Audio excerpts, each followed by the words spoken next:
Stay tuned for Nero Wolfe. If the chimes shudder a little on Sunday afternoon, well, they know there's mystery in store Sunday with men of action like Mike Waring, better known as the Falcon, who brings his fearless and romantic touch to the solution of another mystery. After the Falcon, it's high adventure. Then the big guy steps in. The new private eye Charlie Wilde concludes with a few casual homicides. The chimes mean mystery and action this Sunday afternoon on NBC. Transcribed.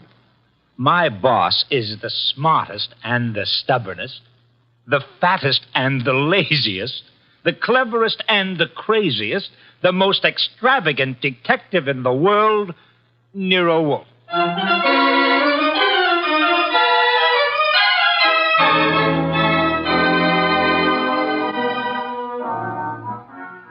It's the adventure of Stamped for Murder, with that brilliant, eccentric private detective, orchid fancier, and gargantuan gourmet, Nero Wolfe, starring Sidney Greenstreet.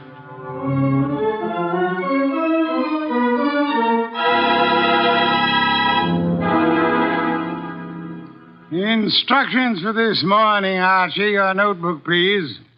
First, Mr. Salinsbeck. Inform him that the Long Island peafowl he sent were most unsatisfactory. Peafowl's breast flesh is not sweet and tender unless it is well protected from all alarms, especially from the air, to prevent nervousness.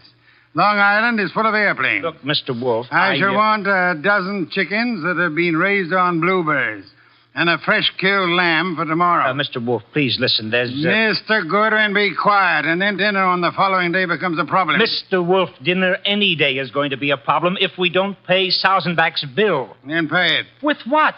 The bank account's empty. Ridiculous. There were $4,000 yesterday. But you bought that shipment of orchid bulbs from Winold Gluckner. Mr. Wolfe, we need money. You've got to stop eating and drinking beer long enough to earn some. Shush. You're an alarmist. Will you, for the love of heaven, stop turning down clients and turn an honest dollar? I've got a couple of prospects right outside the door. Send them away. No, sir. Send them away. Tell them I've gone to Egypt. Nothing doing, sir. Confound you, Archie. Obey orders. Send them away. Miss Kent, Mr. Rodman, come in, please. Thank you.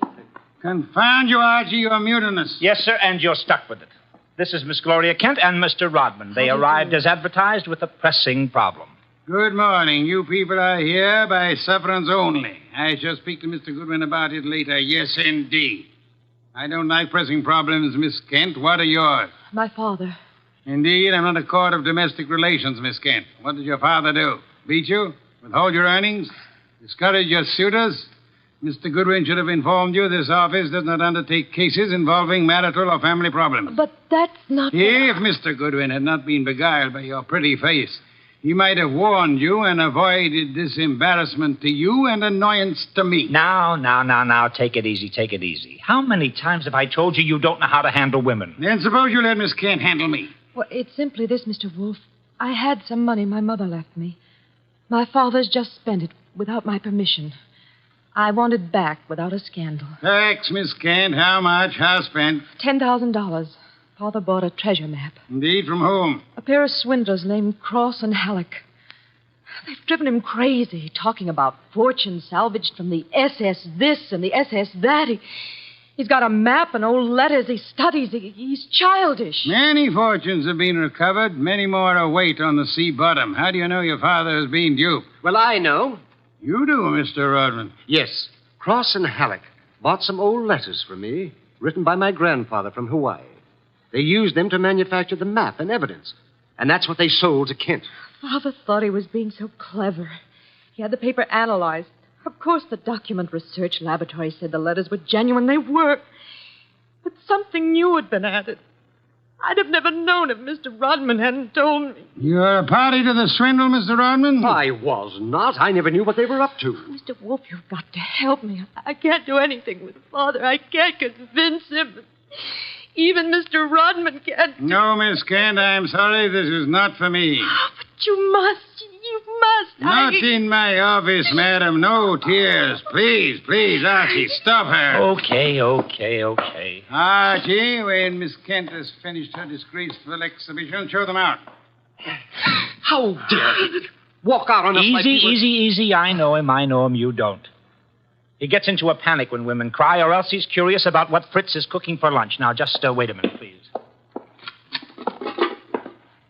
Oh, aren't you ashamed of yourself walking out like that on that poor kid? That hysterical gamma.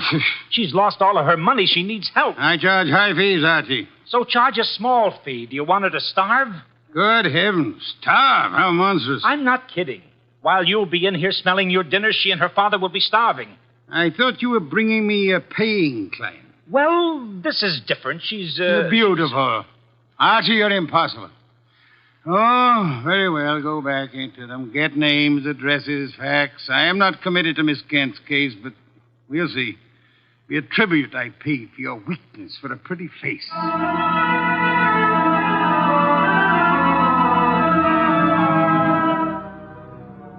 Rodman and Gloria Kent were gone, however. So all I had were the few facts they'd given me before they met Wolfe. I felt guilty about that when he came back into the office and sat down in his specially built chair. He closed his eyes, and I glared at him. Well, how much of you is awake? Mr. Wolfe. Well, they disappeared. Did you tell me you were going to help this girl just to get her out of the office, or did you mean it? You're a gadfly. No, sir. No, sir. You made a promise, and you're stuck with it. What did you get from Rodman? Name, address, occupation. He's a librarian, that's all. Very careless, Archie. You missed a significant point. Such as, How did Rodman discover the letters he sold were being altered by forgery and used for swindle? How did he locate the dupe, Mr. Kent? I guess you're right. I'll ask him next time. But what about now? Are you going to get Gloria's money back? I assume you call Miss Kent Gloria solely in order to annoy me. It does. Stop it. Get Cross and Halleck. On my way. You'll find them at the Hotel Bogart. Wrong, sir. According to my notes, their address is... Never mind their address. The Hotel Bogart is the headquarters for successful, confident tricksters. They celebrate their victories there while the money lasts. You will possibly find Cross and Halleck drinking whiskey or lunching, probably both.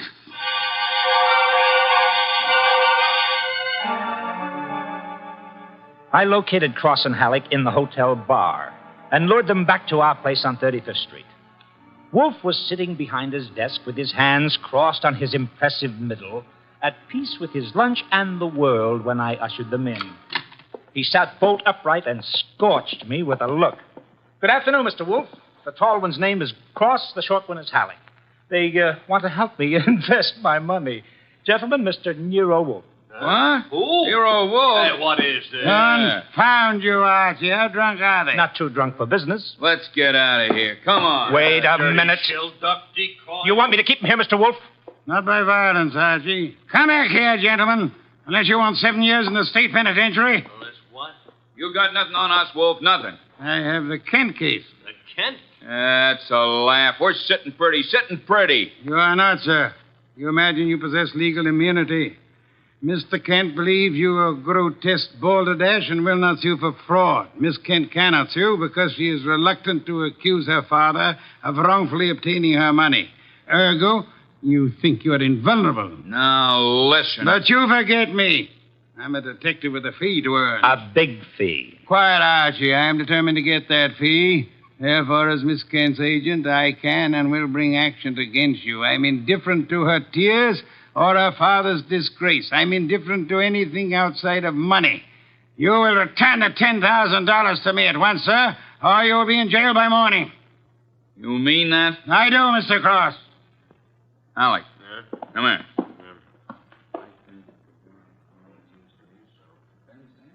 Come on, hurry. Okay. Here, Mr. Wolfe. Halleck and I have decided we don't want to get in any trouble with you. Here's your $10,000. Let's have it.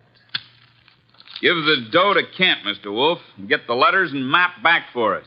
You've got a reputation for being tricky, but honest. We trust you. Come on, Halleck, let's go.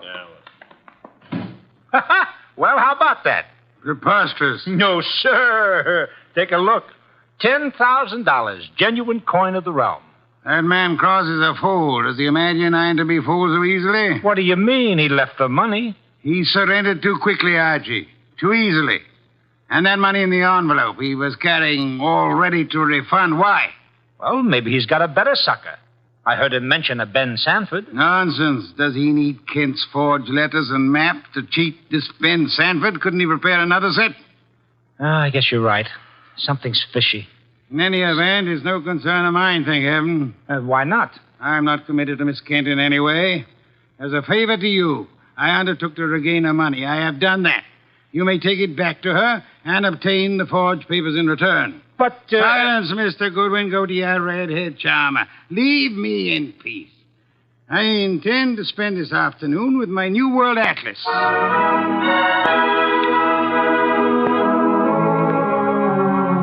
I left him 3,000 miles up the Amazon with his magnifying glass and drove up to East 69th Street. The Kent house was a broken-down little brownstone, and as I went up the stoop, the door opened and Gloria Kent burst out like a skyrocket. Hey, Miss Kent, easy. Let go of me. Let go. What's wrong? Wrong. Nothing is wrong. Nothing at all. Well, how about seeing your father? You want to see my father? Come inside. Oh, for the love of heaven. Come inside, Mr. Goodwin. I'll introduce you. He's in a back room. Come right through the living room. What else came through this living room? A hurricane? No, Mr. Goodwin. Something else. There's my father, Mr. Goodwin. What in the devil? He's dead. His throat's cut. Father, this is Archie Goodwin from Nero Wolfe's office. He and his boss refused to help while they could. Maybe he can help you now. Stop it. All I'm good for now is revenge, that's all. Stop it and look at me. When did it happen? I don't know. When did you find him? Just now. Keep looking at me.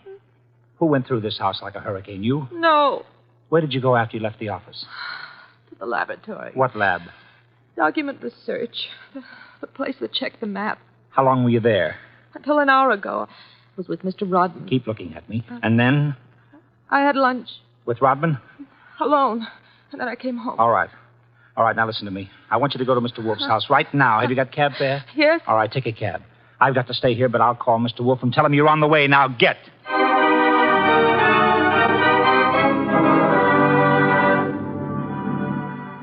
I called Wolfe, told him everything, and he instructed me to advise Inspector Kramer, who arrived with the homicide squad. I gave the inspector everything while the squad photographed and measured, print dusted and detected. At 3:30, Kramer took me back to the house on 35th Street for a fight with Wolfe.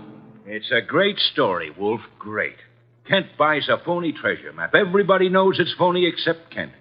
But Cross and Halleck try to buy it back, and Kent gets himself murdered. Did you find the map and letters in the house, Inspector? No, I didn't. The killer was after the map. The phony map? Certainly. Why? Well, if we knew that, we would know why Cross and Halleck so willingly paid back the money and why Kent was murdered. Maybe it's not phony. I'd better see the girl now. No, you fancy her for the murder. Well, I'll know after I ask a few questions. Tonight. She's had a shock, Mr. Kramer. She needs rest. Look, Wolfe, I want her. Why bother with her when there's so much to be done? Yes, such as? Cross and Halleck, find them. And the mystery man they spoke of, Ben Sanford. These are the men you want now, not this poor, overwrought girl. Yeah. All right. The girl will be here for questioning tonight, though, huh? Tonight, Mr. Kramer. Okay. You'll hear from me later on. Well, you buffaloed him out of that, okay. Say, why don't you want her questioned? Is she guilty? I don't know. Well, what did she say when she got here? She said nothing. She never arrived. She never what? She never arrived. Well, then why did you tell Kramer she was resting? Would he have believed the truth? She must be found. More important, we must learn why forged letters and forged map produces turmoil. Find the killer and you find the map. You said so. I said the reverse, which is an altogether different statement. Archie, I want a photograph of that map. Get it. Oh, sure. Any particular camera you want me to use? You'll find the photograph at 200 Vanderbilt Street. Are you kidding? The lab cannot check the authenticity of old papers without photographing them in ultraviolet light, infrared light, and so on. If this document research lab has examined those papers, they will have photographs. Get them.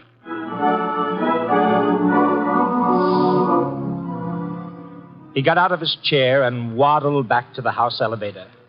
It was 4:00 and time for his regular afternoon session with the orchids. I drove down to the document research laboratory on Vanderbilt and got such a shock that I grabbed the office phone and dialed Wolfe at once.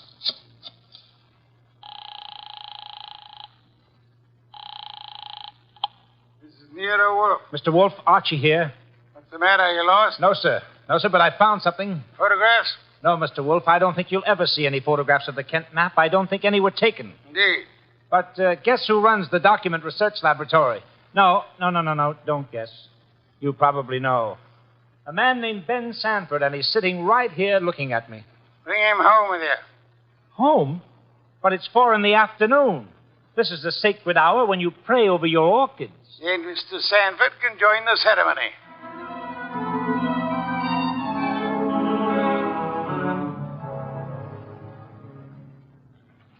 Hey, how about this place? How about it? There must be a million flowers up here. No, not flowers. Orchids only. Mr. Wolfe has 10,000 plants. Never saw anything like it. And you never will again, brother. Hey, what kind is that on the bench? Oh, that's our pride and joy. Odontoglossum harryanum. Above them, the Van Petersirana, and the pink ones are the Coelogiani panduratas. Now, the large object, mulching flower pots, is Nero Wolfe. Mr. Wolfe, Ben Sanford. Good afternoon, sir. Hi. I came along to be obliging. I've got nothing to say about anything. How much have you offered Cross and Halleck for their treasure map? No comment. Mr. Sanford, I'm going to make some assumptions. I assume that you are not, in fact, a document expert, but an accessory to the fraud of Halleck and Cross. No comment. That you actually prepare fraudulent maps for those swindlers, and then, in the guise of an expert, guarantee their authenticity. No comment. But this you must answer. You did guarantee the authenticity of the map and letters Kent bought. It's on record. All right, I did. Then will you admit they were forged? What are you, a comic? No. You guarantee the value of the Kent map? Yes. As an expert? Yes. Then you've convicted yourself of murder. Murder? What is this? Mr. Kent was murdered, sir. Evidently for the map and letters he bought. But of all persons involved, you alone believe in the value of the map. No one else does. Therefore, you alone would have murdered Kent for the map. For the love of... Now, wait a minute. Chew it over, brother. Chew it over. Either way, he's got you. Okay, you want me to level? Here it is. Level, Archie. Okay, boss. Thief-type talk. It means tell the truth. It's like you say. The letters were bought from Rodman. I forged the map and evidence onto them. I guaranteed them to Kent. It was a swindle. The letters are without value? Oh, sure, they're old, that's all. From 1851. Just tired family gossip and stuff. Indeed. There we have the problem again, Archie. Mr. Kent is swindled with a map and letters that are known to be worthless. He alone believes the fantasy of the treasure. There isn't any treasure. Never was. Yet Cross and Halleck refunded the swindle money so eagerly. It is obvious they want those worthless documents back badly. Someone else wants them so bad he murders Mr. Kent. Why? I don't know. Archie, we must find the girl. There's a chance she turned to Mr. Rodman for refuge. I'm sorry, you'll have to go there at once. If the girl isn't there, bring Rodman.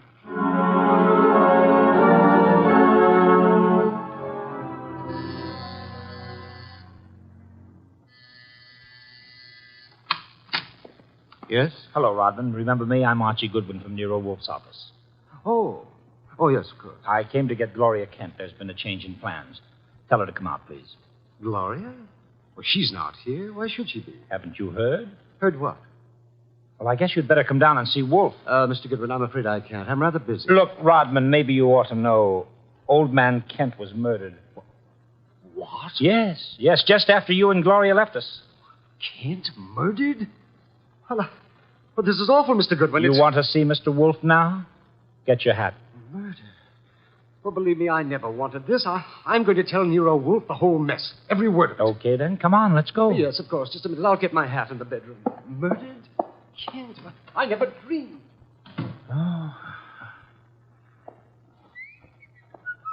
Come on, Rodman. Come on. What? I didn't hear you.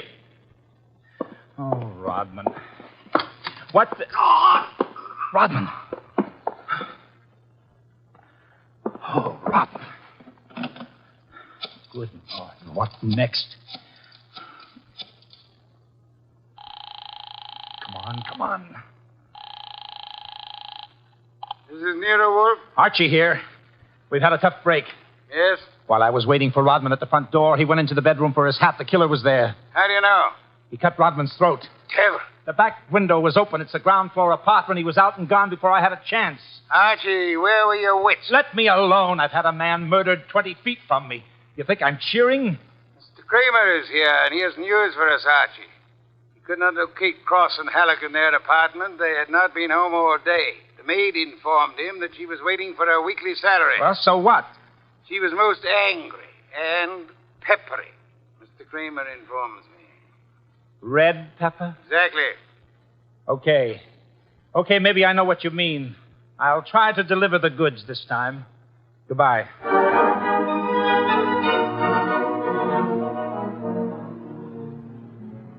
I drove down to the apartment house on Gramercy Square where Cross and Halleck lived, took the elevator up to the 10th floor, found the right door, and slipped in with a passkey.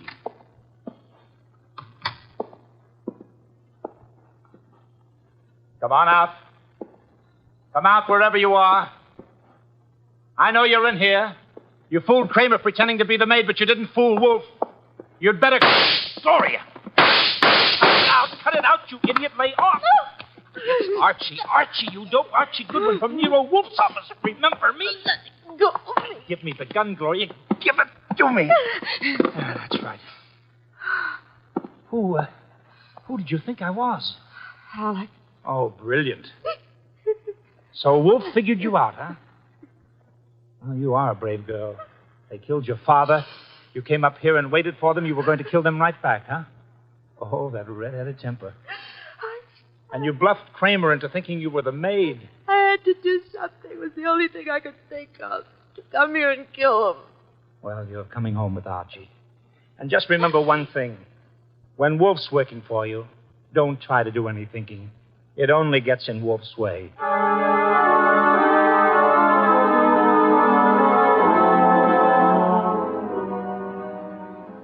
I got Gloria Kent back to the house at 7 o'clock. I parked the car, brought her into the office, and got the shock of my life. There was a convention on. Wolfe was there, with Inspector Kramer representing the cops. Cross, Halleck, and Sanford were there representing the crooks. When Kramer saw Gloria, he scowled first at her and then at Wolfe.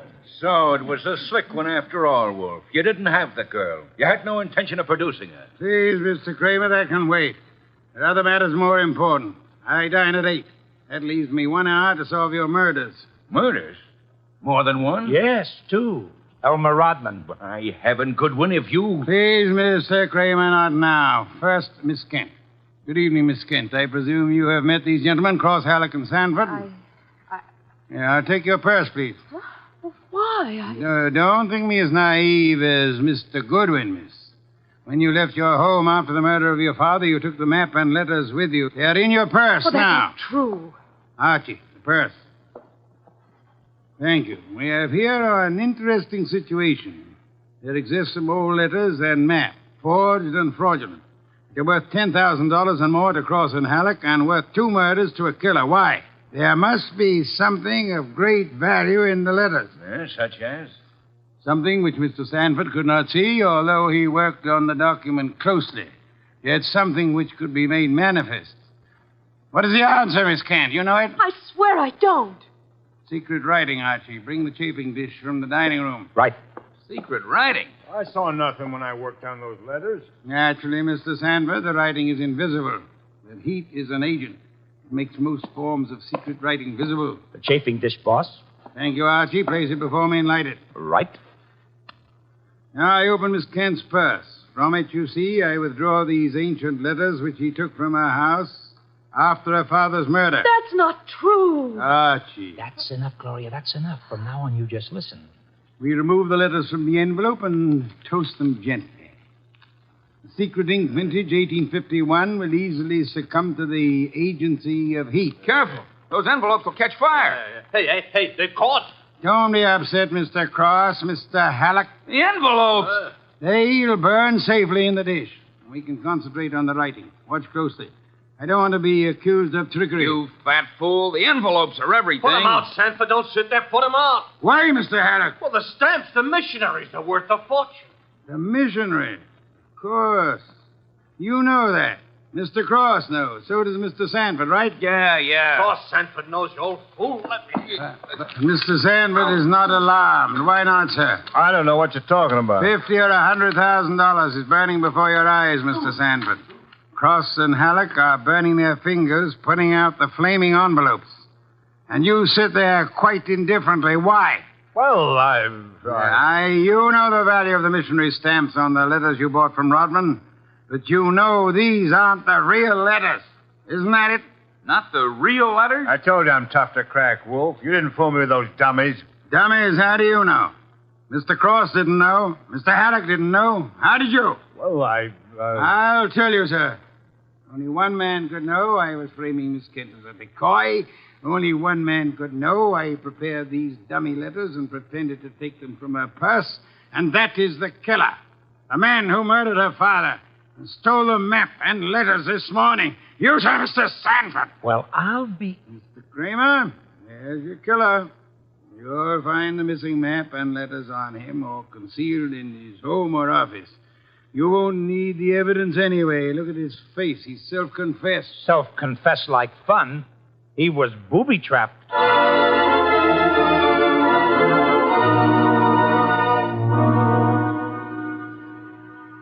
No, Mr. Kramer. Not a complicated case, really. Very simple. Elmer Rodman sold a packet of old family letters to the swindlers for a small sum. They used the letters to perpetrate their fraud on Miss Kent's father. And the stamps on the letters were valuable? They were a special Hawaiian issue 1851, Miss Kent. Nicknamed missionaries, because missionaries used them for writing home. They are extremely rare stamps worth upward of $25,000 each. Hey, no wonder they were worth 2 murders. We found 5 of them on Sanford. Excellent. Somewhere or other, Rodman discovered the value of the stamps after he sold the letters. In his effort to get them back, he communicated his discovery to the swindlers, Cross, Halleck, and Sanford. So that's why they refunded the money so fast. Precisely, in an effort to have the sale rescinded. Rodman sought out Kent and tried to convince him of the fraud. Alas, he would not listen to the truth, Mr. Kramer. Oh, I get it. And while the others were hassling around, Sanford tried to steal a march and quietly resorted to murder. There you have it. Ha-ha! Great job, boss. Great job. So Gloria not only gets her 10 grand back, but 5 times 25, which is about 125,000 worth of goodies. Now, figuring your rates by the hour, that means you've done a gratis job worth about... Miss Kent, I did not know will I demand a large fee for what I have done. I will not go back on my word. But I can beg for a favor. I'll only be too happy to... Wait. I asked something that would not be easy to grant. What is it? Will you use your red hair, your pretty face, your admirable figure, and your ample fortune to lure Mr. Goodwin away from this house tonight? I would like to enjoy my dinner in peace. That won't be difficult, Mr. Wolfe. Let's have an understanding right now, Gloria. Difficult for you or for me? I'll be delighted. Indeed. To spend an evening with Mr. Goodwin, there is only one word for you, Miss Kent. Intrepid.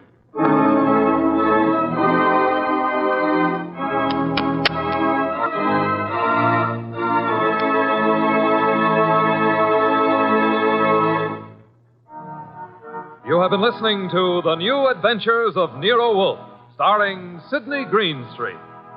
Tonight's story by Alfred Bester was based on the famous characters created by Rex Stout, produced by Edwin Fadiman, and directed by J. Donald Wilson. In the cast were Wally Mayer as Archie Goodwin, and Gene Bates, Howard McNair, Jay Novello, Larry Dobkin, Bill Johnstone, and Herb Vigran. Music by Joseph Enos.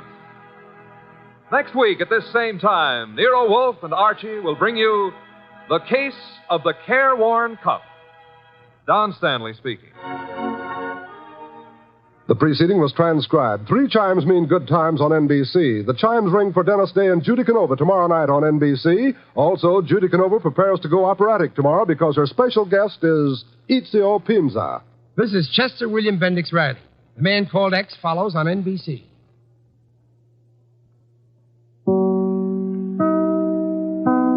Stay tuned for Nero Wolfe, transcribed. Later this evening, the unique Mr. Monty Woolley stars once again in the new comedy series, The Magnificent Montague, the delightful saga of an embittered Shakespearean ham. After many triumphant years on the stage, the magnificent Montague now portrays Uncle Goodhart, the hero of a radio serial. And his trials and tribulations are 30 minutes of delightful listening over most of these NBC stations. And today being Friday means another visit to Duffy's Tavern, where Archie the manager presides over another sparkling session of mischief and madness. Ladies and gentlemen, the ringing of that phone bell means adventure. Hello? Hello. The young man answering the phone is Archie Goodwin. Yes, this is Nero Wolfe's office. The mountain of a man in the oversized armchair, staring at Archie with a beady eye, is Nero Wolfe. Mr. Wolfe is in. Mr. Wolfe is always in. Would he stay in until... He would. Archie, what on earth? Boss, she sounds blonde. Phooey. Don't believe I can tell over the phone? Okay. Excuse me, miss, but are you blonde? Oh. Go ahead and laugh. Thank you. Mr. Wolfe, we'll see you. Goodbye. I did not say. No, but you will. Besides, she wasn't blonde. And I want you to see red. Oh, Archie, you better think of some new ones. Ridiculous.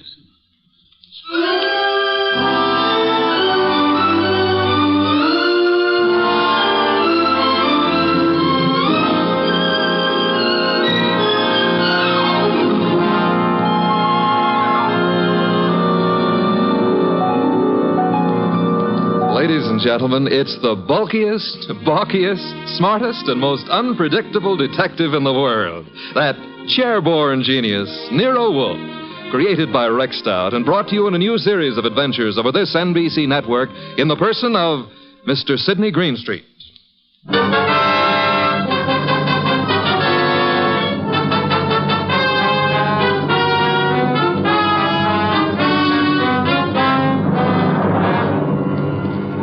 Tonight, it's the case of the Girl Who Cried Wolfe. In the old brownstone house on 35th Street, my boss, Nero Wolfe, with all his 300 pounds, sits at his desk from which he runs his world. We have been patiently waiting for the lady client. And there's a knock at the door, and I admit her. A beautiful, frightened, and red-headed girl. Mr. Wolfe? Mr. Nero Wolfe? Not by 160 pounds. I'm Archie Goodwin. Oh, yes. I spoke to you on the phone. I'm Mary Dunning, Mr. Goodwin. I was wondering if... He's in. He's always in. Come on. We'll try getting him to admit it. This is Mr. Wolfe. Miss Mary Dunning. How do you do, Miss Dunning? Here, take this red leather chair. It's a nice match for your hair. You know, as old Dr. Titmouse has said to me, beware of a red-headed woman. But I never could believe Thank you, him. Mr. Goodwin. Your business, Miss Dunning? Do you mean what I do or why I've come to you? Both, if you please. Well, I'm Mr. Stevens' secretary at the Tolliver Ecological Foundation. Our offices are down on East 12th Street. Ecological? Field research as to factors operating on plant and animal development and survival, Archie. Animal development, huh? Miss Dunning, the foundation has several agricultural research projects throughout the country, hasn't it? That's right, Mr. Wolfe. And Donald Stevens is executive director. Or was until... Was? He's disappeared. It's been 3 days now. He's not been near the office nor his apartment. No message or... Apartment? Stevens been living alone? He's a bachelor. He's engaged to Laura Tolliver. She's a cousin of the original Tollivers. But she doesn't know where he is either. Have you come to me on Laura Tolliver's account or on behalf of the foundation? Well, neither, Mr. Wolfe. I'm just worried, and I'd heard of you as one of the finest private detectives in New York. You've heard of me, Miss Dunning. We see that you're here. I still fail to understand why. But I've told you. Mr. Stevens has dropped out of sight. And there's another thing. The last time I saw him, he had a caller with him in his office. Caller? Male? Female? I don't know. We're in a converted old brownstone house, and, well, the way the offices are laid out, I don't see all the people who come in unless they make a point of coming to my desk. I see. All I know is that Mr. Stevens stepped out for a moment, looking either scared or angry, I couldn't be sure which, and asked me to see if there was a policeman at the corner. Which corner? Archie, continue, Miss Dunning. Well, I started to go, and there were low voices arguing from the inner office. And then Mr. Stevens called me not to bother. Then what? He said I could go ahead and take my lunch hour then. So I did. And when I came back, he was gone. Leaving no message? Leaving no message. And you've neither seen or heard of him since? I've tried all over. By phone, going out myself. Miss Dunning, has Mr. Stevens been in the habit of making extended business trips? Well, once in a while to our research stations in Pennsylvania, or New Jersey, or up in Vermont, but not without letting me know. I have to make out his travel vouchers. Has there been any recent trouble at the foundation? Trouble? Financial trouble? Personal trouble? No, there's been no trouble. Miss Dunning, you're wasting my time and yours. This is a problem for the police, if there is a problem.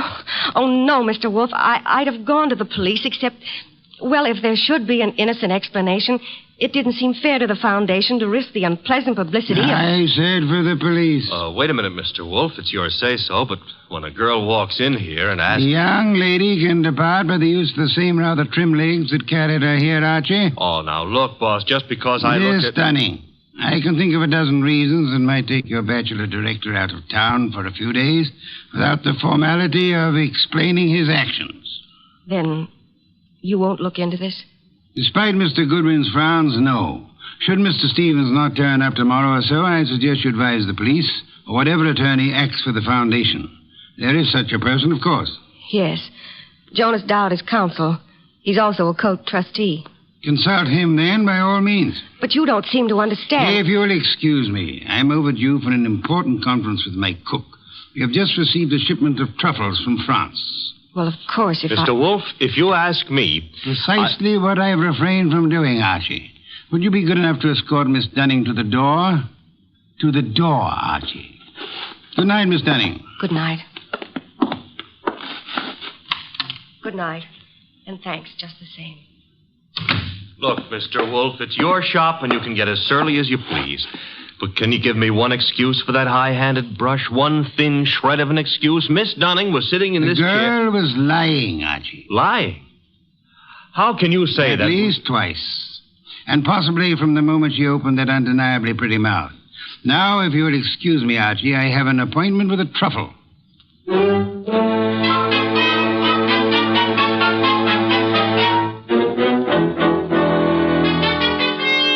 You say you have a surprise for me, Archie. Enough to yank you 3 inches out of that chair. Remember the girl who was here last night, Mary Dunning? You seem unwilling to let me forget her. Well, I took off on my own this morning to check up on that foundation setup. Good, Archie. I ventured a small bet with Fritz that you would. All right. See if your bet included this. I found Stevens down there right in his office. Missing executive director. Yes, and the missing Mr. Stevens claimed he had just been on a business trip. Delayed getting back because his car had been smacked by a hit-and-run driver in New Jersey. Now, here's the payoff. He even tried to make out that he'd been thinking of calling you in a problem. Hit-and-run accident? No, something about the foundation. But I didn't waste time letting him cloud it up for us. The point is... Archie, you brought him here, of course. Stevens? No, he's still down there. We'll want to grab him before the day is out, but I had something more important to run down first. It took me 3 calls on the way up here, but you can take it as confirmed. We've still got a disappearance case, and this one you're not sitting out. Indeed. And who has disappeared now? Mary Dunning. Stevens is back, but Mary's gone. Not at the office, not at her rooming house, and none of her clothes are taken. How'd you get going? Put a police call out on Mary? Back to 12th Street and get Stevens out of that office and up here as fast as you can. I'll phone him. You're on the way.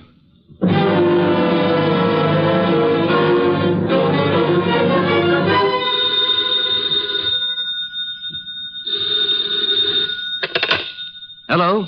This Donald Stevens? Yes, this is Donald Stevens. This is Nero Wolfe. I understand you've been thinking of consulting me. Well, as a matter of fact, I have, Mr. Wolfe. I started to explain to Mr. Goodwin, but... Are you alone there at the office? Why, well, yes. As it happens... Be careful. I don't think your car smash-up was an accident. I've just sent Mr. Goodwin to ask you to come here. Meanwhile, I'd suggest... Oh, excuse me, Mr. Wolfe. There seems to be someone coming in now. Wait, Mr. Stevens. There hasn't been time for Archie to get there yet. Excuse me, Mr. Wolfe. Don't. Just hold the wire a moment. Wait, Mr. Stevens. Come on in. I haven't had a chance yet. Oh, what? No! No!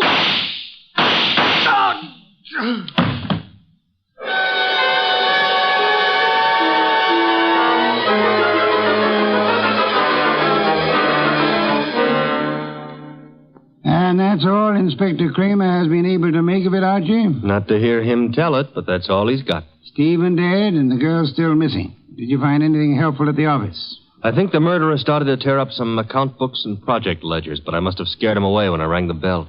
Couldn't have been more than 3 or 4 minutes after the shooting when I got there. But you saw no one?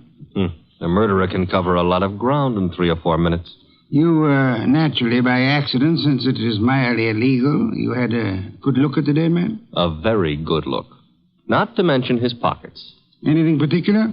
Well, there was a half-eaten package of lifesavers in the left-hand trouser pocket. What's particular about that? The flavor was lime. I hate lime. Phooey. Archie, I called Jonas Dowd last night. The foundation lawyer? Yes, he set up the original charter under which Donald Stevens operated, with an annual fund of $90,000. Ecology has its attractions.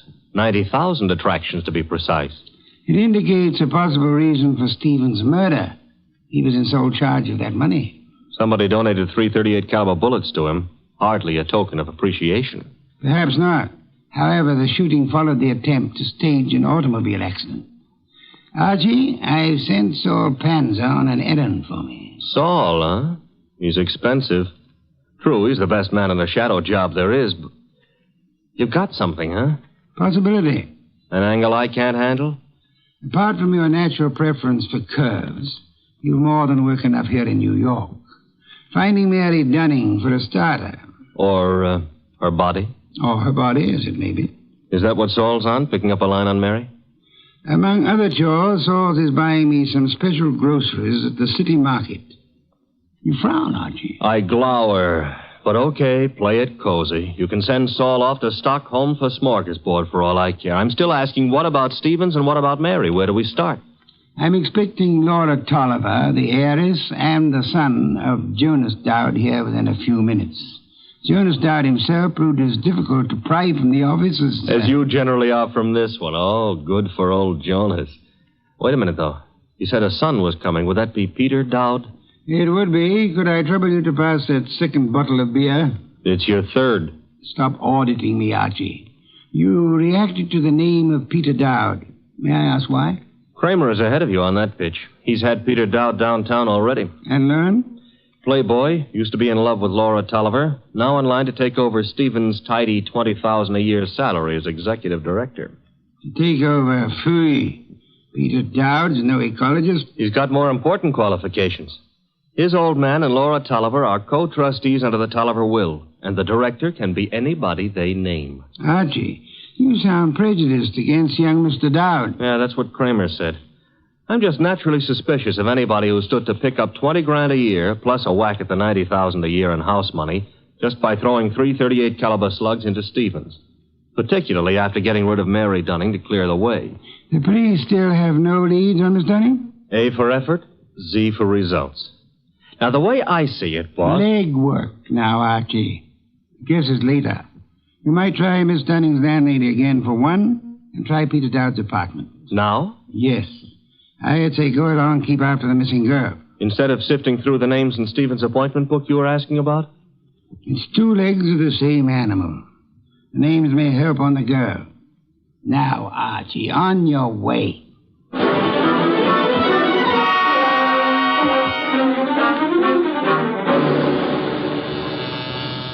Come in.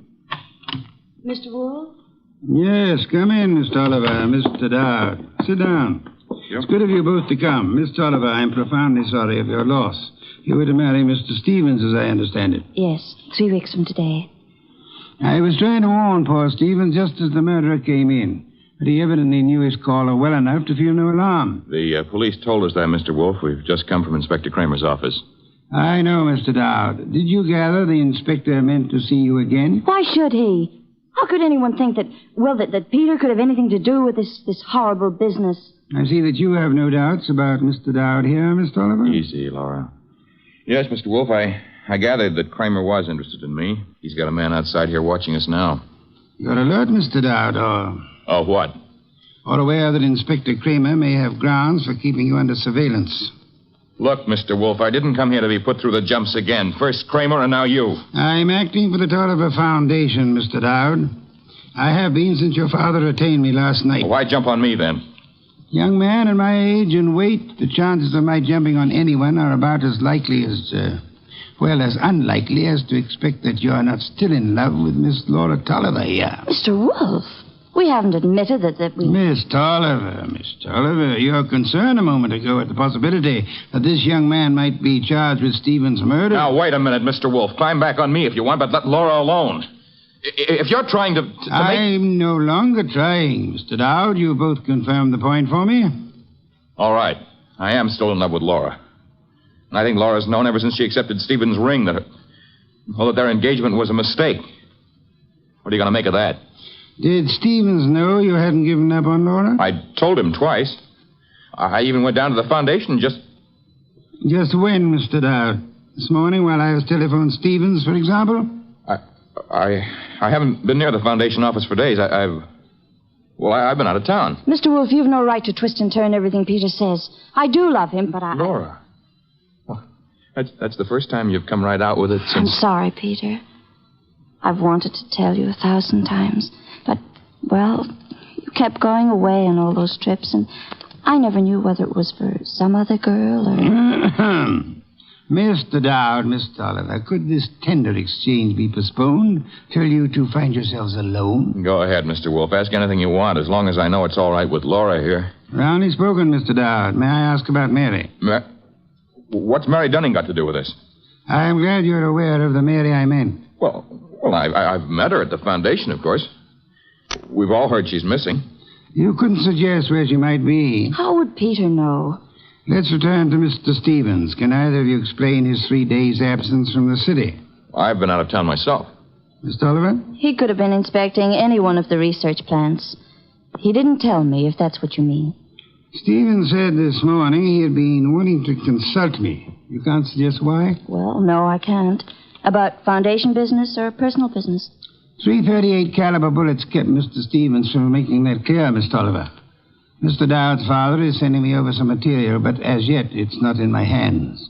Are you familiar with the personnel at the research stations? There aren't any more than 4 or 5 project managers. Halsey in Vermont, Schwartz down in Pennsylvania. Excuse me. Nero Wolfe? Archie. Yes, Archie. You can take it back about Mary Dunning. If she's a liar, she's just gone to a lot of trouble to make it look good. Dead? No, but knocked out with chloroform and stuffed in a closet in a man's apartment. And guess whose apartment? Spare me your charades, Archie. Peter Dowd's. That's where I'm calling from. Is he still with you? As it happens, yes. You better hang on to him. There's been another development. Inspector Kramer's got hold of a man named Schwartz. The Pennsylvania project manager. Right. Schwartz was at the foundation office this morning, and he says Peter Dowd was going in as he came out. When? Within minutes of your call to Stevens. Kramer's on his way to your place now to pick up young Dowd. Any instructions? I'd like more company. Well, the ball game is all wrapped up, isn't it? I'd still like more company. Right. Mary and Schwartz? If you can get them here. And Archie. Yes? Get them here.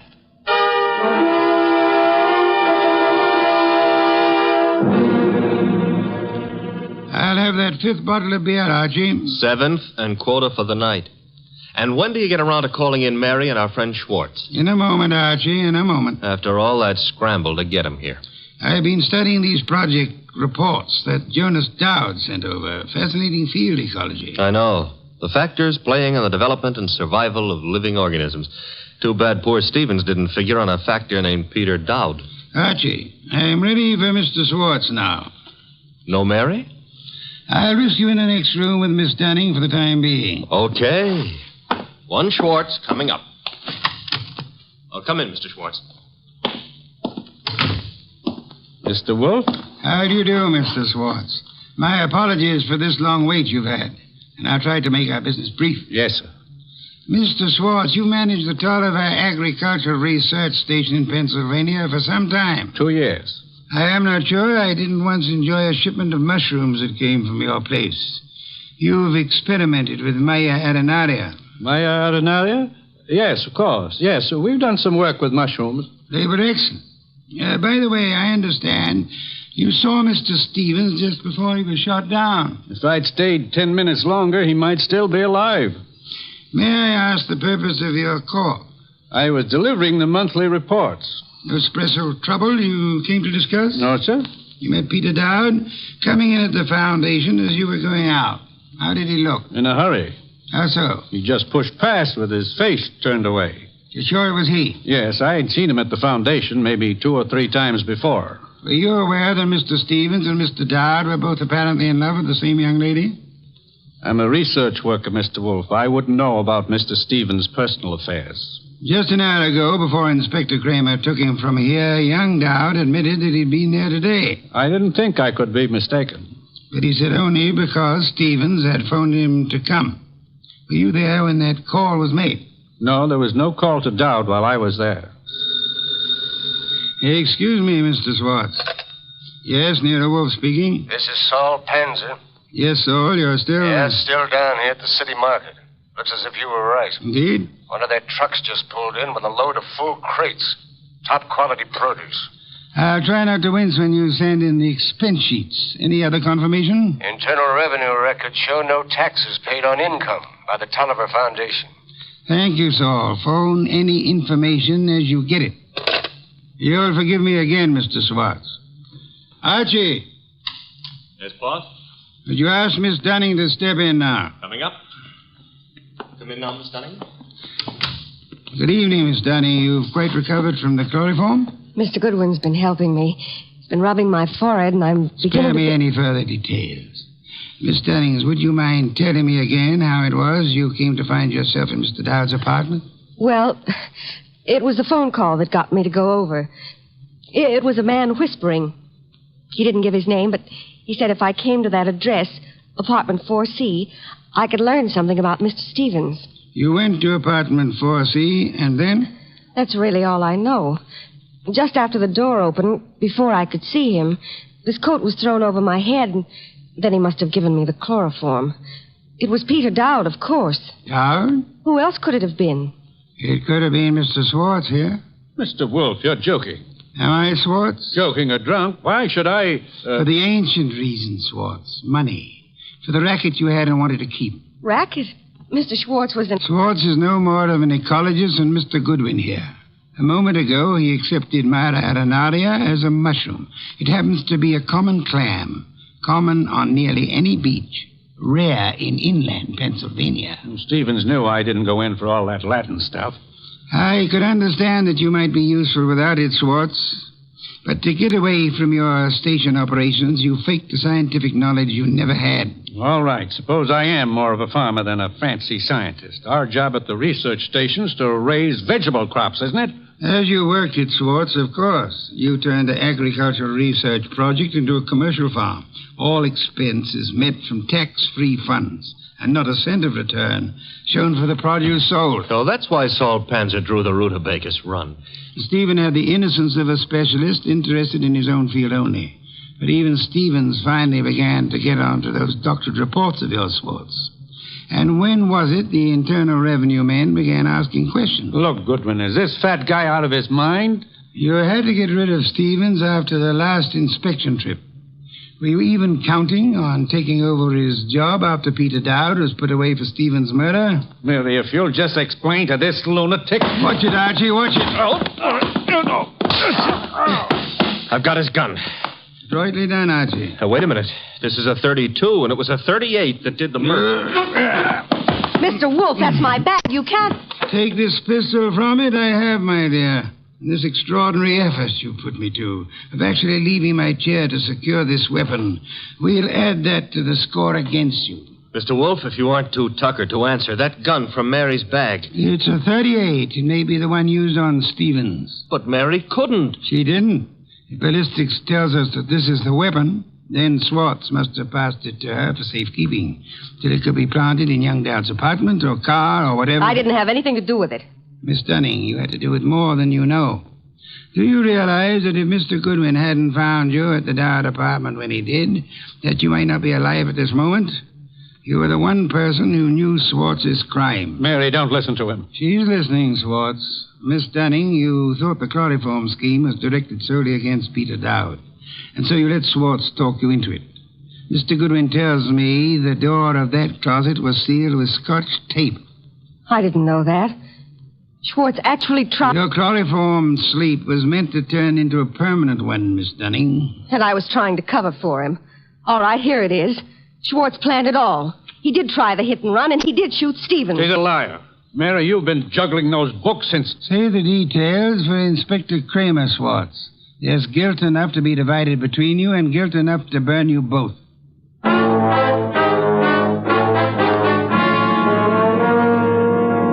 All right, you're being noble and not rubbing it in. Don't I merit a full explanation? Archie, I'm concentrating on truffles. Do we deck out a bird, or shall we have them in an omelet again? Mr. Wolfe, look, I've got a white flag up, and I'm asking. All right, Mary and Schwartz wanted Stevens out of the way. And all right, they tried to hang it on Peter Dowd. But why'd Mary come here and try to get you into it in the first place? As far as she knew that night, Archie, Stevens wasn't to get back to New York alive. Schwartz hit and run ambush in New Jersey was supposed to take care of Stevens on his way back from Pennsylvania. By luck, Stevens survived the accident, and Schwartz had to follow him here to finish him off. Yes, but I still don't see why. Mary came here to establish her innocence by pretending to seek our help. Oh. And she thought to keep suspicion from Schwartz by creating the imaginary figure of a threatening caller at the office several days before. She knew Stevens meant to consult me about Schwartz, and she could guess Jonas Dowd would call me in eventually. Stevens said he wanted to consult you that morning when I... That morning when you couldn't hear Stevens out because you were seeing him as Mary Dunning wanted us to see him. Oh, a trick operated with two vanishing acts to explain. Stevens's and Mary's. There you have it, Archie. And both fake. A straight business trip branded a run-out or a snatch only by Mary's account, and then the chloroform act at Dowd's apartment. You have it in full. Mm-hmm. Except how you knew she was lying to start with. Point one, the girl offered no fee, no prospect of a fee. Mm-hmm. Stay at that. Could anyone claim knowledge of my reputation, Archie, and still seriously expect that I would take an arduous labor for the love of it? I'm ashamed of myself. Point two, she told us of a caller coming to see Stevens.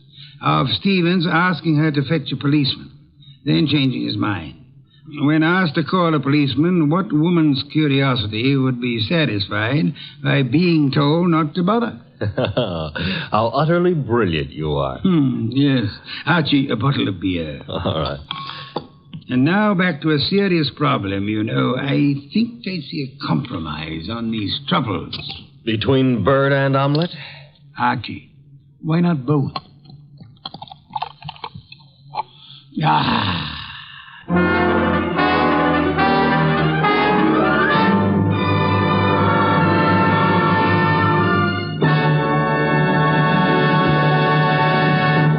You have been listening to The New Adventures of Nero Wolfe, starring Sidney Greenstreet.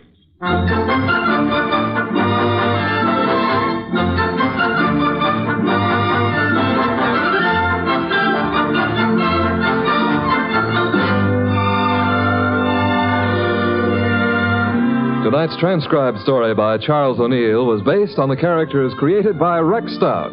This is an Edwin Fadiman program produced and directed by J. Donald Wilson.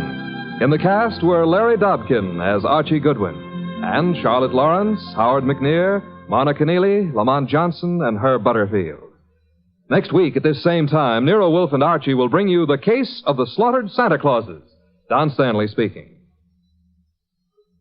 3 chimes mean good times on NBC. There's no cover charge at Duffy's Tavern. Just keep your dial tuned to NBC later as Archie the manager and his delightful friends cook up another mad and merry session at that remarkable restaurant, Duffy's Tavern.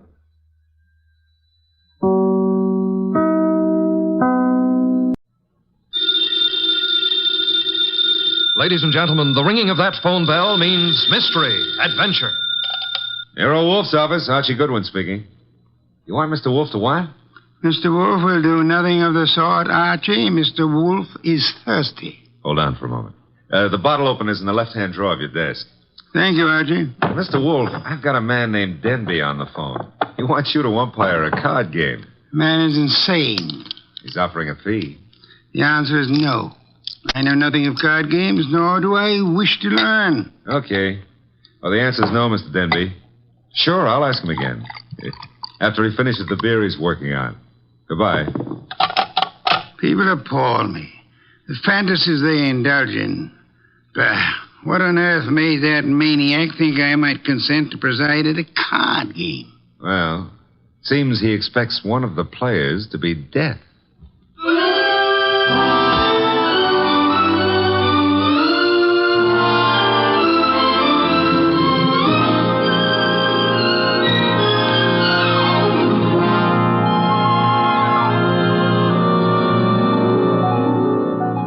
Ladies and gentlemen, it's the bulkiest, balkiest, smartest, and most unpredictable detective in the world. That chair-born genius, Nero Wolfe. Created by Rex Stout and brought to you in a new series of adventures over this NBC network in the person of Mr. Sidney Greenstreet.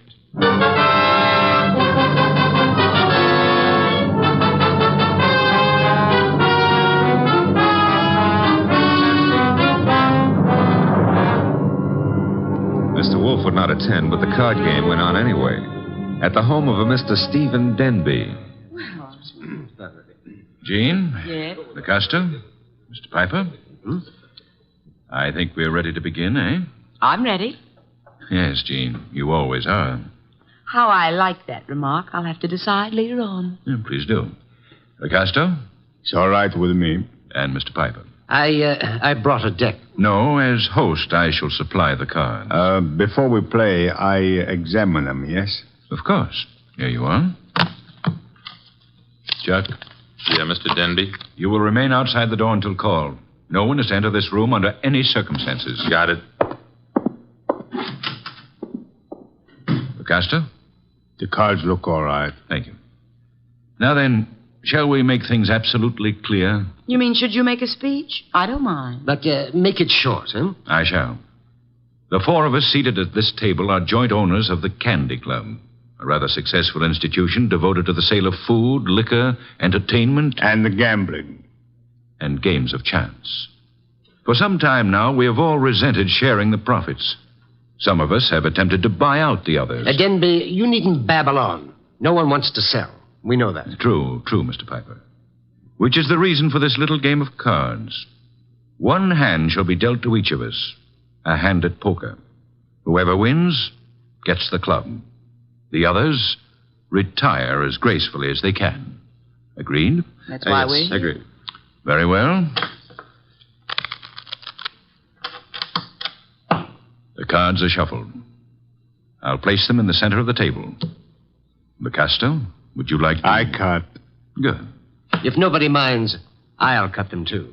After Mr. LaCosta. Nobody minds?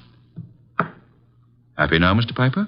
Let's get going, huh? Very well. Unless Jean would care to... Oh, thanks. We're all crooks here, which sort of cancels out any funny business with a card. Very well. We shall all draw a card in turn until 5 cards are drawn by each player.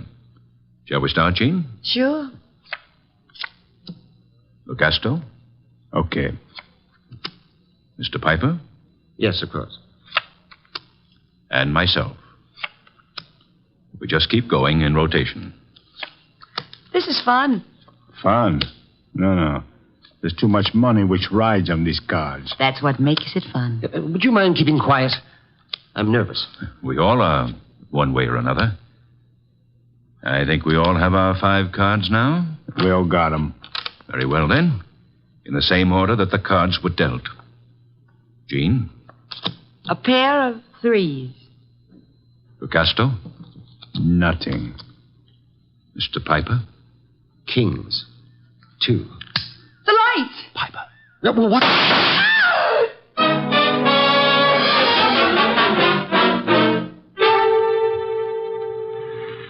Da-da-da-da-da-da. Da-da-da. Hey. Hey, I don't like to seem stuffy, mister, but will you take your elbow out of my back? I'd be delighted to, Mr. Goodwin, but it's not my elbow. I don't care if it's your tibia maximus. Just take it away. Chuck wouldn't like that. Well, we have company. Mind if I look around? Keep right on walking, pal. That would be Chuck behind me, huh? And you are... My name is Denby. You may remember it. Oh, yeah. You phoned a couple of hours ago about a card game. Now, look, just what is your boy poking in my back? I think it's a 38. You're not sure? It might be a 45. Chuck, is it loaded? Make a funny move, pal, and you'll find out the hard way. Yo, wait a minute. It's just a passing curiosity. Where are we going? My car. Get in. If you insist, I guess you do. Okay. I'll drive, Chuck.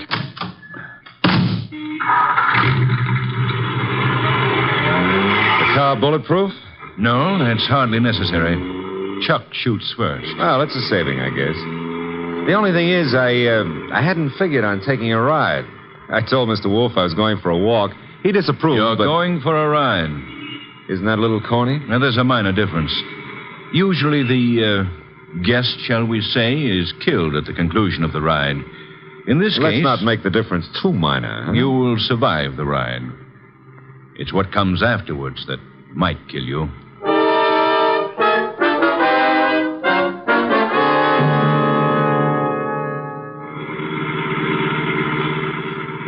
You see, Mr. Goodwin, my friends and I have a little mystery to solve. You want me to solve it? No.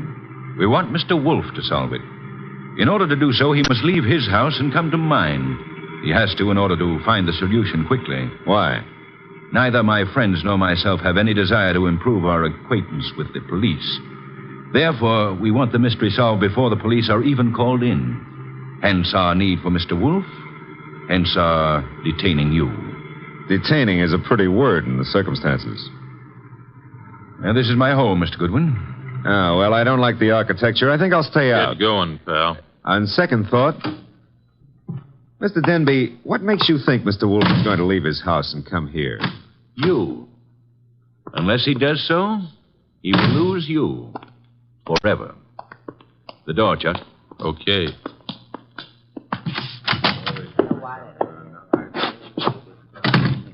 Mr. Goodwin, may I introduce you to my associates in business and in poker? To your right, Mr. Locasto, a charming but impulsive fellow. Hello. He's only the stooge. Where's the fat fellow? In time, Locasto. The lovely lady whose back is to you is Jean. Jean something or other. She's always changing her name. Hello. Hello. And the gentleman facing you is Mr. Piper. How do you do?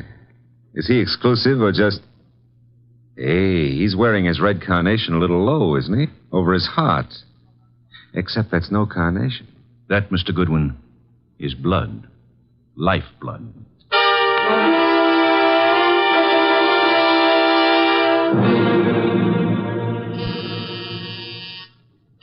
Archie. Oh, Pa, he's always taking walks. Come in. The door's unlocked. Are you... Yeah, you're Wolfe. Having made a magnificent discovery, suppose you remove your hat? No, come on. I beg your pardon? Mr. Denby wants to see you. Mr. Danby can see me here. Here ain't where he wants to see you. Here, at the risk of minor monotony, is where he'll have to see me. Don't you want your boy Goodwin to keep on living? No one has ever been able to discourage him. Mr. Denby will. Ah, Archie's in custody? No, in Mr. Denby's house under a gun. I don't have to believe that. Take a look at this. A wallet. Archie's wallet.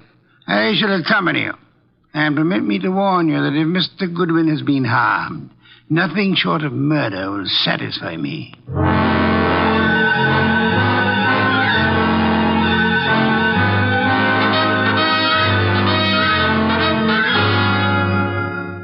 It's getting late. Wolfe isn't here yet. Maybe he doesn't worry about you, Goodwin. Well, he could have been delayed. Maybe an orchid needed a pollen transfusion or something. Besides, only the good die young. Then you must be very, very good, Archie. That remark I didn't care for. We sit here and wait for the fat one, but in the meanwhile, the police... The police will come when we notify them. But they will not like the delay we make to notify them. I say we waste time. I say the fat one will not risk coming. You say entirely too much. Is that so? Maybe I kill you myself. Picasso, put that gun away. Yes, darling Archie should have a chance to live. Not long if Wolfe doesn't come. Stop looking so pleased. Are you afraid to die, Archie? Yeah, well, I'm not looking forward to it. It's so final. Besides, I didn't eat a hearty dinner, and Oh, the Marines have landed. Who is it? Chuck, with Nero Wolfe. Let him in. Shut the door, Chuck. Stay outside. Archie? Hello, Mr. Wolfe. Oh, am I glad to see you. I regret I cannot say the same thing. Blast you, why couldn't you stay at home instead of taking those confounded walks?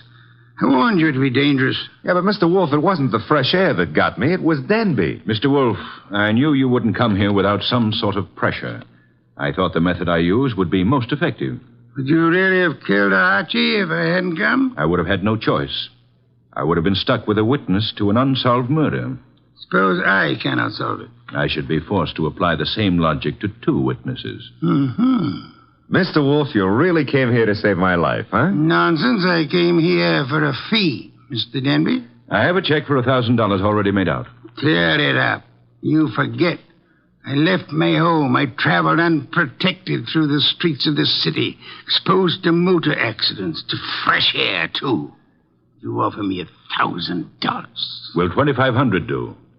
Barely. Archie, will you take the check? Now, I presume you want me to find who killed the gentleman at the table, the one facing me, huh? His name is Mr. Piper.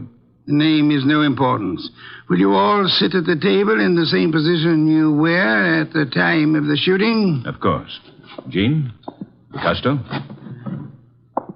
Good. Now for a look at the wound. The lights, I should imagine, went out for a while when the shooting occurred. They went out? Yes. Of the three of you at the table, which one had the best motive for the murder? We all have the same motive. The club. Helpful. There was no one else in the room at the time? No one. The door? Locked, with Chuck on guard outside of it. So much for that. The windows, I notice, are closed. They were closed when the murder took place? They were closed. The window panes are all unbroken, which eliminates the possibility of the shot being fired from outside of them, unless one of them was raised and lowered. That wouldn't have been possible. The windows are secured by catches. Archie, will you check that? Okay, Mr. Wolfe. I shall for the moment assume that the windows are neither lying nor untrustworthy. Does anyone remember anything unusual occurring at the time of the shooting? Well, someone whispered Piper just before the shot. Indeed. You all heard that whisper? We heard it. Man's voice or woman? Well, I can't say. A whisper doesn't reveal much of anything. The windows weren't open, Mr. Wolfe. Which leads to... The fact that it had to be one of us in this room.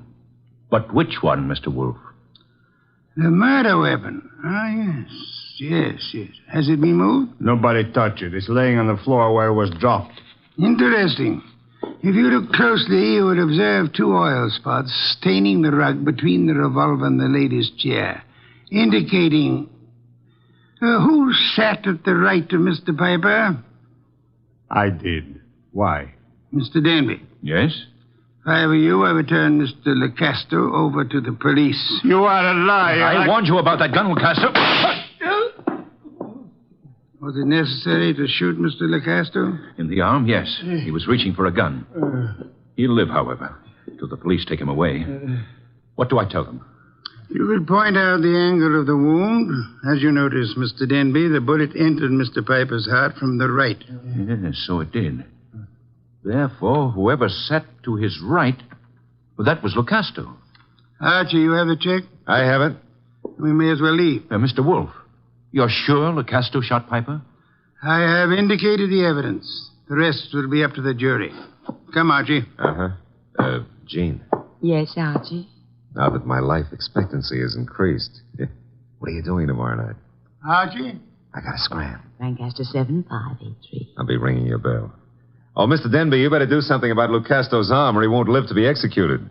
You see, the executioner likes them warm before he chills them.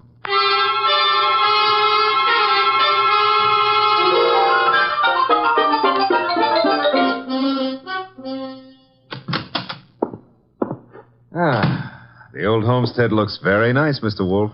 Yes, Archie. You should stay in it more often. Yeah, but you never get to meet babes like Jean that way. You never get kidnapped either. Nor would I have had to leave my home in order to rescue you. Well, you earned a nice fee, fast. Indeed? You seem doubtful about it. I'm positive, Archie. I know. I have not as yet earned my fee. Huh? You mean Denby might not turn Lucasto over to the cops? Of course he will. The trouble is, you see, Lecasto did not murder Piper. No? He just thought a bullet in the heart might be good for Piper's rheumatism, huh? As it happens, Piper suffered from asthma. But that's beside the point. Fine. Mr. Wolfe, I'm going to take it for granted that you know who did kill Piper. I'm also going to take it for granted that you won't tell me until you're ready. But why turn Lucasto over to the police? 2 reasons, Archie. First, I had no proof against the real killer. Secondly, we had to supply a scapegoat in order to be permitted to leave the Danby home. You were unarmed, helpless. Go ahead, rub it in. Nonsense. It was an interesting problem. I enjoyed it. It was, huh? Well, to me, it's still in the present tenses. Which reminds me, as old Dr. Tidmouse said, there's always a future tense. And in that future tense, Jean. No, Archie. Oh, Mr. Wolfe, stop. That girl's got a love for blood that appeals to the ghoul in me. Besides, did you notice what she does to her dress? Archie, I was merely about to say that I have no objections to your dallying with the girl. Oh, I don't believe it. My ears need overhauling. I objected only to the future tense. Why not call her now? Yeah, well, I won't pretend I understand this sudden enthusiasm on your part about my love life. Probably there's some foul, scheming motive at the bottom of it. But who am I to look a gift horse in the mouth? Now, let's see. Her number was, Lancaster 7583, of course.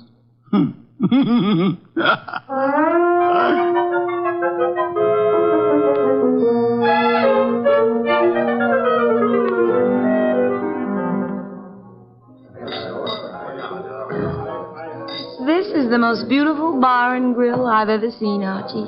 Drank, you mean? What? Never mind. All right. Archie, did anybody tell you were beautiful, too? Well, a girl here and there has mentioned it. Oh, were they liars? Tell me, Jean, how did you ever get into the gambling den racket? Because I'm a crook? Well, I suspected that, but, I want another drink. You've had enough. I want another drink, and when Jean wants another drink, no gentleman who is a gentleman... Jean, get down! Oh, let me go. I don't want to climb under the table. You'll stay under here until the barrage stops. I guess the war's over. All right, Jean, get up. No, now I'm here. I like it. I'm going to stay here for months and months. Jean, do you realize that somebody just tried to kill you? And I thought you had such a nice, honest face. No, not me. Somebody out in the street. I don't know why, but Mr. Wolfe will. Come on, pull yourself together and let's go see him. The nice fat man? All right, I like him. You do? Why? Because he'd make such a big corpse.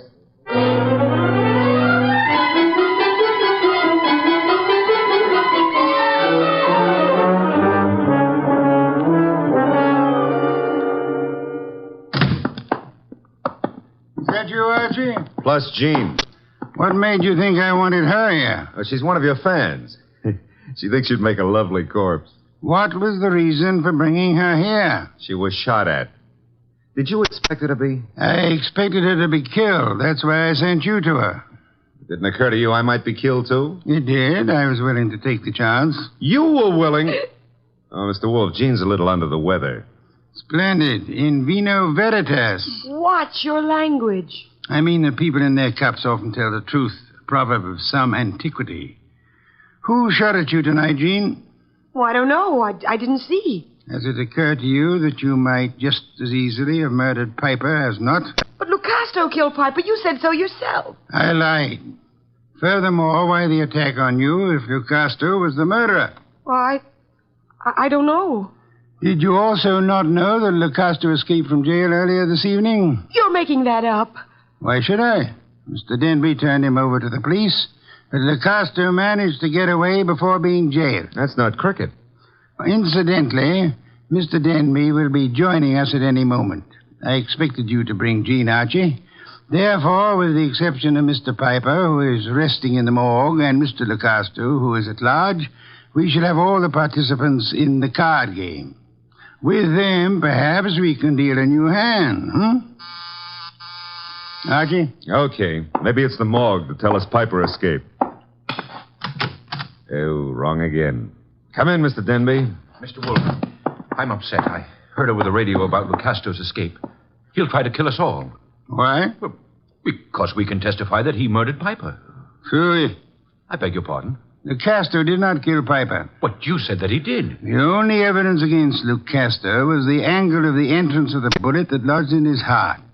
May I remind you of the whisper you all heard in the darkness preceding Piper's death? The whisper that said Piper? Precisely. We must assume, then, that Piper turned his body in the direction of the whisper. Therefore, the angle of the wound would be wrong for Lucasto, but the correct one for... Whoever sat opposite Piper. I sat opposite him. But that doesn't mean I killed him. Wait, you must have. Once he turned, the bullet must have come from opposite him. Only possible way. That means you, Jean. No. No, it's a frame. May I interrupt for a moment? Mr. Denby, if our present analysis is correct, it must have been you who whispered to Piper. Did you? I hadn't thought about it before, but... Denby, you're lying. No, he's not lying. Continue, Mr. Denby. Well, when the lights went out, I wanted to tell Piper something. He turned to me, and that's when he was shot. Archie, you've taken all this down. In my prettiest shorthand, Mr. Wolfe. Good. I don't know why you're doing this, Denby. Maybe you think if I take the rap, you'll get the club. But remember, Lucasto's still free. He's gunning for all of us. But it'll be you. Especially you he'll want. Maybe you can talk a jury into sending me up for something I didn't do, but you won't live to gloat about it. Go, shut up, Jean. You killed Piper and... Who's that? This is, of course, the murderer of Mr. Piper. No comments? Archie, the door, if you please. But you said I was the one who... What kind of idiocy is this? Archie, I said the door. Okay, but shall I ask him in or sock him? You will act as the situation demands. Yes, sir. But for once, I'd like to know what the situation is. Raise him, Goodwin, and keep him that way. Now back up into the living room. I don't back up good. My gears... You want it here? Never mind. I'll strip a gear. Archie, what are you doing? Just what the situation demands, backing up. In case your knowledge of armaments has failed you, our little friend Chuck here is pointing a .38 revolver at me. Won't save him from the chair. Maybe not. But it could give me quite a pain in the stomach. Chuck, what do you think you're doing? You double-crossing louse. Gentlemen, if you So please. you thought you'd run to the fat dick and pin it all on me, huh, Denby? You don't know what you're talking about. We haven't even mentioned you. You sure of that, huh? Then why did Wolf phone me and tell me you were about to sing? Wolf phoned you? Yeah. Said you were getting ready to feed me to the electrician up the river. Oh, he was making a stab in the dark, Chuck. Trying to start something. That's so, Wolf? Archie, will you read Chuck your notes about Mr. Denby's statement regarding the whisper? Well, that doesn't mean... It could be misunderstood. Read me the notes, Goodwin. Here it is, I quote. When the lights went out, I wanted to tell Piper something. He turned to me That's and... all I need to hear. Chuck. You were selling me out after hiring me to knock off Piper. You dumb gunman. Now you've given Wolf what he wants, a confession. I was trying to pin it on Jean. That's what you say now. It's kind of late, though. Too late for you. No. Goodbye, Mr. Denby. Nice shooting, Chuck. Stay put, Goodwin. The rest of you, I'm leaving. Police wouldn't approve.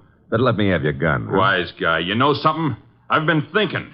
Can you think? If I was to knock off you and Goodwin, me and Jean could split the club between us and nobody'd ever know who killed Piper. Very whimsical, Chuck, but if you don't mind... Archie, don't be an idiot. Well, if I have to get shot, I prefer it to happen when I'm moving forward. Archie. Okay, come and get it, Goodwin. March right up nice and easy and take it. I'm coming. Would somebody mind telling me why I don't fall down? Phooey. I've been shot. Well, that's not the way to talk to a man who's just been... Hey, Chuck is lying down. Is he dead?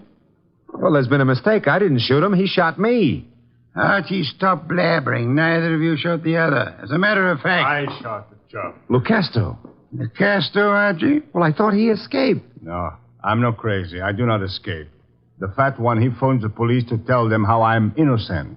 Yes, I had the police announce the escape, however, for reasons of, shall I say, strategy? Well, on account of there are no bullet holes in me, you can say whatever you like, Mr. Wolfe. Thank you, Archie. That announcement helped heighten the tension our murderers were under. And then they explode. The fat one, he says to me, Lucasto, wait in the next room. Watch careful. Maybe there's trouble. I watch. And now? Now there's no more trouble.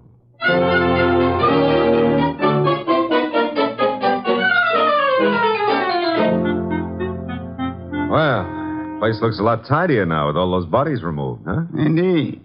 Archie, I'll get you the bottle of beer. But first, make with an explanation. The case was crystal clear, Archie. Maybe, but I'm no crystal gazer. Sure, I know. Denby had things arranged in advance with Chuck in case anybody held a better hand than his own. Piper did. So Denby whispered to Piper after kicking the light switch and set him up for a shot by Chuck from the doorway. The angle would provide evidence against Lucasto. True. However, we had only Denby's word for it and Chuck's that the door was locked. All right. We know, but you knew before Denby and Chuck blew up. How? The oil spots on the rug, Archie? Well, they only showed the gun had bounced when the murderer threw it away. Spattered oil, very well-kept gun. They showed more than that. Where were those spots in relation to the gun? Think back, Archie. Spots in relation...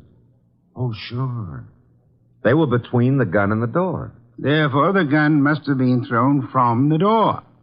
Bounced twice, staining the rug before reaching its final destination. Ah, I get it now. That told you who'd fired the gun.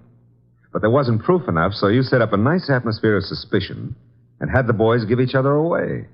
All right, Mr. Wolfe, you're a genius, and you may have your beer. Thank you, Archie. As for me, I'm not a genius, but I remember a phone number. So if you'll excuse me, Mr. Wolfe. You're excused, Archie. Thanks. But before you call that number, may I remind you that Jean is a girl of macabre tastes who appeals to the ghoul in you. Sure you may, but why bother? In order to be able to warn you that a ghoul and his money are soon parted. Good night, Archie.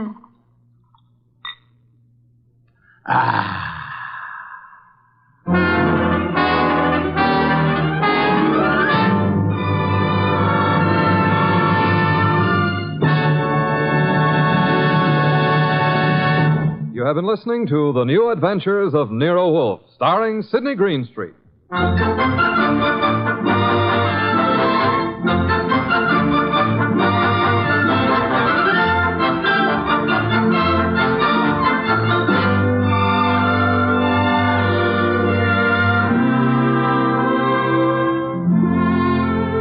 Tonight's transcribed story was based on the characters created by Rex Stout. This is an Edwin Fadiman program. In the cast were Gerald Moore as Archie Goodwin, and Betty Lou Gerson, Jay Novello, Howard McNear, Barney Phillips, and Bill Johnstone.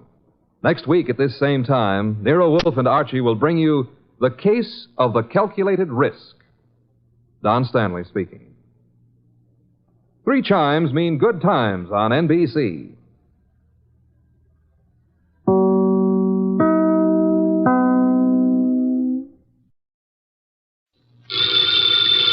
Ladies and gentlemen, the ringing of that phone bell brings you mystery, adventure. Nero Wolfe's office, Archie Goodwin speaking. What? Who? Who is this? Who wants to speak to Mr. Wolfe? Nobody. Nobody? I said that. Hang up. It's late and it's too cold. And even if it weren't, I would not consider for one moment moving from this room. Please, Mr. Wolfe, I can't hear a thing this old gentleman's saying. Does it matter? You heard what I said? No. Now, what did you say? You were late because she was killed. Well, who was killed? I can't hear you. What is it about, Archie? He says he was due here an hour ago, but she was killed. Who was killed? What does he want? Do you want us to solve the crime? I say, do you want us to find out who killed her? Oh. He says he knows who did it, but he has an important message for you. Well, then come right over. We'll be waiting, Mr. Jenkins. Archie, why do you insist on taking every silly little case? Because, boss, we need to recover for March 15th.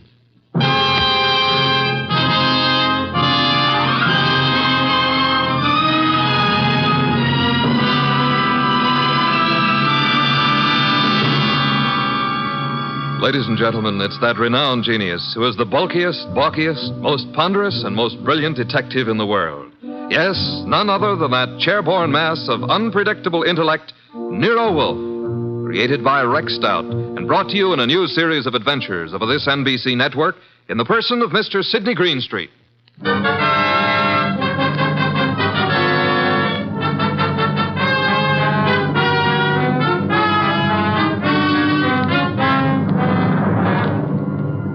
This case I like to refer to as the case of the telltale ribbon. Perhaps a better title would be Wolf Goes A-Hunting. For in a way, this was one of those unusual instances in which my boss, of his own free will and without any coercion, actually decided to leave the house and go to the scene of the crime. It started when the strange old gentleman who phoned us finally arrived. Well, there's our client, Mr. Wolfe. Evening. It's me. Who's me? Oh, I just phoned you. I'm Jenkins. I got a dispatch for Nero Wolfe. Oh, you're Jenkins. Well, come in. Mr. Wolfe, this is Mr. Jenkins. Says he has a dispatch for you. Yep. Yeah. Are you Wolfe? I am. Where is the dispatch from? Don't know. You don't know? How come? Oh, I know, but I'm supposed to say I don't. See? That's my job. What is? Just to say I don't know. What about the murder? Yeah, who was killed? Oh, my goodness. It was a terrible thing. We were just crossing the turnpike, and this fella come at us out of nowhere. The killer? Yeah. Must have been drunk, I guess. Well, how did it happen? Did he shoot her, stab her? Oh, no. He ran into her with his car. And she was only 9 years old. Your granddaughter? No, it was Bessie. But the police got him. I have to appear, I guess. Probably get 90 days, he will. For murder? Murder? Was somebody murdered? I must have missed something. Look, we're talking about Bessie, and what do you want us to do about it? Nothing. Bessie's my old horse. Oh, no. But say, who was it that was murdered? Nobody yet. Good night, Mr. Jenkins. I thought you said it was important. It might be. At least that's the way I was told. What might be? This here letter I was bringing to you. This dispatch. Well, gotta get along now. Goodbye. Well, get him. What a pixie. What is in the envelope? Mr. Wolfe, look. 5 $100 bills. And the note says, Mr. Wolfe, your services are desperately needed. Come up this weekend as my guest. Signed E. Malott. Edward Malott, the wealthy manufacturer, Well, looks as though you're going out this weekend. Well, Archie, pay my respects to Mr. Malott, and I hope you enjoy the weekend. Good night.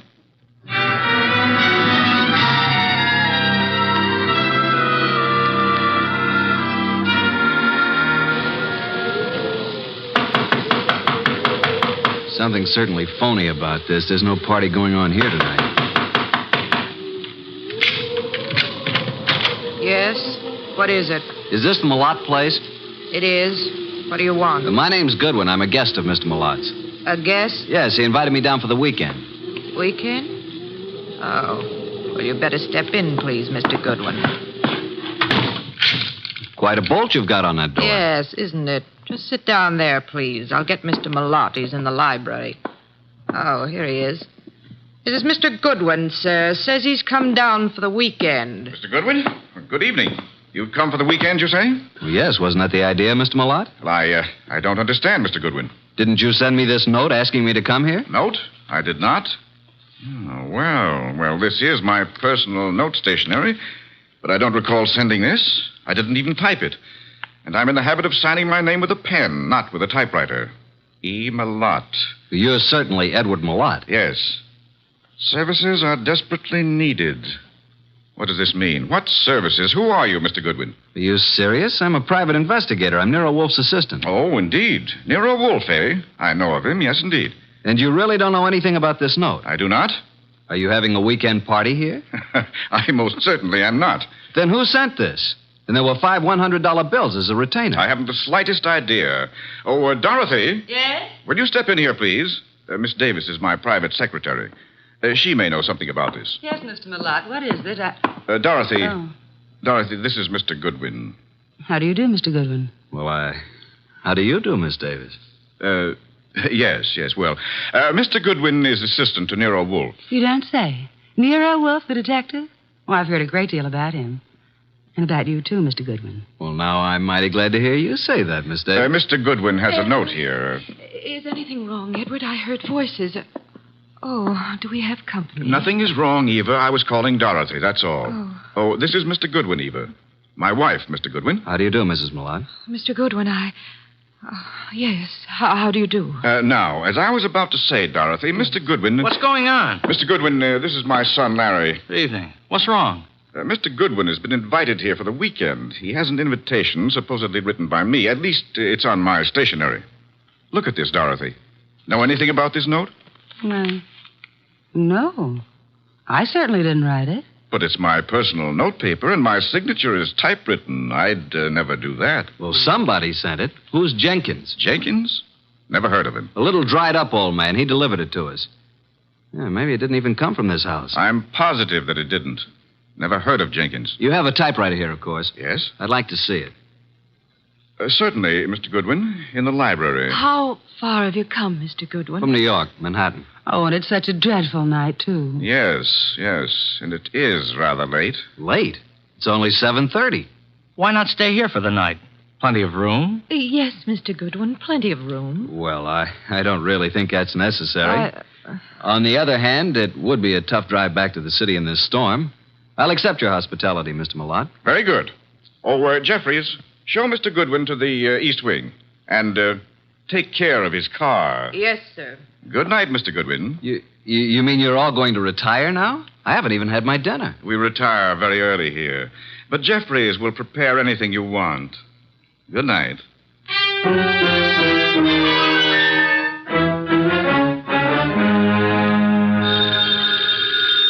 Oh, dear, who moved that phone? Hello, Wolfe speaking. Archie, boss. Well, I'm here at Malott's place, but there ain't no party. What happened? Are you in the right house? I'm afraid I am. They've all gone to bed. Weird bunch. His wife, who looks very sickly and I think wants to say something to me alone, and Larry the son, and Malott's secretary, Dorothy Davis. She has me bothered a bit. How unusual, especially if she's pretty. A beauty. But she seems to know all about me. You'd better come home, Archie. I can see you're in no condition to handle this case properly. Give them the money back. Oh, I forgot to tell you. They don't want me here. Malott didn't send the note. No one here knows anything about it, so we can keep the dough.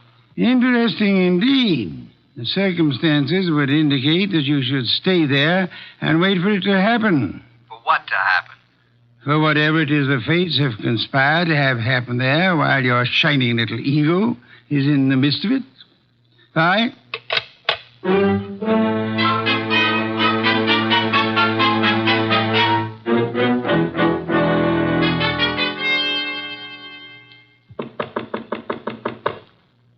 Who is it? It's Archie Goodwin, Mrs. Malott. Come in, please.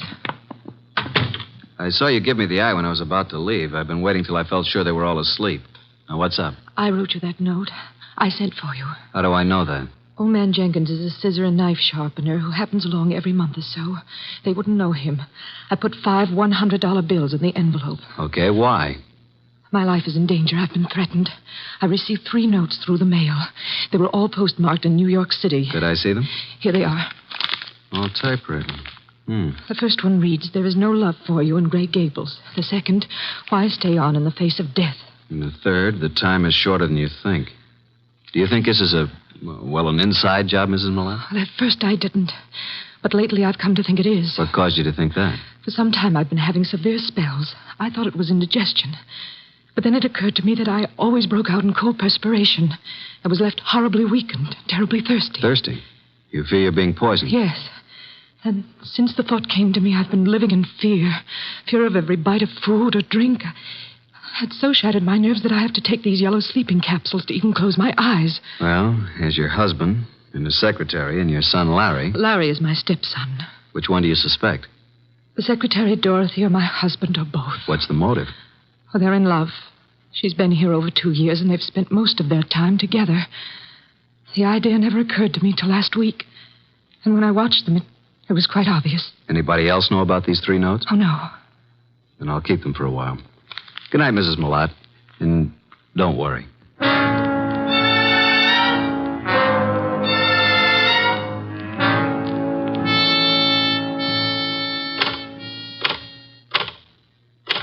What are you doing, Mr. Goodwin, snooping around in Father's library? Well, Larry, I was just trying to find out if this Remington was the machine you used to type those notes. What? What notes? The notes you sent your stepmother. Why, I don't know anything about any notes. Then why were you so startled? I'm not startled.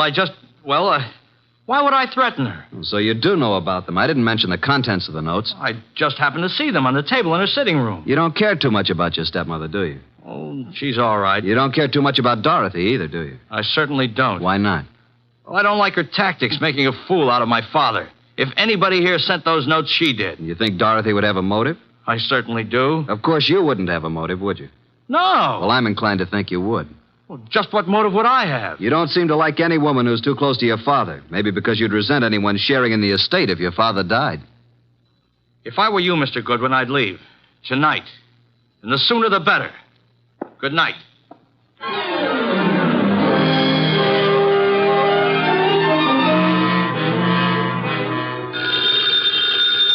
Oh, Archie. Oh, confounded boy. Yes, Archie? You have the wrong number. This is Sherlock Holmes speaking. Why don't you go to bed like the others? You don't have to push it. It'll happen. Eva Malott thinks she's being slowly poisoned. Suspects her husband and his secretary. She could be right. What are the symptoms she suffers? Gastric disturbances, weakness, thirst. Indeed. What about the son? Have any ideas? He doesn't like his stepmother and is decidedly against his father's secretary, Dorothy. He knew all about the notes Mrs. Malott had received, saw them on her dressing table. He believes Dorothy's the culprit. Then I should say that Dorothy should be the next on your list. You can say that again. Be careful, Archie. Use your head this time. Incidentally, Larry advised me to leave the place tonight. Bit of a threat it was, too. What shall I do, Mr. Anthony? Do nothing. The trouble will come to you. Bye.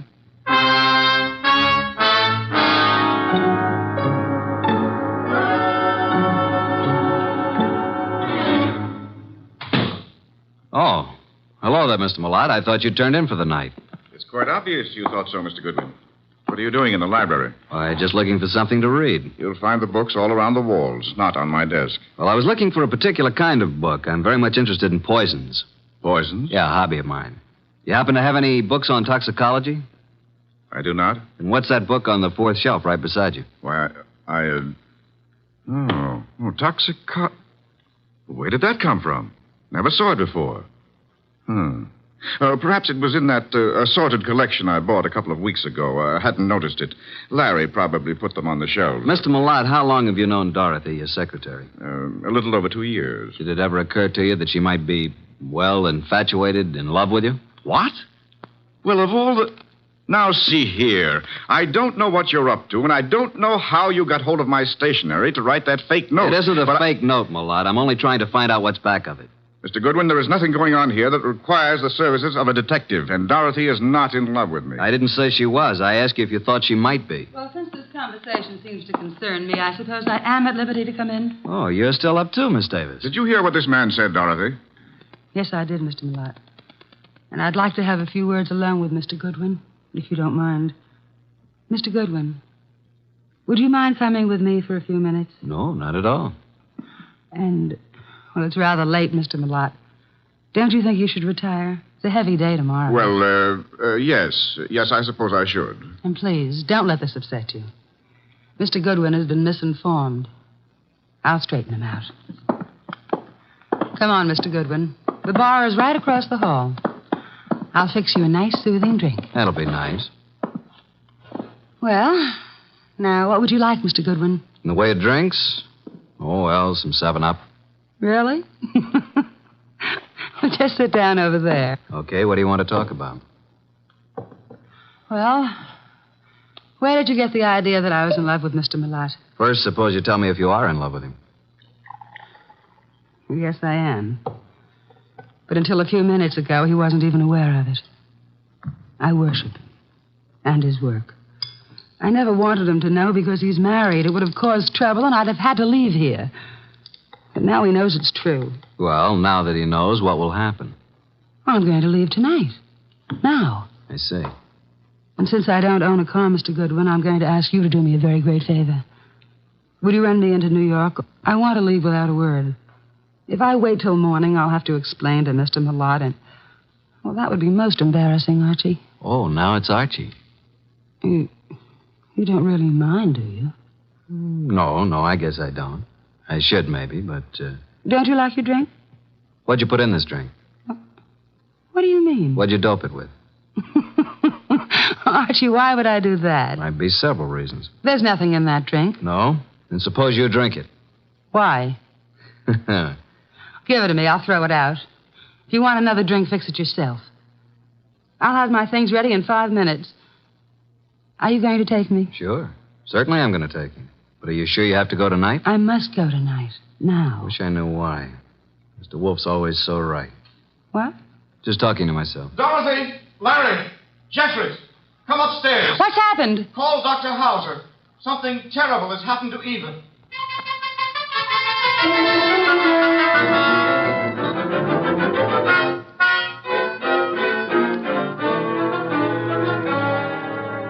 Well, Dr. Hauser? Poor Mrs. Malott. No, there's nothing to be done now. It's all over. Eva. You'd better lie down, Mr. Malott. I'll phone and take care of everything. I'll be here if you need me. I have to make out the certificate. Yes, come along, Mr. Malott. Just a minute. You too, Larry.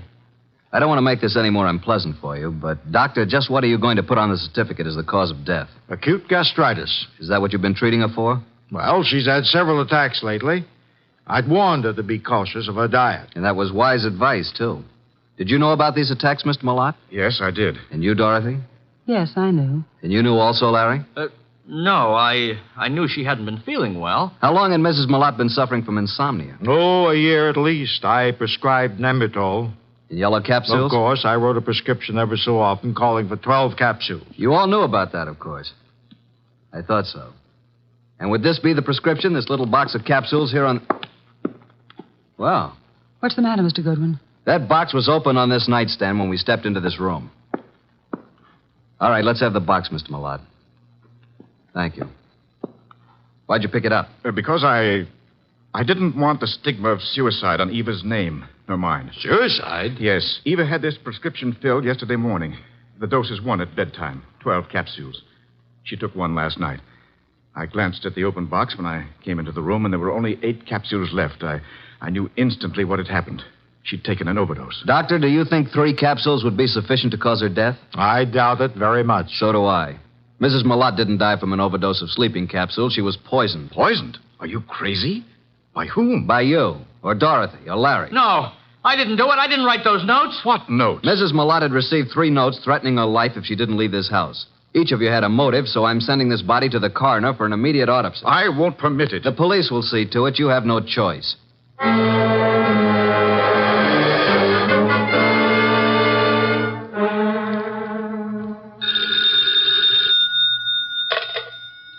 Yes, Archie. What now? Do you know who did it? How do you know anything's happened? Let us call it extrasensory perception. Well, Mrs. Malott was right. She's dead. Her doctor knew nothing about the spell she was having as being caused by anything but indigestion. How about an autopsy? It's all in the works. Looks like a metallic poison, all the symptoms. Oh? Did you search the house carefully for such a poison? I did. I'll check the drugstores in the morning. Somebody in that house will purchase some poison. Let me know when the autopsy report is in. Right. Let's see now. We have Mr. Malott, Dorothy Davis, and Larry the son. He's Mr. Malott's son, but not the child of Eva Malott, remember? Yes. Is it true that Dorothy is in love with Malott? Yeah. Dorothy admitted it to me, but claimed Malott wasn't aware of it until tonight. And earlier this evening, Dorothy tried her best to get me out of the house, insisted that I drive her into town. She tried to give me a drink, which I think might have contained knockout drops. You don't say. Archie, I shall have Fritz drive me up to the Malott place at once. Archie, are you there? No, boss. I just fainted.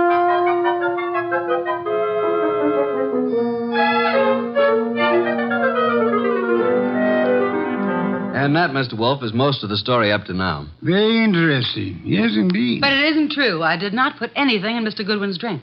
Then did you ask him to take you into town? Yes. And I might have been found in a ditch. Oh, it's ridiculous.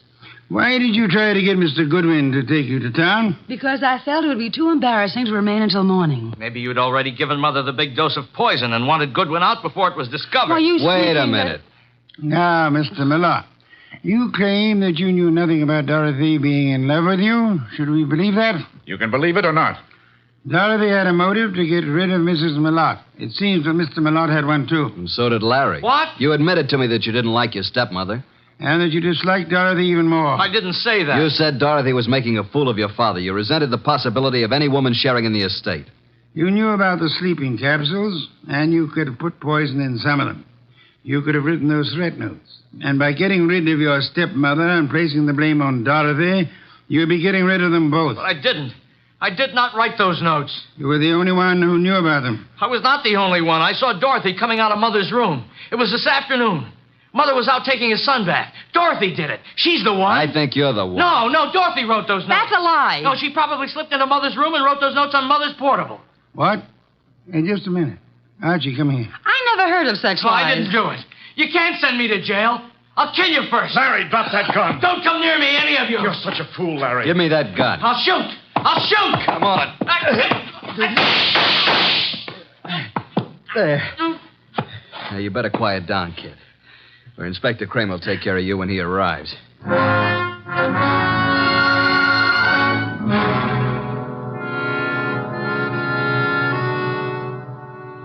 Well, Mr. Wolfe, what goes on here? Where's Goodwin?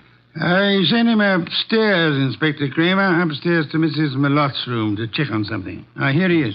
Yeah? What have you been doing, Goodwin? This, Inspector, is the pièce de résistance. This is what Mr. Wolfe has been waiting for. This little black box contains a typewriter, a portable noiseless Remington. Mrs. Malotte's typewriter. What? I didn't even know she had a typewriter. Larry knew she had one. And this is undoubtedly the very typewriter the threat notes were written on. All three of them. You were right, boss. Oh, I knew she had a typewriter, but I didn't write those notes. Oh, shut up. Archie, how do you know the notes were written on this typewriter? I've compared the type and the ribbon. They're both the same. These notes were written on this Remington. It was Dorothy. Larry, I don't believe a word you've been saying. Dorothy couldn't possibly be guilty of such a thing. If anyone is guilty, you yourself certainly have all the earmarks. Everybody's against me, even my own father. But I'm innocent, I tell you. Let me get it. I think I know who it is. Hello? Yeah, just a second.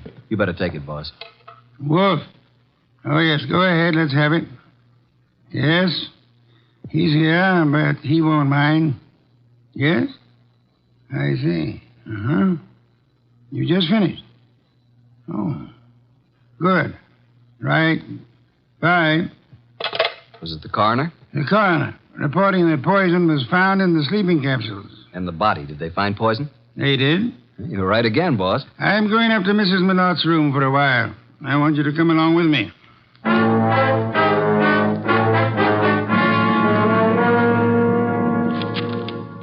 Find anything yet, Archie? No, mostly bills and invitations to bridge parties and so on. Ah. You find something, boss? Yes and no. This pocketbook detective story. What about it? I was just flipping through the pages, and I find this corner turned down. Well. What is it? Look and read. Why stay on in the face of death? Interesting. The very words used in one of the notes. Give me the book. Of course, this doesn't prove a thing either, but it does confirm what I was... Oh. What now? This cinches it. Get them all up here, Archie. Tell Kramer to bring them all to the bedroom. Well,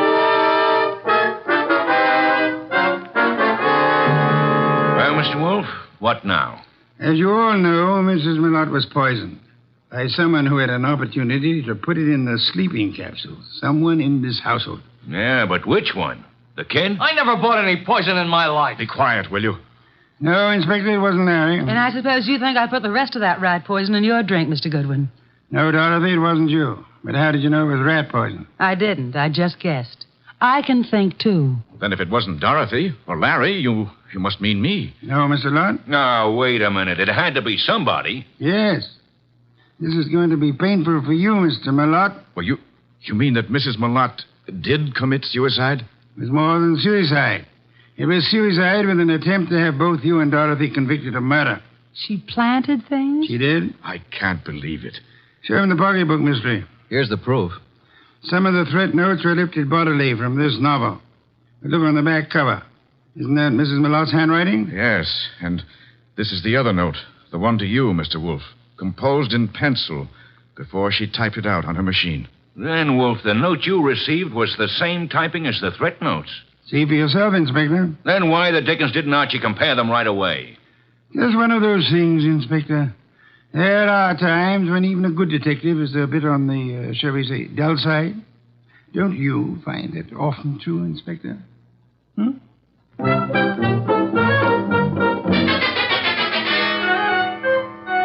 Nice of you to go all the way out there, boss. I was a bit stuck.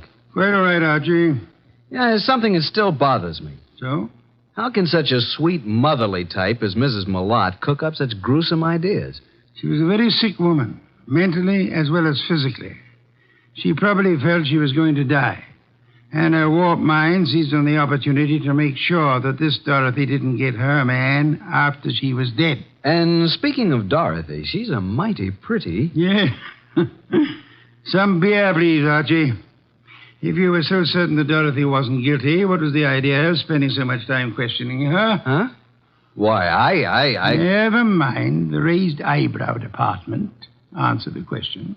Well, there are certain rules a good detective always follows. Some are in the book, others aren't. You mean there's nothing in the book which says a good detective shouldn't spend a few minutes with an attractive brunette, even though she is a murder suspect? The author of that book can be none other than the incomparable Archie Goodwin. Good night, Archie.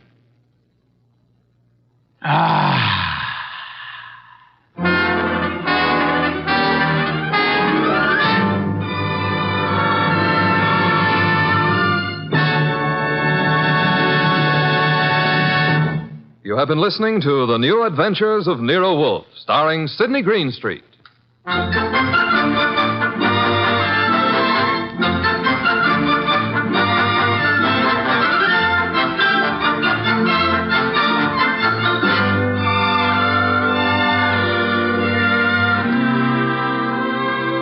Tonight's transcribed story by John Edison was based on the characters created by Rex Stout. This is an Edwin Fadiman production, produced and directed by J. Donald Wilson. In the cast were Harry Bartell as Archie Goodwin, and Gene Bates, Irene Winston, Ted Von Eltz, Jerry Hausner, Vic Rodman, and Bill Johnstone. Next week at this same time, Nero Wolfe and Archie will bring you the case of the shot in the dark. Don Stanley speaking. 3 chimes mean good times on NBC. There's music in the air tomorrow evening, music and fun, brought to you by Dennis Day, Judy Canova, and Grand Ole Opry.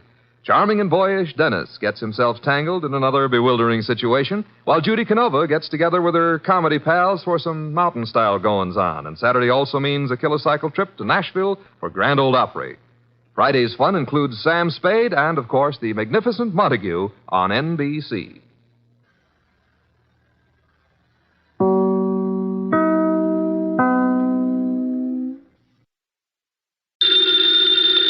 Ladies and gentlemen, the ringing of that phone bell brings you mystery, adventure. Nero Wolfe's office, Archie Goodwin speaking. Mr. Horace Crale. Does Mr. Crale know Mr. Wolfe? Oh, I see. What is it, Archie? A guy named Horace Crale. His secretary says he wants to talk to you. What about? I don't know. Us? Mr. Wolfe's rather busy right now, but I'll give him a message if you wish. Yes. Yeah. Wait a second, Mr. Wolfe. What? Black on red and red on black. Archie, this is solitaire. So? Solitaire is a game that is played by one single person alone. If I wish to put a red card on a red card or a black card on a black card... You're cheating. Of course I am cheating. What is the message Mr. Horace Crale's secretary asked you to convey? Just that he wants to see you. In a rather tragic sense, I suppose he does. Why tragic? In that he wants to see me. He is blind. Tell him to come here at his own convenience. Okay. What does Mr. Crale want to see Mr. Wolfe about? A murder? A murder that may still be prevented. Archie. Just a second. What? I have run the cards out perfectly. Is it his own murder Mr. Crale wants us to prevent?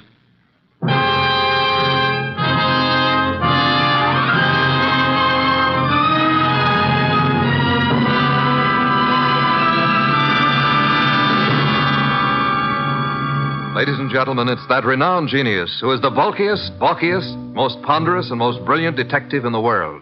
Yes, none other than that chair-borne mass of unpredictable intellect, Nero Wolfe, created by Rex Stout and brought to you in a new series of adventures over this NBC network in the person of Mr. Sidney Greenstreet.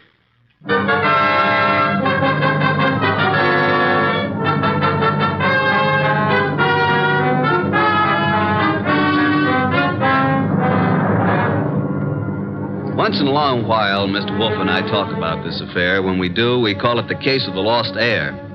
But I don't think the title's quite adequate. For me, it ought to be called the case of the gone goose. And I was the goose. Well, Archie, do you see any red on red or black on black? Nope. So? So what? You irritate me, Archie. Okay, you won your little game of solitaire perfectly, as you say. Now, who is Horace Crail? A prominent industrialist. If you read the papers, you would know. Horace Crail. Crail? Oh, yeah, the Crail Company. Exactly. How did you know he was blind, if he is? The papers have carried the story. The headlines read, Blind Father Welcomes Lost Daughter. Oh, yeah, I remember. A few days ago, there was a picture, too. I thought you'd remember the girl at least. Well, if it's the one I remember, I remember. Archie. Oh, well, it probably isn't true.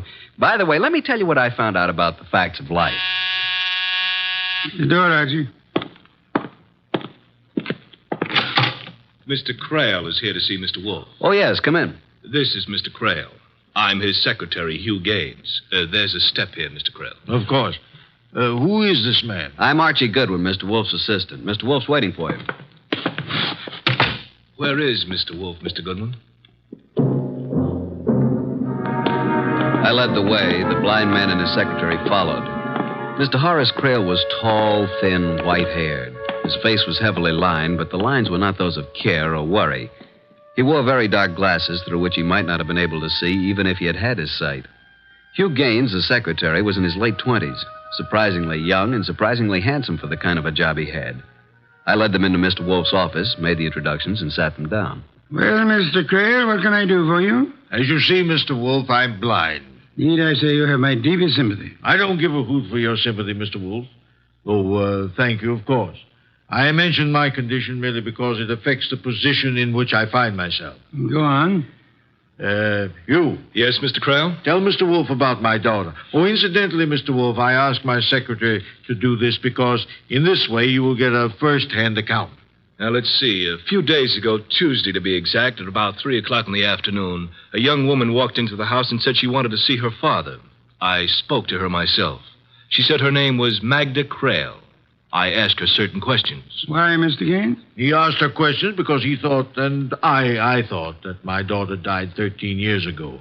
Oh, either the girl who came back to me is my daughter, or she is an imposter, and she belongs in jail. Is there any doubt in your mind about it? Of course. That's why I'm here. On the telephone, you said something about preventing murder. Well, I have a stepson named Anthony George to whom I intended to leave my money. Not because I liked him. Simply because I had nobody else to leave it to. Except your daughter. Except my daughter. If she is my daughter. We were talking about murder. I was talking about my daughter and my stepson.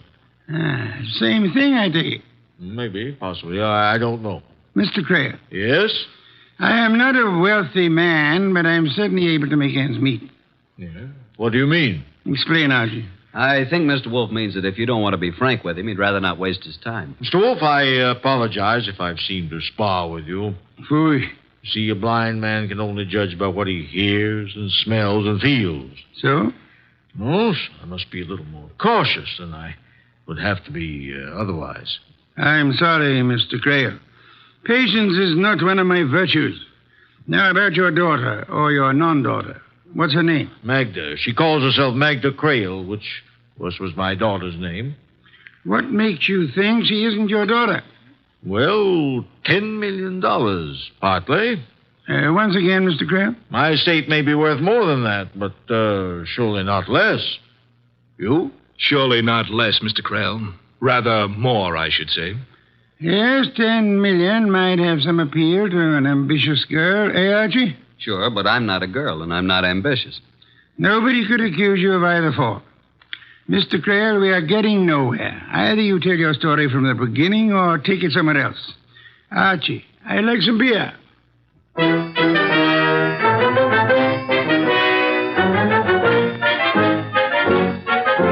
When I went out for the beer, the kitchen was a mess, and incidentally, I saw what was being prepared for lunch. When I got back to the office, Mr. Crail and his boy were gone. One beer for Mr. Wolfe. What happened? What took you so long, Archie? I had a sandwich. And spoiled your lunch. You know what you're having for lunch? Of course. I planned it. Baby octopus. Delicious. I'll take your word for it. What happened to the blind tycoon? Get your book, will you, Archie? I want to give you a few notes. Oh, just a second. Okay. Item. You needn't repeat everything after me. Yes, master. Item. Horace Crail was born blind. Item. His wife and their 6-year-old daughter, Magda, disappeared in their private plane 13 years ago. Magda returned last Tuesday. Item. No matter what he says to the contrary, Horace Crail is afraid he's going to be killed. I think Mr. Crail is right.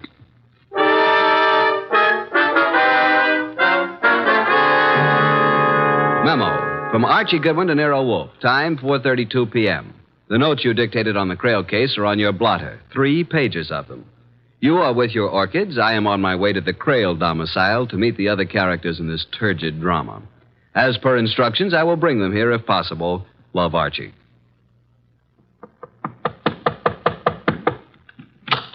Yes, sir? My name...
Beautiful. Mr. Goodwin. Archie. Oh, we could get along together, Archie, if that's the way you are. It's the way I am. I can't seem to do anything about it. Where's Anthony? Anthony? Oh, Anthony George. But I thought both my repulsive half-brother and I were supposed to meet Nero Wolfe. I'm here in case anybody wants to know.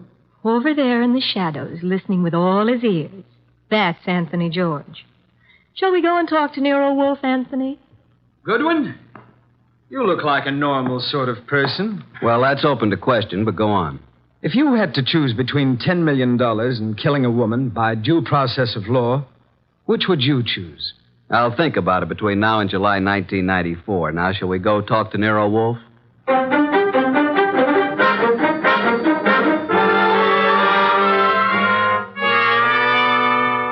Miss Crail. Yes, Mr. Wolfe. Why did you wait until last Tuesday to let your father know that you were living? Does it make any difference? I think so. 13 years ago, I was 6. What she means is that she was 6 when she died. But I didn't die, Anthony Sweet. Obviously. But Magda Crail did. With my mother. His mother. Anthony says he doesn't remember me as a child. But I remember him, the brat. What about me? When I was about 4 or 5, you were 8 or 9, I suppose. Do you remember dressing up in one of Daddy's tailcoats, a sword, and Mother's hat with a plume? Suppose I did. You're still not my sister. Don't worry, Anthony. When poor Father dies, I'll support you. Archie. Sir? I made a mistake. A mistake? You? I thought I wanted to talk to these young people. I don't. Take them away. Take the young lady to a nightclub. On my salary? As part of our investigation, it will be charged to Mr. Horace Crail. It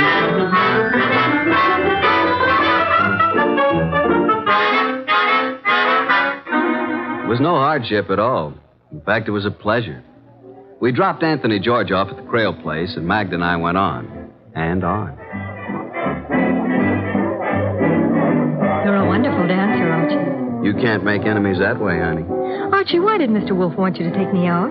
To find out whether you really are Crail's daughter. How did he expect you to find out? I don't know. Do you think he knew? He probably had some idea, but I don't know what it could have been. Honestly? Honestly.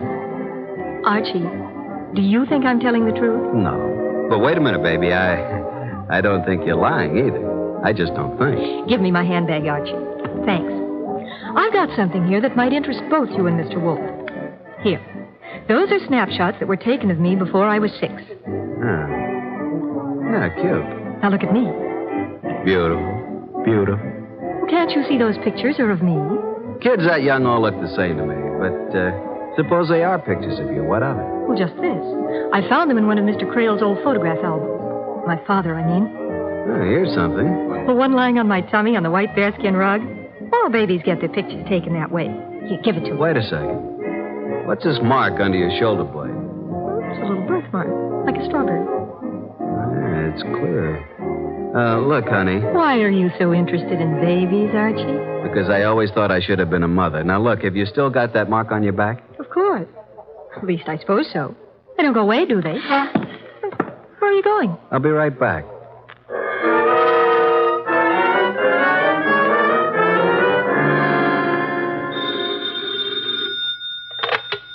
Nero Wolfe speaking. Archie Goodwin. I'm with Magda Crail. No doubt. What? No doubt, I said. But never mind. What do you want? Want to ask a question. Go on. You don't think Magda's Horace Crail's daughter, do you? I don't think anything. You're stealing your lines from me. Never. All right, then, no.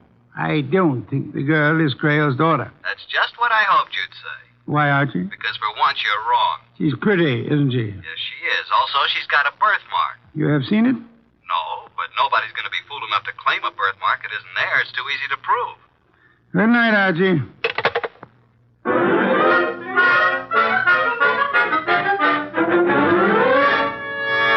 Thought you deserted me, Archie. Well, you know Hugh Gaines, don't you? Hello, Gaines. Hello, Goodwin. Making hay while the moon shines? You know, if you work that into a routine, it could be pretty dull. You don't like me, do you? Do I have to? No, not in the least. Well, that's good. Mr. Wolfe and I feel it's wrong to like any of our clients, especially in nightclubs. Really? Why? Because they might sit down at your table while you're making a telephone call. Oh, I'm sorry. Never mind. Finish your drink. Once again, I'm sorry. Forget it. Mr. Crail seems to think that Magda's trying to rook him. Apparently. What do you think? Boys, I'm here too, you know. Quiet. What do you think, Mr. Gaines? Well, to me, it's a matter of no importance, one way or the other. As for Mr. Crail, what he wants is absolute proof. And, of course, there's no such thing as proof that is absolute. Do you want me to add it up for you? Yeah, that's exactly what I want you to do for me. Add it up. 13 years ago, Mrs. Crail and her small daughter, Magda, boarded a chartered plane in St. Louis to fly across the Ozarks to Hot Springs, Arkansas. Mm-hmm. They took off, and that's the last that ever was heard of them, or the pilot, or the plane. Okay, add some more. Mr. Crail had the whole area searched for months. The search itself cost almost $50,000. And the plane was not found. They finally decided that it must have fallen into the Mississippi, where it would sink to the bottom and stay forever. Now, wait a minute. Magda. Yes, Archie? Don't you remember anything about this trip? Nothing. Not a single thing. The last I remember is Mother putting me to bed in a strange city, in a hotel. And that's all. Okay, what's the next thing you remember? Archie, dear. Yeah? Didn't my father go over this whole business with Mr. Wolfe? I suppose he did. Then do we have to do it again? There must be some reason why he wanted me to take you to a nightclub. Because I might say something I haven't already said 100 times? Maybe. What's the next thing you remember after your mother put you to bed in a strange city? Archie, I have a confession to make. This I believe. Go ahead. $10 million is a lot of money. So I've been told. I don't really remember a single solitary thing before I was 6 years old and going to school in Rogers, Arkansas. Not Anthony George wearing tails and a sword? It was one of the pictures in the album. Not your mother putting you to bed in a hotel in St. Louis? $10 million, Archie. So you're not Magda Crail? Well, of course I'm Magda Crail. Oh, I may have tried to make the story sound a little more convincing than I should have. But I'm Magda Crail just the same. How could I be anybody else? So far, I can't see why you shouldn't be anybody else. Miss Crail will now bring up the matter of the diary. Won't you, Miss Crail? The diary? Oh, you don't know. Then Mr. Wolfe has told you nothing at all about this case, has he? He probably told me all I needed to know. What about a diary? Well, you see, Mr. Goodwin, Miss Crail's memory begins at about the happy age of 7. A black-haired, green-eyed, pigtail brat named Maggie Lomax. Only child of Walt and Mabel Lomax of Rogers, Arkansas. Am I correct, Miss Lomax? Miss Crail, I mean. He's a sarcastic character, isn't he, Archie? That he is. What about this diary? To cut a long sob story short, Walt and Mabel Lomax died in an automobile accident a few weeks ago, leaving only Maggie. Take it from there, Maggie. There was no money. I looked through the house to find anything I could sell, and I came across a hidden box. The diary was in the box. along with some clothes that might fit a 6-year-old girl. The clothes look like what the girl was last seen wearing. How do you know? Well, there's a photograph in one of Mr. Crail's albums taken in St. Louis the day before the flight. But for $10 million, those clothes could be reproduced, stitch for stitch. Archie, dear. Take him out in the alley? It would be a pleasure. Oh, now, wait a second, Archie. With one arm tied behind you, I think you could probably beat me into a pulp. Is it all right if we don't prove it? We were talking about the diary, Archie. Okay, what about it? Archie, I don't even claim the handwriting is mine. What's handwriting when you're 6 years old? Still, the first page is one of those things that has name, name of parents, home address, and like that. Color of hair, eyes, you know. Sure, I had one myself. Certainly. Every child had one. One or a dozen. Maybe they still do. You fill in the first page, and then you never write another word. Honey. They were cheap. I doubt if they cost $0.25, and there was a place that said, my first date, favorite pastime. Look, baby. Oh, he calls me baby, Mr. Gaines. Yes, I noticed that. I think he'd believe your story no matter what you told him. Get lost, will you, Mr. Gaines? What's that? Get lost. Drop dead. Turn blue. Well, I can take a hint. Good night, Archie. And Miss Lomax. Prissy, isn't he? Prissy is the word. He doesn't seem to believe your story. He believes what he's told to believe. It's his job. Sure. You believe me, don't you, Archie? Honey, you're beautiful, just the way you are. Now, let's talk about the diary. I hate you. I hate you, too. Shall we dance? The diary. Oh, dear. Where is it? Do you call this romance? No, I call it working overtime. Where is it? Here, in my handbag. Here. Push over. We look at it together. I'm not crowding you, am I? What's a little crowding? Cozy, isn't it? Now, look at the cover first.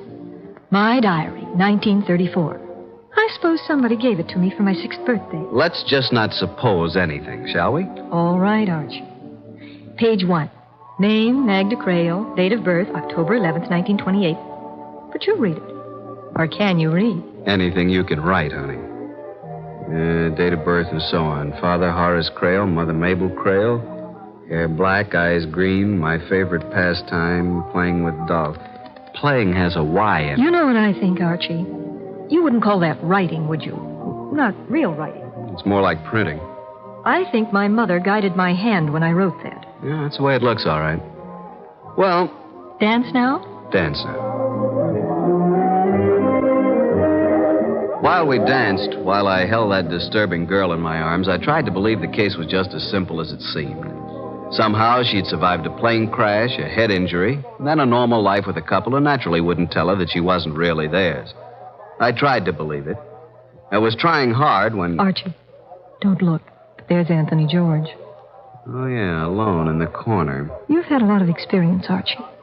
Do you think he's a killer? A what? Do you think he'd commit murder? I don't think anything about him, but why should he? For $10 million? I see what you mean. Are you worried?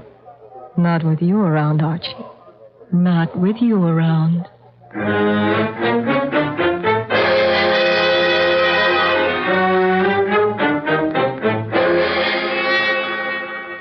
It was like that, maybe even more like that, until the waiter told me I was wanted on the telephone.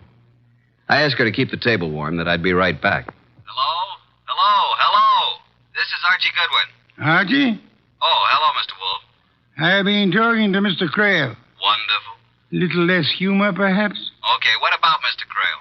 He showed me some pictures of his daughter. Baby pictures? Unfortunately. Some of the pictures were missing from the album. Those are the ones I've been looking at. Archie, I'm interested in that birthmark. So am I. Do you think you could persuade the young lady to have a picture taken of her back undraped? Wait a minute.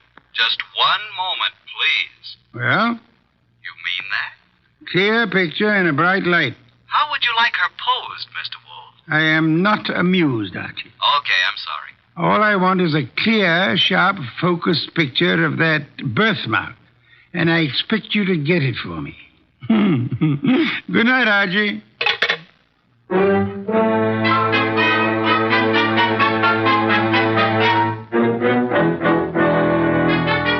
Hello again. Dance? No. Talk. More talk? Lots more. What now? That birthmark. So I've got a birthmark. What about it?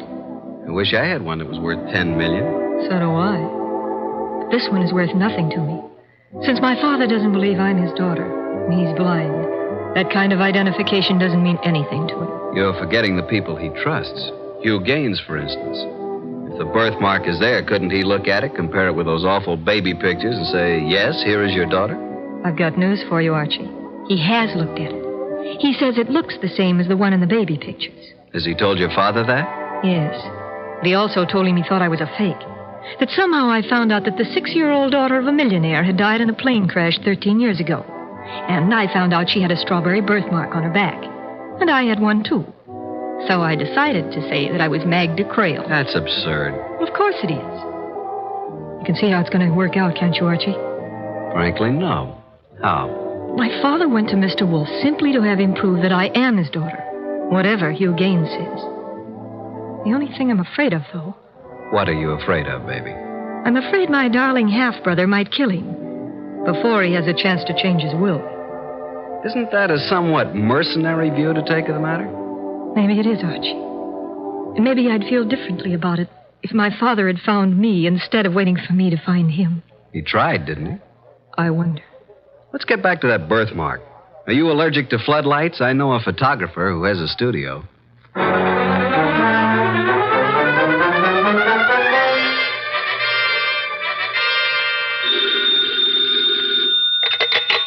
Confound it, Archie. How did you know it was going to be me? Because nobody else would dare to call me this late. What do you want? I got the pictures. They're drying now. If you come home, bring them with you. They may be important tomorrow. Have you heard that Horace Crale was murdered? No. How? Who? Where? Tomorrow we'll talk about it, Archie. Good night.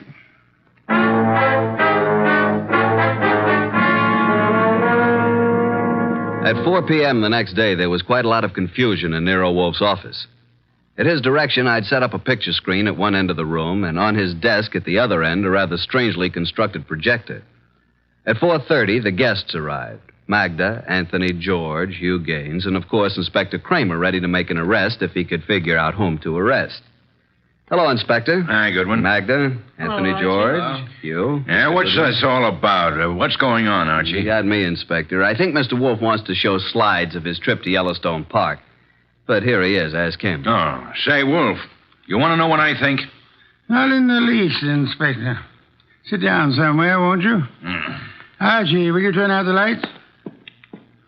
Thank you. Now, this is a picture of Magda Crale lying on her stomach at the age of 6 months. I changed the focus so, and we have a close-up of a birthmark. A smooth discoloration that looks as if it might have been painted on. Now, look, Wolfe, you said if I came here, you'd give me the guy who killed Horace Crale, and you show me a picture of a baby's back. Inspector, if you open your mouth again, I may not keep my promise. Go ahead.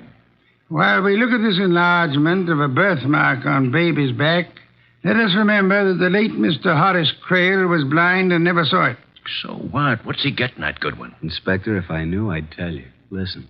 Mr. Crale had a trusted secretary, Hugh Gaines. I'm here. Of course, Mr. Gaines had a brilliant idea. He knew the tragedy of Mrs. Crale and her daughter, and he decided to bring Crale's daughter back to life. What makes you think so, Mr. Wolfe? You had access to the photograph album, and only you. Oddly enough, Mr. Crale didn't even know his daughter had a birthmark until you told him. That may be true, but what of it? It's unimportant. Now I want to show you another picture. Archie, explain this picture, will you? Reading from left to right, this is a picture of Miss Crale's back. Very pretty, too. As you can see, there is what appears to be a small birthmark somewhat under the left shoulder blade. I change focus, and as it becomes larger... That's not a birthmark. That's tattooing. You can see it. Tattooing, of course. And Mr. Gaines had a brilliant idea how to make use of a tattooed birthmark and Miss Magna to help him out. Blind as he was, Horace Crale saw through it. That's why Hugh Gaines had to kill him. No, you don't, Gaines.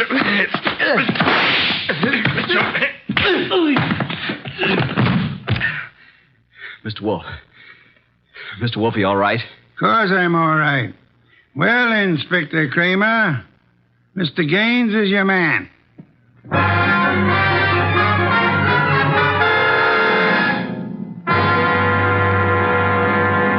Another bottle of beer, please, Archie. It's right there in front of you. You know, I was thinking. A girl can get herself tattooed, can't she?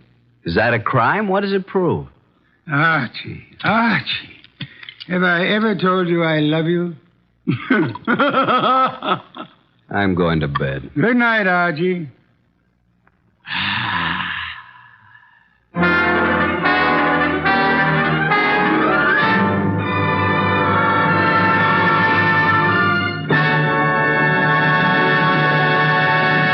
You have been listening to The New Adventures of Nero Wolfe, starring Sidney Greenstreet.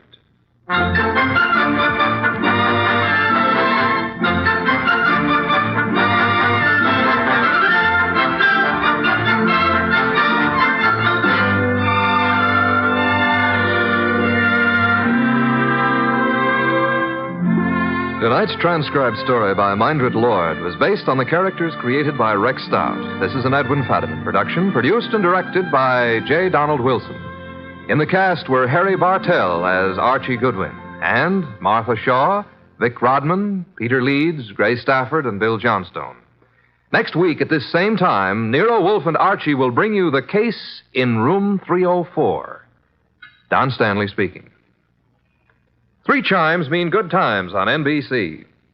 This Sunday, the glamorous and unpredictable Tallulah brings you another hour-and-a-half broadcast of The Big Show, starring Fred Allen, Judy Holliday, Joan Davis, Fran Warren, and many more. And this Sunday's Theater Guild on the Air production is the Broadway comedy The First Year. Starring in this Theater Guild presentation are Richard Widmark and Katherine Grayson. Remember, Tallulah Bankhead stars in her wonderful Big Show Sunday on NBC.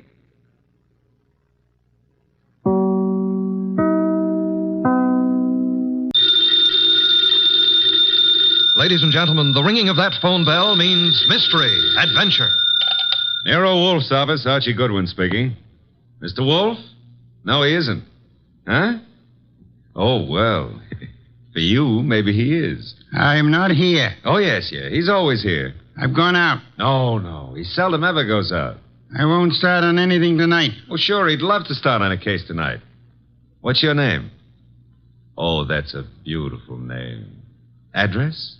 Archie, it's another woman hang-up. No, honest. I'm not Mr. Wolfe, but I'm his agent. Yeah, I'll be right over, miss. Goodbye. What's her trouble? Where are you going? Well, she said she's received some threatening notes and she's afraid to leave her hotel. So long, boss.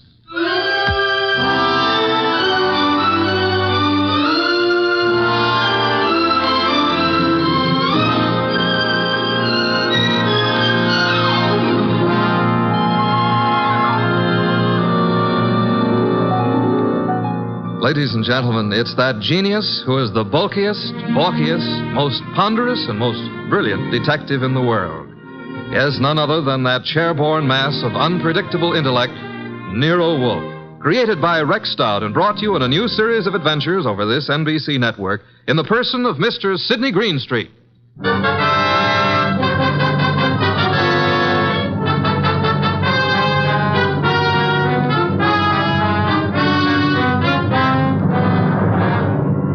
We prefer to call tonight's story the case of the Vanishing Shells.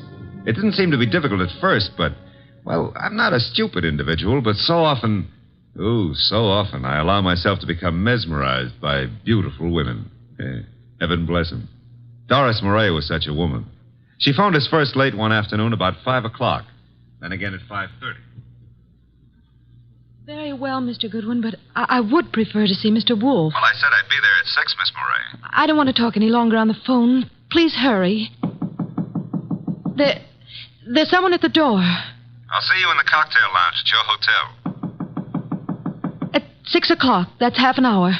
Don't fail. Who is it? Emil Stoner. Oh, come in, Emil. You got my call, darling. Here, let me take your briefcase. I'll just put it here on the piano, Doris. I'm terribly upset about those threatening notes, darling. I know it's upset you, too, but I'm determined to find out who it is. I'm not going to let them bluff me out of my first chance to play the star part in one of your shows. But look, Doris, there's that other part. Is that all I mean to you? Well, what can they divulge that'll harm us? What? Several things. And I can't afford... I mean, at this time... You're frightened, Emil. Doris, I'm going to give the star part to Paula. Paula! You've been divorced for 4 years. Why? Because I feel she can play it better. Is that what you're going to say? Well, I can act rings around her. Now, look, Doris. I know it's a big disappointment to you, but that's the way it is. Get out. Get out. Go on across the hall to Paula. Give her the part. Louse up your show. She and that playwright of hers. Get out, Emil. But, Doris... You frightened little... Get out!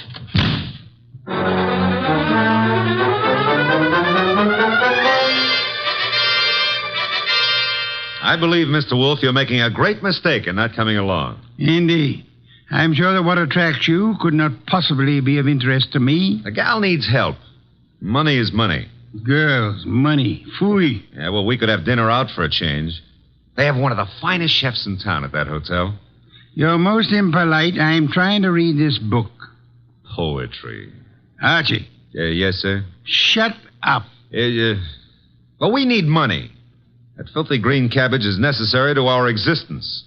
This may be a tough case, you know. You're sufficiently intelligent. Sometimes. If I sat around like you do, I'd weigh 500 pounds, too. Archie, leave the room. Besides, it's only 300. What a way to run a business. Orchids, beer, books. Don't keep the charming client waiting. Okay, I'm going. And always remember there is a telephone.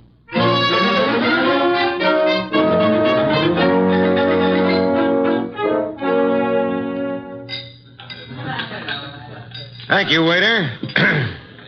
Oh, good evening, Miss Moray. I'm Archie Goodwin. Well, I didn't expect... please sit down. Well, I think I should explain the absence of Nero Wolfe. There's so much of him that it's not too convenient to transport it about. I do all the outside work. And I'm sure you do it well.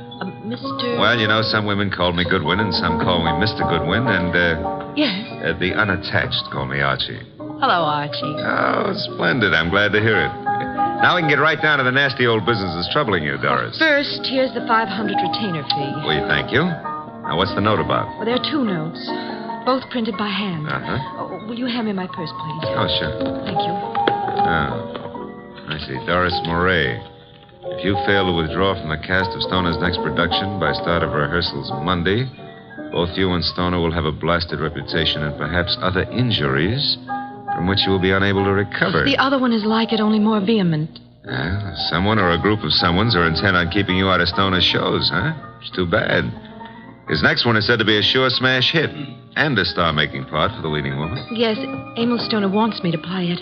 He's been planning on it ever since David Banning wrote the play. What does David Banning think of you playing the part? Well, I don't think he's too enthused about it. You see, Mr. Stoner and Paula Kenyon have been divorced for 4 years, but she has continued to be his top leading woman.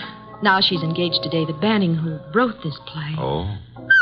Makes things a bit difficult. Well, of course, Rick Hunter, Stoner's director, is... Hunter's somewhat in favor of your playing the part. Well, Rick Hunter is very fond of my work. And very fond of you as well, huh? Yes, unfortunately. I like Rick Hunter tremendously, but Emil Stoner has been of greater interest to me. In fact, we're more or less engaged, Mr. Goodwin. Oh, well, had any words lately with the ex-Mrs. Stoner? Paula Kenyon, is that her name? Paul and I were great friends when I first joined the Stoner Productions, but I don't know, I don't think she appreciated the fact that Mr. Stoner and Rick Hunter, the director, took such an interest in me. Tell me, did you ever think you were in love with Rick Hunter? Yes, at first I was thrilled by his artistic imagination. And then as time went on, I realized that he was subject to melancholia. Mr. Stoner was more stable, and I needed someone older to advise me. Well, what's wrong with your reputation of Mr. Stoner's? Well, there's nothing I fear, but I'm afraid Mr. Stoner is somewhat disturbed by these threats. He feels there's something in his past of sufficient import to really harm him. I think it's nonsense. Well, then what we have to do is uncover this person or persons before you end up with ruined careers on Broadway. Where does the ex-Mrs. Stoner live? Well, as a matter of fact, she lives just down the hall from me. Lived here for years. Oh, well, I think it's advisable, honey, that you stay close to your room until we solve this thing. Oh, but I'm not afraid for my life, Archie. No? Well, I am. I'll see you into your room, Doris. Oh, now, please, Mr. Goodwin, if you... Oh, you don't trust the boy, huh? Oh, well, Such beautiful eyes. Oh, Lovely red hair. Yeah. You could have the lead in my new play. I never wrote one, but for you, I'll try anything. Come along. Here's your bag. Well, hello, Doris. Oh, hello, Rick. Mr. Goodwin, this is Rick Hunter. Hiya, Hunter. Nice shows you've been putting on. I've just been admiring your work, Goodwin. Oh, well, that's nice. I'm glad. Nothing like encouragement for a beginner, Mr. Hunter. You're ready for the big time from what I saw. Heard from Emil Stoner today, Doris? I talked to him once this morning. Have you been sitting in the cocktail lounge all afternoon? Yeah. That I have, honey. I want to see you play that lead, baby. And I think I just about got it all settled. Dreaming about it won't settle it. Liquor never accomplished anything in itself, Rick. Come on, Mr. Goodwin. He's a very jealous man, Doris. In fact, right now, I can feel his thoughts piercing me between the shoulder blades. Oh, excuse me. Here's a phone booth.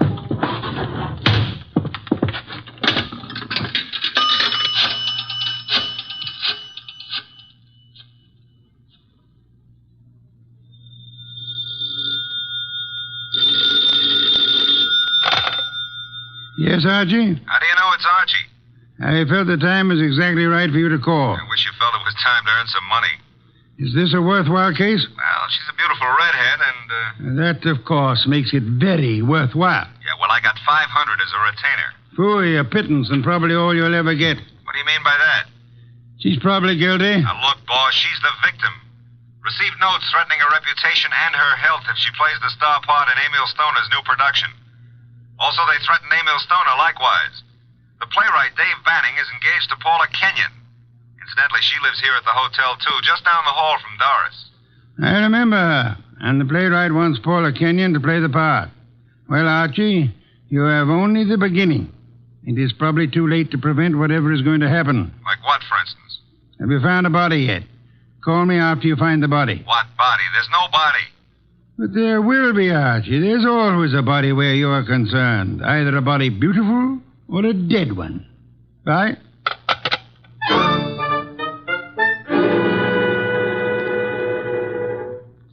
Thanks for seeing me to my room, Archie. Oh, I'm not stopping here, Doris. I'll take a look inside. But I'm not. Oh, I insist. Part of my job, you know. If I fail to take every precaution, Mr. Wolfe would never... Oh, look in that chair. Emil. Emil? Emil Stoner? Oh, 3 red dots on his shirt front. Doris, hold on. I'm all right. Yes, I'm all right. All right, sit down. That's it. Now, let's see. The body's still warm. What's this crumpled in his left hand? A horoscope. Between the fingers of his right hand, an unlit cigarette. Monogram PK. Paula Kenyon. This horoscope is for March. Something he picked up from your desk here? I don't believe in astrology. Where'd he get this cigarette with Paula Kenyon's monogram? Poor Emil. Poor Emil. I didn't believe anyone would really harm us. Why was I so stubborn? When did you see him last? Please, shouldn't we do something? Call the police? No, not yet. When did you see him? Why, I saw him this morning. I'm so shocked I can hardly think clearly. Doris. Yes? There's a briefcase here on the piano with a newspaper on top of it. What? Oh, it is. Yes, it's Emil's. He must have left it here this morning. That's strange. Emil Stoner was bald, but... But what? Well, I'm sure he's a man who always wore a hat, but I see no hat. He must have come up the elevator as I went down to meet you. Who would know he'd come up here? Your director, Rick Hunter, he said he'd been in the bar all afternoon. What else was it he said? Thought he had everything just about settled. Oh, no, Rick couldn't. He just... Oh, Mr. Goodwin, I couldn't believe that. I can believe anything about anybody. I learned that the hard way. In my book, everybody's guilty until proved otherwise. Even you, baby. What? Even you. Yeah. A Herald Tribune newspaper. Are you sure you haven't seen him since this morning, Doris? What are you doing? Absolutely nothing. Someone came in here and shot him. Call the police. I insist. Maybe... What? Maybe I did leave my door unlocked. Why did I do that? Well, they couldn't have opened the door otherwise, could he? No. Give me the check room, please. Oh, hello. Do you know Mr. Emil Stoner, the producer? You do? Well, tell me, did he check his hat with you this afternoon or this evening? He didn't, huh? All right, thanks. He must have carried it up here to this floor. Doris, do you have a gun? I own a gun. A small .25 automatic. But it's not here. Where is it? I had the handle repaired, and it's been in my dressing room for a week or two. I hate to do this, Doris, but I'm going to move the body away from the back of that chair. Oh. There. Yeah, 3 wounds. 1 bullet went through the upper part of the chest, out the middle of the back. I'd say right through the heart. By the angle of the wound, he was shot while sitting down. Please, Mr. Goodwin, must we stay here? I want to give this room a thorough going over. We'll go down to the lobby. I want to use that phone booth again. And, Doris, I hope... I know what you're going to say. You hope that gun of mine... is still in your dressing room at the theater.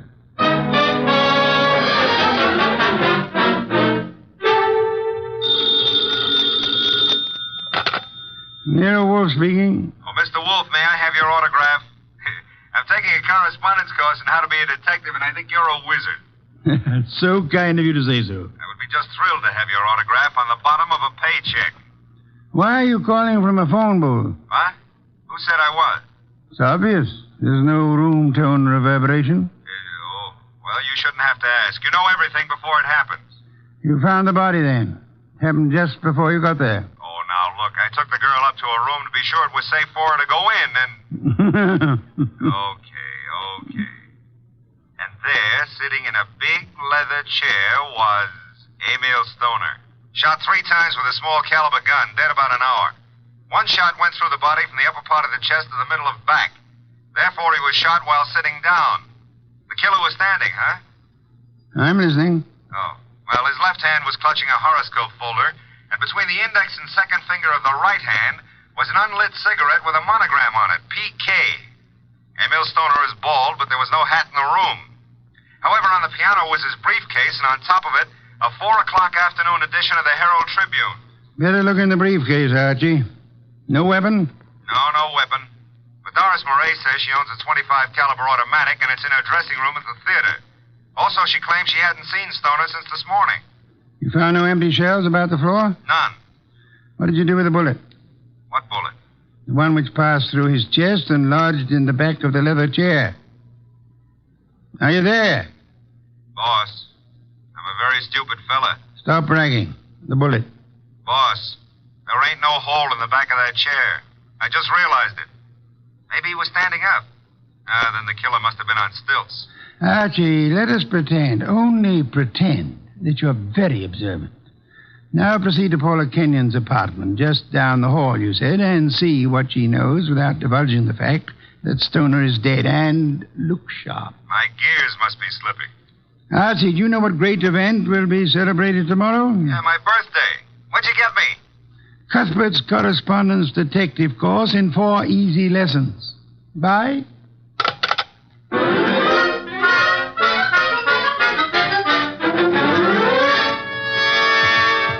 This is Paula's apartment.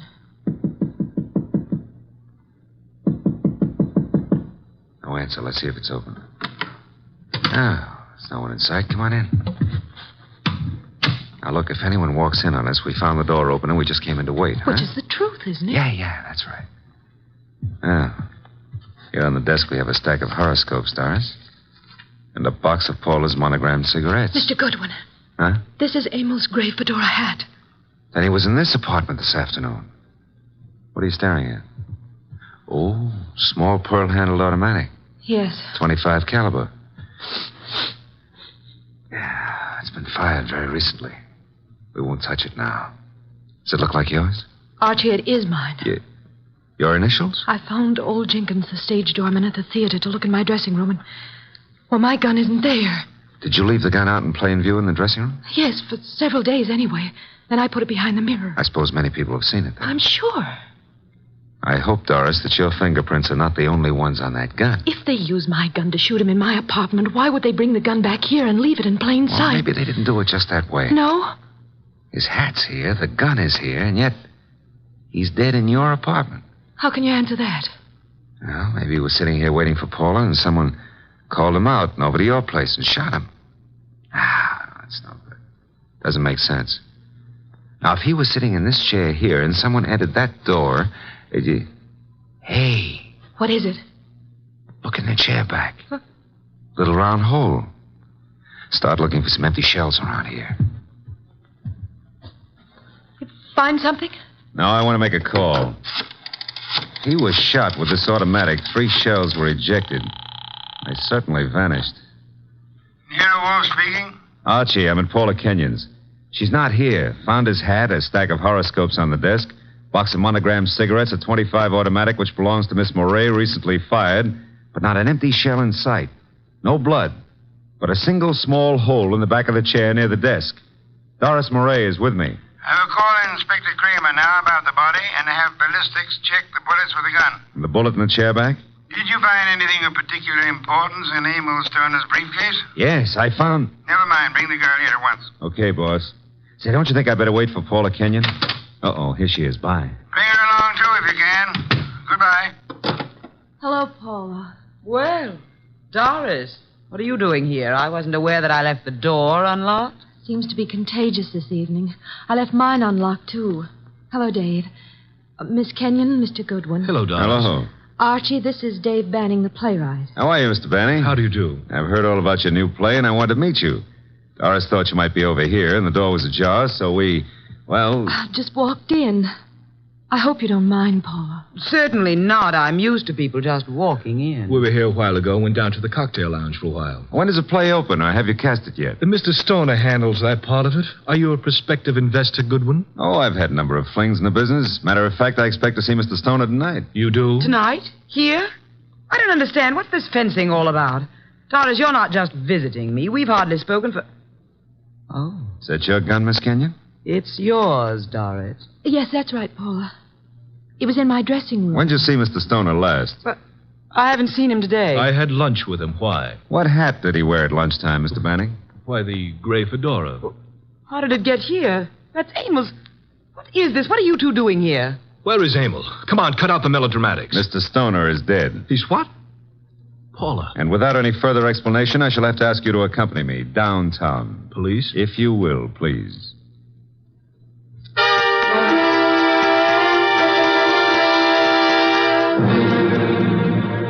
They're still in the front room, boss. I'll bring them into your office when you're ready. Yes, Archie. I'm sure they're all anxious to talk. They've been sitting there for an hour now. Maybe we ought to make some sort of explanation to them, huh? Why? This sort of technique should work very well in this particular instance. Yeah, but I don't know about that director, Rick Hunter. He may be difficult. Does anyone know that you found the completed and signed contract in the briefcase? No one. Mm-hmm. Good. Now we have the threat notes, the contract, the afternoon newspaper, the briefcase, the fedora hat, the gun, no ejected shells, the horoscope, the cigarette, and the 2 chairs. One with a small hole in it. Come in. Ah, Inspector Kramer at last. What have you? Well, we covered every inch of that place and didn't find a single empty shell. There were 2 bullets in the body and the one that passed through him into the chair back in Paula Kenyon's place. They were all 3 fired from Doris Moray's little automatic. Any fingerprints on the gun? None but Doris Moray's. Not unexpected, to say the least. The bullet that was lodged in the chair in Paula's place went through his heart. Now, he was apparently shot in her room, but... But how did he get into Doris Moray's place? I'll be able to explain that when we locate those 3 empty shells, Inspector. Bring our guest in, Archie. Come in, please. Ladies and gentlemen, Mr. Nero Wolfe. Miss Paula Kenyon. Hello. Miss Doris Moray. Hello, Mr. Rick Hunter, the director. How do you do? David Banning, the playwright. How do you do? Won't you be seated, please? May I present Inspector Kramer of Homicide? How do you do, Inspector? Mr. Wolfe has asked you here to give such details as you recall, which might be of assistance to him in the solution of the murder of Emil Stoner. Mr. Hunter, as the director, whom did you favor as the star of your next production? Why, Doris Moray. You have been deeply interested in Miss Moray? Hasn't done me much good. But you do love her? I do. And you are deeply interested in the progress of her career? I am, most assuredly. Did you know that Mr. Stoner had made out and signed a contract for a certain woman to play the lead in the new show? No. You knew that Doris Moray had a gun in her dressing room? Yes. You were in the hotel cocktail lounge all afternoon until you met Doris and Mr. Goodwin? Yes. And you could have seen Emil Stoner enter the lobby and go to the elevator? I could. Could you prove that you never left the cocktail lounge until you met Doris and Archie? Maybe not. Did you see Mr. Stoner go into the elevator? I did. Mr. Banning, you wrote the new play. Were you in favor of Miss Murray playing the part? Why, no, I felt Paula Kenyon was better suited for it. You and Miss Kenyon are engaged to be married. Yes. Anything happened to Mr. Stoner, you, as next in line, could assign the role as you saw fit. That's correct. Did you know that Mr. Stoner had made a final decision on the part? I did not. He didn't tell you anything about it at lunch today? No, I made a strong plea for Paula. You know about the gun in Miss Murray's dressing room? Everyone did, apparently. Very well. Miss Kenyon, did Emil Stoner visit your apartment often? Not often. We were not on too friendly terms. Did you phone him to visit you this afternoon? No, who said I did? No one? I merely asked. Were you, by any chance, still in love with Emil Stoner? Now, see here, I don't appreciate that kind of talk. Just relax, Mr. Banning. I was not in love with Mr. Stoner. That was over. You and Doris Murray were at one time very friendly. Yes. Well, I found out how two-faced she was. Emil was a fool to fall for her, but you couldn't tell him anything. All she's interested in is a career. You're not interested in your career, Miss Kenyon? Well, yes, in a way. You wanted the star part. You phoned Stoner this morning. Yes, but he said he was going to give it to her. You knew about Doris's gun? No, I You didn't. recognized it immediately, boss. Well, yes, I knew. What if I did? Then you wrote these threatening notes to Miss Murray. I did not. I did not. You didn't know the contract had already been signed? No. Then you still had a motive to kill him. I wrote those notes. She had nothing to do with it. You can check them on my typewriter.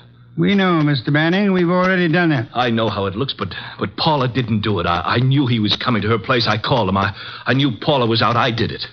If so, what did you do with the ejected shells? I threw them away. How many? 3. Oh, no, David, please don't.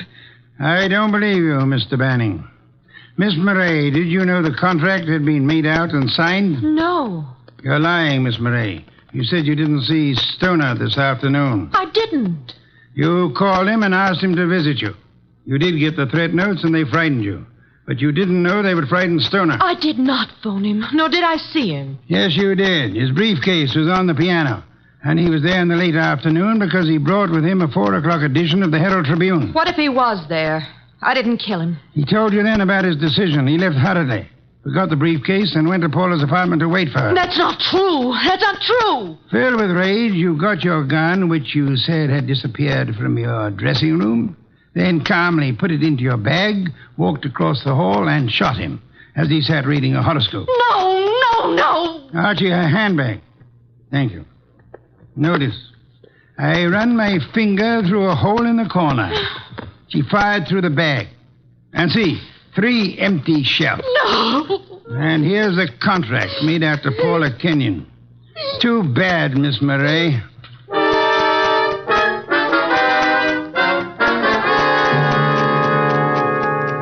Well, that's a good day's work, boss. Some beer, Archie. Right. Say, tell me, how did Stoner, if he was shot in Paula's room, get back to Doris's room? She couldn't carry him. Oh, now, Archie, that's not too difficult. He walked. Shot through the heart? Impossible. That's a fallacy, Archie. Official medical records show that people have walked a block in such instances. No wonder Doris was so shocked when she saw him back in her room. The shooting took place after she called us, and it seemed unbelievable that anyone would leave the gun and not the ejected shells. Ergo, the gun must have been concealed when fired. Yeah. Paula would have no reason to do that, because she was in her own apartment. And these men are not the type who would have fired through their coats. And Doris, before she started down the hall, would naturally conceal the gun, huh? In her handbag. Where else? Boss, midnight. It's another day. I'm a year older. Yes. Cuthbert's correspondence detective course in 4 easy lessons. Happy birthday, Archie.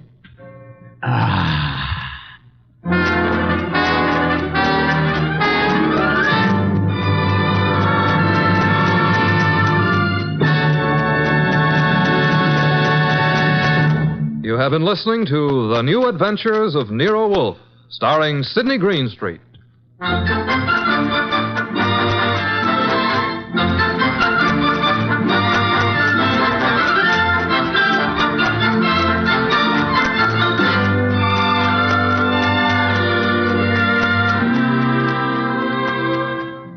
transcribed story was based on the characters created by Rex Stout. This is an Edwin Fadiman program, produced and directed by J. Donald Wilson. In the cast were Gerald Moore as Archie Goodwin, and Gene Bates, Betty Lou Gerson, Bill Johnstone, Peter Leeds, and Vic Perrin. Next week at this same time, Nero Wolfe and Archie will bring you The Case of the Party for Death. Don Stanley speaking.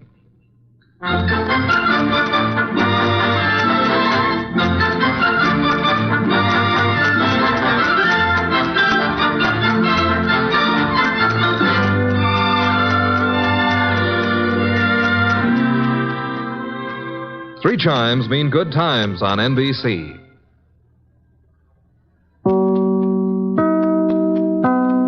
Stay tuned for Nero Wolfe, transcribed in 30 seconds.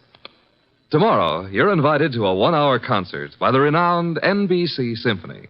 The orchestra will be under the direction of Bruno Walter for tomorrow's performance, and celebrated violinist Joseph Szigeti will be featured soloist.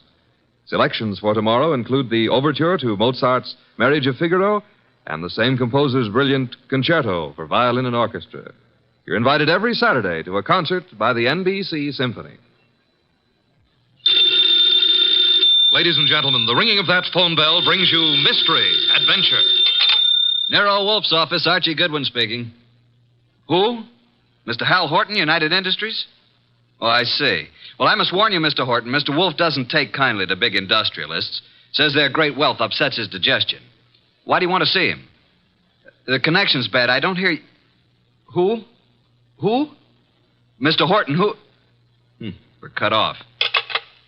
What is it, Mr. Goodwin? Mr. Hal Horton called. I understand that. I won't see him. Tell him what money I have to invest I put into orchid plants. Mr. Horton wasn't promoting anything. And what did he call you for? The great Horton needs a detective. Maybe just my occupational reflex, but I thought he said somebody'd been murdered.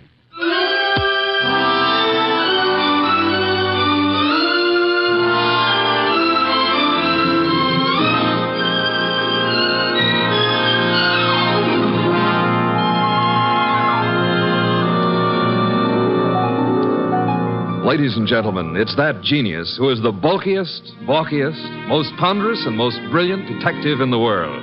Yes, none other than that chairborne mass of unpredictable intellect, Nero Wolfe, created by Rex Stout and brought to you in a new series of adventures over this NBC network in the person of Mr. Sidney Greenstreet.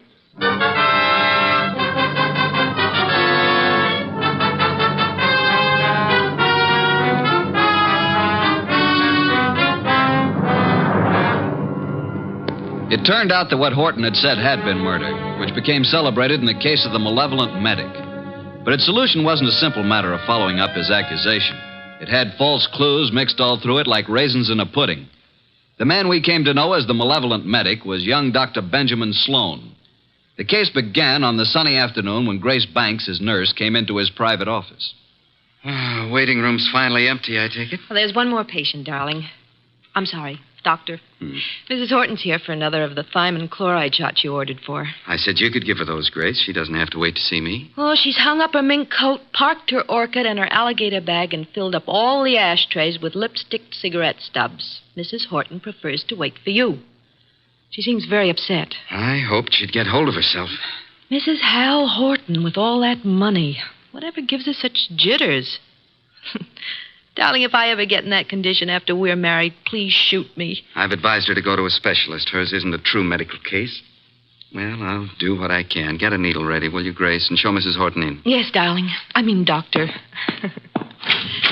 Mrs. Horton, will you step in now?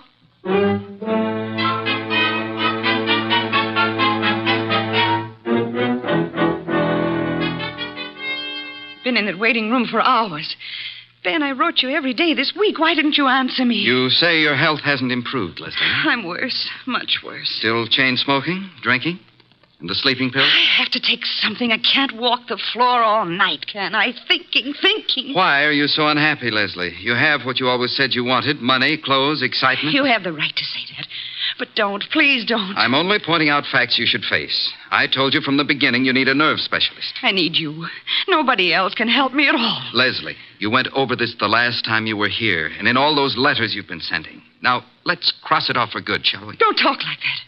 You don't mean it. I'm no longer a lovesick dope, and you're the wife of one of the biggest industrialists in the country. Yes, Hal Horton. I despise him. He thinks his money makes him God. He thinks he can buy anything that he bought me. He made me think I was getting the world with a fence around it. Everything I want is on the other side of that fence. You don't know what you do want. I want us the way we used to be, happy in love together. Leslie, please be quiet. Why? Miss Banks is in the laboratory. She can hear you. What of it? I'm not ashamed. I'll tell her. I'll tell everybody.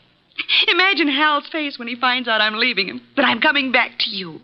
He already knows about you. I told him you were in love with me, that you're jealous. He doesn't like it. Leslie, you're raving. Now stop it. You always said I was the most attractive woman in the world. You made your choice. Now get this into your head. I'm really in love now. In a few weeks, I'm going to be married. Now I'll get your medicine. So it's really true. You are going to be married. Yes. I'd heard it, but I didn't believe it. Going to marry a nurse. All my friends have known and been laughing at me. Please, now that's enough. I made a plan, a wonderful, beautiful plan about us. Ben, you love me. Ben, say you love me. Mrs. Horton, that is all over. You don't love me. No longer. You're here as my patient, and that's all. After this treatment, I must ask you to get another doctor. A wonderful, beautiful plan for us. And now she threatens to step in and spoil it. Well, maybe I'll spoil a few plans. How would you like that? Threats will accomplish nothing. I can ruin things for you, Ben. All those fancy ideas of yours about having a fine practice, being a great doctor. Do you want to give those up? I can arrange it so that maybe there won't be any wonderful future for you. Are you prepared to face that possibility? Because I'm prepared to make it a reality. And I mean it. You'll regret this day as long as you live. I'll get your medicine, Mrs. Horton. Hand me my bag. Thank you.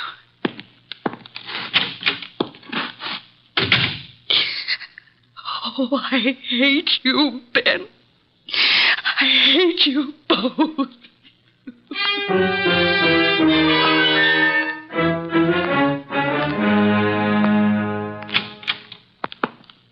Sorry to have kept you waiting, Mrs. Horton. Miss Banks had to do a repair job before she could use the sterilizer. Alcohol, Miss Banks? Yes, Dr. Sloan.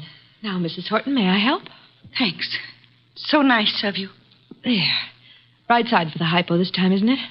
Just touch with this cotton. Ready now, Doctor. Oh, what's the matter, Mrs. Horton? I'm just cold. Alcohol. After this, I advise you to go home and rest. These massive doses are a little painful, but they give results. There. That's all. Just relax here, and you can leave in 10 minutes. Come, Miss Banks. I want to talk to you.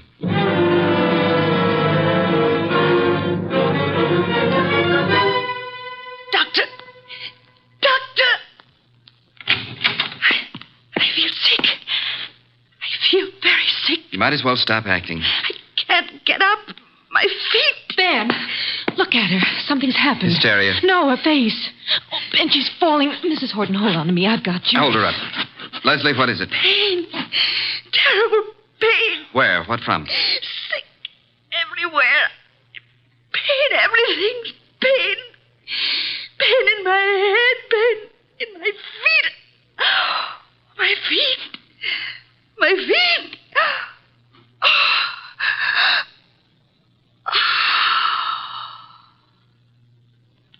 Doctor, she's dead. Yes, Grace. Get a card from the files. I want to study it. From the first day Mrs. Horton came here. What was it, Ben? What happened to her? Symptoms are of a heart condition from which it seems the patient has just expired. Then you must call her husband. Grace, did you hear me? Yes, Dr. Sloan.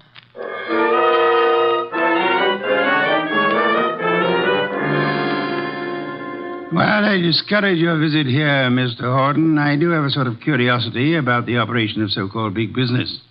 Maybe offer you a glass of beer and hear an explanation of the rise and fall of this morning's stock market. You don't think I've come here socially? I wish to engage your services for... Not available. You're a detective, aren't you? Specializing in cases that interest me.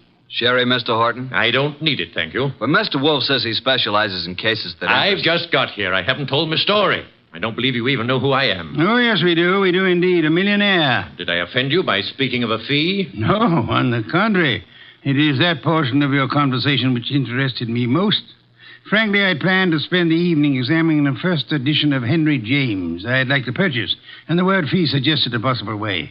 Now, what have you done, sir? What have I done?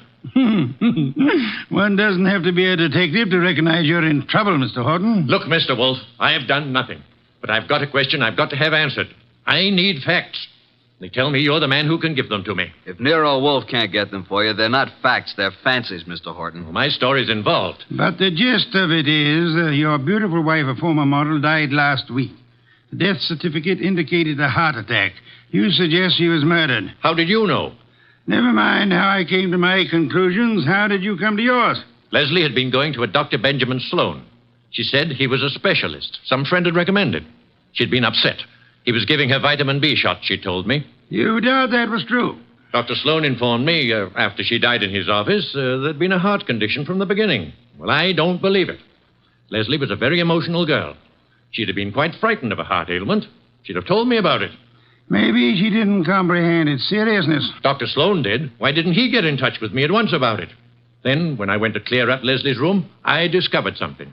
Leslie didn't go to Sloan through a friend. She'd known him when she was a model and he was a hospital intern. She'd kept letters he'd written to her then. Love letters. Indeed. Well, doesn't that give you an idea, Mr. Wolfe? Sloan lost Leslie to me. No man who'd been in love with Leslie would ever get over it. Would a man be jealous enough, kill a woman he loved, rather than have her belong to another man? An interesting theory, Mr. Horton, one frequently advanced in fiction. Shall we investigate and see how it works out in fact? You'll take the case, then. The intricacies of the feminine nature are challenging if you do not have to come in contact with the creatures. The practical research in such matters I leave to Mr. Goodwin here. It is a field in which he specializes. But it's you I want. Our method of operation is not under your control, Mr. Horton. If you'll be so kind, Archie, get a first-hand report of Dr. Benjamin Sloan and the women in his life.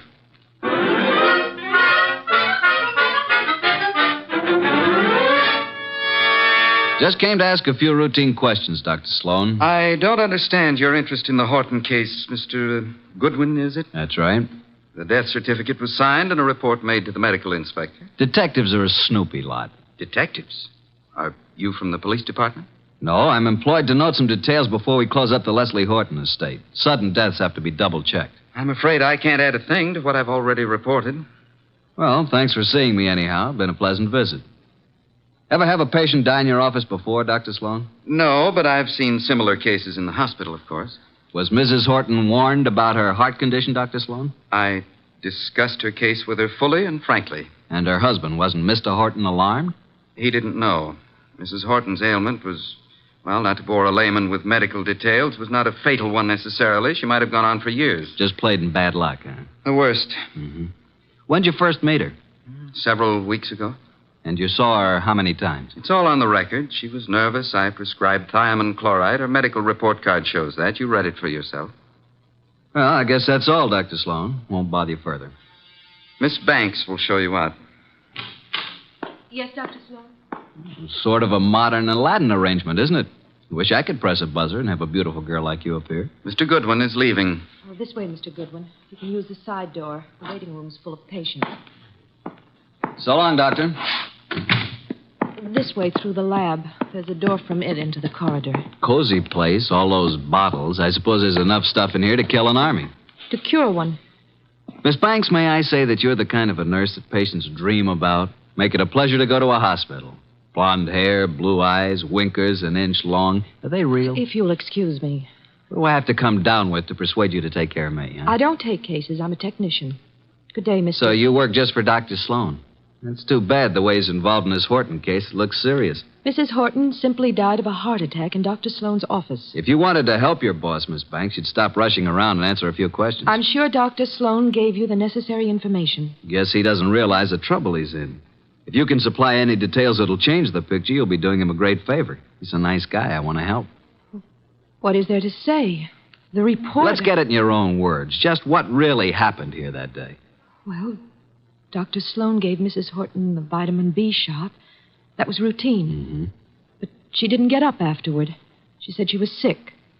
And then she fell and I caught her. And Dr. Sloan administered emergency treatment. What did that consist of, Miss Banks? All that is in the office record. What would bring on such an attack?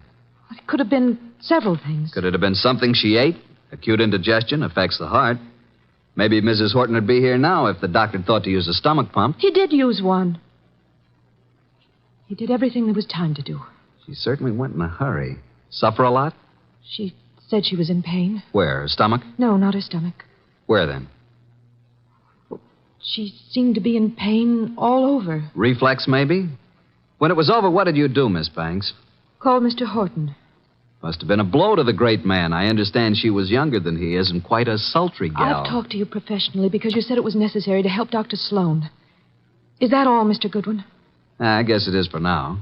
Unless you'll have dinner with me. Thank you, no. I'm handsome, hardworking, and harmless. I'll bring you references from my employer. What do you say? The express elevator's the one on the right. Must be there's another man. Wouldn't be the doctor, would it? Well, you'll fit better in a Pullman kitchen than here among the test tubes at that. My reluctant congratulations.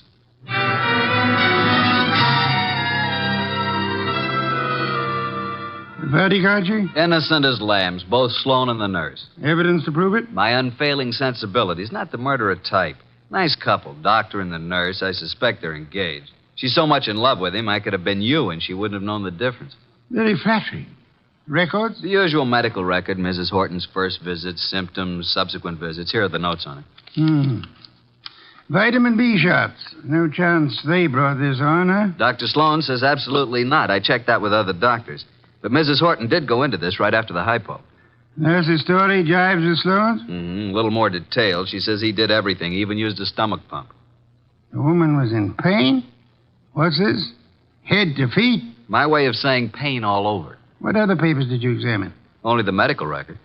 Get back to Sloan's office late tonight and examine all the papers in his desk. Can't you trust me? I tell you, there's no reason even to suspect these two. When you have one of your adolescent infatuations on, blood dripping from a dagger in a girl's hand would look to you like crushed rose petals. With this Grace Banks out of the way, maybe you can recognize evidence. Sounds like a long, bleak evening. Hand me that medical book, and then be on your way. I want to think.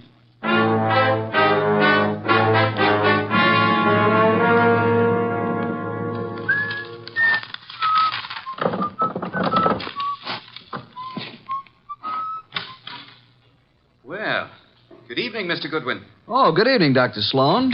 This is a surprise to us both. I didn't anticipate that you'd be keeping office hours after midnight. What are you doing in my office at 2 o'clock in the morning, Mr. Goodwin? Reading your mail and having a ghoulish time surrounded by all these shiny instruments of yours. You've been rifling my desk. I wouldn't do that if I were you. I've put things back very neatly, even the letters from this little secret compartment, which isn't secret at all to anybody who knows about desks. I've kept only Give one. me that Easy. It's the my darling mine first shan't ever give you up one way or another one. You remember it? I'll bet that nice little nurse you're engaged to never wrote that, did she? What do you intend to do with it? Mark it Exhibit A in the Horton murder case. Maybe you'd like to come with me and explain it to Nero Wolfe. Very moving, very flattering, very interesting if you like women, but also very incriminating, Dr. Sloan. What does it prove? A silly woman with a nervous breakdown imagined she was infatuated with me. A woman who is now dead, you must remember, under, shall we say, unusual circumstances. You signed a death certificate which stated Mrs. Horton died of a heart attack.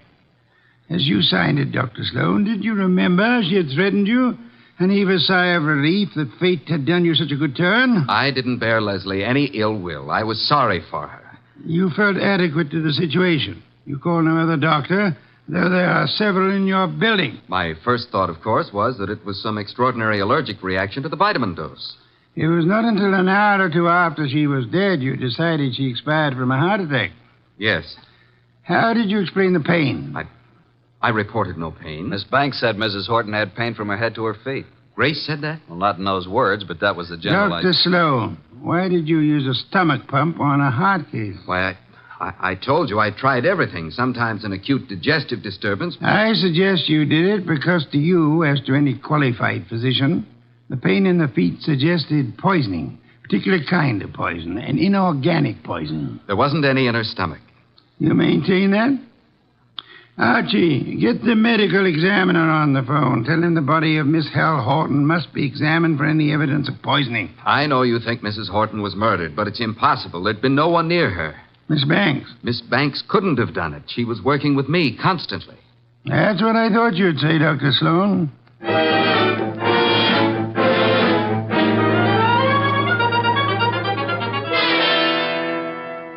Mr. Wolfe, I had to see you. This is the most dreadful thing I've ever heard of. Trying to accuse Dr. Sloan of murdering a patient. It appears he had a reason to want Mrs. Horton dead, Miss Banks.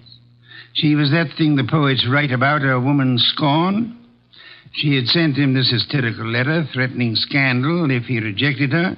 He couldn't control her. She kept coming back to his office making scenes. He gave her nothing but thiamine chloride. I know. I fixed the shop myself. Don't start covering for it. I'm not. I tell you, I filled the needle. And I didn't put anything but thiamine chloride in it. You haven't any reason to think anybody did, except for that letter you stole. If it wasn't for that letter, give it to me. Give it to me. Stop it, Archie, quick. Now, drop it, baby. Come away from that fireplace. Why, you little tiger kitten. I didn't think you had it in you. Come on, let go of it. Let go. Give it to Papa. Now, look what you did. You almost got Nero Wolfe out of his chair. Destroying evidence is a serious offense, young woman. She kept coming to the office, writing and pestering him. I heard her from the laboratory. You read her letters, too, didn't you? You knew if something didn't stop her, Dr. Benjamin Sloan was a ruined man. But he didn't kill her. I know he didn't. I don't believe he did. You don't? Well, then who? You've just provided an excellent motive for having done it yourself, Miss Banks.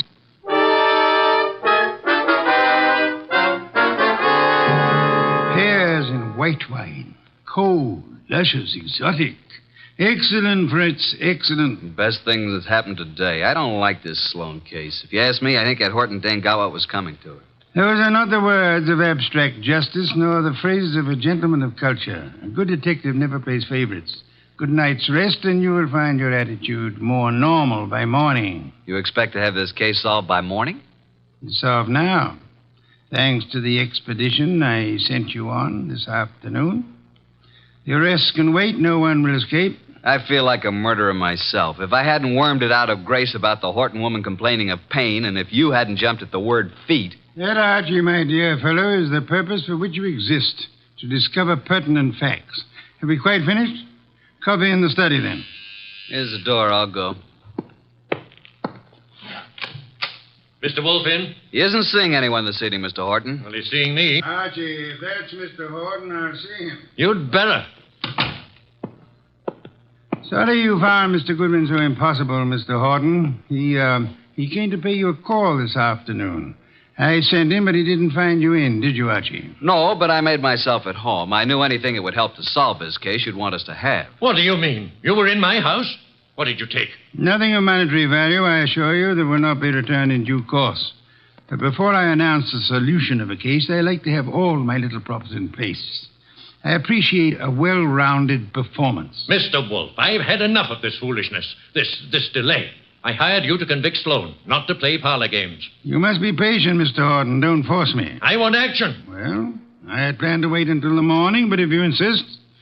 These papers here may interest you, Mr. Horton. Mr. Goodwin here collects them, your wife's letters. Leslie's? You recognize the script? These are addressed to Dr. Sloan. Do they prove anything against him? The lady's correspondence should be kept private. This other letter, however, was sent to you. To me? Leslie's? What? Give it to me. Easy, Horton, easy. Don't grab. Oh, but that letter's mine. You stole it from my desk. There is a point in a case, Mr. Horton, where letters cease to be personal property and become evidence. What evidence can that letter provide? It seems you had reason for wanting to kill your wife, Mr. Horton. A man can get annoyed by a note saying his wife never loved him, that all his money isn't enough, and that she's going to another man. You accusing me of murder? It could have been the perfect crime. Poison in one of those pills she was forever taking, or on the tip of the cigarette she chain-smoked, in a doctor's office to die in. If you hadn't been fool enough to try to pin it on Sloan, you might have gotten away with it. If I had known while she was alive what Leslie was, I might have done anything. But that letter you stole from me was one she left under my pillow. I didn't find it until after she was dead, I didn't kill her. Sloan did. You hired me to prove that, Mr. Horton. Suppose you let me go about my business? Nero Wolfe's office. Yeah? Oh, you did? Good boy. We'll expect you. I'll tell Mr. Wolfe at once. Medical examiner's officer. Just as you thought, they found poison in the body. Listen to me. Inspector Kramer's picking up Dr. Sloan and Grace. They'll be here any minute. Kramer's set to make an arrest. I told you. The police know it's Sloan. Put the letters in Mrs. Horton's bag on my desk, Archie. Leslie's alligator bag? You stole that from my house this afternoon, too. Those things are mine. Inspector Kramer will want to take them with him. Well, do you think I wanted made public what Leslie did to me? Kramer can't have them. Maybe the inspector will want to take you, too, Mr. Horton. Let them in, Archie. Come in, Inspector Kramer. Dr. Sloan, Miss Banks. Wolfe asked me to bring them here first before I locked anybody up. Mrs. Horton was murdered, all right. I'm sending a man for Horton, too. You won't have to. Mr. Horton's waiting here to join the party. Come into Mr. Wolfe's office. Good evening, Inspector. Good evening, Wolfe. Will you all please range yourselves around the room as I indicate? Miss Banks here. Dr. Sloan, Mr. Horton. Archie, you stand between the two men, if you please. Mr. Wolfe, this is a dreadful mistake. I swear the doctor didn't... Stop thinking about the doctor. What about you? If you're accusing Miss Banks, I might as well tell Hold you it, now. Dr. Sloan. From here on, anything you say will be held against you. That's what I want. Let Grace go home and I'll... For heaven's sake, why don't you arrest the man? Isn't it obvious he's guilty? You and your trumped-up charges against me. I'll do the talking now, Mr. Horton. Mrs. Horton died from a certain inorganic poisoning. Poison administered in your office, Dr. Sloan, with a hypo syringe. Let's get it over with. I gave her the hypo. But I filled the needle. There you are. They're both guilty. Which would solve the case if they weren't lying. Miss Banks believes Dr. Sloan killed Leslie for her sake. Dr. Sloan thinks Miss Banks put poison in the hypo to save him from professional ruin. They're trying to protect each other. The fact is, the hypo they gave was perfectly harmless. It did not kill Mrs. Horton. Then what did? Mrs. Horton came to your office in desperation, Dr. Sloan. But she came prepared for the worst. You see this handbag? Can any of you identify it? Yes. It's hers. Is it, Mr. Horton? It's Leslie's. The bag she carried to the office the day she died. Open it, Archie. You will see it contains her change purse, billfold, cigarette case, matches, her handkerchief, nothing more. That is, not unless you look closely. Then you will observe this lining has a double fold. A secret compartment. Exactly. We open it this way, and there we find it. A hypodermic needle with which the unhappy woman committed suicide. Miss Banks, Dr. Sloan, you can stop protecting one another. Mr. Horton, the world need never know you were a betrayed husband. Mrs. Horton killed herself while in a confused state following a mental breakdown. The case of the Malevolent Medic is closed.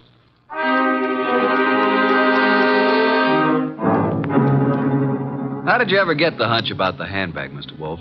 I know nothing about women, but on my occasional trips abroad, I have been forced to observe their handbags.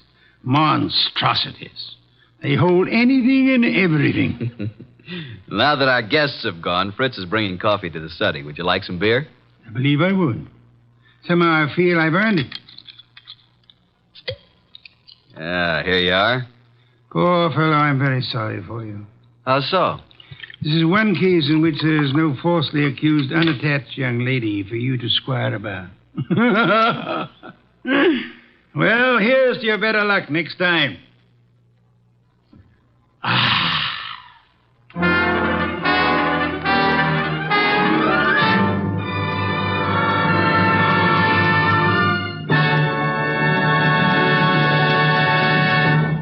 You have been listening to The New Adventures of Nero Wolfe, starring Sidney Greenstreet.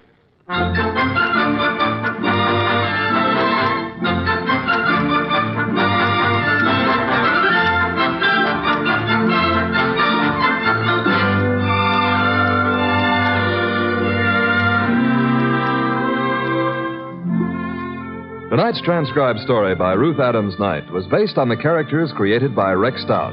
This is an Edwin Fadiman program, produced and directed by J. Donald Wilson. In the cast were Harry Bartell as Archie Goodwin, and Gene Bates, Vic Perrin, Bruce Payne, Bill Johnstone, and Mary Lansing. Next week at this same time, Nero Wolfe and Archie will bring you the case of the Hasty Will. Don Stanley speaking. Three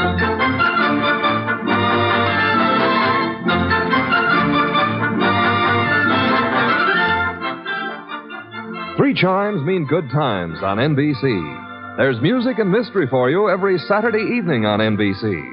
For music, tomorrow, your hit parade brings you the top tunes of the land with Snooky Lanson, Eileen Wilson, and Raymond Scott's orchestra. And for mystery, Herbert Marshall stars as the man called X, a man in search of adventure who travels wherever there is intrigue, danger, and romance. More good mystery at Sam Spade next on NBC.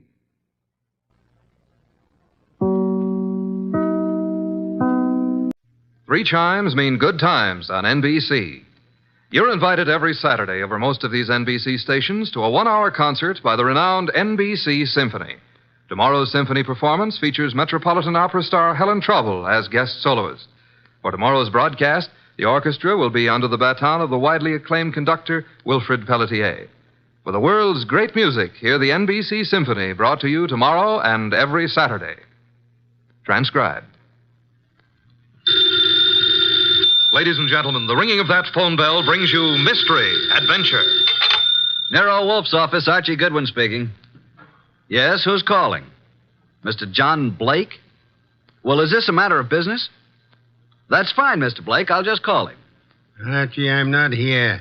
Tell him I'm up in the plant room with the orchids. I was going to call him to the phone, but he's up in the plant room with his orchids. What sort of a case is this, sir? Really? Really, is that so? Is it a man or a woman? Oh, I understand perfectly. It's a man. Well, at least that's something different. Yes, sir, very urgent, I understand. And I assure you, Mr. Wolfe will be here waiting for you. The fee? Shall we say about, $1,000? I will not see any client until after dinner. Fritz is having mountain quail on toast. Yes, Mr. Blake, come at once. What were you saying, boss? Confound you, Archie, nothing but business. All the time. What's the problem? I don't know. And at $1,000, considering our bank balance, I'll help him poison his great-grandmother.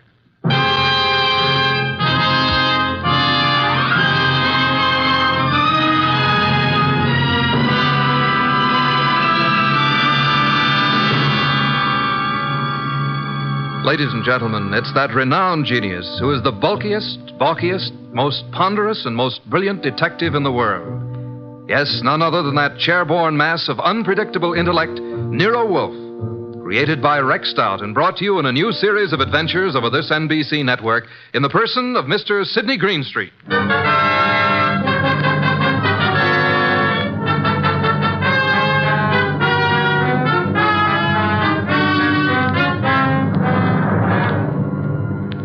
What we chose to refer to as the case of the Hasty Will began, of course, with an urgent phone call from the mysterious John Blake. At the moment, Nero Wolfe was seated in his chair, which was specially built for his 300 pounds, and I was giving him a lecture on the importance of money. Archie, that will do. I'm not interested. You will be when you learn you can make no more purchases of beer and Skittles. You've passed up 2 cinch cases now. Each would have meant a healthy fee. Let us hope this Mr. Blake has a nice, fat problem that will take us days to solve. Archie. Yes, sir? Answer the door. Good evening. I'm John Blake. Oh, yes. Come in, Mr. Blake. You have no idea how welcome you are. Archie, show Mr. Blake in and close the door. That draft is unbearable. This way, sir. Mr. Wolfe doesn't care for anything resembling air. Oh, I'm Archie Goodwin. Good evening, Mr. Blake. Mr. Wolfe, I have a little business for you. Now, before you say anything, I know you're not a lawyer. I'm not a member of the bar, let us say, Mr. Blake. Of course. What kind of business, Mr. Blake? I have here a short will, which I have typewritten myself. I haven't signed it yet. Also, I have here a sealed envelope containing a letter which I want you to be prepared to deliver to the addressee. A will and a letter. Very well. Yes. Do you know who I am? Seems that I've certainly seen you before. Same here. I just can't place you. Well, I'm John Blake, president of the Plymouth Building and Loan. Oh, of course. I've seen your picture many times. You have a staff of the best attorneys in the city, Mr. Blake, and this is most assuredly the business of attorney. Perhaps. But in this particular instance, I wanted an individual who had no interest in me, nor previous knowledge of my affairs. I see. Also, I wanted a person who was, shall we say, not too well fixed. Well, you certainly couldn't Archie. have... Imagine Mr. Wolfe being in need of money. Just why can't your attorneys handle this? You'll know in a moment. But when I leave here, I want you to forget the whole thing, for the time being. Indeed. You have said it. Here's the will. You may read it. Archie. January 25, 1951. To my daughter, Anita Blake, I do hereby bequeath all my property, personal and real, including the portrait painting of her mother, my dear deceased wife, Marcia Blake. This will supersedes any and all instruments previously drawn. So, simple enough, isn't it? That's all. Now, the pen, please, and I'll sign it. Now then, you sign as witness, Mr. Goodwin. You retain the will, Mr. Wolfe, and the envelope here, which is addressed to Hilary Blake, my brother, who is now living in this city. Your brother? He's just recently returned from 25 years in Australia. Though Hilary has written me several times, I have not favored him. We've been estranged these many years over, a certain unpleasant situation which this enclosed letter will clear up. Are you in fear of your life, Mr. Blake? Murder? No, Mr. Wolfe. There was a time, yes, but, not now. You will know what to do with the will and the letter, though, when the time arrives. Now, as to your fee, you said, $1,000? Well, we usually receive... $1,000 will do. Well, here's a check, all made out. If you're thinking of suicide, Mr. Blake, we must warn you. If you don't care to go through with this, please say so. I'm not planning on suicide, I assure you. We have taken the job, Mr. Blake. And good evening, gentlemen, and thank you for your kind indulgence.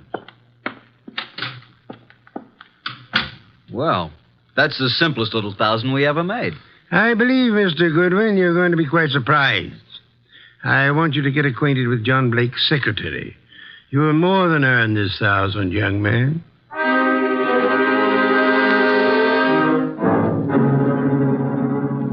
Archie. Archie, is that you? Yes, boss. What time is it? It is 6 p.m. The clock is right in front of your eyes. I'm thinking, Archie, it's very interesting. Very. An entire day has passed since the visit from John Blake. Did you learn anything from Blake's secretary? I did. He left his office late yesterday, she said. His daughter Anita is quite upset because he didn't come home. Check his club? Yup. I didn't talk to the daughter, but I learned that she's engaged to a young fellow named Wilbur Martin. She told the secretary that her father had been acting strangely of late, a bit morose. And what does the daughter feel has happened? Anita's afraid he's been kidnapped. You haven't met nor talked to any other than the secretary? Not yet. And so far, no one's called the police. Good.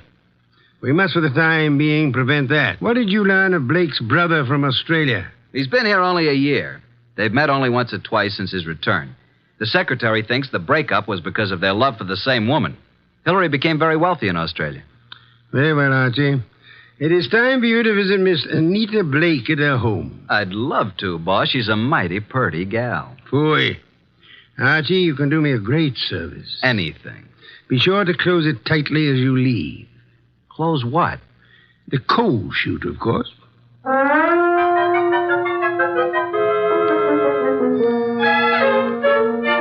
I'm awfully glad you could come, Uncle Hilary. Wilbur seemed to think you might know something about Father's disappearance. No, I don't know, Wilbur. I'm just as nonplussed as you are. When did you see your brother last? Oh, it's been 4 or 5 months. Why?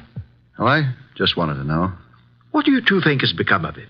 Surely you know his recent actions better than I. Well, at first I thought he'd been kidnapped. Now I'm afraid it's suicide. Oh, I say, really now. Have you been putting such ideas into our head, young man? On the other hand, could have been murder. Oh, indeed. Well, I suggest that the police be called. Hospitals, the morgue, every place.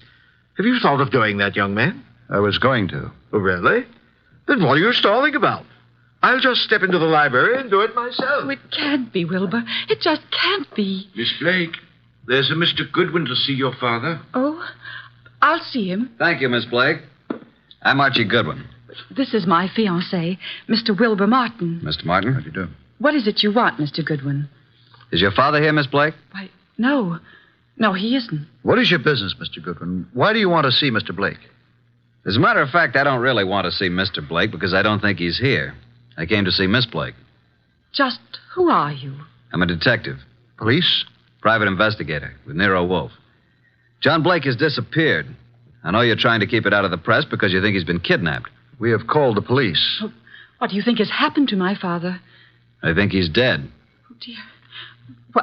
Why do you think that? Yes. Just what do you know, Mr. Goodwin? Oh, Anita, I want to ask you a few questions. I think it's advisable. Mr. Blake. Yes? I thought you were done for. That is. I don't think I. This chap is a detective. I'm sorry about this, Mr. Blake, but curiosity got the better of me. I hope I haven't wrecked things. What are you talking about? You remember the agreement. What agreement? Mr. Goodwin, do you know who you're talking to? Why, yes, John Blake. Oh, no, Mr. Goodwin. This is my Uncle Hillary, my father's brother. Hillary? Hillary Blake? Yes, my father's twin brother. John and Hillary were twins. Of course. That's news to me. I didn't know that. What did you know about him? Well, now that I look at him, now that I can recall his speech, there is a difference. And now, why do you think John Blake is dead? I've just come from police headquarters. You mean he's been murdered? No. From all indications, he's committed suicide. Suicide?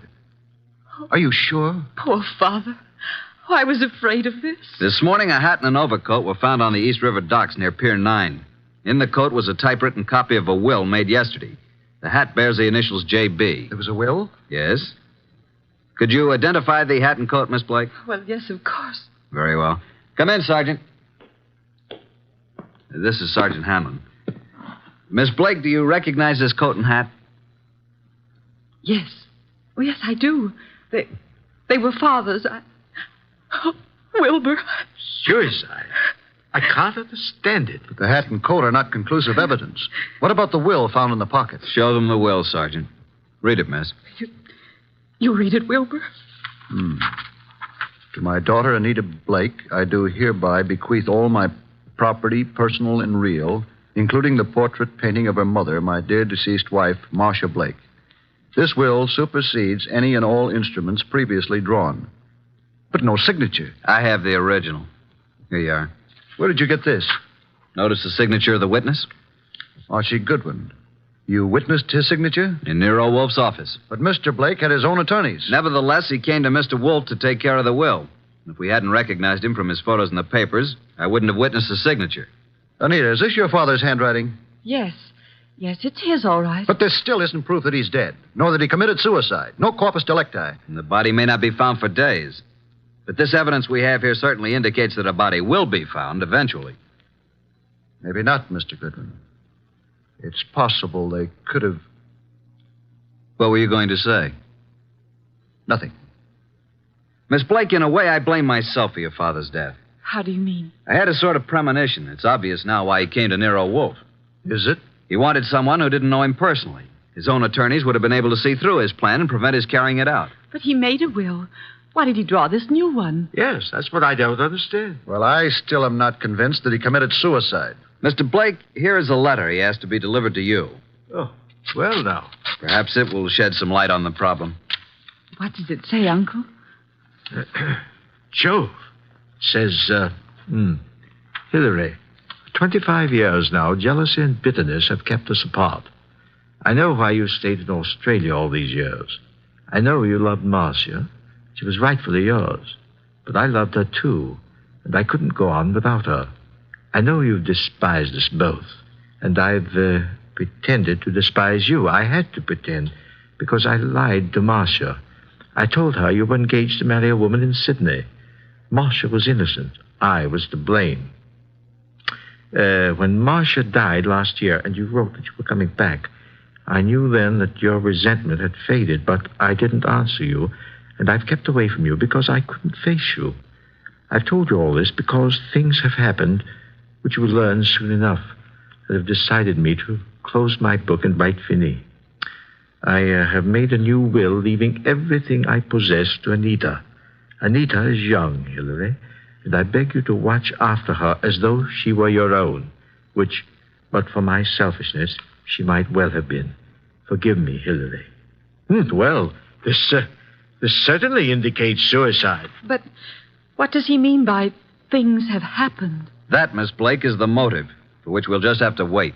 Yes, for that and the body.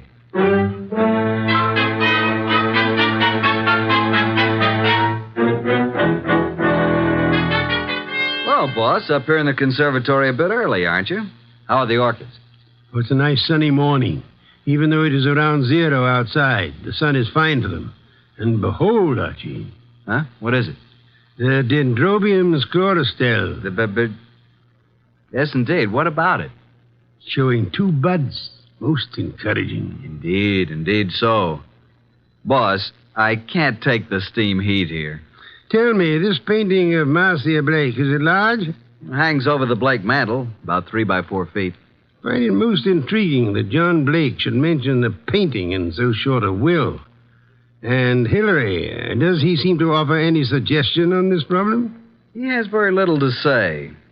Wilbur has definite ideas, and he's in there pitching all the time. He has a rather unpleasant way about him, though. You have talked with Inspector Kramer? I have. And asked Miss Anita and Hillary to meet you at the morgue to look at the body? Right. And I left Wilbur out of this gathering. This body is practically unidentifiable, huh? In Kramer's opinion, it is. After you're finished down there, I'd like to have a chat with this Wilbur Martin. Okay, but you'll get nothing out of him. I've tried. Archie, you're becoming so conceited. Soon I fear I'll have to fire you. If it were summer, I would forthwith resign. Run along and close our coal chute behind you.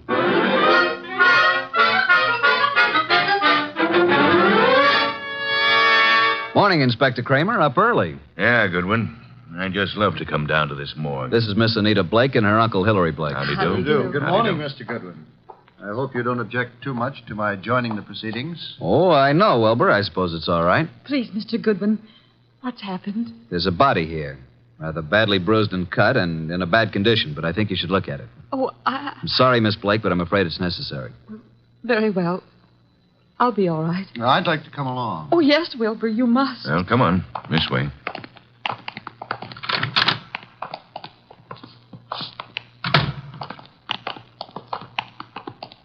Well, here we are.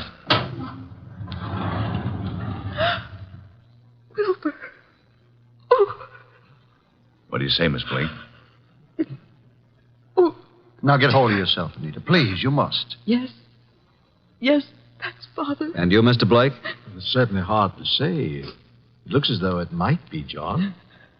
Was there no means of identification on the body? No jewelry or... Father never wore any jewelry. There was nothing but this suit here. Nothing in the pockets. That's Father's suit, all right. I know. Oh, why? Why did he do it? Come along now. That's all for today.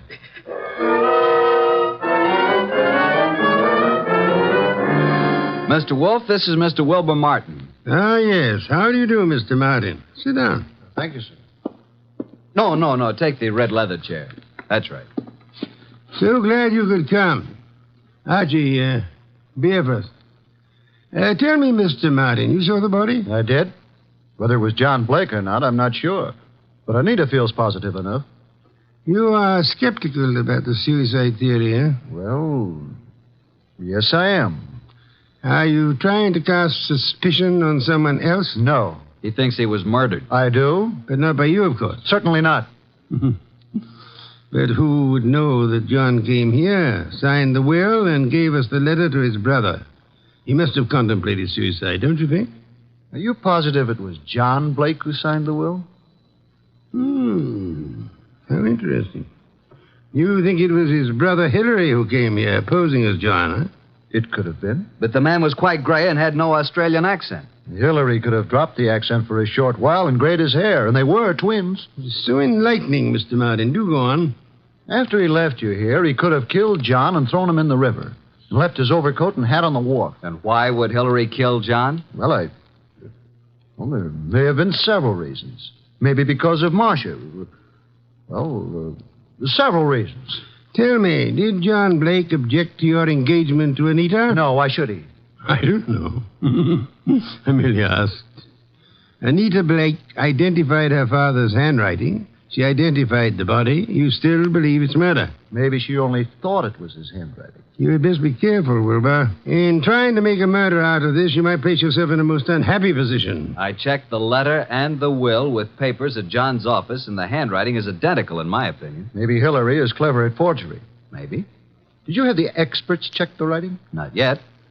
Then how can you tell unless you had a bona fide sample of Hillary's writing? I take it that you found a sample of Hillary's writing? Some letters from Hillary to John? Yes. I found a package of them. In John's desk at his home. That, Wilbur, is most encouraging. Here they are. Several of them tied together. Some written in 1928 and a couple in 1948. Now we'll tell you something. We never thought John committed suicide either. You didn't? No. And before you go, Wilbur, write your name here on this pad. Very well. Thank you so much. I hope we shall see you tomorrow.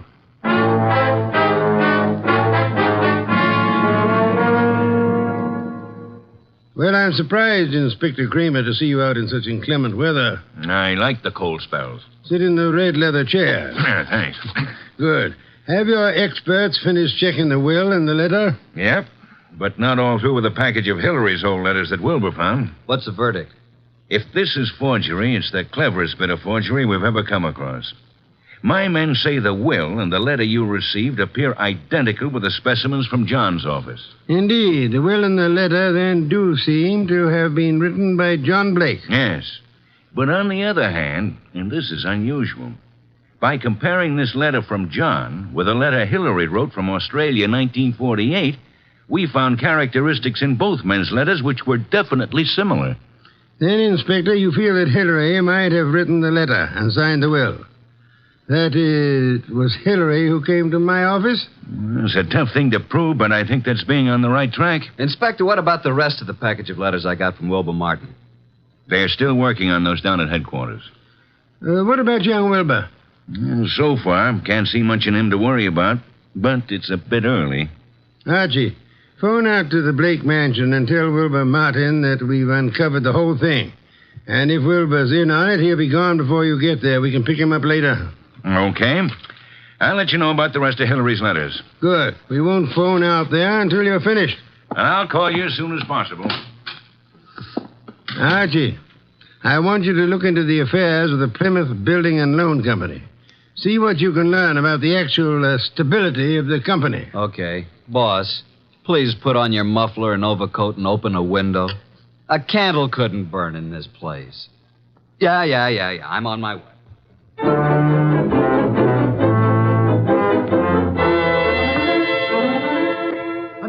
Anita! What is it, Wilbur? What's happened? I came out as soon as I heard. Well, what's happened? Speak up, man. You haven't heard? You don't know? No, what? Look at these headlines. Plymouth Building and Loan crashes. Wilbur, what does this mean? It means your father embezzled the funds of the company and he has gone to the wall. What? Yes, close the doors. Oh, no, Wilbur, no, I can't believe such a thing. I'm sorry, Anita, but there it is in black and white. Then this is the motive for John's suicide. Why? Why? Because he knew he was caught. What else? He could have put the money back, couldn't he? Yes, but maybe he lost it by trying to make more to cover up the shortage. I don't think he lost it. You don't? No. Oh, nonsense. He must have.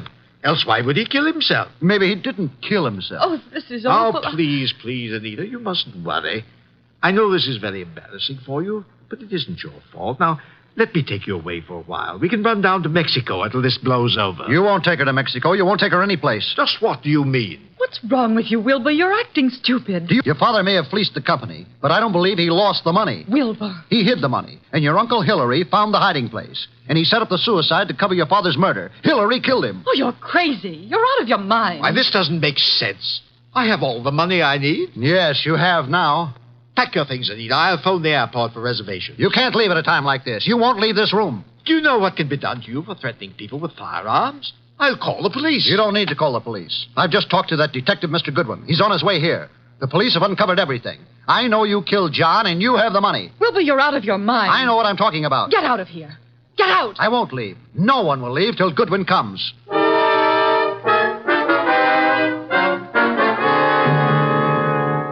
Archie, come in, Miss Blake. Mr. Blake, Mr. Martin, glad you were all able to accept my invitation. You too, Inspector Kramer. Yeah, I know how glad you are I could be here, Wolf. Please be seated, folks. Hillary was going to Mexico on the next plane and taking Anita with him. Mexico? John Blake stole the money from the company, but Hillary found out about it and killed him. Mr. Wolf, this is utter nonsense. Mr. Blake, Inspector Kramer's handwriting experts have examined the will and the letter left with me. They have also checked them with your recent letters from Australia. Indeed. And your letters from Australia show a definite resemblance, having the same characteristics as the letter and the will you've given me. You mean you think that I signed the will and wrote the letter? Definitely. Ridiculous. But there's something else. The will mentions a painting of Marcia Blake, Anita's mother. Archie, where is that painting? Did you bring it? It's here. Bring it in here, Sergeant. Just a moment. I hope you don't mind, Miss Blake. What are you doing to it? Tearing off the paper backing of the picture. Yes, and there you are. There's the reason for the whole thing. Bonds. Pasted in the back. Thousands of dollars in negotiable bonds. Then Hillary did know about the money. He killed John for all this. He had Anita order the picture to be credited for shipping. I did no such thing. Nevertheless, you didn't kill John Blake. Certainly he did. Look at these two letters from Hillary Blake to John here in America. What are the dates? September and November 1948. Those were supposedly Hillary's most recent letters to John. And look at these letters, June and July 1928. Notice any difference? All are signed by Hillary, but the ones dated 1928 are not at all like the ones written in 1948. Not the least similarity. The ones dated 1928 were written by Hillary. But those dated 1948 were written by John. By John? How do you mean? Carry on, Inspector. You're under arrest, Mr. Blake. Not for murder, because there's been no murder. You're under arrest on a charge of embezzlement. Embezzlement? Oh, but how can And you, Miss Blake, are under arrest as an accomplice. What? I don't understand. Mr. Wolfe. Wilbur, you yourself unearthed the old 1928 letters, really written by Hillary from Australia. The recent letters are not in the same handwriting. They were poorly forged by John in 1948.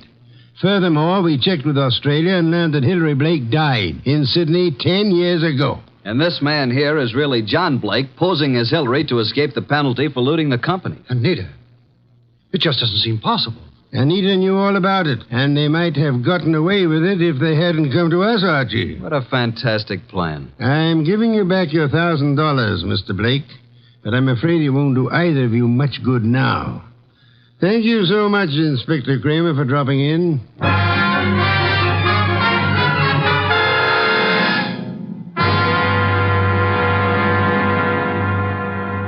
Well, boss, that was a clever bit of deduction. You really think so, Archie? It was quite a blunder for so clever a man as John Blake. Why did he make the mistake of coming to us? There are many holes in the plans of the criminal mind. He must have forgotten about the 1928 letters, or he would have destroyed them. And he underestimated Wilbur's intelligence. And I thought he was a dope, too. But he was half right. He really slipped up on the body in the morgue. Inspector Kramer was most kind to cooperate with us in that little act. Anita was too eager to identify the first body she saw. And the painting. You sensed there was more importance attached to it than the fact that it was a work of art. True. Some beer, please, Archie. Coming up, boss? Now, that brings me to an unpleasant subject. What's that? You were talking about resigning. Are you still in that frame of mind? Resigning? When did I say anything like that? Then you're going to be content with conditions as they are? Why, of course. What are you saying? And you don't mind it a bit as long as this dreadful weather continues? Well, not at all. Don't mind what? Going in and out of the house through the coal chute.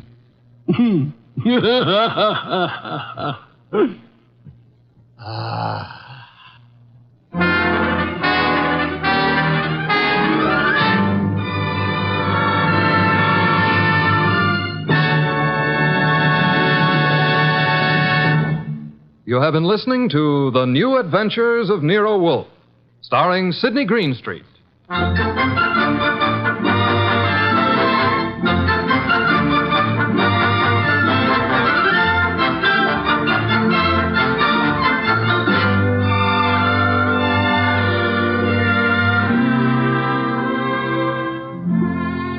Tonight's transcribed story by John Edison was based on the characters created by Rex Stout and produced and directed by J. Donald Wilson. In tonight's cast were Harry Bartell as Archie Goodwin, and Victor Rodman, Louise Arthur, Hal Gerard, and Bill Johnstone. Next week at this same time, Nero Wolfe and Archie will bring you The Case of the Disappearing Diamonds. Don Stanley speaking. 3 chimes mean good times on NBC.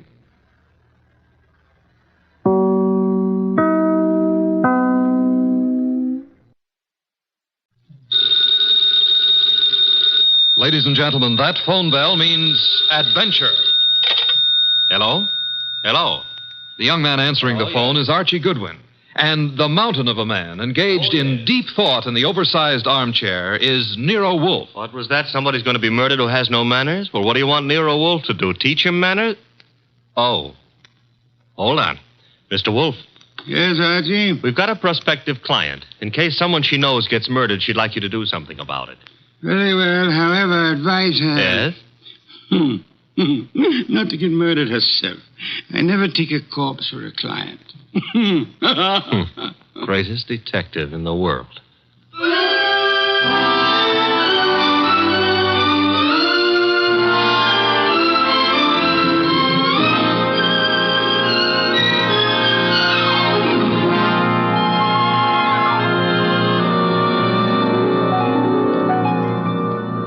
Yes, Archie is so right. He is the greatest detective in the world, and the fattest, and the least energetic. He's Nero Wolfe, created by Rex Stout, and brought to you over this NBC network in a new series of adventures by Mr. Sidney Greenstreet.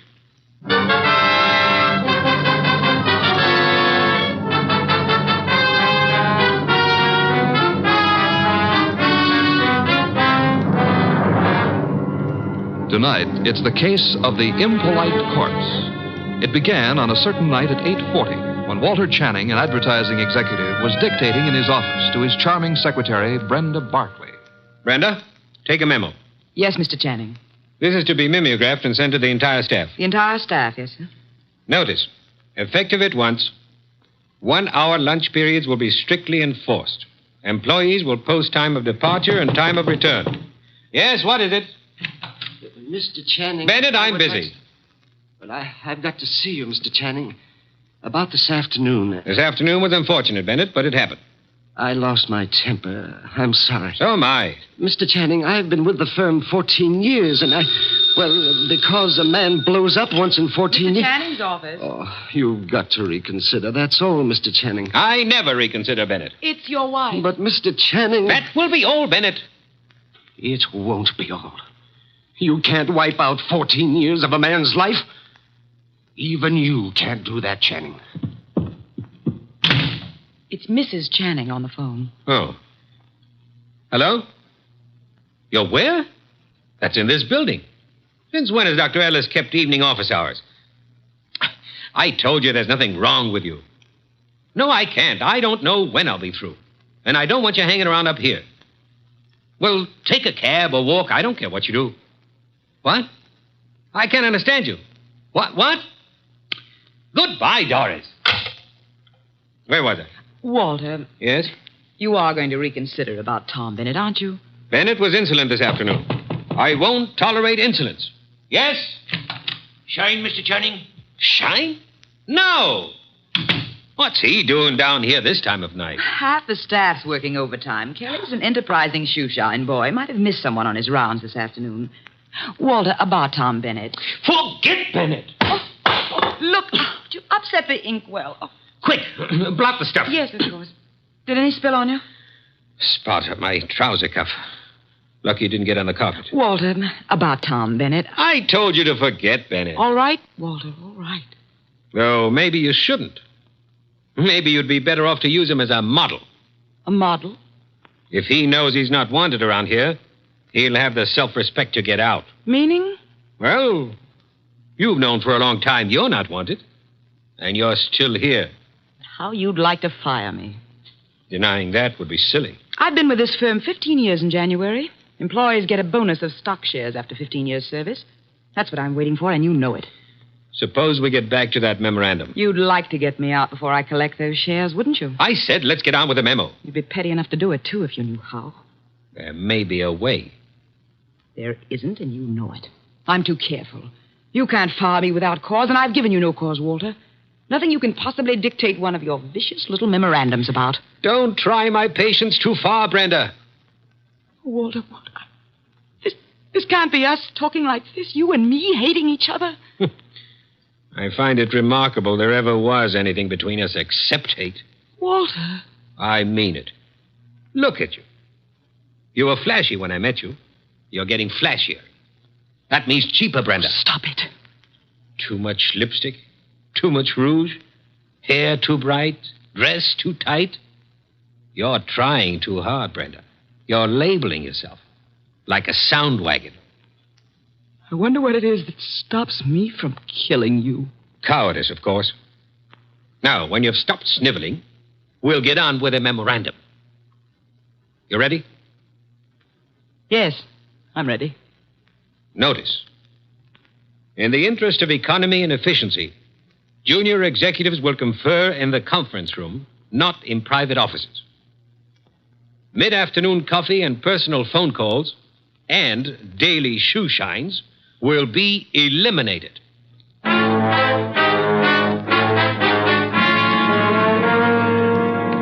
Your name is Barkley, Brenda Barkley. Very well, Miss Barkley. What can I do for you? Mr. Wolfe, I don't know how to begin. Well, maybe I can make this easier all around by briefing Mr. Wolfe on the Walter Channing case. Hey, that's funny. What? Violet eyes. I always thought they were something the poets made up. Archie. Huh? Oh, the Channing case, yes. One moment. Miss Barkley, look this way, please.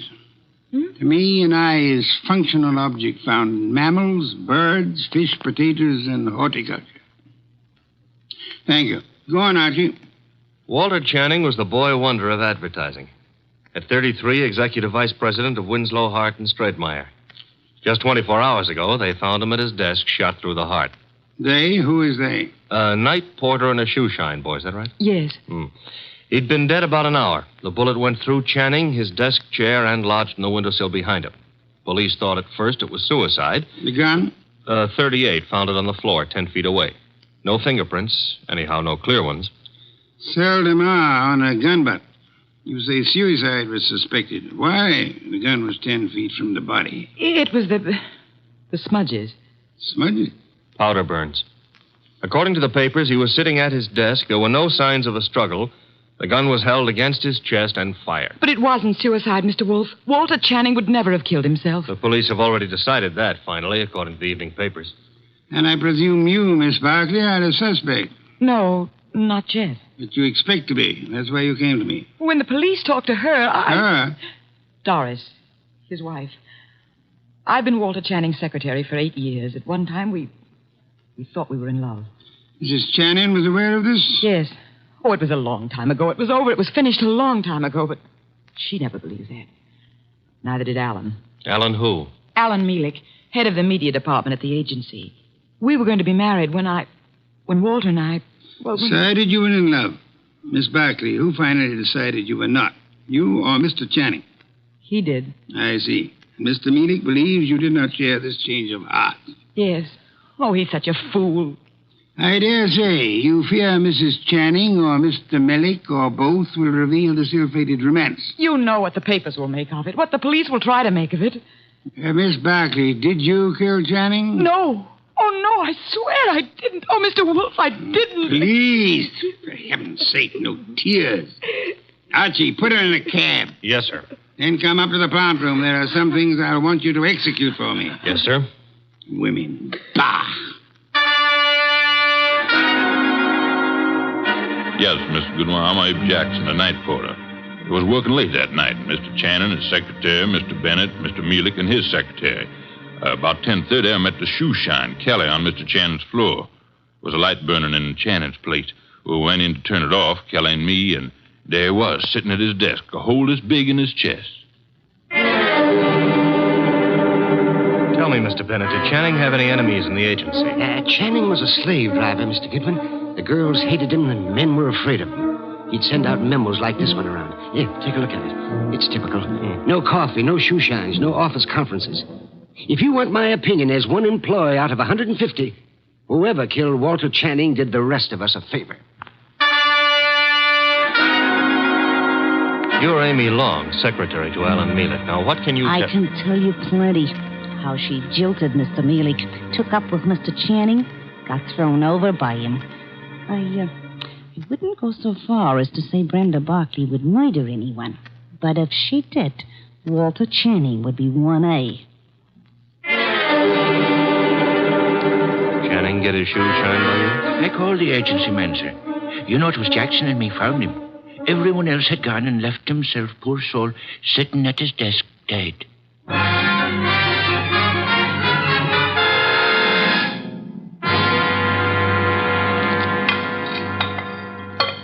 This specimen, a monogamous straight orchid. Beautiful, isn't it, Mrs. Channing?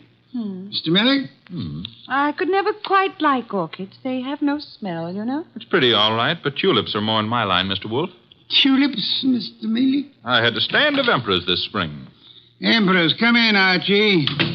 Emperors, Mr. Millick? That's the name of a tulip, Mr. Wolfe. A peasant flower. I've heard of it, of course. Archie, Mrs. Channing, Mr. Millick, my assistant, Mr. Goodwin. Mr. Goodwin? I didn't know you had company. Mr. Wolfe asked us here to explain why Brenda Barkley is worried.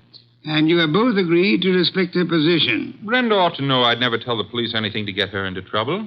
Phooey. Sir? He said phooey, Mr. Munich, meaning he doubts what you say and does not admit your right to say it. Archie, Mr. Millick, you say you would never intentionally inform on Miss Barkley. Certainly not. The tongue slips, sir. We would expect you to guard yours. What? Do you think what that... I started to say. You asked us here because Brenda Barkley is your client.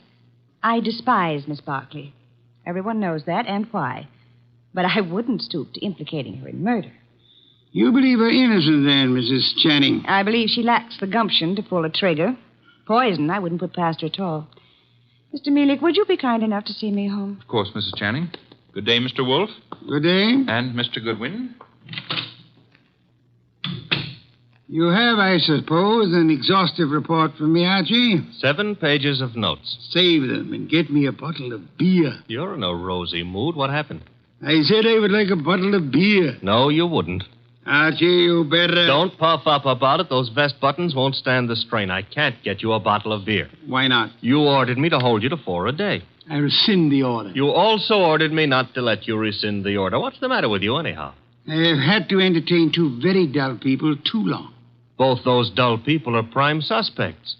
Mrs. Channing is a woman scorned. Mielik lost his girl to the guy who was killed. I can't blame her for throwing him over. Archie, the man grows tulips. What? Tulips. Well, give me a report. I checked the agency, everybody who was working down there the night of the murder. Also, I dropped in on Inspector Kramer at homicide. Also, I visited the morgue. Why the morgue? Because if I hadn't, you'd have said, why not the morgue? Go on. I drew a blank there. Kramer let me look at the clothes Channing was wearing. There was an ink stain on the left trouser cuff. An ink stain? And a hole through his shirt front with plenty of powder smudge like the paper said. He was shot with a .38 at point-blank range, sitting down. An impolite corpse. What? Discourteous. He didn't rise to meet his murderer. That is most significant, Archie. I know. I've got a theory about this case. No theories, facts, if you please. But look, Channing owned a .38. That's a fact. It's disappeared. That's another fact. The murder gun was a .38 with the numbers filed off, and it could be Channing's own gun. Thereby proving what, Archie? That his wife had access to it. Your theory involves Mrs. Channing, then? And Mielik. She decides her husband is less trouble to her, dead than alive. A regrettable tendency of wives. Have you noticed? And she sells Mielik on the idea. Now, that wouldn't be hard. They figure to make it look like suicide, but Mielik loses his head and runs, drops the gun on his way out, and... Oh, you don't buy it. Enough of theories. The facts, Archie. Out of your notebook. 1. 9 people were on the scene that night, working late for one reason or another. Mrs. Channing tells me she was visiting a doctor's office in the same building, by the way. 2. Every one of those people hated Channing. 3. Here's a sample of why he wasn't popular. Memorandum, huh? Dictated the night he was killed. The staff got it the next morning. A whip cracker, Mr. Channing. Fact 4. The ink stain on his trouser cuff was partly rubbed out. With what? Cleaner of some kind. I didn't get the brand. Fact 5. There's a spot on the carpet near Channing's chair. Spot of what? Ink? Blood? Looks like ink. It looks like ink. Well, I didn't analyze it on the spur of the moment. My chemical set isn't working so good, boss. Phooey. Archie, I want 2 things. Yes, sir? Get over to headquarters. The police have Channing's trousers. Suggest to Inspector Kramer that he have the stain analyzed. Suggest also that the spot on the carpet be analyzed at the same time. Be around him when the information arrives. This is Be Kind to the Police Week? Phooey. I never have sought to beat the police on matters of fact, only on interpretation, deduction. Get going. Oh, and Archie. Yes? When you return, I should discourse upon the sanctity of deskhood. The sanctity of what hood? Deskhood. Now be off with you, and please remember you're tracking a murderer. Don't stub your toe.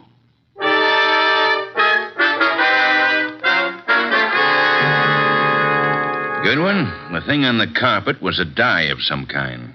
Dye, huh? Mm-hmm. How long will it take the lab to give you the analysis on it, Inspector? Oh, not very long. I've got the report on what was used on the trouser cuff right now, though. And? They found traces of carbon tetrachloride. Wait a minute. This goes in the notebook. Okay, carbon tetrachloride. And something else. Goodwin, what's Wolfe after? Interpretations was what he said, Inspector. You object? No.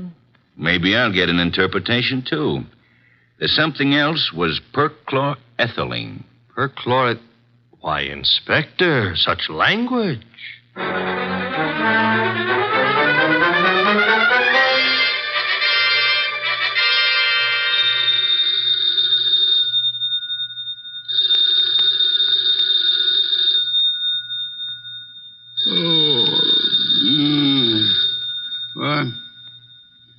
What?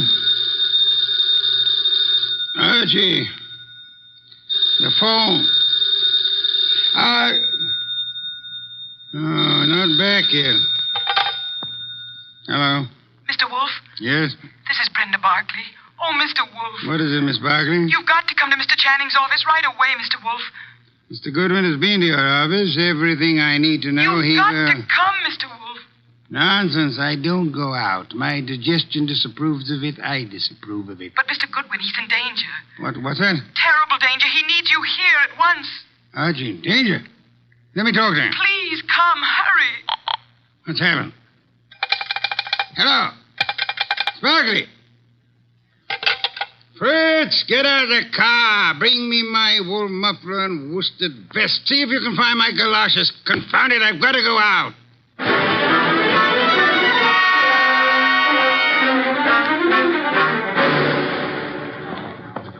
Going up. Step to the rear of the car, please. Mister, will you please step back? I'm back as far as I can go. You are? Elevators, contraptions for little men. Come, take me up, young man. Hold it. Hold that car. I'm late for a date with a blonde. 16th floor, buddy. Evening, Mr. Goodwin. Good evening. I was told you were in danger. Danger? Mr. Wolfe, what are you doing out down here? Sparkley's idea. About me being in danger? Obviously, she was lying. I suspected at the time. But I fell in with her suggestion. I'm anxious to end the case. My presence here is needed. Don't understand why she'd do such a thing. And why is your presence needed? 16th floor. It's a matter of perspective. Brenda's got a very nice perspective.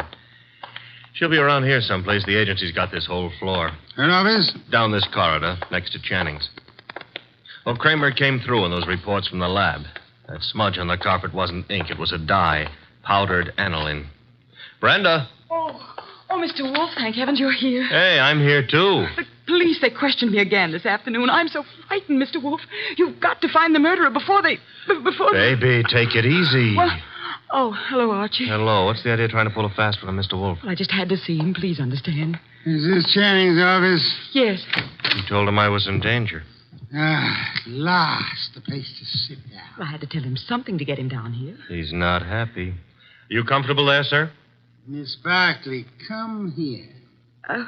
Mr. Wolfe, I can explain. I thought if you were here, where it happened, if you could see for yourself, then you'd Young woman, there are many things I'd like to say to you. Oh, now, wait a minute. She was scared, boss. However, I am too short of breath to do them justice. Archie. Yes? Round up everyone concerned with this case. Right now? Including Mrs. Channing. Get them in here. Yes, sir. You help him, Miss Barkley, and close that window. Yes, Mr. Wolfe. Fresh air. I've had enough today, thanks to you, to last me a lifetime. If after all that exposure... I live a lifetime.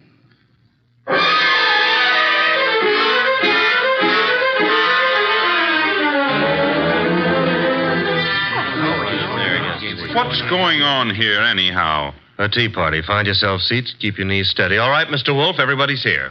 Mr. Shoeshine Kelly? Here, sir, here. It was you who found the body. Him and me, Mr. Wolfe. I'm Abe Jackson, the night man. You gentlemen can help us if you will. Oh, to be sure, Mr. Wolfe. I'd like to know the exact position of the body when you found it.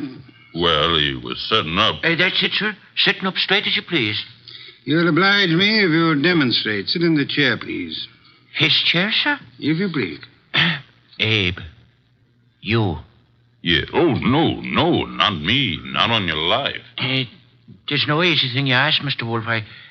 I'll oblige you.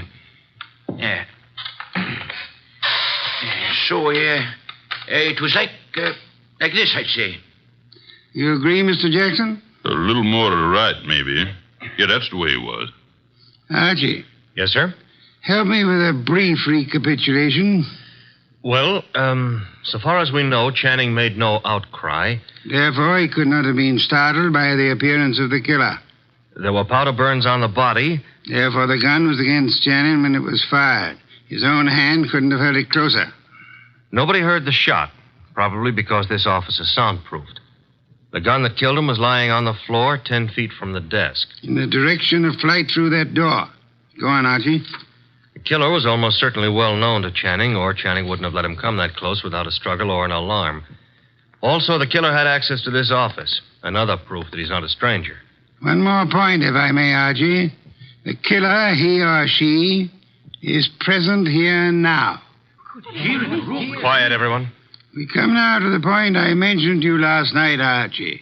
The point I call the sanctity of deskhood. Sanctity of what?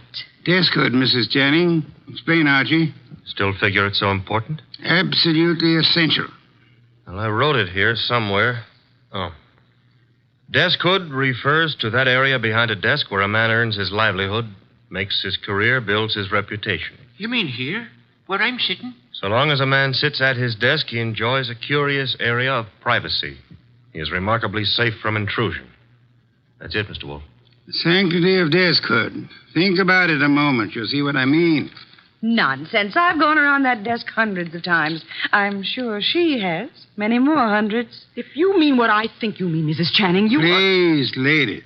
Mrs. Channing, when you approached your husband at his desk, what did he do? What did he... Why, he stood up and... He stood up. Sparkley, you agree? Well, yes, he'd have to stand up. At least he always did. But for his murderer, he did not. Archie, resume from your notes, please. Well, whoever killed Walter Channing went around the desk without Channing rising, held a gun to his chest, and pulled the trigger. Excuse me. If you will go behind the desk and stand facing Mr. Kelly, Archie. Here. This the way you mean? You know the angle of the body wound to the hole in the chair? There wasn't any angle. One was in a straight line with the other. From where you stand now in front of Mr. Kelly, if you wish to inflict an identical wound upon him, could you do it? Not from where I stand. I'd have to kneel. You'd have to kneel. Do so. Note, please, the murder tableau. I mean, that's what we... Question now, who could kneel before Channing, get close enough to kill him from that position without alarming him in the least? Kelly. The shoeshine man. Hey, wait a minute now. Shut up, you, and sit there. His motive is crystal clear. The memorandum. Memorandum. You have a copy, Archie? In my notebook.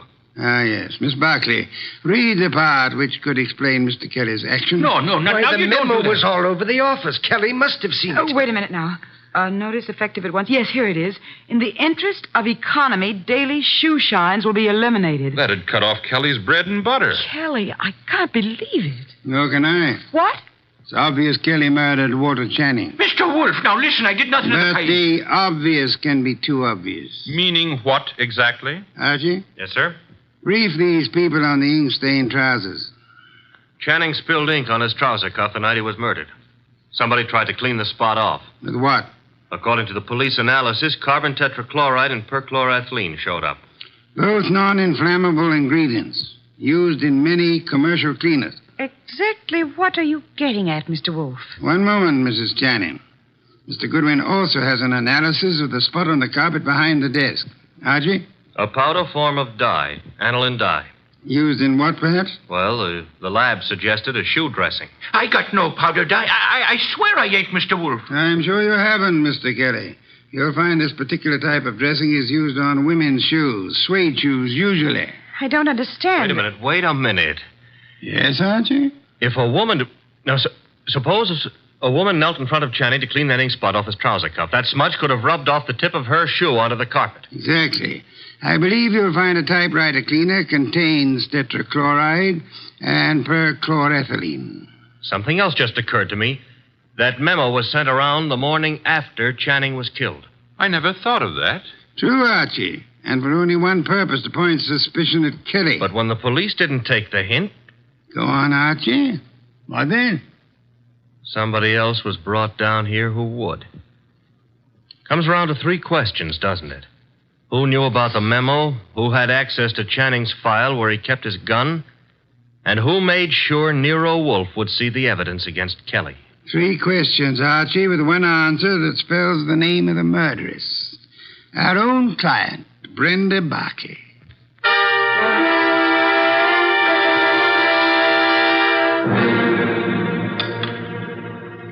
Steak, Archie, marinated. You like it? I'm not hungry. Indeed, I suggest a tonic. That reminds me. I had a call. You had? Doris Channing. She had some idea about my explaining things to her. She found my explanation insufficient? No, but she felt it lacked the personal touch. Phooey. Hand me a can of beer. However, you do have the evening off. Yes, sir. Keep out of trouble. Doris Channing is a blonde. That is, try to keep out of trouble. In the company of a blonde who wants to. Good night, sir. Good night, Archie. Good night.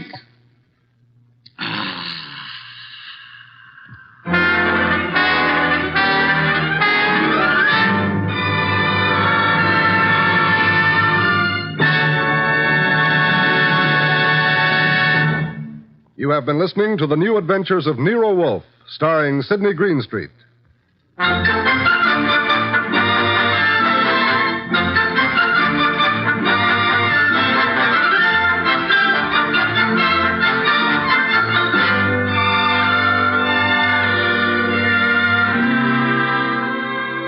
Tonight's transcribed story by William Kendall Clark was based on the characters created by Rex Stout. This is an Edwin Fadiman program produced and directed by J. Donald Wilson. In the cast were Larry Dobkin as Archie Goodwin, and Donald Morrison, Betty Lou Gerson, Bill Johnstone, Howard McNear, Mary Lansing, and Barney Phillips. Next week at this same time, Nero Wolfe and Archie will bring you the case of The Girl Who Cried Wolfe. John Storm speaking.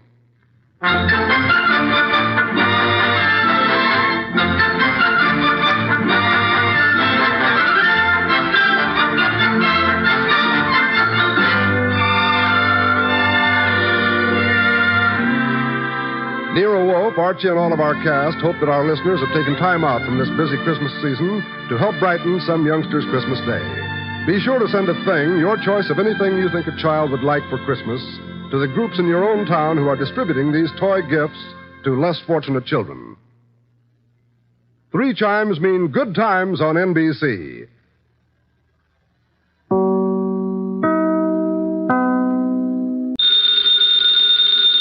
Ladies and gentlemen, the ringing of that phone bell means mystery, adventure.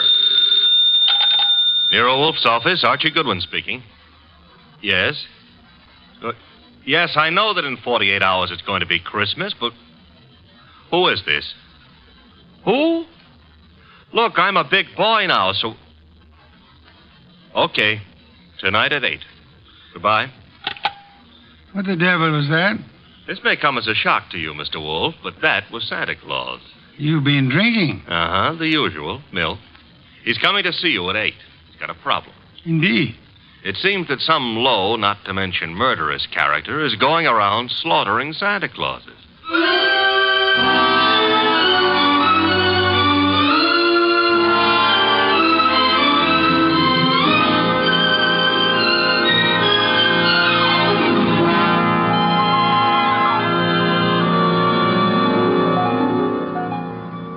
Ladies and gentlemen, it's the bulkiest, balkiest, smartest, and most unpredictable detective in the world. That chair-born genius, Nero Wolfe.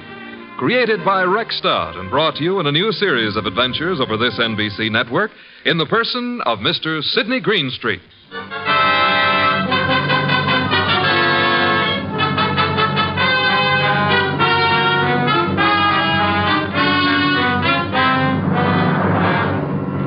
It began earlier than 8, however, the case of the slaughtered Santas.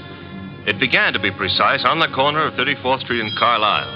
The hour was close to 6, the weather cold, the sky dark.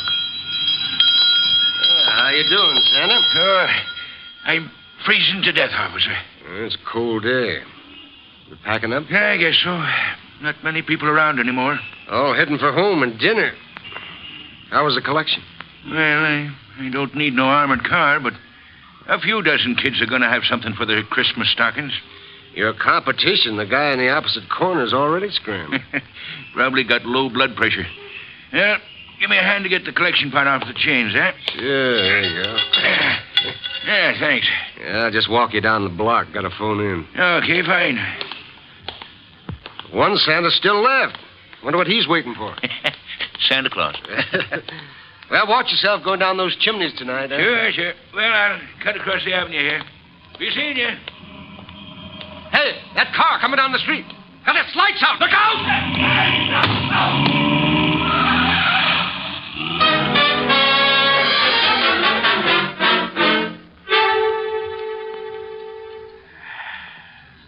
Hey, Peg. Huh? Did I ever tell you I love you? Oh, it's not me you love. It's the hot soup. Now, you're not the only woman who can cook a dish of soup. Huh? It helps, though. I'm just beginning to thaw out. Yeah, that's a cold corner you play Santa Claus on. Well, don't hurt to make a few bucks. I ain't done so good this past year. Well, maybe the next year will be... Oh, well. Besides, I kind of like it, you know. Kids asking questions all day long. Yeah. You know, I wonder how they figure the other two Santas at the intersection. Our kids think of only one thing at a time. More soup? Sure, Peg. You know, one of them other Santas got hit by a car tonight. Oh? Yeah, packed up a few minutes before I did, started crossing the avenue, and bang! Hit-and-run driver. Oh, gosh, that's too bad. Was he hurt? Yes, he was killed. Here's your soup. Oh, with traffic the way it is nowadays. Well, I better take a look at the stew. Somebody at the door. I'll get it, Peg. Okay. Yeah, what? Oh! Mike!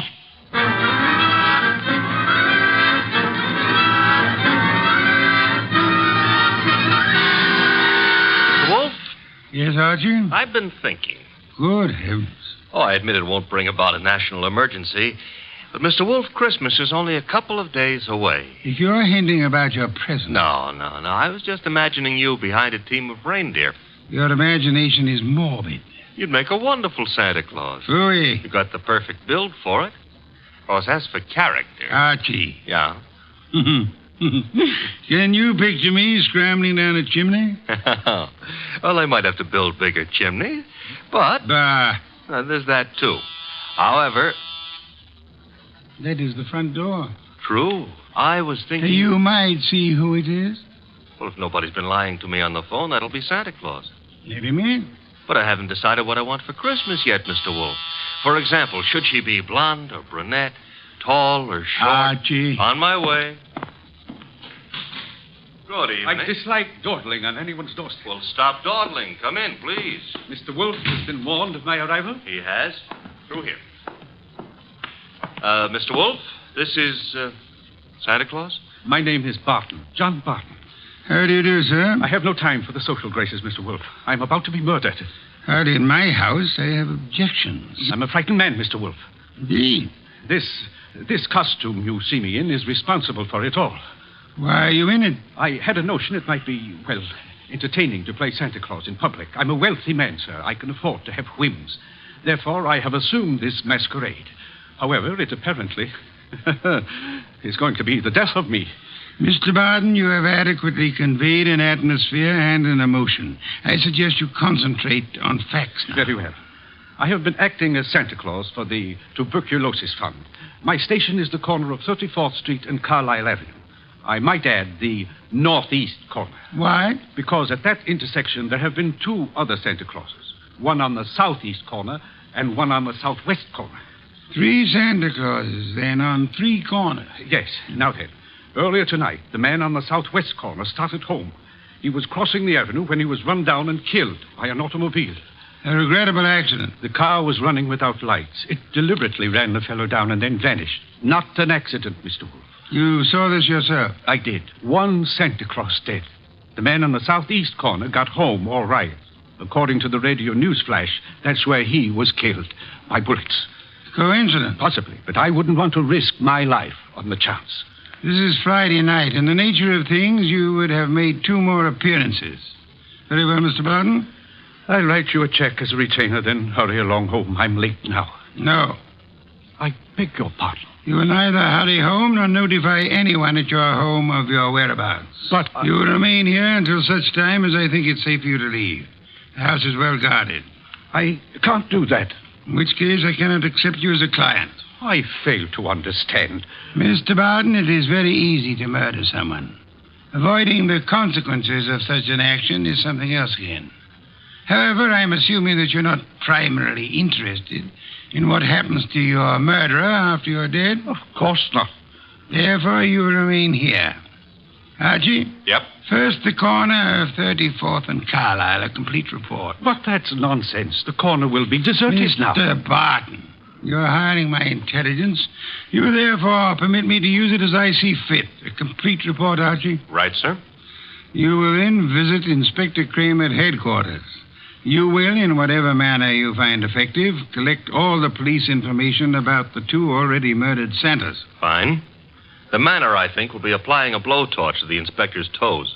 Your levity is ill-timed. The inspector is likely to throw me out of my ear. Your problem. My ear? And on your way home, you might stop in at Mr. Barton's place. I don't see any purpose in that. Mr. Barton, there is a basic problem to which we must find an answer. Whether those 2 men were murdered because they were Santa Clauses or because their deaths were merely preliminaries to yours. Archie, I suggest haste. Yes, sir. And avoid blondes. I would like you to be home in time for Christmas.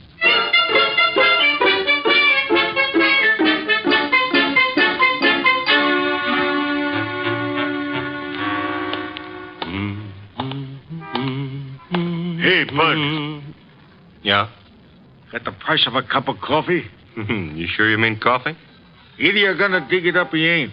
Never mind the questions about my personal affairs, see? Oh, I apologize. Here. 2 bits. Thanks. You're welcome. Don't let me keep you. You're not. 34th and Carlisle, huh? During the day filled with milling throngs. Hey, that's a nice phrase. I'll have to remember it. Milling throngs. And now desolate and deserted. Well, that's life. Is that a fact? That's philosophy. Yeah? Well, for 2 bits, I don't have to listen to no philosophy, see? Good night, Bud.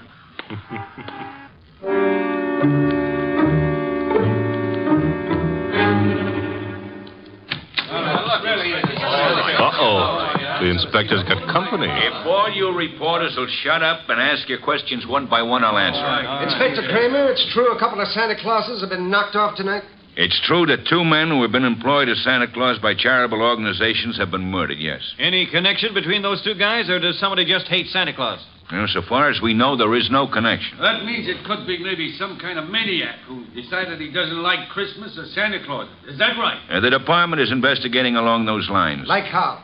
Well, we're checking all the local asylums for possible escaped lunatics. Yeah, but, Inspector, suppose this nut has never been in an asylum. That'll be all, boys. Oh, but listen, I said that'll be all now. Anything new comes in, you'll get it, understand? Goodwin. Hello, Inspector. Yeah, I spotted you coming in. What happened? You decided to reform and got a job on a paper? Nope. I'm a public-spirited citizen, that's all. Yeah, I could add a few things to that description with practically no strain at all. Mr. Wolfe and I are very sentimental about Christmas. We object to Santa Claus being killed. Nuts. Oh, Inspector, aren't you in favor of Christmas? I'm in favor of Christmas. I'm in favor of motherhood. Leave motherhood out of this. Neither of us are mothers. Our chances of becoming mothers aren't too good either. And furthermore, Okay, you're not giving, so get out of here. Thank you, Inspector. But Goodwin, Yeah? in case Wolfe decides to send me something for Christmas, you know what I wish he'd send me? What? Your head.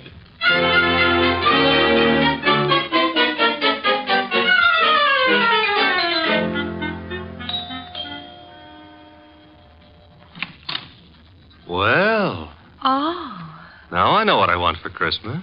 What did you say? I said my name is Goodwin and it's cold on your doorstep. Oh, I'm sorry. Come in. Mm-hmm. You didn't mention your name. I'm Laura Barton. Mrs. Laura Barton? No, Fine. That is, what relation are you to John Barton? his niece. Why do you ask? Oh, you've got a beautiful voice. All this marble and no butler? I don't know where Pleasant is. He should be here. Have him shot at sunrise. Oh, Laura. Wayne, this is Mr. Goodwin. I never heard of him. What does he want? Well, I don't know. Wayne what? Stevens? Uh-huh. Friend of Mr. Barton? Half-brother, but we seem to be doing all the answering. How about your answering some questions, Goodwin? I'll try. Come into the library.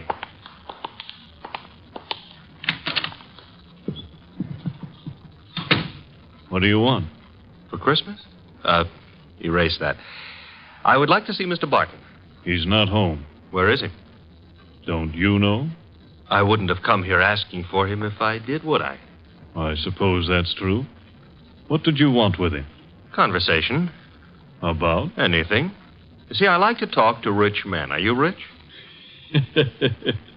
I can't play the piano either. You could always learn. But being rich is harder, I found it. Mr. Goodwin, you must have some reason for coming here, some reason concerning Uncle. Laura, you're being imaginative. Well, Uncle is late. He's probably still on that street corner playing Santa Claus. He enjoys it. Why bother about I what... don't know, except... He's never been as late as this? Well, no. Not since he started that masquerade of his. Would you happen to know where the butler is? Out getting drunk, I suspect. He was in the kitchen a little while ago. Disappeared. Pleasant likes to look on the wine when it's red. Or even when it's rye. No, I take that back. Oh, you do? He prefers Irish whiskey. We don't stock it. Therefore... Oh, too bad. I better run along. Good night, Mr. Stevens. Miss Barton. Good night. I'll see you out.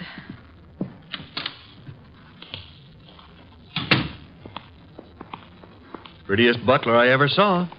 Blonde.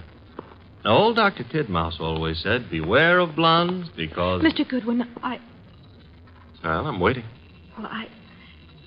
Mr. Goodwin, you must know something about Uncle, something you didn't want to tell us. Makes you think so?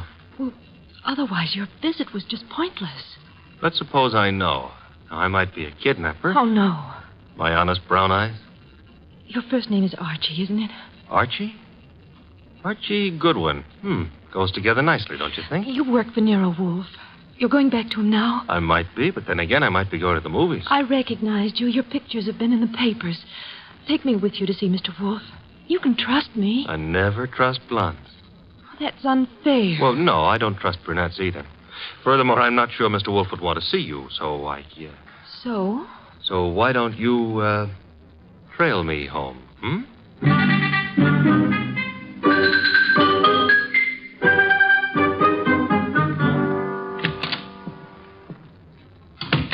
That you, Archie? Archie? Where's Santa Claus? Guest room. He was tired. What, I've been trailed home. Indeed? By a blonde. Phooey. All right, I admit I didn't make any strenuous effort to shake her off, but she trailed... Where is she? Outside. Good. Your report. Oh, but she might freeze to death out there. That's her problem. Your report, Archie. It's short and simple. It would be simple. I haven't got time to resent that. A blonde is dying. As for the report, corner of 34th and Carlisle is a very quiet spot at night. No one was around but a bum who got into me for a quarter. For coffee, he said. You will not put that quarter on the expense account. Stop worrying. That was a private gesture. There were 4 corners. Corner number 1 had a dress shop on it. Corner number 2, a drugstore with a beautiful redhead in the window making with a hair rinse. The ad said her name was Noreen, but it didn't give her phone number. Archie. Third corner was devoted to a shoe store, and the fourth corner had a bank on it. A bank? Uh-huh. Kind of thought we'd have a pause at that point. Mean something? Inspector Kramer's information consisted of... Oh, you're being coy. Kramer furnished the information the police could find no connection between the two murdered Santas. Except for the fact that they were both playing Santa Claus. Isn't that a little on the obvious side? This is an obvious case. The Barton home, Archie. Marble and old lace. A butler, his name is Pleasant, was among those missing. Among those present, Laura Barton, the old man's niece, and Wayne Stevens, his half-brother. Ah. Yeah, only for Laura. Stevens was not at all pretty. It was Laura Barton who followed you here. It was Laura. Archie, go upstairs and... Oh, now, wait a minute. The girl, the weather, common humanity demands that you have... Louis, you speak for yourself, not humanity. I'm human. On occasion, a debatable point. Very well. Let her in. Oh, thanks.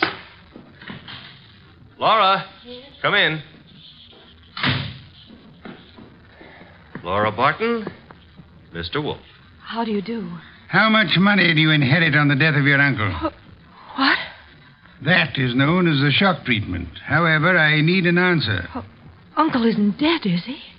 That, for the moment, is irrelevant. How much? Half his estate. The other half? Wayne, Uncle's half-brother. Very well. Archie, will you go upstairs and inform Mr. Barton that his niece is here?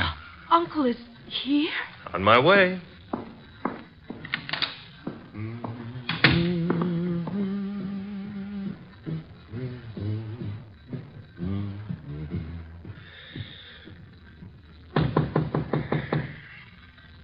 Yes? Archie, Mr. Barton. Come in. Mr. Wolfe would like you to come downstairs. I suppose he has a reason. Mm-hmm. A blonde reason, your niece. My niece? That's right. Hey, where'd you get that? A man of my wealth finds it safer to carry a revolver.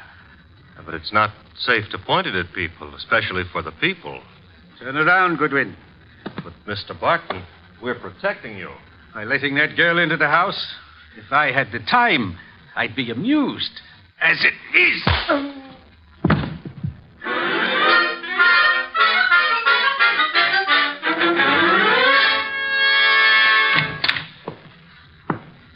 Archie, you been drunk? Good heaven. Uh-huh. Santa Claus came early. Your head? Which one are you referring to, my own or the one Santa gave me? You had better sit. No, I had enough trouble getting up a little while ago. I'm staying out of any positions in which I might have to do that again. Mr. Barton is among the missing. Indeed? Mm-hmm. Hit me on the head and used the back exit. I checked with Fritz in the kitchen on the way here. He offered a reason for his peculiar behavior? Laura Barton. So? I don't understand. Uncle wouldn't do... Uncle apparently has. He also, would appear, fancies himself in costume. Well, he used to be very much interested in the stage. He acted for a while a long time ago till the family objected. Archie? Got it. Nero Wolfe's office, Archie Goodwin speaking. You recite very nicely, Goodwin. This is Kramer. Let me have Wolfe, huh? Mr. Wolfe? Inspector Kramer. Yes, Inspector? The papers haven't been carrying it, Wolfe, but you're working on the Santa Claus case, aren't you? Possibility? You didn't send Goodwin down to headquarters on a possibility. Never mind. We're working on a line down here, Wolfe. Now, look, if it doesn't strain your professional ethics, you might be able to help. How? There's a bank on the corner of 34th Street and Carlisle. We got the thought that suppose a gang was preparing to take that bank tomorrow morning. Those Santa Clauses have been on the corner for nearly a week now. They might have noticed something about the bank's routine, guards or what have you, that could interfere with the gang's plan. A mighty ingenious and imaginative thought, Inspector. Hey, you didn't say yes or no. I have at the moment no opinion. That's all you're going to give us? At the moment. However, Inspector, in a very little while I shall give you, the murderer.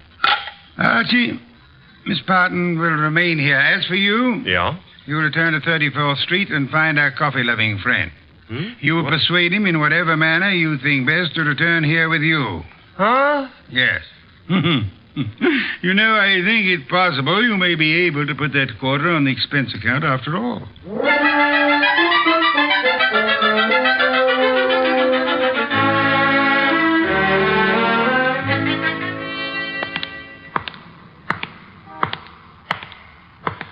You. What? Oh. Why? I seen you before. Yeah, I've learned to love the neighborhood. That's why it's going to break my heart. What is? Leaving it with you. With... It's sensitive about having guns pulled on me tonight. Let go of me, will you? Not until I tell you that, McGill. Yeah. Will you? Gun looks in a lot better shape than you do. You're coming with me. Oh, where? Mr. Wolfe would like to see you. Nero Wolfe? Yeah. Well, why? He's trying to salvage a quarter.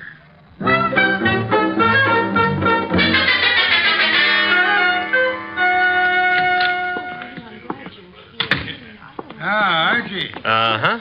Complete with, he wouldn't give his name. He did have a gun to it, though. This one. Yes. Archie, you know Miss Barton, of course? Hi. And Mr. Stevens? He joined us a moment ago. Miss Barton thought she'd be happy if he were here. Hello, Stevens. That's not the only reason I came. My brother is still missing. I'm concerned. Yes. You, sir, will you sit down? Watching people stand makes me uncomfortable. I don't have to. You do. Archie is stronger than you are. All right. That's better. If you don't mind, Mr. Wolfe, I've never been here before, never met you.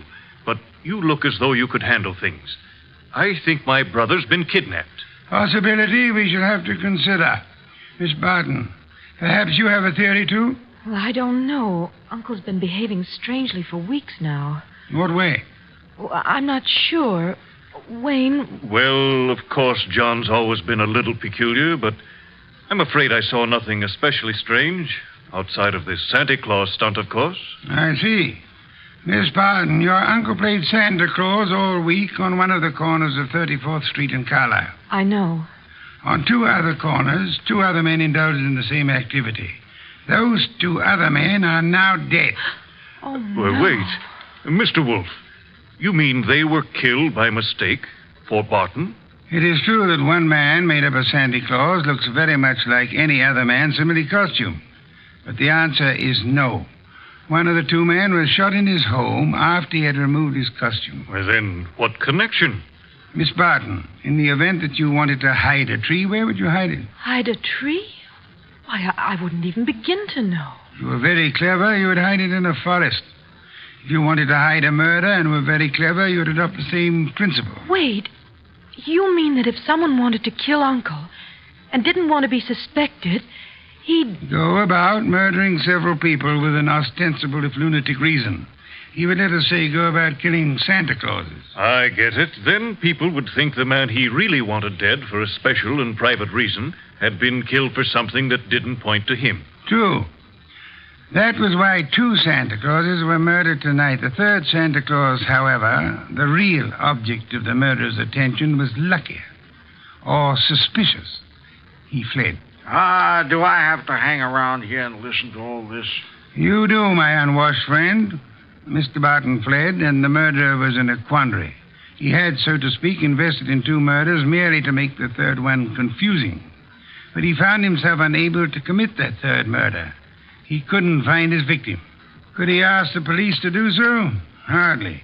But he might try to inveigle a private detective such as myself into the job. That makes sense, Mr. Wolfe, but why would my brother have deliberately fled from your house? I mean, he was protected here, so... But do I make myself clear? Very clear, Mr. Stevens. Archie, that gun you took from the dirty gentleman, you still have it? I still have it. Then would you mind pointing it at Mr. Stevens here until the police remove him?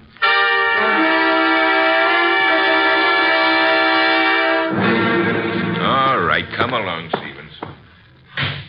Well, that's the end of Mr. Stevens. Inspector Kramer will take good care of him from now on. But now, Mr. Wolfe, Laura and me and the refugee from a washcloth over here would still like to know how and why and who was involved. I knew two people had a motive for John Barton's death. Laura Barton and Wayne Stevens. One of them proceeded to kill Santa Clauses in the hope that the police would assume those killings to be the work of a lunatic. The paper certainly hopped on that assumption. Yes. However, John Barton, aware that his life was in danger, escaped his murderer and hid. In this house? No.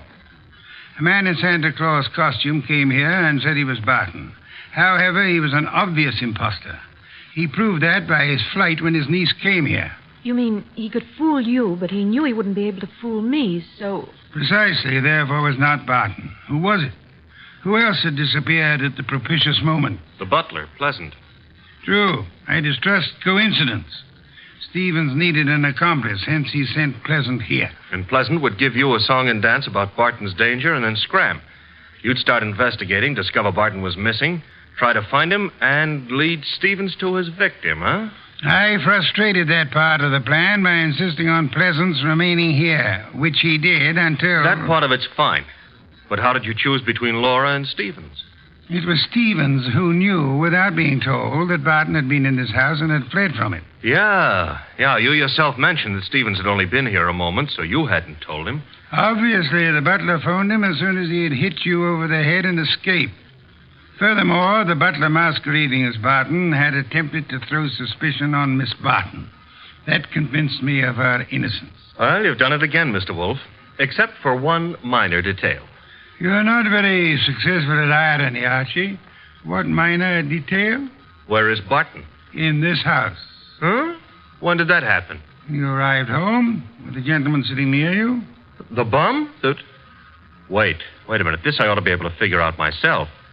Laura said Barton used to be an actor. That's item 1, huh? Yes, Archie.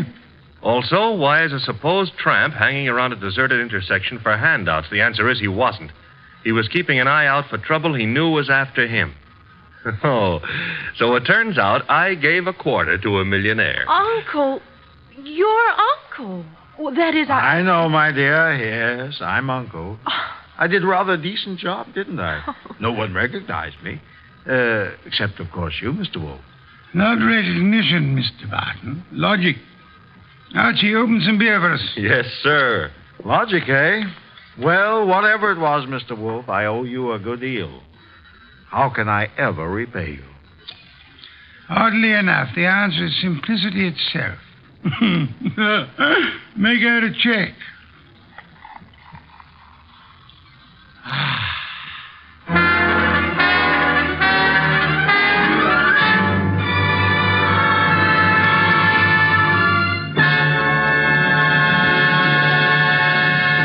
You have been listening to The New Adventures of Nero Wolfe, starring Sidney Greenstreet.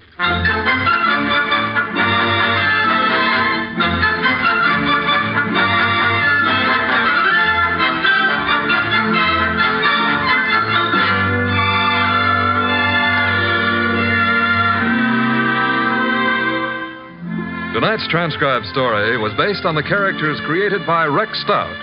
This is an Edwin Fadiman program produced and directed by J. Donald Wilson.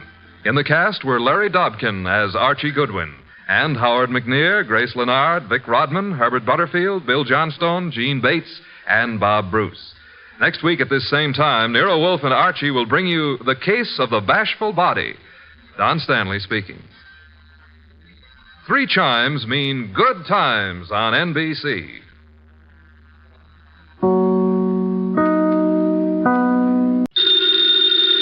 Ladies and gentlemen, the ringing of that phone bell brings you mystery, adventure. Nero Wolfe's office, Archie Goodwin speaking. No, I'm sorry. Mr. Wolfe is busy planning a menu. I'll see if he can talk to you. What's the name again? You want to talk to a dame named Mrs. Collins? Hang up, Archie. Do we know a Mrs. Collins? No. I don't suppose you care, but I think her voice is very charming. Doubtless. Every female has a charming voice to you. Hang up. Okay. I'm sorry, Mrs. Collins, but at the moment, Mr. Wolfe is too involved with his digestive system to be interrupted. However, if I may introduce myself, Archie Goodwin, Mr. Wolfe's assistant, if I can be of any help. Archie. Yes, Mrs. Collins, I'll ask you. Cocktail party. Hang up, Archie. Mrs. Collins, I'm afraid it would be better if you didn't expect Mr. Wolfe. Goodbye. Cocktails. Phooey. Absurd. Perfectly absurd. She says you promised to come to her cocktail party, and why aren't you there? Because you are going to attend the cocktail party and the probable unpleasant ending.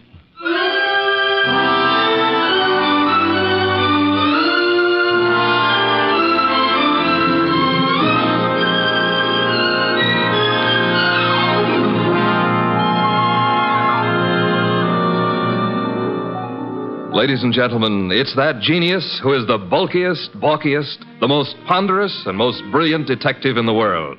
Yes, none other than that chairborne mass of unpredictable intellect, Nero Wolfe. Created by Rex Stout and brought to you in a new series of adventures over this NBC network in the person of Mr. Sidney Greenstreet.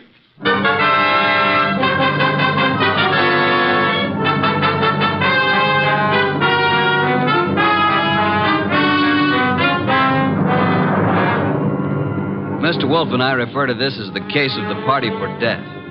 Nero Wolfe really should have gone to the party since he'd accepted, but I was delegated. I can't complain now, since it was there that I met Georgia, the most beautiful redhead.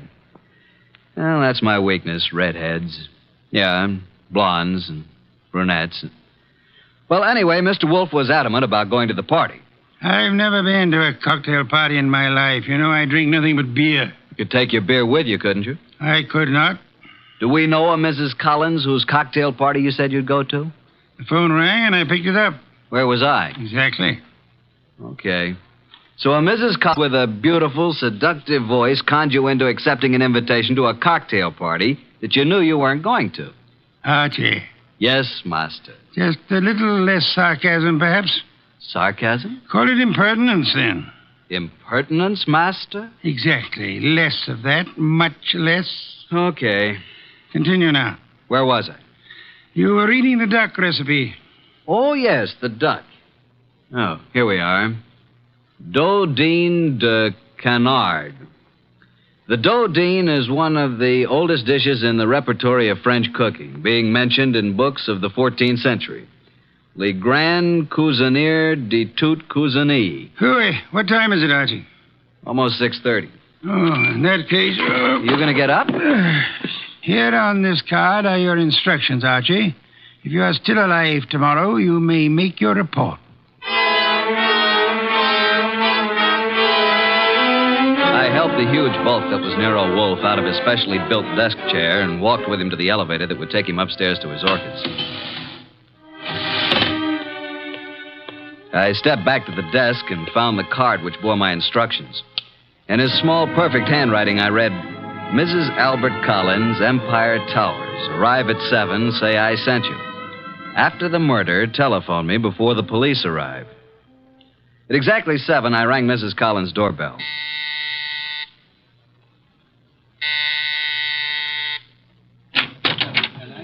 Mrs. Collins? I'm Mrs. Collins. I'm Archie Goodwin. We talked on the phone a little while ago. Oh, yes. Well, come in, Mr. Goodwin. Mr. Wolfe begs to be excused. At the last moment, he was unable to attend. Well, I'm glad you could come. You're not disappointed? No, I don't think so. I'm rather upset. I'm afraid, Mr. Goodwin, for my life. That's why I called Mr. Wolfe. Oh, just drop your hat and coat there, Mr. Goodwin. May I tell you something, Mrs. Collins? Well, of course, Mr. Goodwin. Archie will do. Archie? When I spoke to you on the phone, I thought I knew what you'd look like. And? You do. Well, is that good? It's not bad, Mrs. Collins. Janie will do. Janie will do. Archie, I think it would be best if I say you're an old beau of mine. From where? In Hollywood. When I went to Hollywood High School and you went to USC. Okay, but don't expect me to remember much about it. Well, I'll be flattered if you remember anything about it. I want you to keep your eyes and ears open. Observe everything tonight. Well, now shall we join the party? Oh, Albert, this is Archie Goodwin. Archie, this is my husband, Albert. How do you do? Hello. And this is Joe Boyce, my husband's partner. How do you do? Boyce? I've told you about Archie, Albert, but well, I guess you probably don't remember, do you? No, I don't. When I was in high school and he went to USC. Oh, yeah, sure. What'll you have, Goodwin? I'd like a plain lime and soda. Oh, not really. A teetotaler now? Yes, I used to overdo it, remember? So you knew my wife in Hollywood? Quite a while ago, though. Uh-huh. Been here long? Oh, a while. Did you and my wife run into each other again just lately? Yeah. A few days ago? About. Joe Boyce here is my partner, chemical business.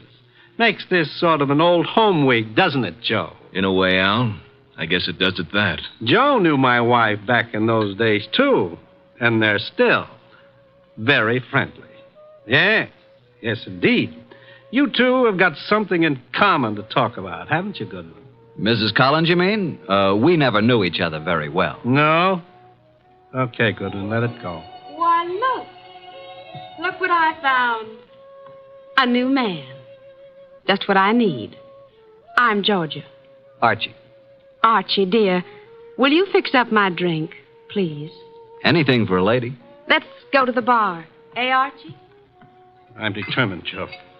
If it were only the money, or only Jane, I might listen. Oh, Al, can't we talk about it later? I like talking about it now, Joe. You're going to be sorry about this, Al. I am already.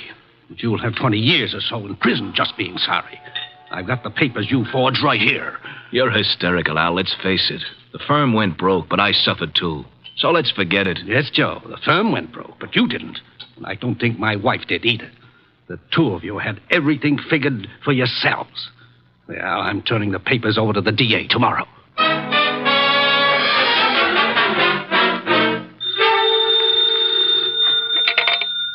Nero Wolfe speaking. Archie, what do you know about this expected murder, if anything? Has it happened yet? No, but who's supposed to get killed? I haven't the faintest idea, Archie. Then why don't you stop it? That is impossible. I don't even know who's there. You want me to tell you? Not in the least. How am I supposed to prevent it if I don't know what I'm looking for? You're not supposed to prevent it, Archie. I don't think you could. I don't think anybody could. You want to hear what I found out already? No? I'll tell you anyway. Collins thinks his wife and his partner Boyce have been stealing his dough, and he's threatening to send Boyce to the clink. Archie. Yeah? You're wasting our time. Go back to the party. There is nothing you can do to prevent the murder. But I want you to be there when it happens.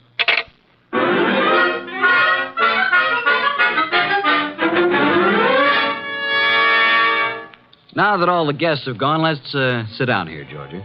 When Janie was in Hollywood, she must have had more good-looking boyfriends. Let's get personal about this, Georgia. Yeah, let's. When you say good-looking, do you mean me? I don't mean anybody else, Archie. You know, I think you're pretty, too. You'd better not let Jane hear you say that. You think she'd care? I thought you knew Jane. Only slightly. You don't like Jane too well, do you? Why? Why? Why what? Why don't you tell the truth about it? No man as attractive as you ever knew Jane slightly. Either they knew her or they didn't know her. Maybe you think I'm getting a little tipsy. The idea never occurred to me. No? Well, it has to me. Refill your glass? I'll come with you to the bar.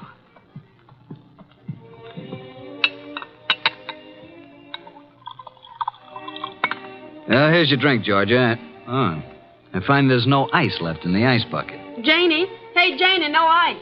Oh, well, I'll get some. Here, give me the bucket. Mrs. Collins, Janie, I mean. Yes, Archie. May I use the phone in the bedroom again? Oh, of course. Will you excuse me for a minute, Georgia? I'm coming with you. Why don't you just stay here until Jane brings the ice? Well, why don't you go talk to Joe Boyce? I don't want to talk to Joe Boyce. I don't want to talk to Joe Boyce ever. Now, look, Georgia. I'm coming with you, Archie. Is that clear? Okay, come on. Here's where the phone is. I could have found it myself. You don't want me with you, do you? Just sit down here on the edge of the bed and listen, if that's what you want to do. Nero Wolfe speaking. Archie, boss. Well, Archie, what? Just a bit of a report. Go on. At this moment, I am sitting on the edge of one of two twin beds in the apartment of Mr. and Mrs. Albert Collins. Sitting next to me is a gorgeous redhead named Georgia. Georgia what, dear? Boyce. You mean you're the wife of Joe Boyce? Of course. Didn't you know? I am sitting next to the gorgeous redheaded wife of Albert Collins' partner, Joe Boyce. Archie, you annoy me. From what I just learned, I can see there's another friction going on. You mean Georgia and Jane? Yep, fireworks between them. This one no like other one. Have you anything more to say? When I called, I was going to ask if there's any reason why I shouldn't come home now. I wrote your instructions for you, Archie. After the murder, call you. Yeah, that's perfectly clear, isn't it? But what if there isn't any? Don't call me. Simple, isn't it? Hello. He hung up. Archie. What? That was a strange conversation. Do you want me to explain it to you, honey? What was that business about murder? Shall we join the party? Murder.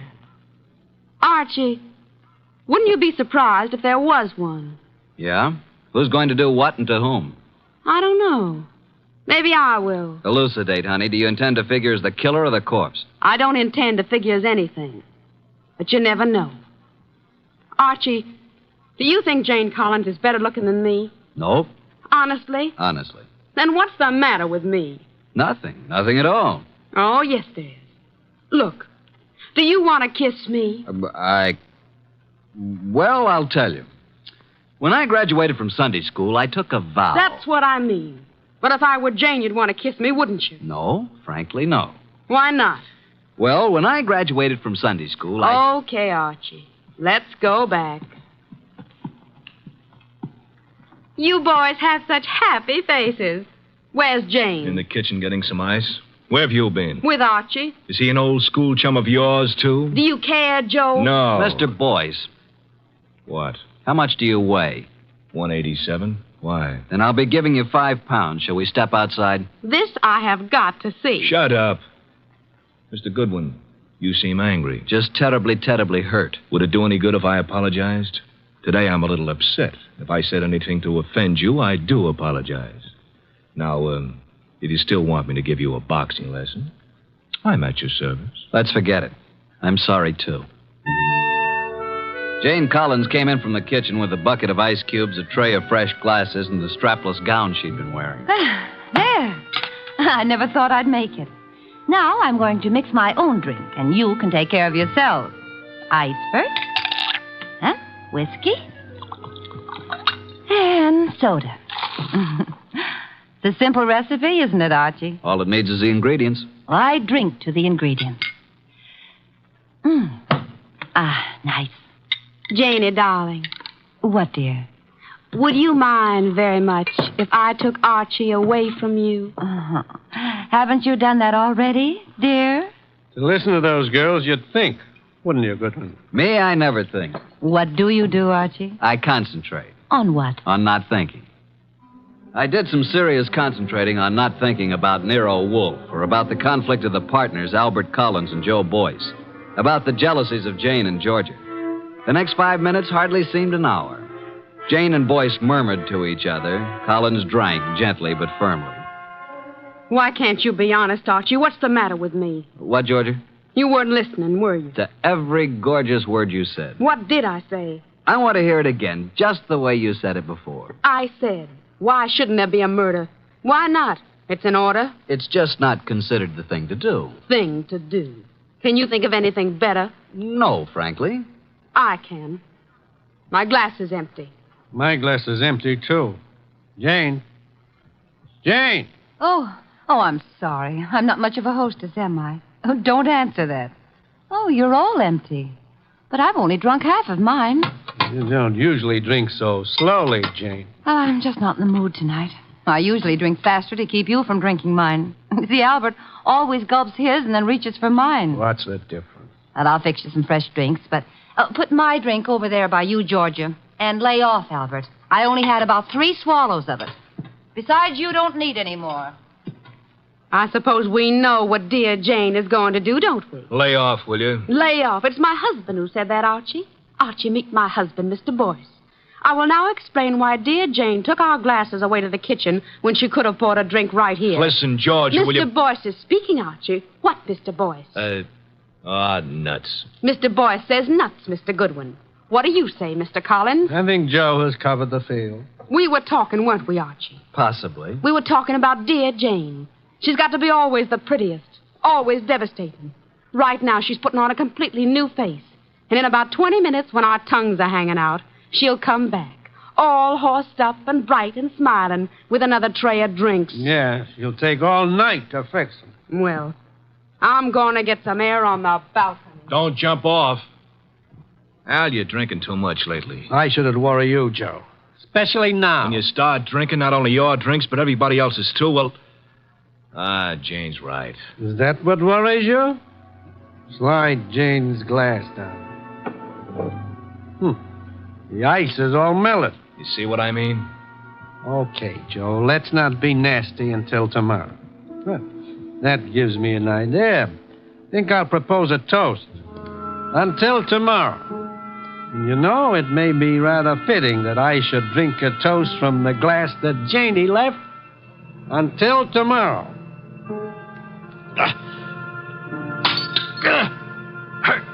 Go!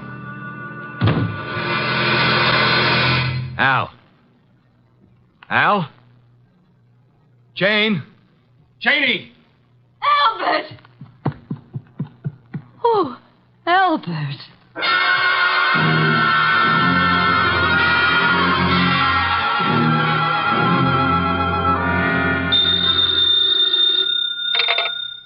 Nero Wolfe speaking. May I come home now? Oh, hello, Archie. I said, may I come home now? Have you sent for the police, Inspector Kramer? Of course. Who was killed, Archie? Albert Collins. How, Archie? I don't know. You were right, though, weren't you? Naturally. About what? Murder. Oh, that. We can talk about it tomorrow. Good night, Archie. Come home when you can. What do you mean, come home when I can? You'll be held as a witness, won't you? Try not to wake me with the elevator when you come in.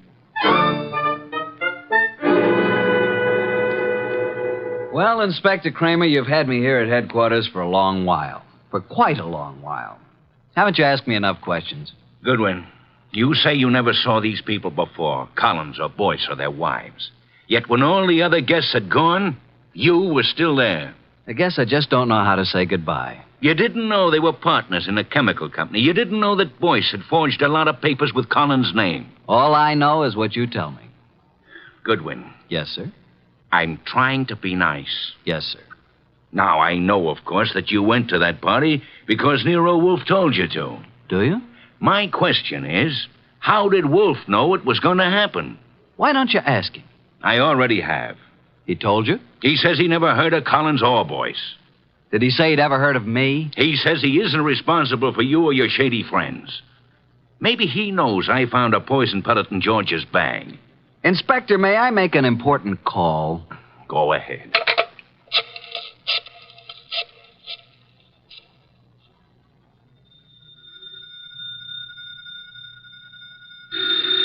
Archie.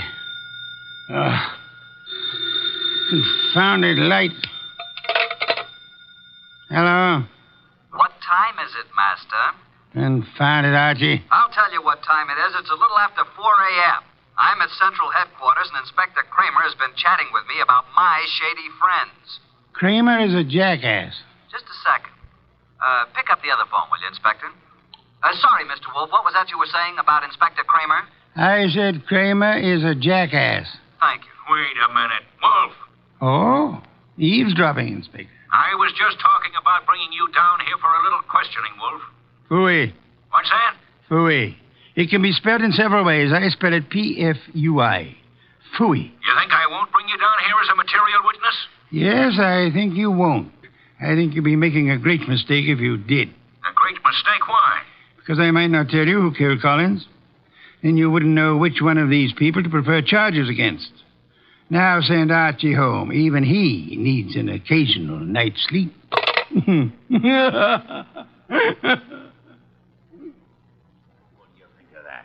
He hung up. So it seems.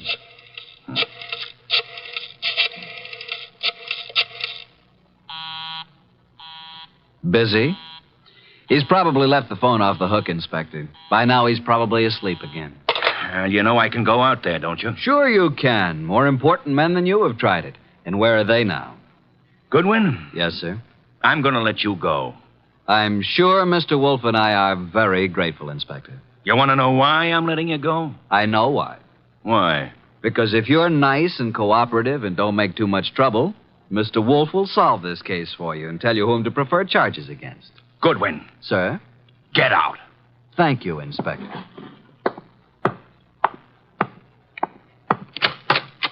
Good morning, Inspector.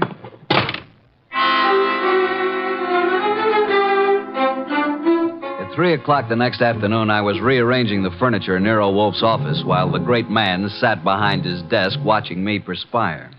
Are you finished now, Archie? Yeah, I guess so. And tell me where they sat. There were 2 couches, like this, in front of a fireplace. Collins and Boyce were sitting together on one couch. When Georgia and I came in, they were looking at some canceled checks. Where was Mrs. Collins? I told you she was getting ice and fresh glasses. Why was she getting fresh glasses, Archie? Where were the empty ones? I don't know. Maybe they were the same ones she brought back washed and polished. Archie, I trust your powers of observation absolutely. That's why I sent you to Mrs. Collins' cocktail party. Okay, how did you know there was going to be a murder? If it was a murder. It was a murder, Archie. But isn't it obvious? How is it obvious? Suppose Collins slipped a few drops of the poison into his drink himself. It's very strong, very deadly poison, with a remarkably strong odor. Like almonds, I know. I smelled it when I picked him up. Archie, was anything found on the body that might have contained the poison? A fountain pen? Whatever? Not even that. Inspector Kramer found a poison pellet in Georgia's handbag. He thinks she poisoned Collins' drink. Say, could be. But it wasn't his drink, it was his wife's. Then Georgia was trying to kill Jane, and Collins got it by mistake. We shall soon see, Archie. I was expecting a murder because you told me to expect it. I watched every move that everybody made. There's no possibility that Jane's glass, the glass with the poison in it, was tampered with by anybody. Yes, I believe. Okay. Archie, you're sore, aren't you? Have you ever spent the night with Inspector Kramer? He's really a good man, too. Why did you say he was a jackass? Because he didn't know who killed Collins. Do you? Of course. Was there ever any question about it? Just a moment, please. The only trouble is it may be difficult to prove. That's why we are giving this little cocktail party this afternoon with the help of Inspector Kramer. By the way... Yes? Call Mrs. Collins and tell her to bring a bucket of ice from her refrigerator. Why? Because our refrigerator's broken down. No, it hasn't. I was just out in the kitchen a minute ago. Our refrigerator has broken down. And it would be very helpful if Mrs. Collins would bring a bucket of ice cubes. What makes you think she'll do it? She will. Call her. 6:45. There we were in Wolfe's office doing a repeat performance of last night's smash hit. Two couches faced each other, a cocktail table between them. On one couch, red-headed Georgia and me. On the other couch, it was a big one, Joe Boyce, Jane Collins, widow of the lately defunct Albert, and Nero Wolfe. Jane had been drinking a little slower than the rest of us. Our glasses were empty. Hers was still half full. Wolfe said... Archie. Yeah? At this point in last night's party, Mrs. Collins got up and left to get some fresh drinks. Repeat what she said. Approximately? Approximately will do. I think she said something like this. She said, put my drink over by you, Georgia. Lay off, Albert. I've had about 3 swallows of it. Besides, you don't need any more, Albert. Am I right, Jane? Close enough, Archie. But what of it? Now, what is this nonsense all about, Wolfe? Mr. Wolfe is trying to make something out of nothing. I think Mr. Wolfe is going to turn up something mighty interesting. Don't look so perturbed, Joe. Since I'm playing the part of the late Mr. Collins, pass me Jane's glass. I'll keep my glass, Mr. Wolfe. I haven't finished my drink. You're a very clever woman, Mrs. Collins. Would it be too much if I ask what this is all about? What worries you, Archie? You make it sound as if that drink she's holding is poison. But it can't be, because as yesterday, she's already drunk half of it herself. When our freezer broke down, she was more than willing to bring a bucket of ice cubes, wasn't she? So? What would happen, Archie, if you froze a gelatine-coated pellet of poison in the center of one particular ice cube? Mrs. Collins hasn't finished her drink. Notice the ice is all melted now. She hasn't taken one sip since the ice melted completely. She came prepared in case she was exposed. Smell it, Archie. No, Archie, stand back. I can easily swallow this before you can reach me. Mr. Wolfe, in a few seconds, I'll drink it. But tell me something first. Tell me how you knew. Jane, listen to me. I knew there was going to be a murder last night because you said so. I knew that it was you who would commit the murder because it was you who invited me. You hoped an expert witness would prove that you couldn't have killed your husband. So I sent Archie Goodwin, whose observations are always exact, even when he doesn't know the import of what he's observing. She brought back clean glasses. She poured the drinks out of bottles already open. And if anybody had put anything in or touched one of those glasses, I would have seen it. Exactly. The poison pellet was frozen in a certain ice cube. Mrs. Collins put that cube in her own drink, drank it until the ice had almost melted down to the poisonous pellet center. And then she took all the other glasses away, leaving only hers half full. And as usual, her husband drank it. No, Jane, don't. Too late, Joe. too late.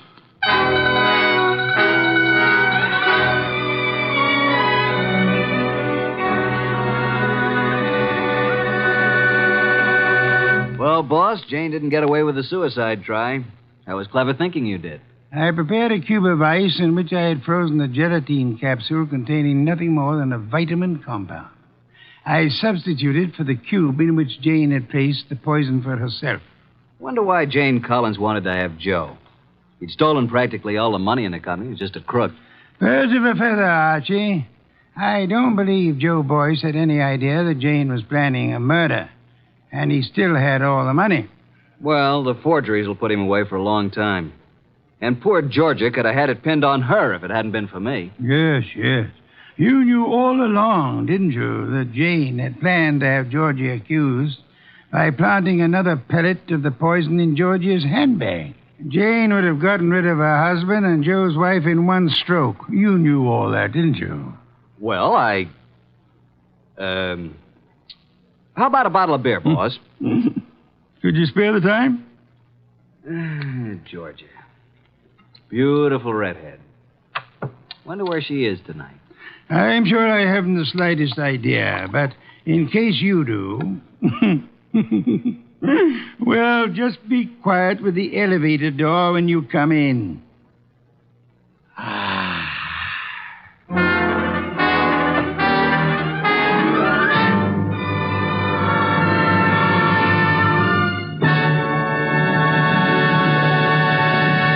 You have been listening to The New Adventures of Nero Wolfe, starring Sidney Greenstreet.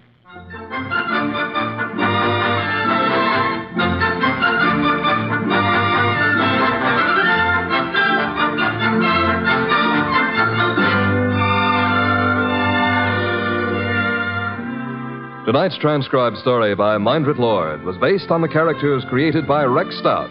This is an Edwin Fadiman program, produced and directed by J. Donald Wilson. In the cast were Harry Bartell as Archie Goodwin, and Gigi Pearson, Herb Butterfield, Peter Leeds, Evelyn Eaton, and Bill Johnstone. Next week at this same time, Nero Wolfe and Archie will bring you The Case of the Malevolent Medic. Don Stanley speaking. 3 chimes mean good times on NBC.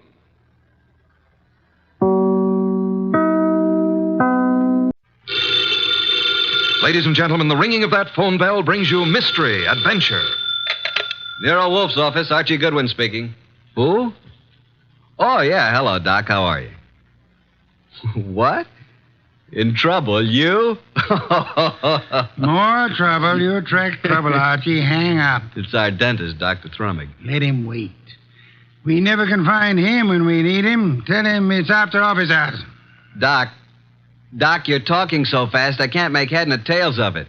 Look, listen, Doc. Come on over here and we'll be able to hear you. It'll only take you a few minutes. Right.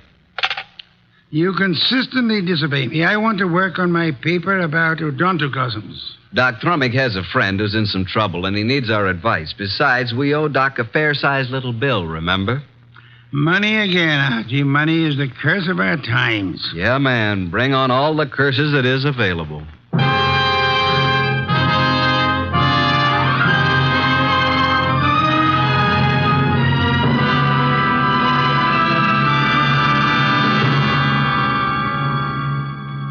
Ladies and gentlemen, it's that renowned genius who is the bulkiest, balkiest, most ponderous, and most brilliant detective in the world. Yes, none other than that chair-borne mass of unpredictable intellect, Nero Wolfe, created by Rex Stout and brought to you in a new series of adventures over this NBC network in the person of Mr. Sidney Greenstreet.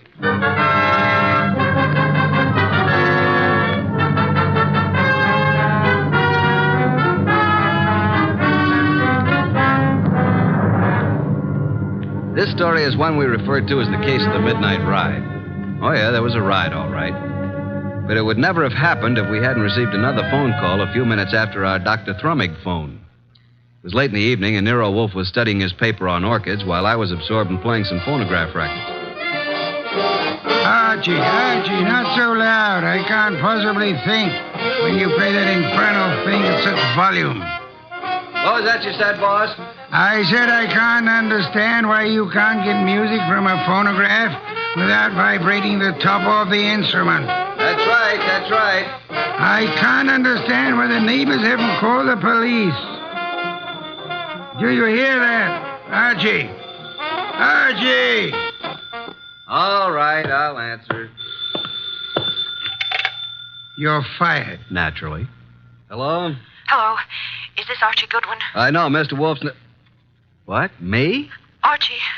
Yeah, who is this? I need help, Archie, please. Come at once. Please. Oh, please.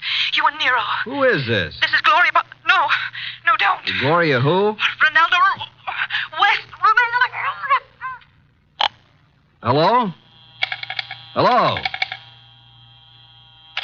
Well, did you hear that? Another female bar. What happened?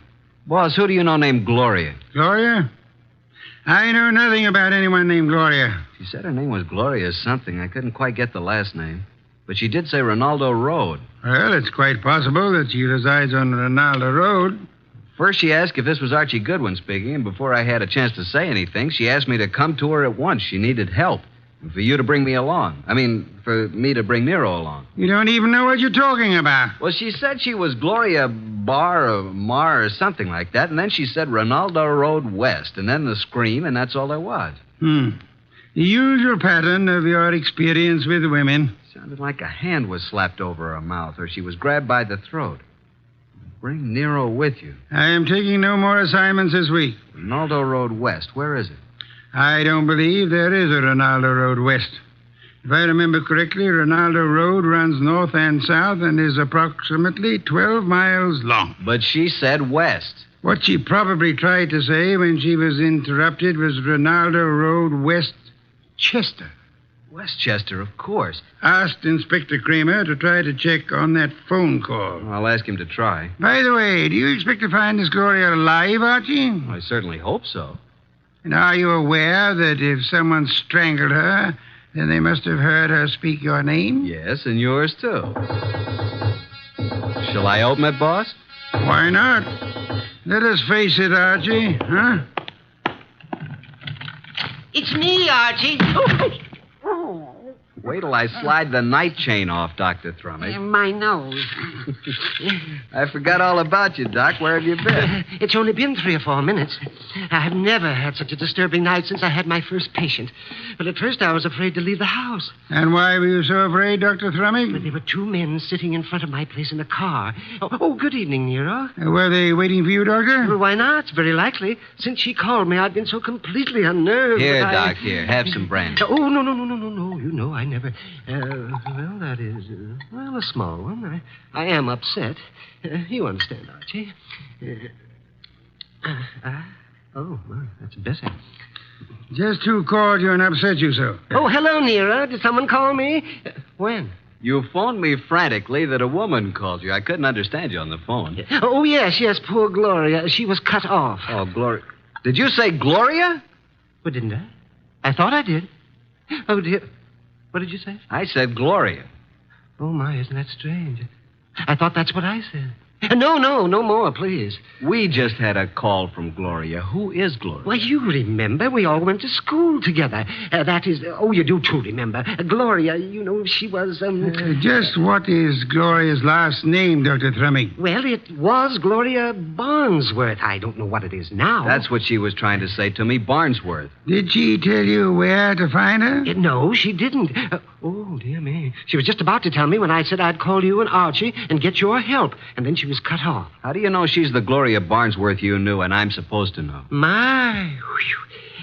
Could you open the windows? Why, yes. Archie. Oh, sorry, Doc. The air outside's contaminated. Oh, is that so? With what? Oxygen. These factories. Oh, well, I found her picture in an old class photo. Here it is. Oh, yeah, now I remember. But, Doc, you and this gal were several years ahead of me in school. I'm not in this picture, so she must be about 40 now. Well, gentlemen, you both seem to have the situation well in hand now. So, if you'll excuse me, I will retire to my room. Oh, yes, but we don't have anything figured out yet. But you will. Let me know in the morning how successful you have been. Good night. Well, anyway, a woman called here, and just as she was about to tell me who she was and her address, she was cut off as though she was strangled. Yeah, Archie, did you say someone strangled her? I don't know, Doc. I hope not. Well, let's start our search along Ronaldo Road. Archie, don't answer it. They're after me. The men in the car, they saw me come in here. After you, nonsense. They found out Gloria phoned me. Don't let them in. Now, how could you know all that? Oh, dear me. Do you mind? A short one? I'm so weak tonight. Please, Archie, don't open it. I warn you. Now, just relax, Doc. I'll handle this.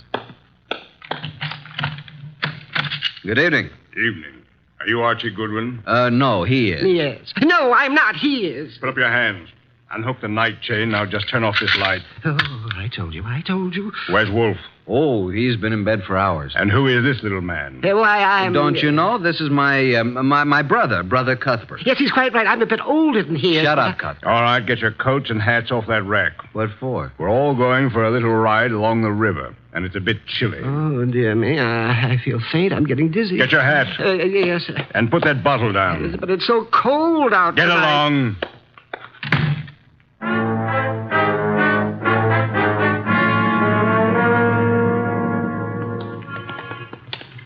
Here's the car. Now, Mr. Goodwin, hand over that gun in your pocket. But I haven't got... Okay, there you are. Thank you. Now get in the car. You get in the front seat with the driver, Goodwin. Your brother can get back with me. Okay, you know where we're going, driver. Yeah, but what? Get going. But do you know who this guy is? I do. Why? Well, now, look, Well, this guy is Archie Goodwin. What if he is? Well, this won't work. I mean, I didn't know it was going to be Goodwin. He's with Nero Wolfe. What's your name, pal? I can't see you, but I seem to recognize your voice. Well, you see, it was like this. I was in on... Are you going to shut up and start driving? Okay, I'm going.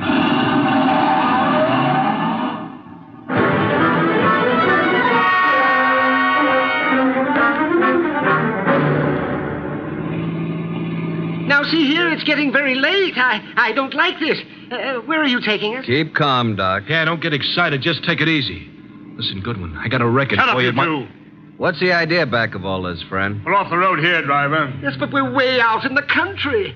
Now, we'll all get out here. Now, wait a minute. I said get out.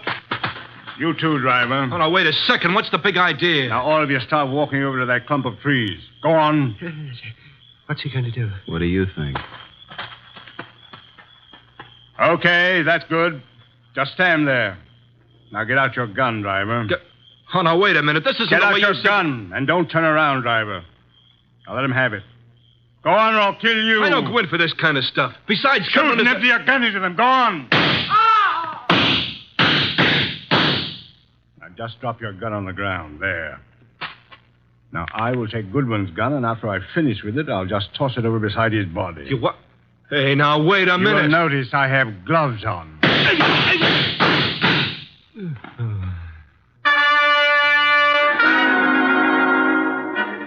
Hey, Doc. Dr. Thrumming. You all right, Doc? Oh, Archie, I'm sorry. I'm sorry I got you into this. I can't last long. Where are you hit? Tell Nero I make him a present of his new bridge work I put in. Let me have a look at you. I wanted to die in my bed with my friends around You're me. not bleeding. I wanted the choir to sing. What? I'm not bleeding? No. Are you? No. The driver was a bad shot. He missed both of them. Then what am I doing down here on the ground? You fainted at the first shot. I dropped purposely on the second shot. He missed every time. Come on, get up from there. We're very lucky people. What became of them? Hand me my gun. Oh, is this your gun? Wrap it in his handkerchief. Come over here. Yep. Here he is, the driver. And he's dead. This is dreadful, Archie. What do we do now? You got a lighter? Here's my pocket flash. Well, here's his gun beside him. Don't touch it. Have a look through his pockets. Wish I knew what he meant when he said he had a record for me someplace. A picture of a girl. Says, to Mike from Violet. Mike. This fellow's face is certainly familiar, but I can't... Hey, wait a minute. Mike Jordan, that's it. Mike Jordan? Yeah, Wolfe cleared him on a frame-up 3 years ago, and this girl Violet is an entertainer in a nightclub downtown. Violet, yes, but what does all this have to do with Gloria? Strange, there's no other identification on him. Maybe the other guy took it off of him. Well, now we got to find Violet. How? We can't even find Gloria. I think now that this guy Mike Jordan missed us deliberately. Let's start hoofing it back to that last crossroad. There was a telephone there. I'll call Nero.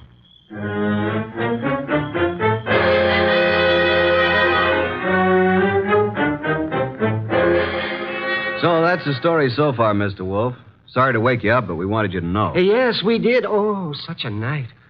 What was your reason for telling the man that Dr. Thrumming was your brother? Well, I didn't want him to know that it was Doc because Gloria had called Doc, and he must have known about it.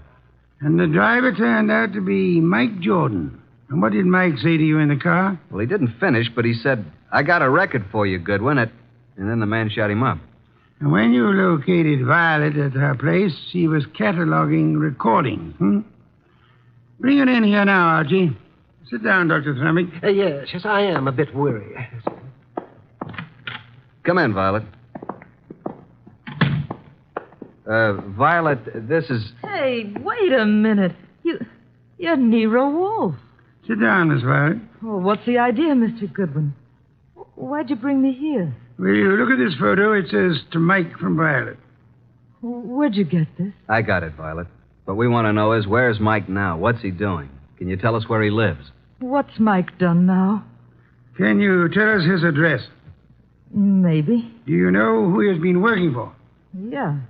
A guy with a big car and a lot of dough. You've seen this man? Yeah, kind of a good-looking guy.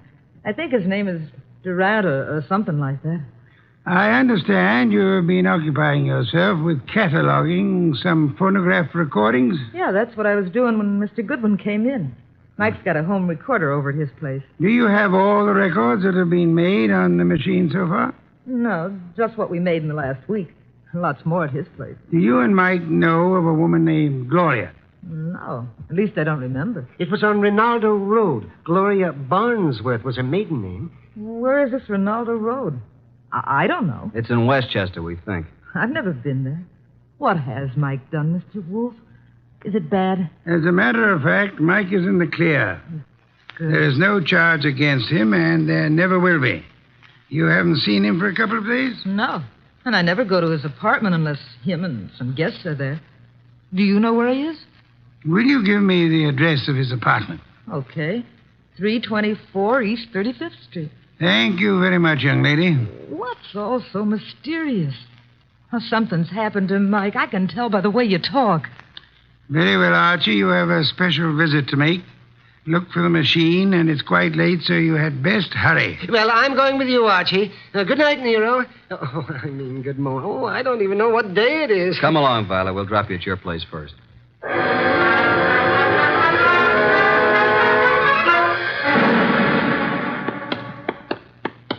Well, here we are, Doc. Yes, has his name right on it. Mike Jordan. No, we're fairly certain that no one's in there.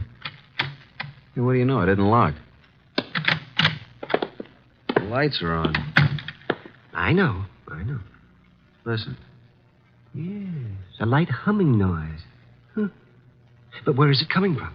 Over in that corner, those wall cabinets. There it is. A radio. And a phonograph combination. Yes, and a recording machine. And the recording arm's still down on the record. Just lift it off and put the playback needle on. Yeah, there we are. But look, I don't go in for that kind of stuff. You've been working for me for several weeks now, haven't you? Well, sure, boss, but I never went in for no kind of... We're going to pick this guy up and take him for a little ride. It ain't my line. All you do is drive the car. Okay, I'll take a chance, but remember, I'm just the driver of your car. If anything happens, I didn't know nothing. You'll do just as I say. Incidentally, I know a lot about you. Things the police would like to know. Okay, I'm working for you. I came out to Rinaldo Road to make an honest living. But I see I'm right back where I started. And worse.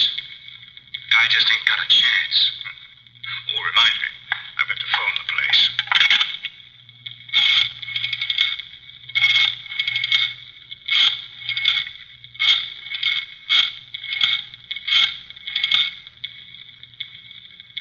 Hello? How is it? I see. Yes, tonight. Yes, tonight, just as planned. Oh, yes, he's all right. All right, don't worry. Goodbye. Have you got a gun? Sure, but you to bring it along just in case I do. Now, you've got nothing to worry about. I'll take care of everything. And nothing will be traced to either of us. You got your money? Let's go, Mike. It's getting late. Well, Doc? He did say Ronaldo Road. That's where our Gloria called from, so they're all tied in together. Come along, Doc. We're going back to Mr. Wolfe again, and we'll just take this record with us.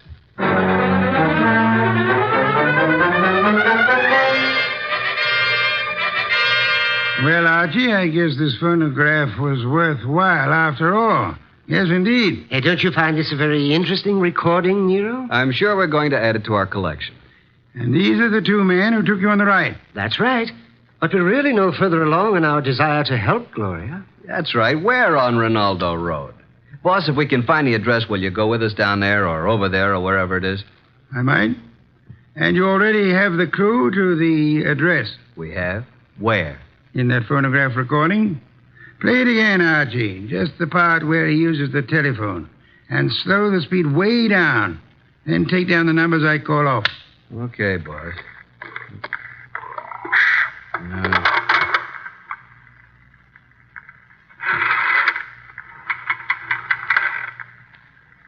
6,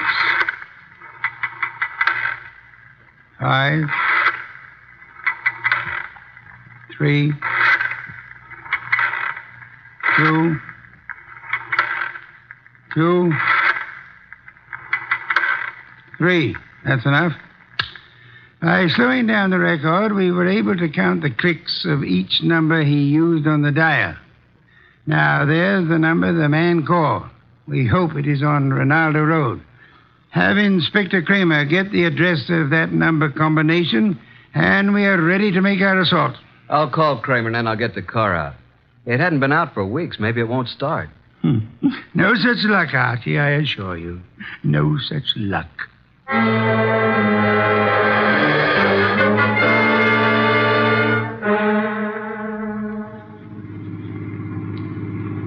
Oh, here it is. I think we must go through this big gate. Yes, there's the number. 23 Ronaldo. Slip up to the entrance as softly as possible. Turn out your headlamps. Well, here we are, boss. Easy now getting out. Don't pull, Doctor. Don't pull on. Oh. Yeah. There we are. Now come along. Yeah, spooky sort of place, isn't it? All big houses are like that. Must be 20 rooms. Yeah. There's not a light in the place. Use the knocker, Archie.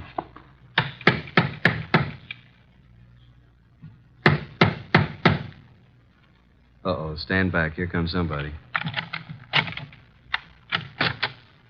Yes? Is Gloria in? What? Gloria? And who are you? We are here to see Gloria. Come. It's this hour of the night? Certainly not. Just a moment. She's an old friend of mine. Yes, and his too. He's Archie.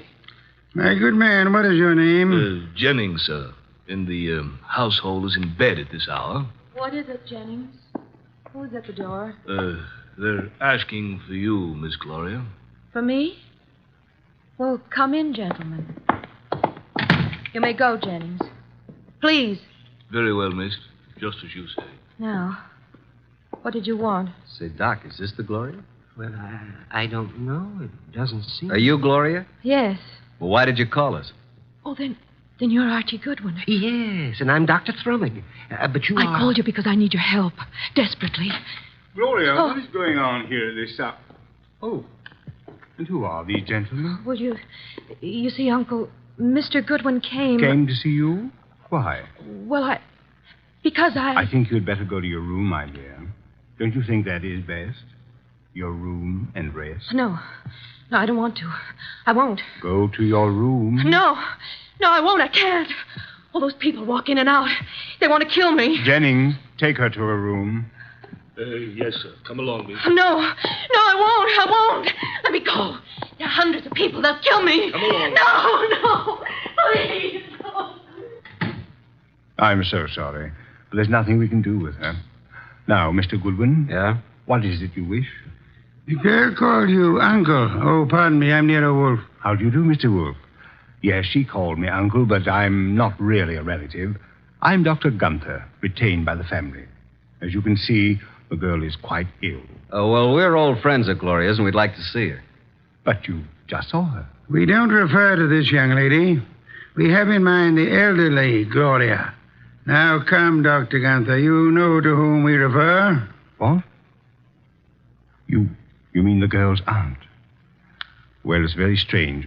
If you are a friend of the aunt's, that you are not aware of her condition. Her condition? Yes. The aunt has been bedridden for nearly a year. Paralysis. And it seems to be most coincidental with your visit, but she passed away this afternoon. Died? Gloria? This afternoon? But how could that be? We'd like to see the remains, Dr. Gunther. Yes, we'd like to see the remains. Just where are they? They are here, Mr. Goodwin. And if you and your brother and Mr. Wolfe will step this way to the small parlor. There you are, gentlemen. I'll leave you alone. I'll be in the library. Well, gentlemen, there she is. What do you say? Do you recognize this woman? Well, yeah. It's been many years, but that is Gloria Barnsworth. Well, good heavens, yes. It's Gloria, all right. Poor woman. I remember now. She married a very wealthy manufacturer named Kenton, who died. She's remained a widow, I guess. He said she died this afternoon. Are you sure it was an elderly woman who called you this evening? And by the way, just feel her forehead. It's warm. She couldn't have been dead more than an hour. She isn't dead. No signs of pulse. Your cigarette case, please. Very slight moisture. Respiration barely perceptible. She's under heavy narcosis. Been given a heavy dose lately. Let's get out of here. Wait. Do you recognize the uncle, Father Dr. Gunther? No, do you, Thrummy? No.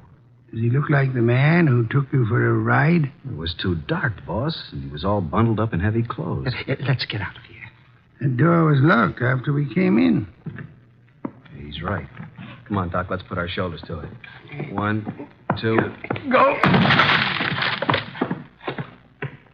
Well, gentlemen, what on earth does this mean? Why'd you lock the door? Oh, I'm sorry. It's a spring lock. I had no intention of locking the door. And I suggest, Archie, that you have it repaired. And now, Archie, will you step to the door and let Inspector Kramer in? He followed us up the driveway. Yeah, about time. Getting cold out here. Inspector Kramer, this is Dr. Gunther. In that room is a woman he claims is dead. She is actually under the heavy influence of narcotics. Yeah? Well, who is she? Mrs. Gloria Kenton, widow of the wealthy shoe manufacturer. And this attractive young lady coming down the stairs is supposed to be mentally ill, which I do not believe. Her name is Gloria, too. A niece of the elder Gloria. But Archie and I both knew Gloria Barnsworth. Kenton. Yeah, I get it. And I suggest that this man is not a doctor, but is young Gloria's husband, and they're attempting to force the Aunt Gloria to change her will in their favor. This is utterly ridiculous. The aunt was able to phone Doc Thrummig and me tonight, but she was apparently caught in the act. And this man, who is posing as the uncle, hired Mike Jordan to drive his car while he picked up Archie with the intent of killing him. Well, this is the same man? The same. And if Mike Jordan hadn't recognized Archie, both of you would be quite dead. This man double-crossed Mike and killed him, believing that the whole thing would be blamed on Mike. Mike deliberately missed. All right, so what's he going to do about it? Come on, let's get out of here fast. Look out, he's a cop. All right, now get those hands up and keep them up. Come along, Archie. I have another appointment. The inspector can handle it from here on.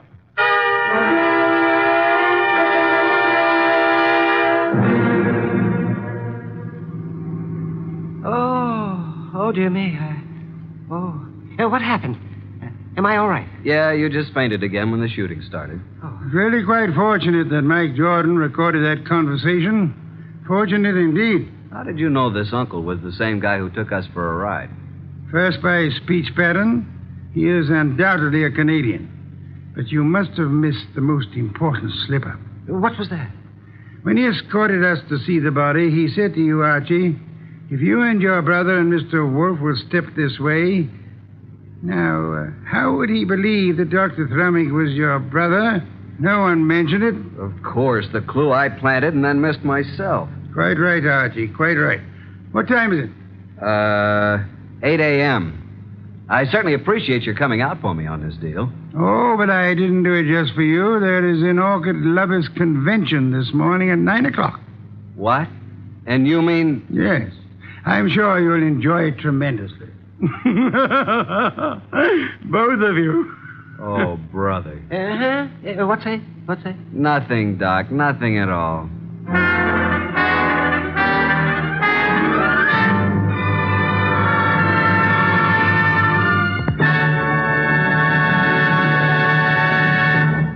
You have been listening to The New Adventures of Nero Wolfe, starring Sidney Greenstreet.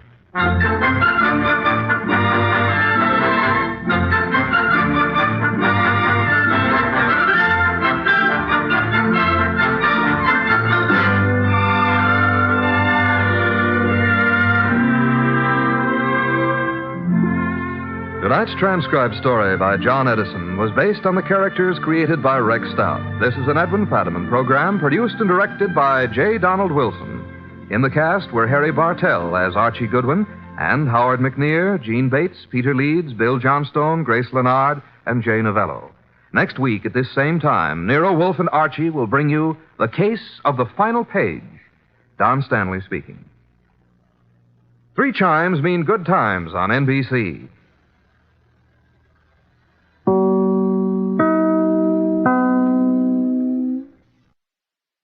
Transcribed. Ladies and gentlemen, the ringing of that phone bell brings you mystery, adventure. Nero Wolfe's office, Archie Goodwin speaking. What? Oh, Fritz. Yeah, I thought it was the outside line. Yeah? Yes, thanks. I'll be right down, Fritz. Boss, Mr. Wolfe, will you please hurry? You're well aware that it will avail you nothing to hurry me. Why, Mr. World, be in such a rush today? But the car, it's downstairs waiting. Fritz is all ready. Let him wait. Isn't it enough that I've agreed against my better judgment to leave the comforts of home to go rushing through the crashing traffic of the city? To a dinner? That should be an inducement. Fritz could have prepared a delicious dinner. He has truffles in the pantry. Well, why did you promise Arthur Merle? You didn't have to accept the invitation. Quite so. He's an old friend. Besides, he does set an excellent table. It's just that I don't like the traffic. Traffic? I know why. It's that awful oxygen in the atmosphere outside. It's not the traffic. Archie, you're talking much too much. I know, boss. I'm impatient. Would you mind giving me some slight indication that you intend to move from that chair? Just as soon as I finish this beer. Sure you wouldn't care for half a dozen sandwiches before we go to dinner? If we were going anywhere other than to Arthur Merle's, I'd agree with you. He's the only person in the world I know of, except myself, of course, who has a proper appreciation and respect for the art of preparing good food.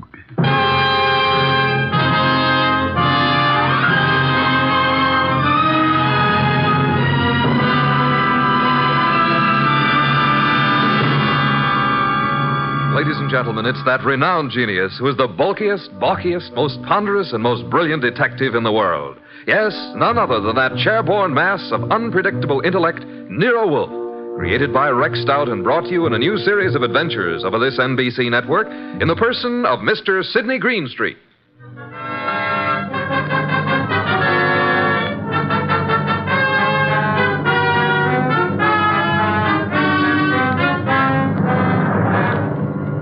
We usually refer to this story as the case of the final page.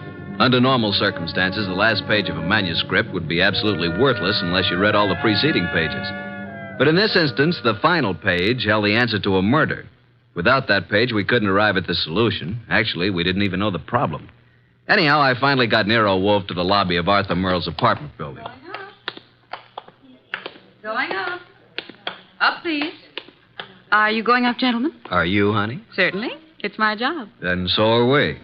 After you, boss. When did they install women elevator operators in this building? I've been here for 2 years. Floor, please. Arthur Merle's apartment, I believe it's 814. That's right. Are you Mr. Wolfe? No, this is Mr. Wolfe. I'm Archie Goodwin. Although the name Wolfe would be much more appropriate for him than for me. How did you know he was Mr. Wolfe? Mr. Merle came in half an hour ago. He mentioned that he was expecting you. You see, Archie, you rushed me unnecessarily. We practically preceded him here, and we'll probably have to wait interminably for dinner. I just hate to be late. Arthur Merle has never been on time in his life. He's no more punctual than any other writer. He's never been known to meet a deadline on time. This is your floor, gentlemen. Arthur Merle is just down the hall to the right, 814. Thank you. And by the way, I want to compliment you on your congenial attitude, miss. I'll speak to the management. Oh, thank you, sir. Decent of you. What's your name, huh? Women are usurping everything. Really costs to live here. Merle's really in the chips. Every book he writes sells 1 million copies. Remember the last time we had dinner with Arthur Merle? I do. Delicious. Mountain quail. Shot them himself. Yeah, he's quite a marksman.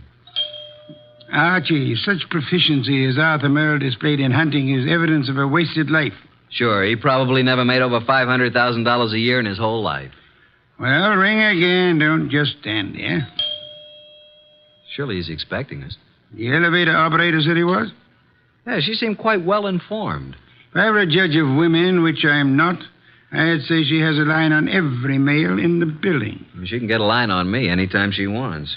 Archie, your insatiable interest in the female seems sometimes to border on the psychopathic. You know a more pleasant way to go crazy? Phooey. It's strange, there's a light on in there. I can see it under the door.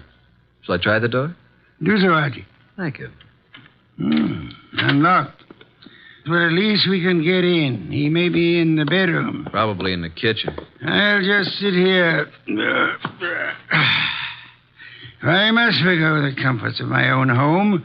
I certainly intend to avail myself of the comforts of Arthur Merle's. Very much over-decorated. You wouldn't like heaven unless they had orchids and beer. Not a chair in the place worthy of the name. Well, I'll try that divan while you have a look around. For what? Arthur Merle, of course. Suppose you have a look in the study. Maybe writing. Have a look, my boy. I'm exhausted and thirsty. See if he has any... Boss! Good heavens, Archie, don't shout. I'm coming. It's Arthur Merle. Look, slumped over his desk, a knife in his back. Yeah, he's quite dead.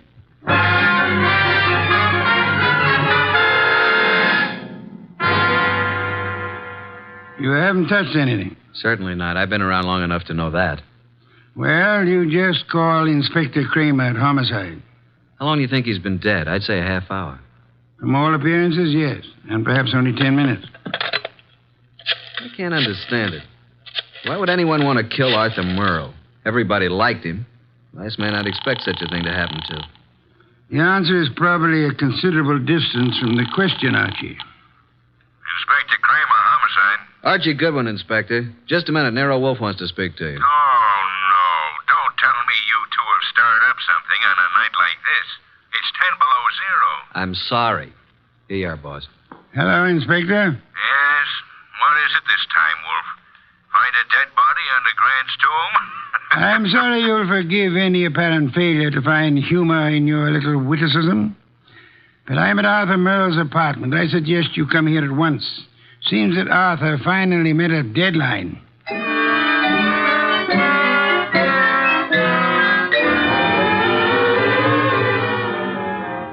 So you just walked in here and found Merle dead, huh? We were invited here for dinner. Anyone else around when you got here? No. You see anyone, Goodwin? Only the elevator operator who brought us up. Well, Mr. Wolfe, since you were in on the ground floor, maybe you've got some ideas. Sorry, Inspector. Had I been able to solve the crime so soon, I would have advised you, Inspector. Yeah. Well, it's obviously murder. Obviously. You knew him well? Quite well. Ever know of his being in any trouble? No. Everybody liked him. Arthur Merle, I felt, didn't have an enemy in the world. Is that so? I don't think anybody pulled this as a little friendly gesture. Don't jump to conclusions, Inspector. That this murder was committed necessarily by an enemy of Merle's. Meaning? It could have been an absolute stranger. A woman? Or a burglar, or a madman, or a crank, or... As far as we know, it could have been anybody in the city, Inspector. Arthur's been dead nearly an hour. And an hour ago, I was in my own home, sitting comfortably in my own big, easy chair, drinking a delectable glass of beer. Someone at the door, Archie. Yeah, just a minute. I'll answer that. Mr. Merle? No. Well, is Mr. Merle here? Yes, he's here. But he's not seeing anyone. Well, he's expecting me. I'm from the Serve Right Catering Company. We're ready to serve for 4 here tonight. The dinner has been canceled. Oh, but it's been ordered. Breast of guinea hen, cooked in wine and cloves, delicious. It's prepared and waiting. I'm afraid that I must insist on seeing Mr. Merle. Mr. Merle has been murdered. Well, I'm afraid I must... Murdered? Oh, my goodness, but... Well, in that case, Yes, good evening. Don't you think you might have taken a bit more time with the fellow, Inspector? Why? You might at least have let him serve the dinner. Guinea hen, wine, and cloves sounded positively delectably... Look, I've had dinner. I'm afraid you're too busy, Inspector. So busy that you've just passed up an extremely interesting bit of information. What are you talking about, Wolfe? He said he was to serve dinner for 4. Well? Arthur Merle, Archie, and myself are only 3. Well, who else was supposed to be here? A 4th guest who either hasn't arrived yet or who arrived earlier and left. Oh, I see what you mean, Wolfe. Good. In that case, I'll leave you to pursue your deductions from that premise. Archie, will you please stay with the inspector and be of any help that you can? As for myself, I'm going back to my own home, which I should never have left in the first place.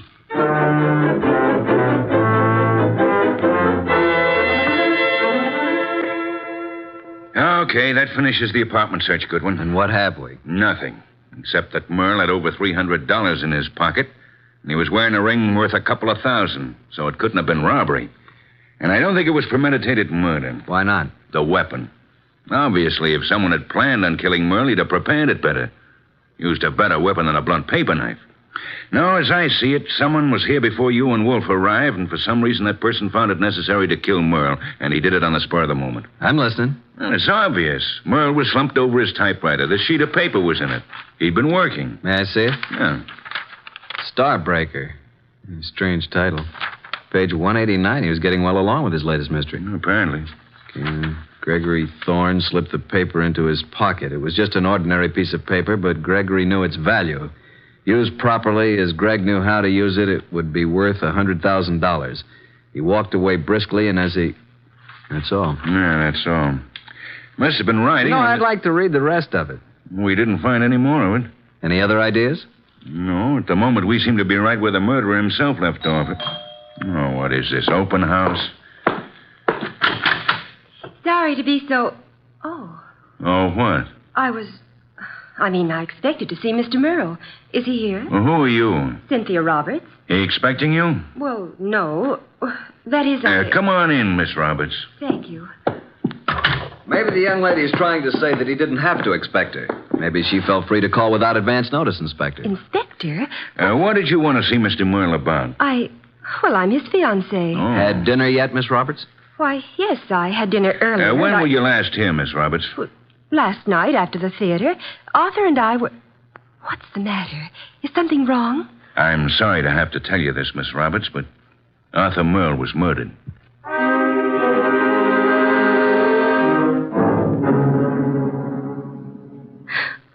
And you say you hadn't talked to Mr. Merle all evening. Is that right, Miss Roberts? Yes, that's right. You didn't have a date with him tonight? Oh, no. Then why did you come here? I told you we were engaged. I just came by, that's all. I see. Any more questions, Inspector? None for the present. How about you, Goodwin? Nope. But maybe Wolfe. Let me call him. Yes, I guess under the circumstances, we can't very well leave him out. Go ahead. Oh, Arthur, I just can't believe it. Why would anyone want to kill him? That, Miss Roberts, is a question we'd all like to know the answer to. Nero Wolfe speaking. Archie, boss, I'm still at Merle's. We haven't found out anything new except that Arthur's fiancée dropped in a few minutes ago. Did she know anything of interest? I don't think so. What does the inspector plan to do about it? Just a minute. He wants to know what you're going to do with her. Well, hold her, of course. He's going to hold her. Let me speak to him. Okay. He wants to talk to you, Inspector. All right. Hello. Inspector, I suggest you let the young lady go. Are you crazy? I haven't got enough suspects in this deal to be letting the hottest one go free. You can't consider her a suspect simply because she knew Arthur. Now, see here, Wolfe. If you go around arresting people at random, you'll certainly be tipping your hand to the real murderer, admitting that you don't have a real clue to go on. And just what do you suggest? Find a motive, Inspector. Find suspect, you'll have some basis for making an arrest. At the moment, I suggest that you let the girl go and tell Archie to stop wasting his time down there and come home at once.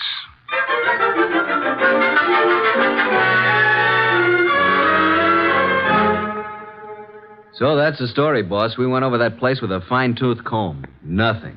There's not a single suspect. The last person to see Arthur alive was the elevator girl. Correction, Archie. The last person to see Arthur Merle alive was the person who ended his life. Well, I just can't imagine that pretty little elevator gal. You don't solve crimes by imagination, Archie. Then there's Cynthia Roberts, his fiancée. You suspect her? Not exactly, but just suppose she did have a motive. Maybe he threw her over. Wouldn't it have been very clever of her to come back to Arthur's apartment after the police arrived, allegedly looking for her? I thought you were the admirer of the fairer sex, Archie. So far, the best you can do is practically accuse the elevator girl and Arthur's fiancé of murder. Well, who else is there? Certainly the fellow who came with the food doesn't count. I repeat, who else is there? The entire population of the city, Archie. Thanks. Well, that's all, I guess. Oh, there was something else. What? This. Page 189 of what appears to be Arthur's latest novel. It was in his typewriter. As you can see, he just started the page. Starbreaker. Very interesting. What's the rest of it? That's all we found. What? And there was something missing. Archie. Yes, boss? First thing tomorrow morning, get the address of Mr. Morton, who publishes Arthur's books. Then get over to see him right away.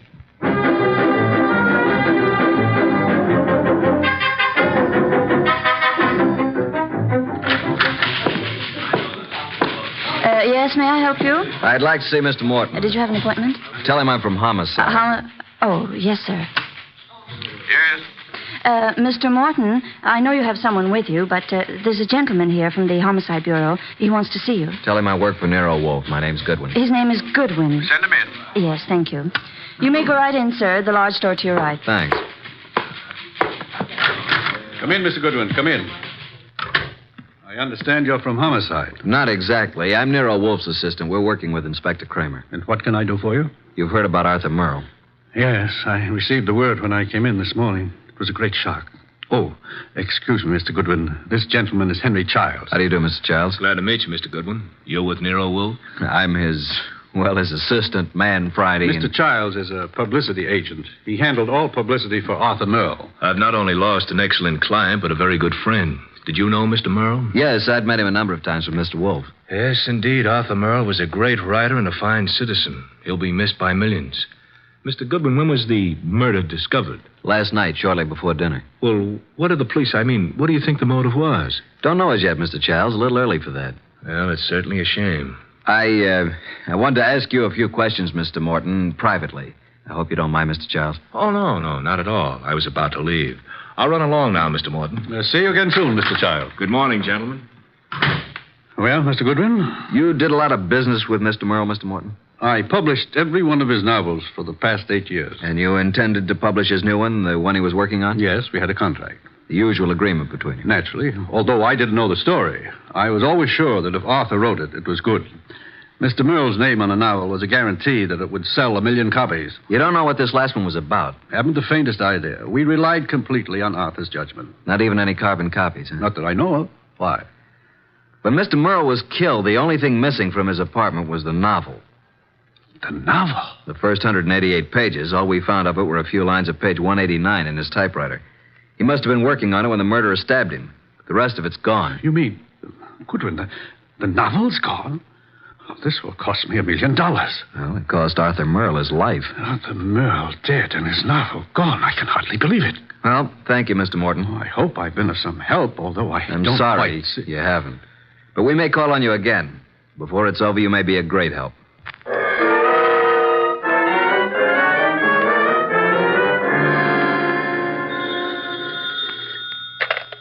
Nero Wolfe speaking. Archie, boss. I just finished with Morton. He doesn't know a thing. Merle never discussed his stories with anyone, and as far as Morton knows, he never made carbons. I see. Where do I go from here, boss? See Cynthia Roberts. Oh, then you haven't dismissed the possibility that she may have had something to do with it. Being his fiancée, she probably knows more about Arthur than anyone else. She may know who the fourth guest was to have been last night. And she also may know what Merle's novel was about. Right, boss. I'm anxious to know what the novel was about, too. I personally don't give a hang what the novel was about. What I want to find is someone who does know the story. Because I have a hunch that whoever knows that is the person who killed Arthur Merle.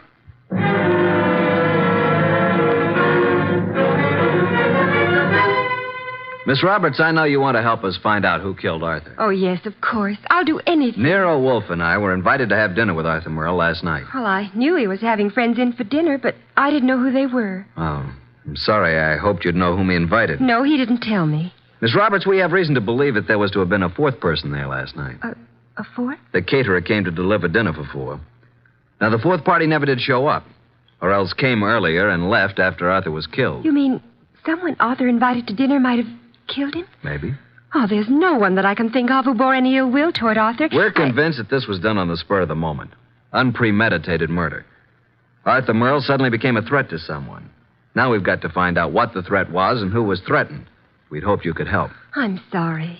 Did he ever discuss his new novel with you? Oh, no, he never talked about his stories until he'd finished them. So his latest mystery contains the answer to an even greater mystery. Unless we find the first, they'll both go unanswered.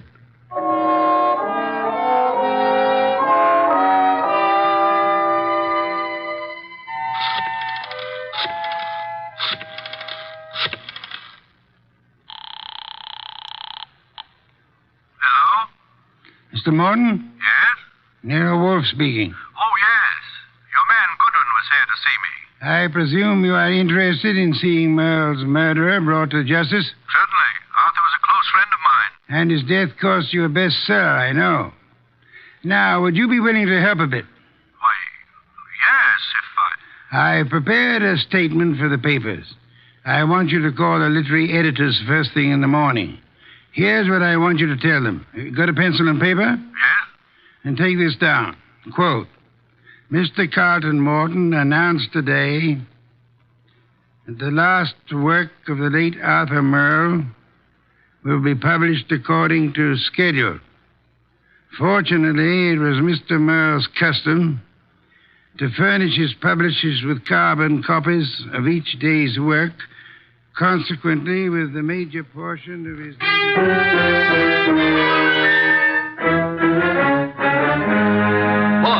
Boss! Good heaven, Archie. Please don't be so loud. Look here. In this morning's paper, why, that rat, he lied to me. That...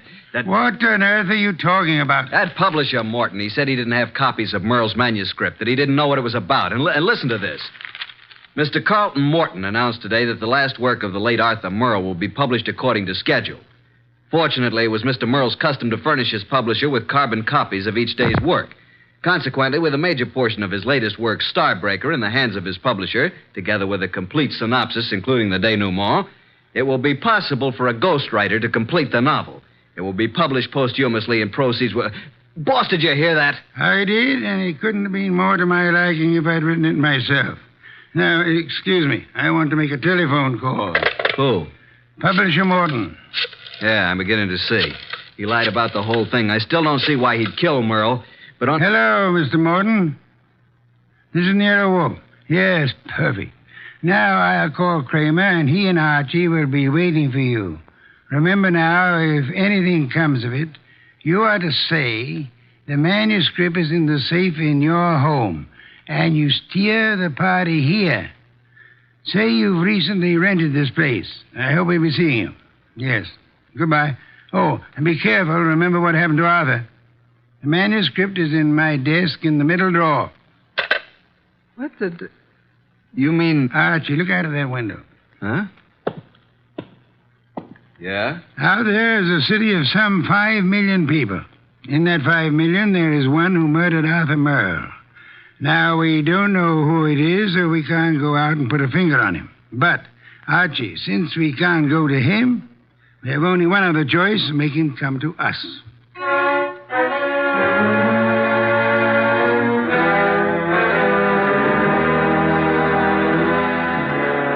Will you tell me why we're sitting here in the dark in Wolfe's office? Yes, Inspector Kramer. Mr. Wolfe promised us a caller. Mr. Morton is to pretend that he's rented this place recently. Well, who's the caller? Can't tell you until he or she gets here. You seem certain he'll come. I'm quite certain. I'm just hopeful. You trying to tell me that Morton killed Merle? You're almost as dense as Archie was. No, Morton didn't do it. Unless Mr. Wolfe is very wrong, which is doubtful, before the night is over, Morton will know who did. And then it won't be long until we know, too. You should get on a quiz program. You're so good at guessing games. Shh. Listen. Huh? Someone's coming. A brilliant deduction, my dear Creamer. I hope there are two of them. Inspector, behind these drapes. Quick! I'll get behind the screen. All right, Mr. Morton. So far, you've been very cooperative. Just keep it up. I have no intention of doing otherwise. Your gun has me completely convinced, Mr. Childs. Get the manuscript. Yes, just a moment. It's in my desk. Wait a minute. I thought you said it was in the safe. A mistake, Mr. Childs. I don't have a safe. Shall I get the manuscript? Yes, but no tricks. You be careful. I'm being exceedingly careful, Mr. Childs.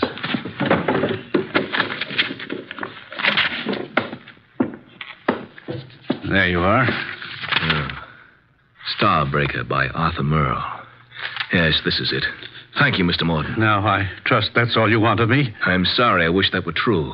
Unfortunately, you see, it's not the actual novel that I want. Oh? My interest in this copy is the same as it was in the original. And that is? That no one should ever learn the content. I take it you know what it's about, then. Yes. You see, Mr. Merle made the mistake of telling me when I called a bit early at his apartment for dinner last evening. I was forced to deprive him of his life once I learned the storyline of this novel. This story must be kept secret. Why? Most of you people in the publishing business know me as a public relations and publicity agent for several prominent writers. Yes? Actually, I've been as successful as I might in this business. Because a few years ago, I stumbled onto a very neat and foolproof method of blackmail. Unfortunately, Arthur Merle thought of the same thing and based this story on it. If it got out, I'd be exposed and sent to prison. So you can see why I had to stop it, why I had to kill Arthur, and why... Now I'll have to kill you, too. Oh, child, for heaven's sake. The contents of these pages condemn me. You know what's in them. Further, I've confessed to murder to you. You don't think I could let you live after that, do you? Child, you're insane. I'm sorry that I must repay you for your trouble in such an ungrateful manner. I'm sorry to do this to you, Child, but I can't... Child, please, no!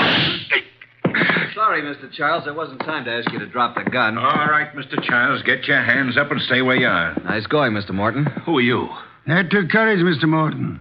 Sorry we had to wait so long, but we had to make Mr. Childs here convict himself. Convict? What do you mean? We've been waiting here for you, behind the drapes all the time. We heard every word. Mr. Childs, you're under arrest. Police? Yes, Mr. Childs. Only one person could have been so anxious over a copy of that novel. That's the person who killed Arthur Merle for the original. And we heard you confess to that. And that's all we need to convict you. We didn't have any proof until we set it up for you to make a second try to cover up for the first. Fortunately, the setup worked. Setup? Take a look at the rest of the manuscript, Mr. Childs. What? Oh, the front page is there, all right, but look at the rest. Why, they're blank. They're just blank pages. You didn't have a copy at all. No, but we certainly got a murderer. Eh, Inspector? Childs! Stop, Childs! Stop! Well, that's one way to avoid standing trial.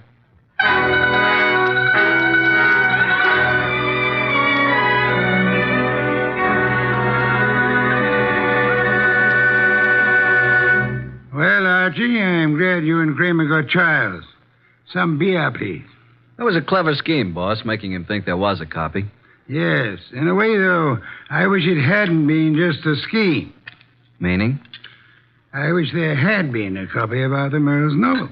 Why? You never read detective stories. No, but I've drummed up so much curiosity over this one, I'd like to know exactly what that blackmail gimmick really was. Good night, Archie.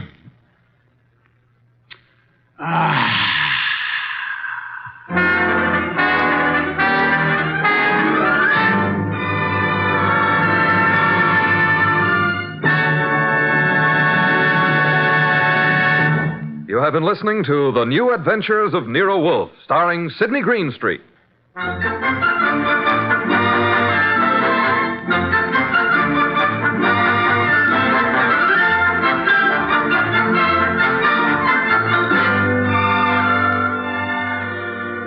Tonight's transcribed story by Don Arthur was based on the characters created by Rex Stout. This is an Edwin Fadiman production and is directed by J. Donald Wilson. In the cast were Harry Bartell as Archie Goodwin, and Evelyn Eaton, Peter Leeds, Lucille Alex, Marna Keneally, Herb Butterfield, and Bill Johnstone.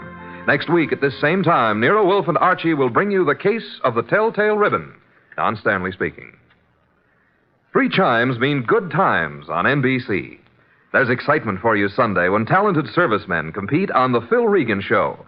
And Sunday on NBC also means another delightful adventure with Cary Grant and Betsy Drake when they star as Mr. and Mrs. Blandings, the proud but bewildered owners of the famous Dream House.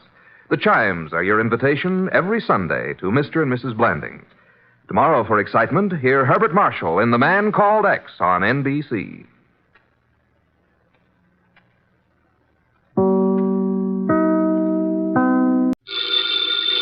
Ladies and gentlemen, the ringing of that phone bell brings you mystery, adventure. Nero Wolfe's office, Archie Goodwin speaking. Just a moment, please. Hey, boss, Mr. Tom Wilcox wants an appointment. How about 1 o'clock? Archie, no appointments today. I intend to pot some dendrobium offsets. 1 o'clock will be fine, Mr. Wilcox. See the Tom Wilcox who was acquitted yesterday of the murder of that singer, Keith Hansen? Mr. Wilcox, are you the Tom Wilcox who... Oh, you are. I see. What does he want with me? Mr. Wilcox, why do you seek Mr. Wolfe's services? I see. Well, our fee is $1,000 with a retainer of $500, okay? Oh, yes, Mr. Wolfe will see you. What's that? Hey, what was that? Hey, Mr. Wilcox. Archie, stop shouting, hey. He whispered someone was at the window. Then I heard a shot and he dropped the phone. Boss, I'm afraid we've just lost a client.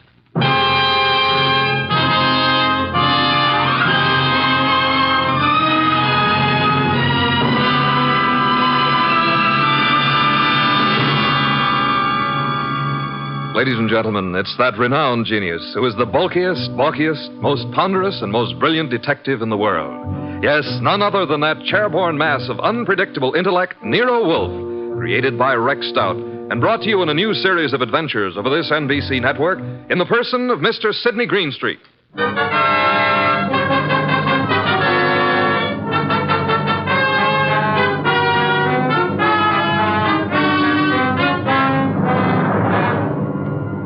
This episode is one Nero Wolfe refers to as a slight case of perjury. It all started with a phone call from Tom Wilcox and the ensuing shot, which I was sure had brought our newfound income to an early end. Anyway, there was the shot and... Hello? Mr. Wilcox? Hello? Oh, boss, I've certainly waited long enough for him to come back to the phone. We may have just lost a nice bankroll. Nonsense, Archie. Other clients will rescue us. Now for a cold bottle of beer, Archie. We're almost out of beer. I better get over there and see what happened to Mr. Wilcox. The beer first. Nero Wolfe's office, Archie Goodwin speaking. Oh, Wilcox, you all right? Well, was that a shot? It was, huh? I'm glad it missed. Tell him to come right over here. Yeah, you dug the slug out of the wall. Well, come right over. Boss, the police never found the gun that killed Keith Hansen. No gun was found. Wilcox said he thinks he was shot at with a .32. He dug the bullet out of the wall. The murderer of Hansen must now be after Wilcox. If Wilcox is telling the truth. He was acquitted. The society gal, Mrs. Patricia Park, established his alibi, said she was with Wilcox at the time the murder was supposed to have occurred. I read the papers, Archie. Where's last night's paper? Wow, boss, look at her picture. Ooh, she's a honey. Archie, will you get me some beer? Well, if you move your arm 6 1/4 inches, you can't possibly miss it. Mr. Wolfe, this is Tom Wilcox, our new client. How do you do? Archie, the red leather chair for Mr. Wilcox. Mr. Wolfe, I'd like your aid in finding the murderer of Keith Hansen. Indeed. Why do you suppose you were shot at this morning? I gave a statement to the press last night, which was printed this morning, saying that I was going to seek out the killer of Keith Hansen. The killer obviously wants me stopped. Here's the bullet, a .32, I'd say. Why did you go to Keith Hansen's apartment on the day of his death? I went there to tell him to stay away from my sister. We had a fight. The manager came and stopped us. I told Hansen I'd kill him if he didn't lay off. The manager heard this. Then I went home. What time was that? About 8:30. The police claimed I returned to Hansen's apartment and shot him. I couldn't prove I was at home all night. It was going rough for me until Patricia Park testified she was with me at the time when the crime was said to have been committed. Why didn't you tell the police in the first place that this Patricia Park was with you? Well, that's the whole trouble. She wasn't. What? Her claim that she spent the hours from 9 till midnight with me was a lie. In fact, I'd never met the woman in my life. Have you contacted this Patricia since your release, Mr. Wilcox? Yes, but she refuses to see me. Archie, phone Mrs. Patricia Park and tell her that she must see you at once for her own good. Time is of the essence.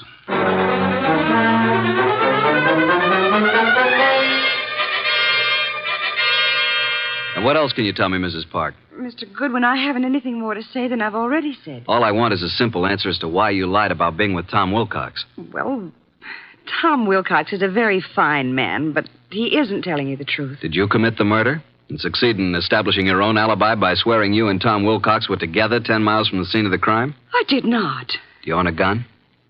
Don has one around. Who's Don? Don's my husband. Oh, is he here? I doubt it. He's never here. Spends most of his time at the bookies, throwing away every cent he can get his hands on. I've had to cut his allowance to practically nothing. Doesn't he work? No. He studied medicine, but gave it up. He was an illustrator for years, but gave that up when his eyes were burned in a plane crash. Mm-hmm. Where's the gun? It's in the desk. It used to be in here. What caliber? I don't know. Where were you at 10 o'clock this morning? Why, I think I was with the cook. Someone fired a shot at Tom Wilcox this morning through the window. No. Oh, no. Archie, please don't continue with this investigation, please. How well did you know Keith Hansen? Not very well, but enough to realize he was no good. Mr. Goodwin, if you'll drop this case, I'll give you $1,000 cash. Not interested. But I am interested in learning why you lied, why Tom was shot at this morning, and why you should try to bribe me. You must stop for your own sake. How will it benefit me to step out of it? The killer tried to stop Tom Wilcox. You might be next, and he may not miss this time. Go on. Why have you been protecting Wilcox? I believe Tom Wilcox was innocent. And I didn't want him to be sentenced to die, so I lied at the trial. He told us today he'd never seen you before. That's true. But he looked so innocent, so clean and good and decent. That's not very believable. If you don't think Wilcox killed Hansen, who do you think did it? Please believe me, Archie. I don't know. I tell you. Hi, sis. Hey, what's the matter? Are we intruding? Oh, hello, Marge. Brad, come in. This is Mr. Goodwin, my sister and brother-in-law, Marge and Brad King. How do you do? Hello. What gives, and who's Mr. Goodwin? A private detective, Marge. I've just explained to Mr. Goodwin that I wasn't with Tom Wilcox at the time of Keith Hansen's murder. Pat, why did you tell him that? Mr. Goodwin, I hope you will not use this knowledge against Pat. Did you all know Keith Hansen? Yes. And my husband and Keith went to school together. Keith, Don, and I were on the same polo team. Where were you at the time of the Hansen murder, Mr. King? He and Don were attending a horse show at Madison Square Garden. Marge and I didn't want to go. We stayed here. Where were you at 10 this morning, Mr. King? Why, I had an appointment with my dentist, Dr. Flagg, Rockefeller Center. And you, Mrs. King? I was shopping. Ilsa's salon, a sale on dresses. Why all this questioning? Marge, someone tried to kill Tom Wilcox this morning. What? May I use the phone, Mrs. Park? Yes, of course. First door to your left. Suppose you try to find the gun. Marge, that gun is missing from the desk. I haven't seen it. Do you know the caliber, Mr. King? 32, I think. It must be in the house. For your sake, I hope you find it.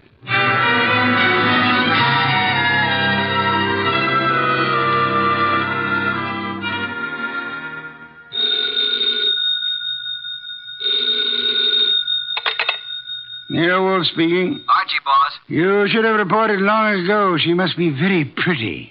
Pat Park admits she lied. She claims now she was with her sister, Marge King. Marge and her husband, Brad, have alibis, and all have alibis for this morning. I'll check them before I return. Where were they the night of the Hansen murder? Well, Brad and Don Park, that's Pat's husband, were at the Madison Square Garden horse show. Pat and Marge were together here at the house. Impossible to verify the Madison Square alibi at this date. Check all the rest and come home for lunch. It's Oysters Rockefeller. Has Inspector Kramer arrived yet? He has, and left the police records on the Hansen murder. He has taken the bullet Wilcox brought to be checked at ballistics. Good. Pat had a .32 caliber gun in the desk in the library. It's now missing. Indeed. And, boss, Pat just offered me $1,000 to quit the case. When I refused, she said if I didn't lay off, something might happen to me. Oh, dear me. That would be most upsetting, eh? After lunch, I want you to visit the late Keith Hansen's apartment. Bye.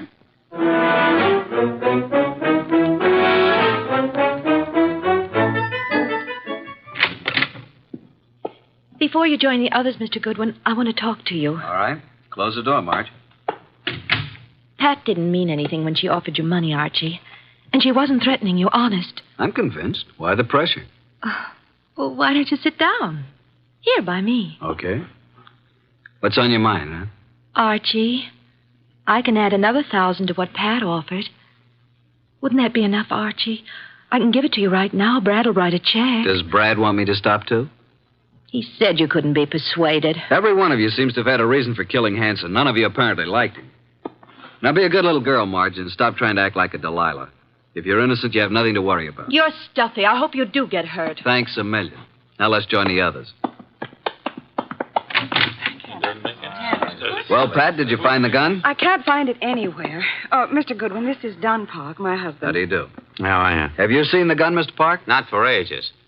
You're a detective, eh? Yeah. May I ask where you were this morning about 10? Why? Well, frankly, I was at my bookies. Where's that? I can't tell you, but I'll call them and you can check it. Were you and Brad together at all times during the horse show the night of Keith Hansen's murder? No.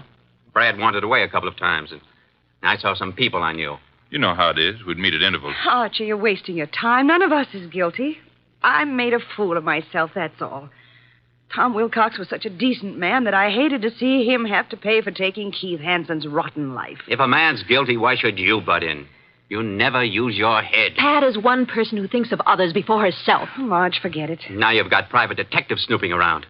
What are you after, Goodwin? Who are you working for? Why don't you let my wife alone? The case is closed, isn't it? Maybe. Don, this just makes it more interesting to Mr. Goodwin. As a matter of fact, I think you all know more than you're telling. I still think Tom Wilcox killed him. And there's only one reason why Pat should protect him. Don, that's enough. Nice, happy family, suffering all the torments of a guilty conscience. Is that it? What are you trying to do, Mr. Goodwin? Get your nose poked? Not exactly. If not, you'd better leave. Okay, Mr. King, I'll run along. Mr. Wolfe will be anxiously waiting to hear about this. So long.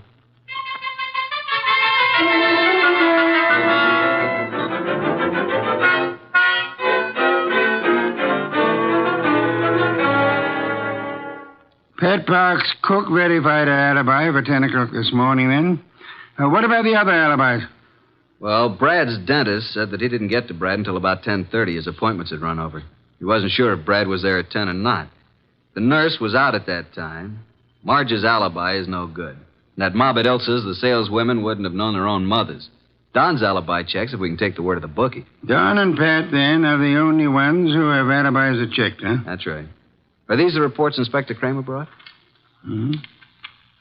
Keith Hansen's body showed obvious signs of battery. Lips were swollen and lacerated, clothes disarranged. Knuckles of the right hand were skinned, nose fractured. Major contusion over the right eye. The eyes were closed. .32 caliber bullet was embedded in the left chest wall. Wow, what a battle. I am of the opinion that Hansen was battered by two different people.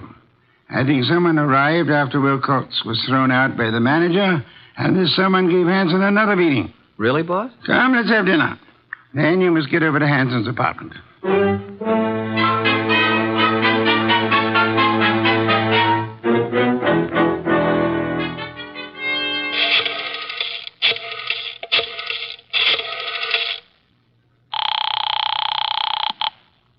Boss? Yes, Archie? What have you found at Hansen's place? Well, the desk yielded one thing of interest. Keith's address book. And Marge's name is in there. Apparently, he'd known her before she was married, when she was Marge Van Cott. I see. Her married name, King, was added in a different colored ink. Pat's phone number's there, and of course Don's and Brad's office numbers. There are a few bills, but no letters, no clues. Sure? Boss, I've combed the place, and there's no... Hey, wait a minute, I'll call you back. Who's there?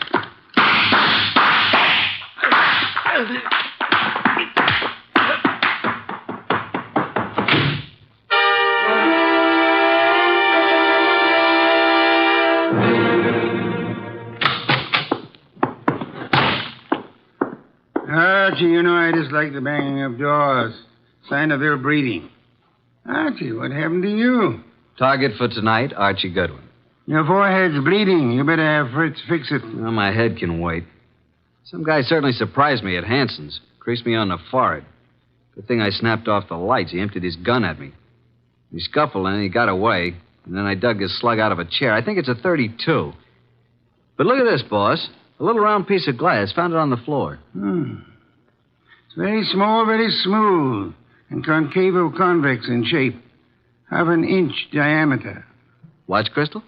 Don't think so. The edges are too smoothly ground. I'll examine it under a magnifying glass. I'll get it, boss. Oh, hi, Tom. Come in. It's Mr. Wilcox, boss.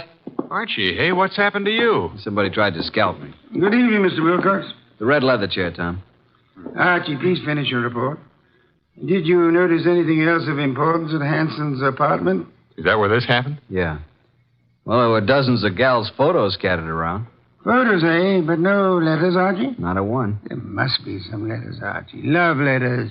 Wherever we have girls' photos and telephone numbers, I assure you they're bound to be love letters. That is what we must find. But then we'll have a motive. Yeah, but where do I look, huh? Go to Hanson's dressing room at the Club Diablo. I have just phoned the place. A female singer is substituting for Hanson, but she won't arrive until supper hour. Mr. Wilcox, accompany Mr. Goodwin, if you please. Keep your eyes open. I need the boy. Then you do love me, boss?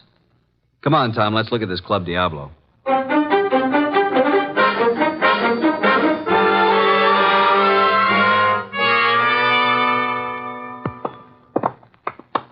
Well, I fixed it up with a stage doorman.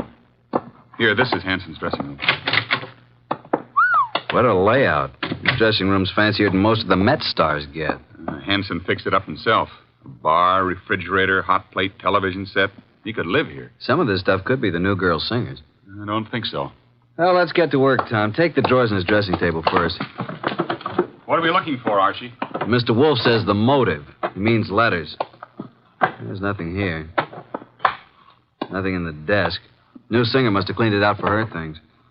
Nothing in the books. Don't pass up that refrigerator. Nope. Empty. Hey, there is something here. Back of the ice cube trays. Come here. Oh, wow. Mr. Wolfe said there had to be letters, and so there are letters. Lots of them. Hey, here's one from Marge. And another. And look here. Really confidential letters from a dozen society gals. There's something else in the back. Bank book. What do you know? A singer like Keith didn't make this much.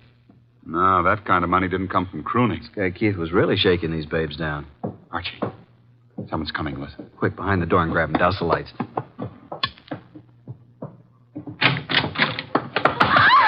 Marge, Hold it, Tom. Well, it's you two. You dirty rat. Higgin woman. What are you and Archie doing here? The letters. Oh, Archie, you found them. Archie, please, give me those letters. Don't touch. I'll just put them safely away in my pocket. Besides, you didn't write all of these. Give them to me. At least give me my letters. I'll tell you what. You go on home and stay there, and we'll leave it up to Mr. Wolfe. Tom, take him outside. I want to use his phone. Come along, ladies. Let us oblige Mr. Goodwin. I'll meet you at the stage door, Archie. Right.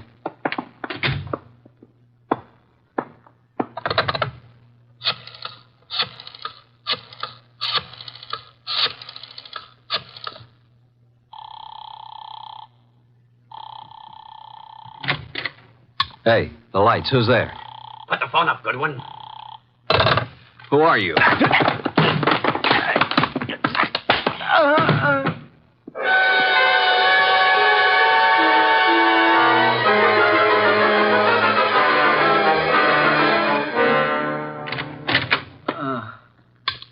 Archie, what happened? Are you hurt?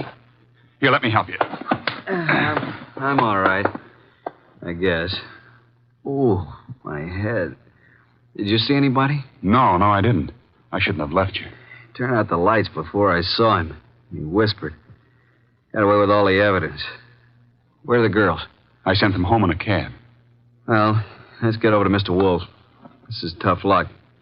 If I'm not mistaken, his next move will be to have a little get-together with all concerned. Come on.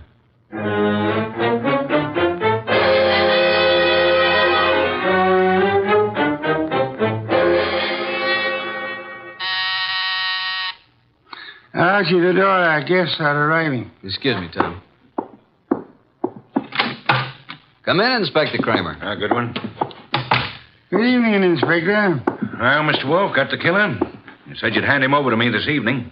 In time, Inspector. You know Tom Wilcox, of course. Mr. Wilcox. Evening, Inspector. What about the ballistics report, Inspector? The bullet was shot from the same gun that killed Hanson. And that gun, I am certain, came from the home of Pat and Don Parks. Marge and Brad King also had access to it. I have one more bullet here, Inspector, one fired at Mr. Goodwin. I am sure it was also shot from the same gun. However, it isn't important now. Isn't important? It almost cost me my life. You can make it into a charm if you wish. Inspector Kramer, before our other guests arrive, I must tell you that Mrs. Park lied on the witness stand. She was not with Tom Wilcox at the time Keith Hansen was murdered. In fact, they were absolute strangers. What? Sit down, Inspector. 4 other guests are due to arrive any moment. Yeah, who are the other guests? Patricia and Don Park, Marge and Brad King. One or all is involved in the Hansen murder. Archie, do any of these people wear spectacles? Nope, none of them. You know why this person killed Hansen, Mr. Wolfe? First of all, Hansen was a blackmailer. The girl Marge was the current victim. The letters Hansen held were the threat. I'll explain later. Well, then Pat must have thought that Marge killed Hansen to get the letters, and she lied on the stand to save Tom's life because she believed Tom was innocent. Where's this Marge King? I'll have her picked up. Sit down, Inspector. Archie, I believe our guests are arriving now. Come in, come in. How are you? Good evening. Archie, cheers. Inspector Kramer, Patricia and Don Park, Marge and Brad King, and this is Tom Wilcox. We met at the Club Diablo this afternoon. All right, Mr. Wolfe, which one is it? Patience, Inspector. One of these 5 people is the murderer of Keith Hansen, a killer. What is this nonsense? Please sit down. Mr. Wolfe speaking. Go ahead, boss. Any one of you had sufficient motive to have committed the Hansen murder. Not one of you has established a bona fide alibi. You who are actually innocent must tell the truth, or you shall all suffer as accessories after the fact. Mr. Wolfe, you're wasting your time. Marge, several years ago, you were secretly married to Keith Hansen. It lasted but 1 week.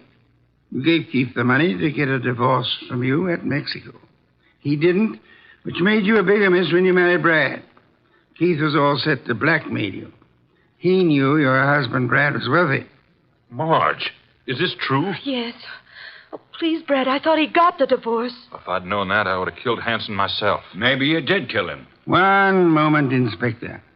Patricia, you lied on the stand to protect Tom Wilcox here because you believed your sister Marge was guilty of Hansen's murder.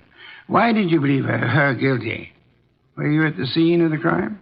Marge, it's time to tell the truth and clear all this up. You won't be satisfied until you're in jail. Will you shut up? Quiet, please. Go ahead, Marge. All right. Keith Hansen was shot from the bedroom while I stood talking to him in the living room. You went there to buy back your letters? Yes, Pat drove me to his apartment. There was no place to park, so she said she'd drive around the block until I came out. That's why she's never been sure whether I killed him or not. That's right. Because I feel I might have shot him if I'd been in your place. Because of what Hansen did. What was it he did? Keith Hansen demanded $10,000 in exchange for the letters. Pat loaned me the money, so Brad wouldn't know. What? Is that true, Pat? You loaned her $10,000? I got to Keith's apartment about 9:30. He looked awful. He obviously had been in a fight. The room was mussed up and his nose was bleeding. Yes, go on. He went to the bedroom to get the letters and came back saying they were gone. I didn't believe him. Keith said he knew who had taken them and he'd have them back by morning. He grabbed the money from me and put it in his pocket. He was just about to tell me who took the letters when there was a shot from the bedroom door. Keith Hansen fell to the floor, but I didn't see anyone. I wanted to get my money from his coat pocket, Pat's money, but I couldn't touch him. His staring, wide-open eyes were horrifying. I ran. Poor baby, why didn't you tell me? I think you're lying, young lady. You took the gun from your sister's desk, and when Keith Hansen didn't produce the letters, you deliberately shot him. You didn't even offer him any money. You kept it yourself. No, I didn't. Oh, Pat, don't believe him. Inspector Kramer, she's innocent. I know who did it. Oh, no, Brad, stop. Oh, Brad, what do you say? All right. Break it up. Yeah, so do I know, Brad. That's why you left the horse show. I've thought you were guilty all along. All right, Inspector. Now you know. I don't get this, boss. Inspector, ladies and gentlemen, please.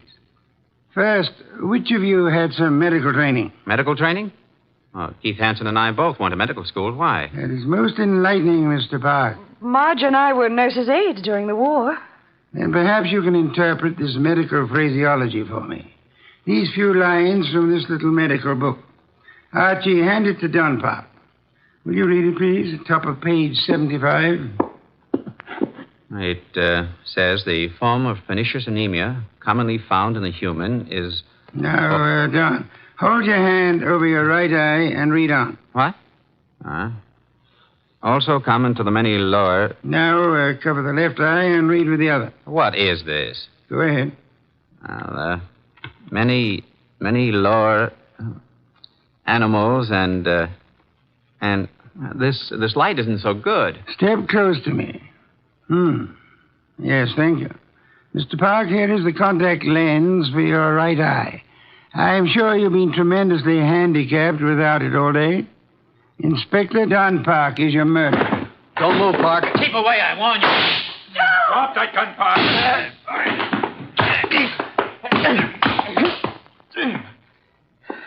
Well, I got his gun. There you are, Inspector. He's all yours now. Okay, come on. Okay, Goodwin. But I'll get out of this. You trapped yourself, Don, by your contact lens. It dropped from your eye during the scuffle with Archie in the Hanson apartment this afternoon. And the gun Archie just took from you is undoubtedly the murder weapon. And the gun that fired the bullets at Wilcox and Archie today. Hey, Tom, are you all right? There's blood on the side of your head. Just grazed my scalp. You and I must have hard heads. Well, that's that. Thanks so much, Inspector, for dropping in. Come again, won't you?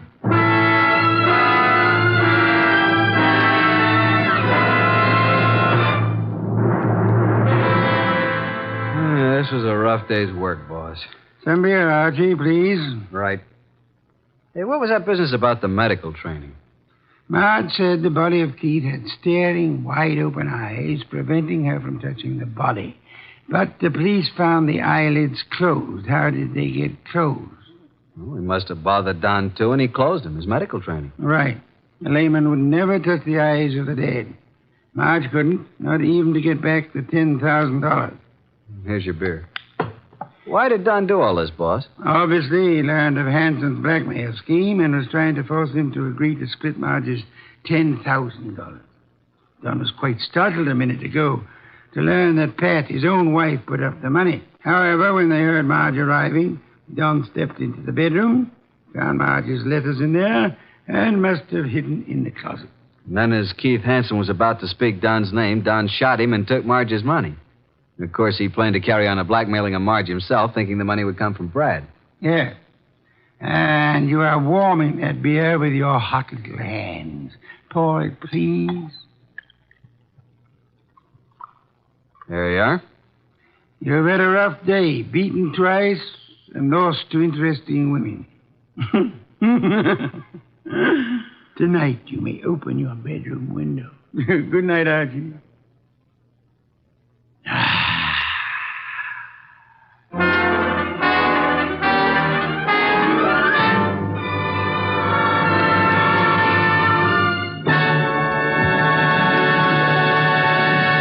You have been listening to The New Adventures of Nero Wolfe, starring Sidney Greenstreet.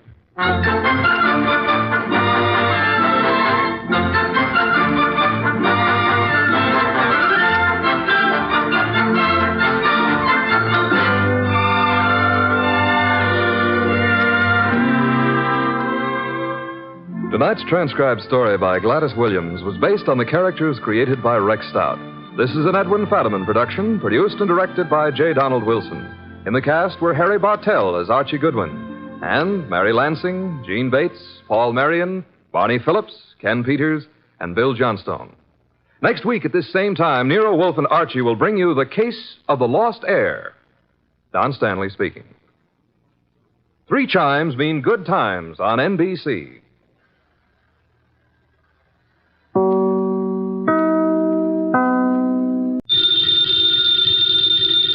Ladies ladies and gentlemen, the ringing of that phone bell means mystery, adventure. Nero Wolfe's office, Archie Goodwin speaking. Mr. Wolfe? Yeah, he's right here. Who's this? Archie, hang up. Don't ask questions. You have a wife? Archie, it's past your bedtime. Well, I'm afraid, Mr. Wolfe, it's past his bedtime. Your bedtime. It's a client, boss. That's what I was afraid of. Foolish. Hello? Hello? Well, why do you look so bewildered? He's coming right over. He says he's got a date with murder.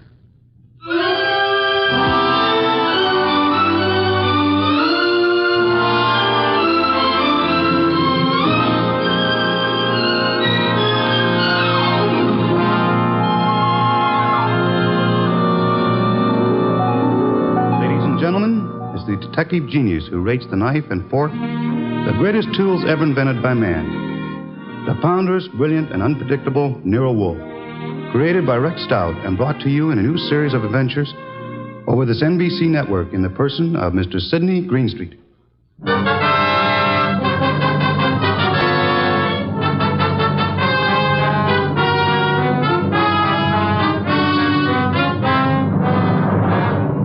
Tonight's story, The Case of the Calculated Risk, was as strange and baffling as any Nero Wolfe had to deal with.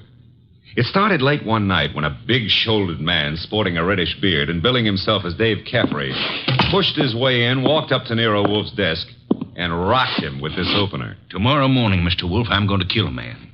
I beg your pardon, sir? I'm going to kill a man with these two hands. I've been told strange things across this desk, Mr. Caffrey. This is the first time a murderer has confided his intention to me in advance. This man you speak of. I'm not telling you his name. I'm not telling you where I'm going to meet him. The session tomorrow is going to be private and personal. But if anything happens to me between now and then, I want you to take over. Mr. Caffrey, do you seriously think I could assist you in a matter of private vengeance? That's not what I'm asking. This guy deserves to die. I plan to kill him with these two hands, me, myself. But if I slip up, if he gets me first, I want you to see that justice is done. But I assure you, sir... I told you this guy deserves to die. Let me tell you why. Years ago down south, there were three men in business together, partners. Me and two others. Your notebook, Archie, if Mr. Caffrey doesn't mind. You're wasting your time, Wolf. The names I'll use will be phony. I won't give you anything you can check back on. We'll take our chance, sir. Please proceed. It happened in a town about 40 miles from the place where we had our business. We'd gone there to collect some money, the three of us. Carl, Mitch, and me. Dave Caffrey. But all we collected was bad news. So bad that Carl hadn't even given our right names at the hotel. Said he was scared some of our creditors would come hitting up on us for what we owed. Three of us had some drinks, and we'd been pacing around for nearly an hour. I can still remember the way Mitch stood and looked at me. And then up at Carl, when Carl suddenly pulled to a stop and came out with this idea of his. So, Dave, you've got $6,000 cash on hand. You counted it, Mitch. Well, didn't we make it $62.40, Carl? Whichever. We've got this $6,000 odd, plus some slow accounts receivable against debts of $38,000. With three of us trying to live from the business, we haven't got a chance. Well, we ain't got much of a one, Carl, but... It's hopeless, Dave. With two partners, though. Two partners? You reckon on pulling out, Carl?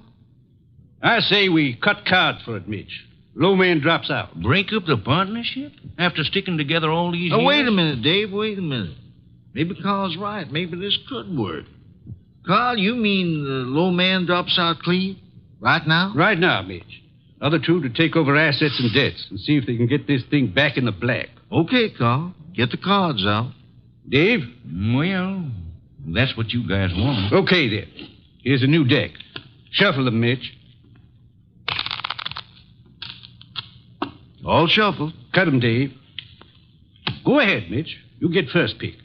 Spread them if you like. Here goes. 6. Your turn, Dave. Okay.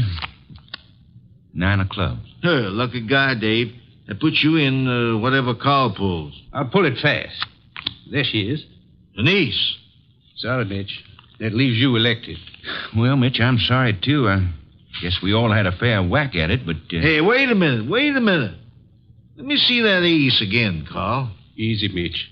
I said I was sorry, Look, but... Dave. Yeah, what is it, Mitch? All the aces are marked. Carl, I'm going to cram this dick right down your cooking throat. Look out, Mitch. He's got a knife. Sure. Oh. Carl, you... All right. I've cut him for keeps. What do we do now? What do we do? Look, Carl, I didn't mark those cards. I didn't kill Mitch. And what's more... Shut up, Dave. We're both in and out now. Come on. Let's get out of here.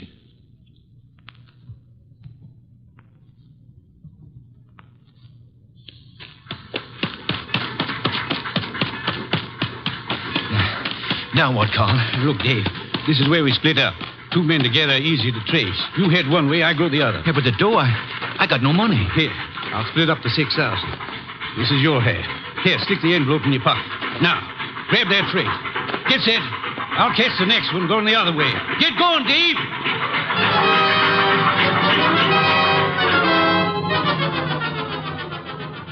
That's how it was, Mr. Wolfe. It all happened so fast that I... This man you call Carl, he would seem to be one of the world's choice creatures, Mr. Geoffrey. When I thought to look in that envelope he gave me, I found $40 and a few folds of wrapping paper in it. I was mad enough to... Well, I got off the freight and intended to go back, but... Then I picked up a paper. And read all about the murder of your friend Mitch with the statement that Carl had accused you of the crime, and that the police believed him in view of your escape. That's it. Classical, but not at all original. Well, I was young then and stupid. And I'd had those drinks to start with. And you spent the intervening years hunting down the man Carl, am I correct? Yeah. I tramped the country from east to west, from north to south. Tramped it for years, searching for him. And yesterday I located him. He's a big wheel these days up on that 37th floor of his. But tomorrow when I get... Yes, Mr. Caffrey, the 37th floor of... Never mind what building. Now, wait a minute, Caffrey. If you expect Mr. Wolfe to help you... I don't want him to help me. I'll help myself. But if I slip up, I know Wolfe's reputation well enough to know that he'll never rest till this rotten, chiseling murderer is sitting in the chair. That's why I've come here. Just to provide a backstop in case my dear friend of long ago manages to get the best of me. How will we know? You see this envelope? Read what it says. Nero Wolfe, 601 West 35th Street, New York. Delivered to him in case of my death. That's right. And this envelope is $500. Nearly all I've got in the world. Along with it, the full details on that knifing. Real names, dates. The proof you'll need in case I don't finish it up. Go on. Tonight, Mr. Wolfe, I'm going to give this envelope to the manager of the hotel where I'm stopping. I'm calling on, well, Carl. Tomorrow at noon, right after his secretary goes to lunch. If I'm not back in my hotel at 1 o'clock tomorrow afternoon, the hotel manager will deliver this envelope to you. Is that clear? Perfectly. But you don't think I'm going to allow you to go through with this wire plan, do you? You can't stop me. And don't have Goodwin follow me. I'd lose him in 2 blocks. Good night. Shall I try to tail him, boss? It's no use, Archie. Get Inspector Kramer on the phone at once. I want the police to help us head off this murder.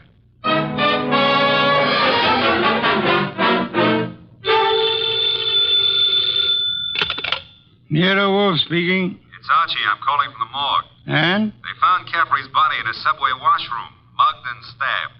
Wallet gone, pockets cleaned out, no envelope. Just 2 hours ago he was here. No envelope, eh? Gone. Witnesses? None so far. Homicide's calling it straight mugging and robbery. As it well might look, except for... Except for a guy named Carl. How much do I tell Kramer? All of it. Ask the inspector to start queries throughout the South on the original killing. The original killing? Look. It's our best chance of getting a description of the man called Carl. The original killing and the partnership. Starting from, say, 8 years ago and working back to the middle 20s. Tell him to concentrate on towns on railway lines. Putting out pictures of Caffrey and... Pictures and dentistry. Fingerprints to Washington. Kramer will know. And if I come across a haystack, do I keep my eye out for needles? We are going to find Carl, Archie. We are going to find him if it takes from now till doomsday.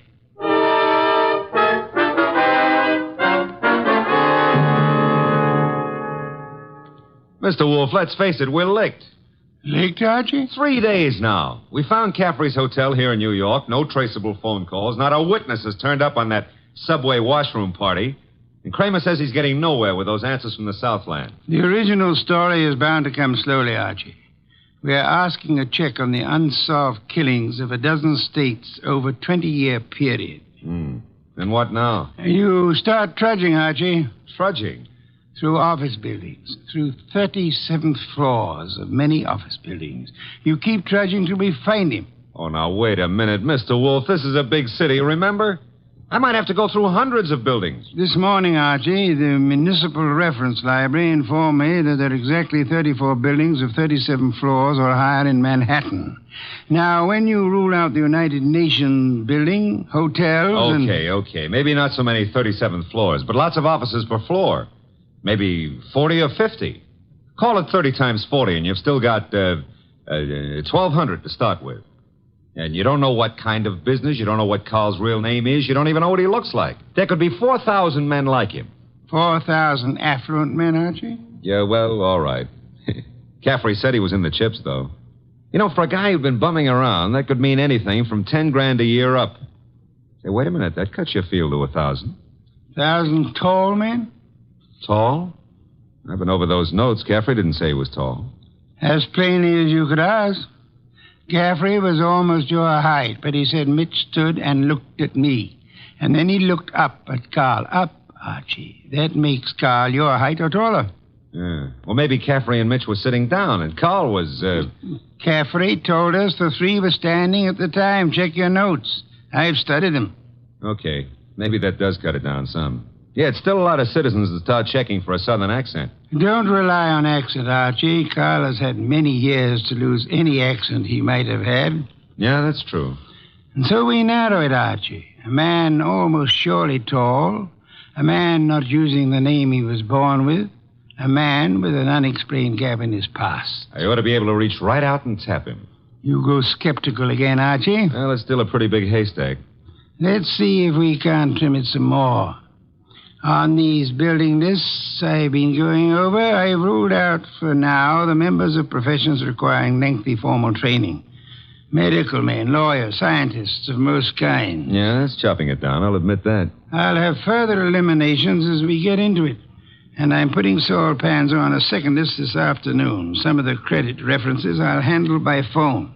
So I start trudging, huh? You start trudging. And remember, Archie, since you'll probably be operating through secretaries, you're looking for a murderer named Carl, not for a new set of telephone numbers to brighten your winter.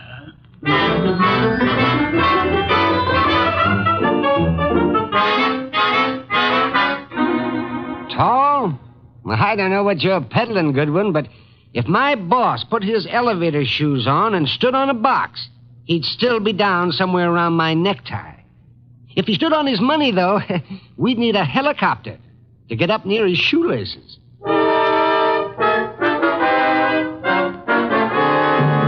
Oh, Miss Tunis, do you mind if I sit down? Why, of course not, Mr. Goodwin. Oh, thanks. You know, I've been in 12 offices on this floor, and you're the first girl who's seen the importance of this survey first crack out of the box. Well, I'm sort of new here, and I try to pay attention. Oh, you're not just beautiful. You've got a head on you. Is Mr. McLean in? Well, he's at lunch right now. Lunch? Oh, that reminds me. Know any good restaurants up this way? Well, I was just going to the downstairs drugstore myself, but I wouldn't say Well, that... come on. Put your bonnet on and let's skip the drugstore. This meal is on the Executive Resources Survey.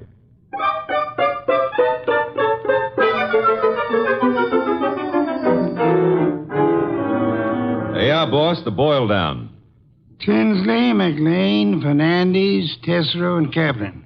All five of them tall, all five a little misty in the background. You and Saul have done well, Archie. Very well. But I'm crossing off Fernandez and Kaplan. Why? The Credit Bureau report clears Fernandez, and Kaplan was on a special war job. The FBI X-rayed his record twice. Leaving J.P. Tinsley, Carson McLean, and Philip Tesreau, huh? I'd like to see all three here, Archie. Get them here one way or another.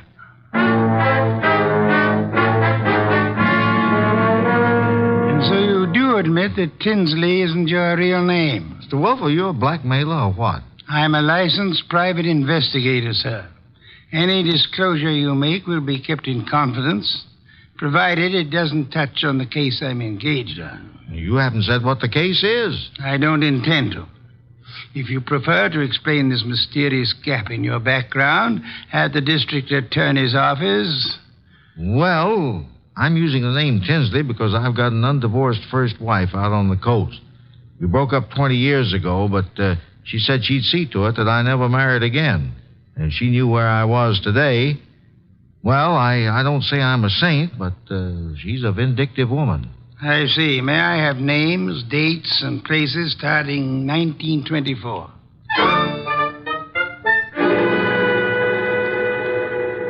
I can't quite understand your interest, Mr. Wolfe.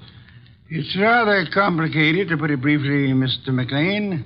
I'm working in the interest of a client.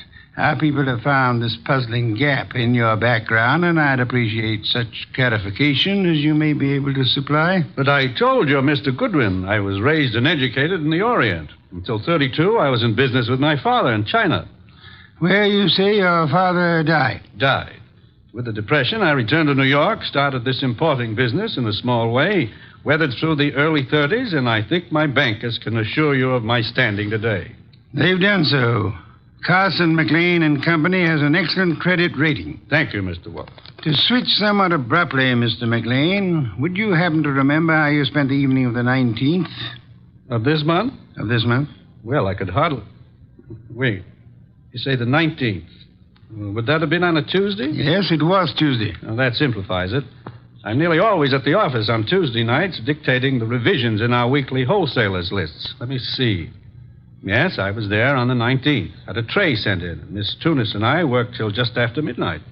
Miss Helen Tunis, the secretary Mr. Goodwin spoke of. She's been with me for 2 or 3 months. Miss Tunis can confirm this dictation on the night of the 19th? Of course. And Mr. Wolfe, your manner is so persuasive that I'd scarcely realize you're asking some extraordinary searching questions. May I ask why in the world you... If you'll indulge me, Mr. McLean, my prying is nearly concluded. You say you were in China until 1932.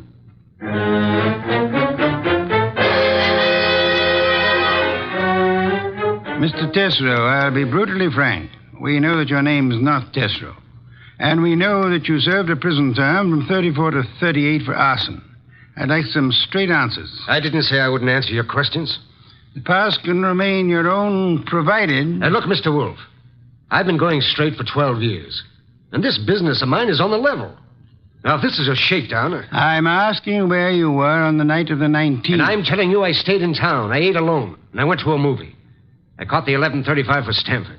And that's all there is to it. You're denying that you were ever in business in the South? I was born in the South, but I haven't been back there since I was a kid. What about the arson? I put in 4 years squaring for that mistake. Let's start again, Mr. Tesreau. You say you were in Cincinnati in 1931.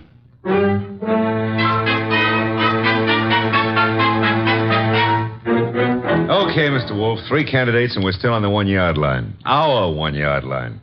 Tesreau, McLean, Tinsley. No, rule out McLean. He gave references enough for those years in China. And with Helen Tunis, he's got the one firm alibi we've laid on to. Caffrey was killed before midnight. With conditions as they are in the Far East, Archie, it'll be weeks before cables came back on McLean's claims. Claims? You figure the whole Chinese background's a fake? I want you to see Miss Tunis again, Archie. Taking all precautions for her safety. And this is one time I give you permission to ply her with all the attentions you can contrive. Are we far enough to pull tails on any of these 3? I've got Saul Pans on, Tesreau. And Saul promised to have men on Tinsley and McLean. Pictures of the 3 have gone to Kramer for circulation in the South. Oh. No answer yet from the coast on Tinsley, huh? Not yet. For the moment, Archie, you'll concentrate on Helen Tunis.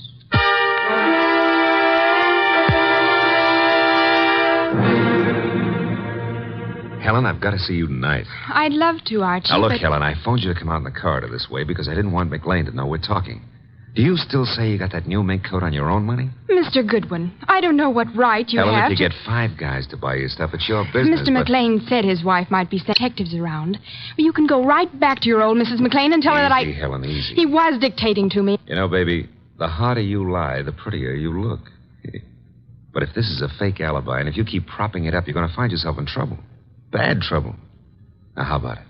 Do I see you at your apartment tonight, or would you rather come down with me to Nero Wolfe's right now? Archie, All right. I can't go with you now, and I've got a dinner date with my aunt tonight that I can't break, but I'll try to be back at my apartment by 11.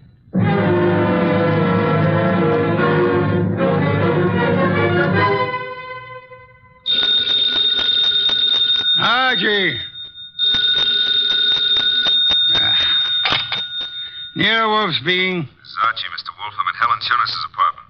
Well? I could cut my throat for not making her come with me this afternoon. Trouble? Not for her anymore, poor kid. I got here 3 minutes ago and found her strangled. Couldn't have happened more than half an hour ago. McLean. Didn't Saul Panzer say he was getting a tail on him? He was a new man, and he lost him. I should have left you on McLean, Archie. No, we were both wrong. What do you want me to do? Phone the police immediately. This is 32nd Street. I'm only 3 blocks in a job from the office. What if I come back and call from there? Come back then. I'll phone Kramer myself.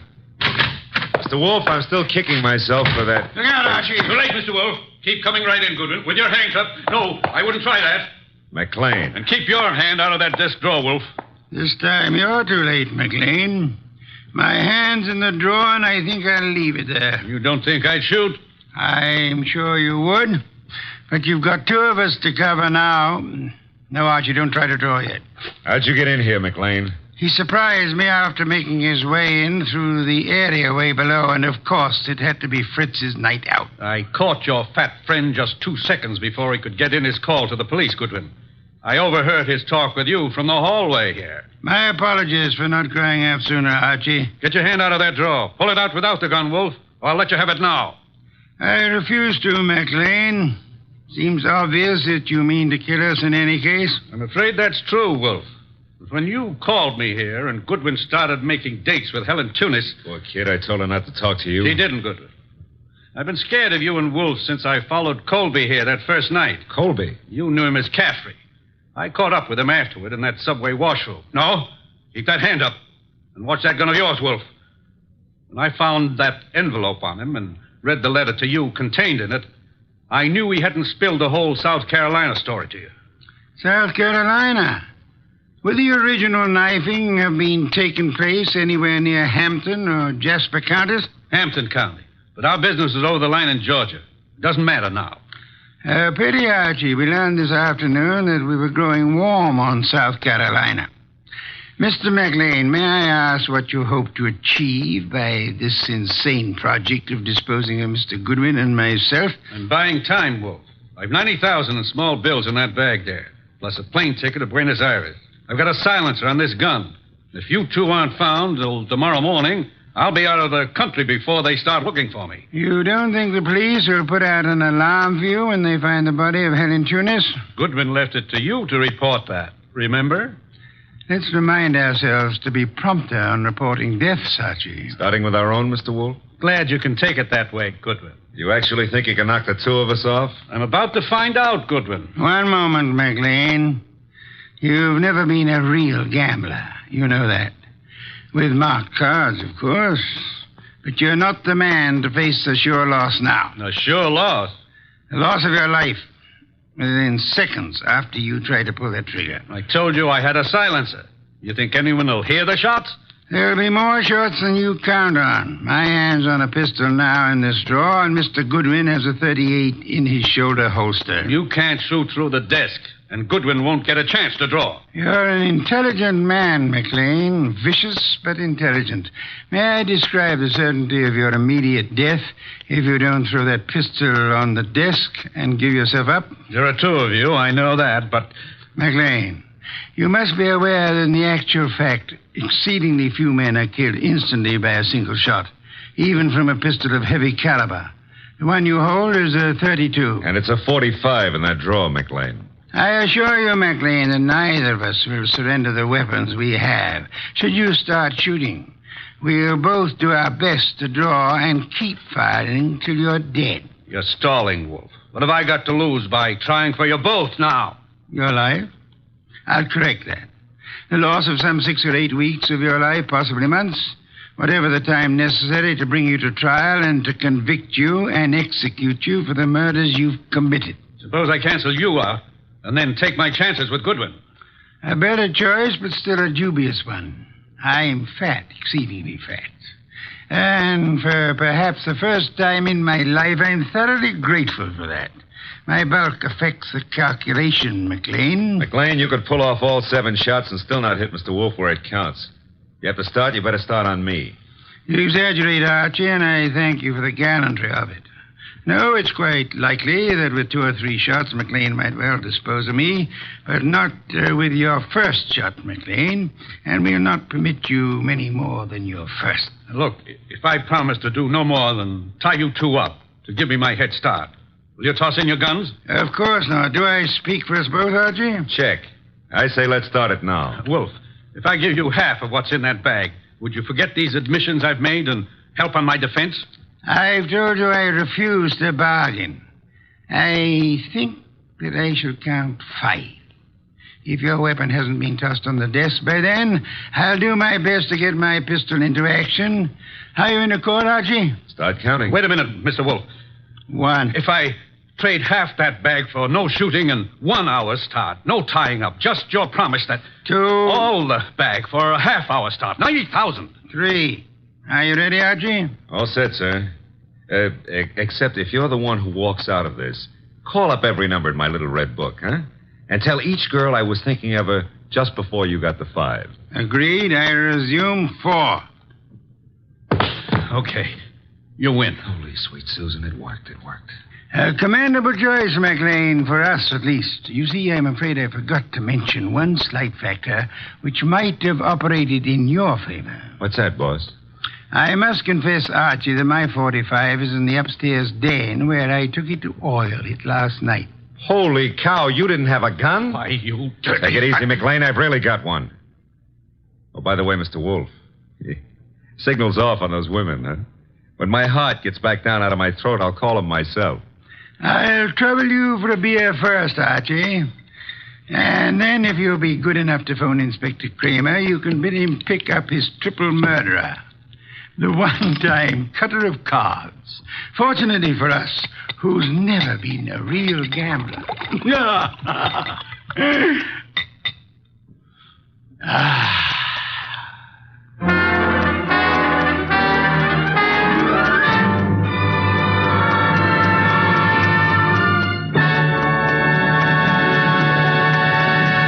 You have been listening to The New Adventures of Nero Wolfe, starring Sidney Greenstreet.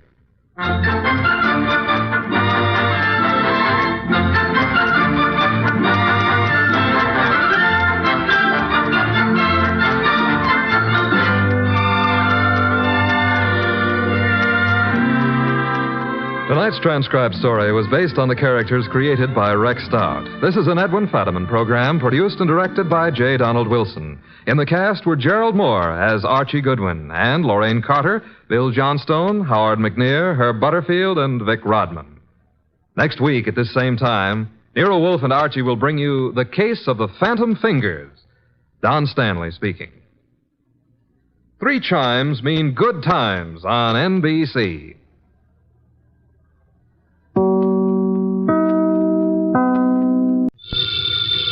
Ladies and gentlemen, the ringing of that phone bell brings you mystery, adventure. Nero Wolfe's office, Archie Goodwin speaking. Willie Inch, did you say? Just a second. Do you want to talk to a fellow named Willie Inch, which I doubt? No. He says he's got to see you. Got to. Who is he?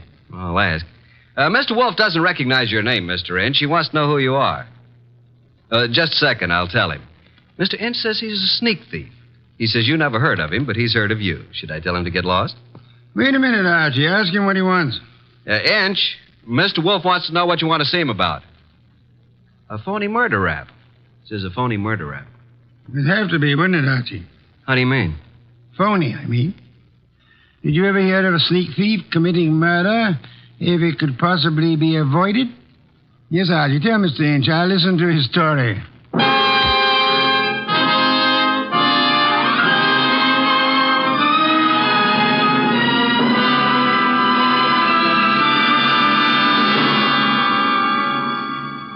Ladies and gentlemen, it's that renowned genius who is the bulkiest, balkiest, most ponderous, and most brilliant detective in the world. Yes, none other than that chair-borne mass of unpredictable intellect, Nero Wolfe. Created by Rex Stout and brought to you in a new series of adventures over this NBC network, in the person of Mr. Sidney Greenstreet.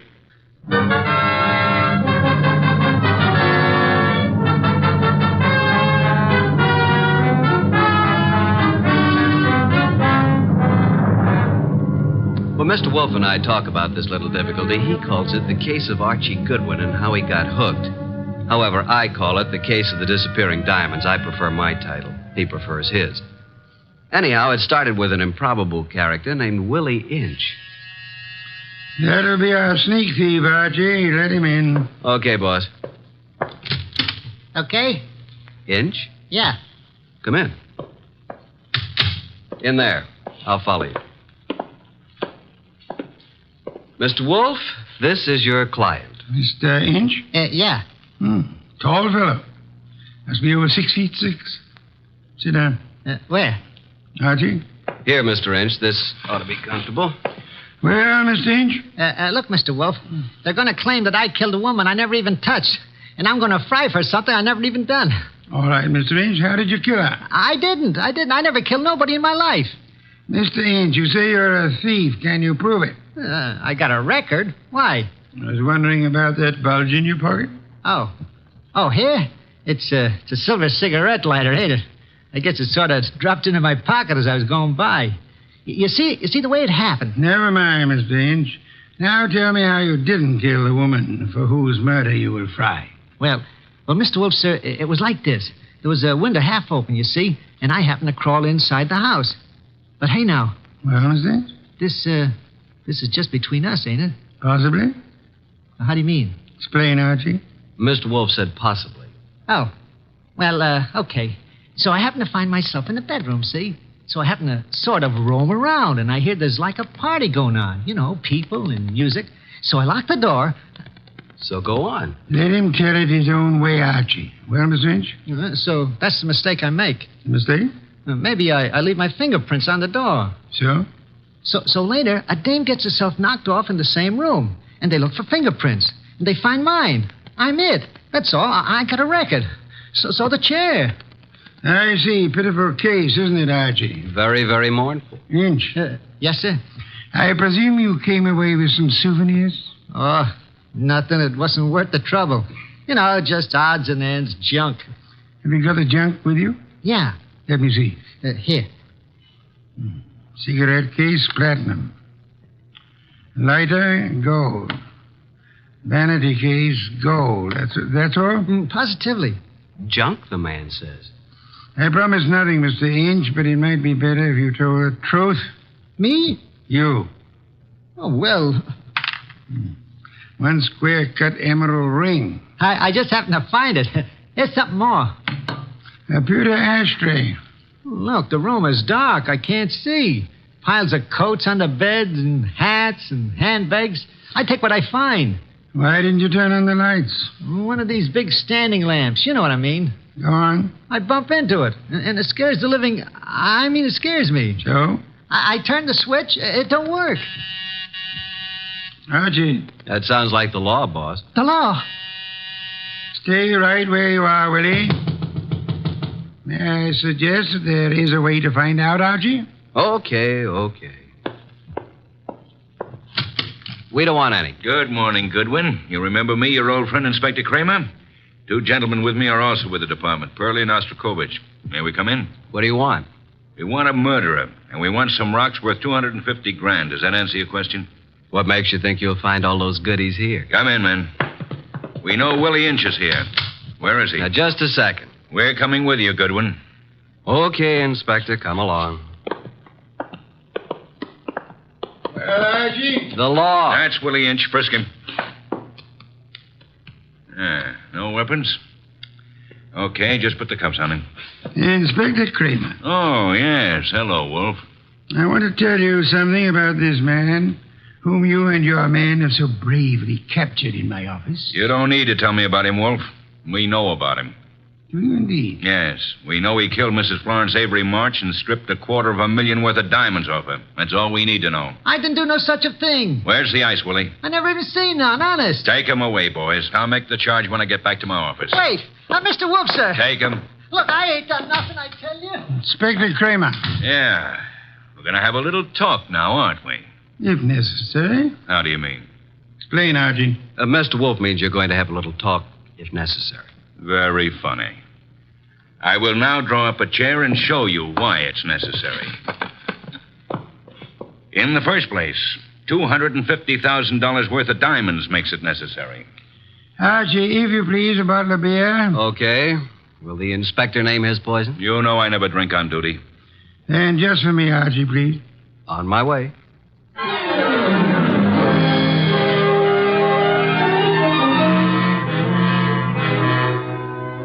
While I opened a bottle of imported beer, it occurred to me that I had something to be grateful for. At least I wasn't in Willie Inch's enormous shoes. And as I went back to the office, I had time to wonder why Mr. Wolfe would stick his fat neck out for a no-good like Willie. Thank you, Archie, and sit down, Archie. Inspector Kramer has a theory that may amuse you. Nero Wolfe's office. It's for you, Inspector. Hello, Kramer. Yeah? A gold cigarette holder? That's all? Okay. Inspector, do you realize that you have already taken a great deal of my time? Archie. Yes, Inspector? The great Mr. Wolfe just said I had a theory that might amuse you. Would you care to hear it? I can hardly wait. Okay.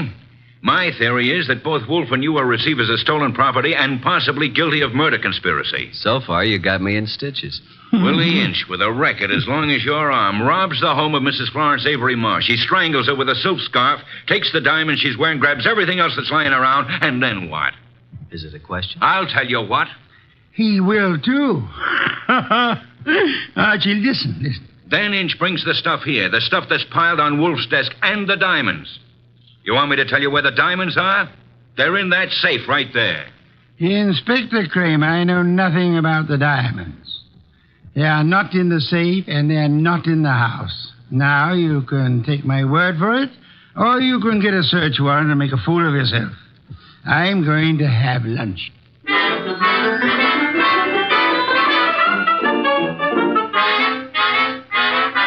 By 2 o'clock, the newspapers were full of the murder of Mrs. Florence Avery March. The suspect was already in custody, caught at the home of Nero Wolfe, well-known private investigator.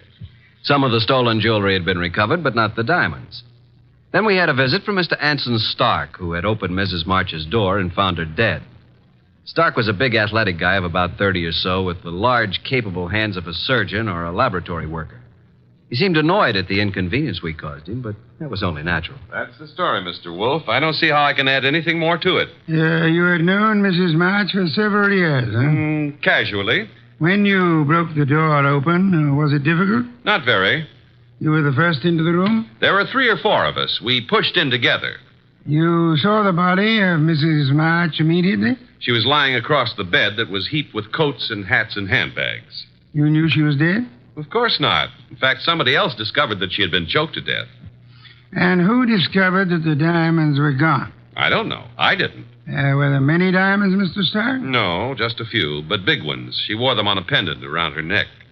Mr. Stark, I want to thank you again for having been so patient. I have been patient, Mr. Wolfe. I have my own business to attend to. Which is? Oh, I have a small but hopeful enterprise. Electronics, tubes for radio and television, mostly experimental.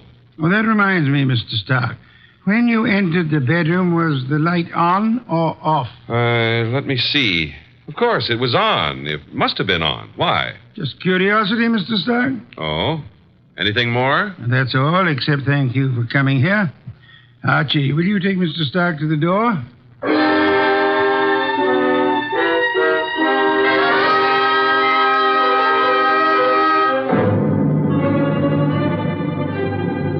Mr. Stark departed like a man who'd been delayed by a petty annoyance.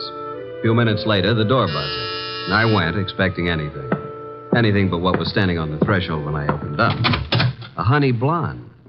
Or, to put it another way, a blonde honey. I said hello. No, more like hello. Are you Mr. Wolfe? I'm his assistant, Archie Goodwin, and what can we do for you? Well, I'm Valerie Ladd. And I'm Archie Goodwin. Or did I tell you that? Well, that's exactly where I came in. Well, I mean, where I thought you were going to ask me to come in. Oh, come in. I'm sorry. Well, is he here? Wolf? Mm-hmm. Does he know you? No. Is he expecting you? No. I see. Of course you don't see, do you? Well, this is it, Mr. Goodwin. I'm a writer. Well, I may not look like it, but that's what I am. And I want to do a profile, a character study of Mr. Wolfe for a magazine. Uh-oh. Well, what's wrong? Well, you see, there's a writer named Rex Stout. Oh, I know. He's written a lot about Nero Wolfe, but, well, can't I write about him, too? I don't know if he's going to like it, but you can't be shot for trying. Come on. Mr. Wolfe, this is Valerie Ladd. Pardon me for not rising, Miss Ladd. It is not impolite. It is merely impracticable. Miss Ladd wants to write about you for a magazine. Please, Mr. Wolfe. Nonsense. Mr. Wolfe, if I could just spend a few hours with you, that would be enough. Would it indeed? Oh, yes. Have you written much, Miss Ladd? Oh, reams. You know, the habits of writers interest me. The habits? Yeah, the writing habits. For instance, do you use a pen or a pencil? Do you dictate, or like most writers, do you do your own typing? Mr. Wolfe, if you knew the hours and days and years that I've pounded a typewriter. Of course. Archie. Yes, sir? Why don't you take Miss Ladd up and show her the orchids?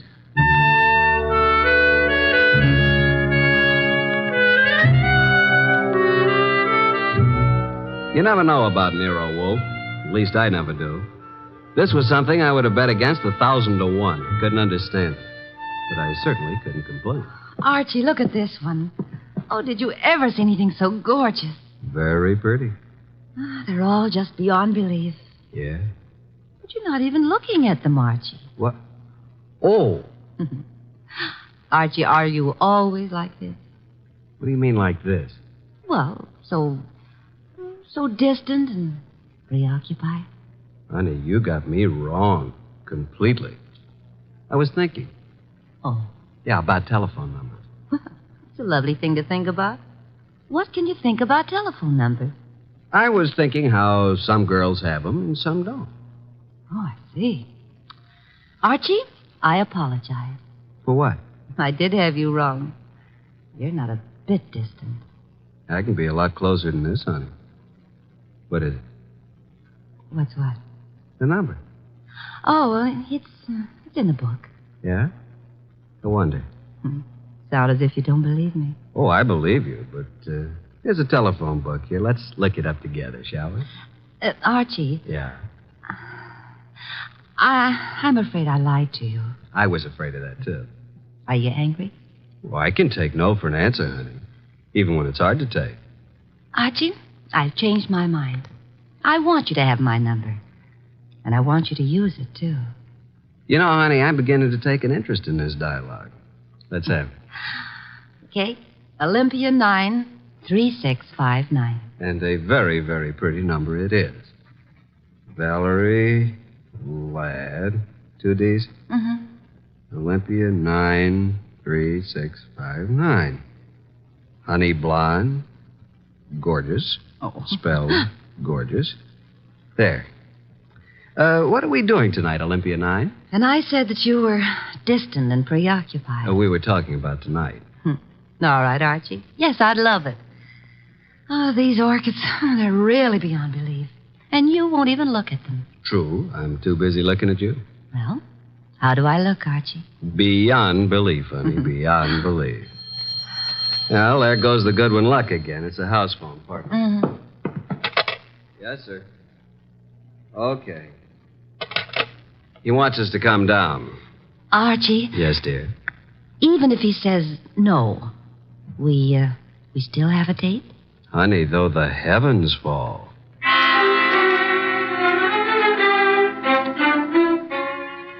When we entered the office, Mr. Wolfe was frowning over a sheet of letter paper in his hand.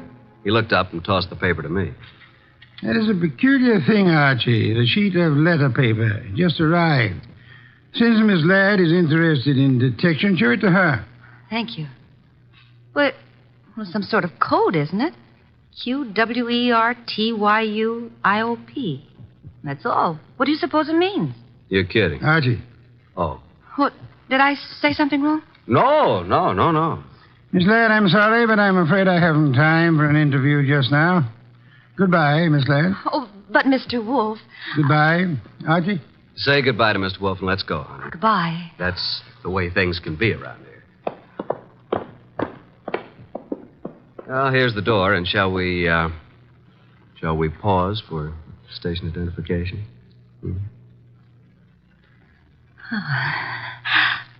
I'll wipe it off, Archie. There. Thanks. What happened, Archie? Yes, indeed. Yeah, Mr. Wolfe, I mean. Oh. Why did he suddenly want me to go? Well, I'll tell you, though I don't know whether I should. That code message he showed you? Yes. Quirt you up? You remember. Yeah, sure. Because I use a typewriter. From left to right, it's the first bank of letters on any typewriter. I see. It was a test. Ah. And you flunked it, baby. You're no writer. Archie, I can explain Sure. it. Tonight. Tonight, Archie.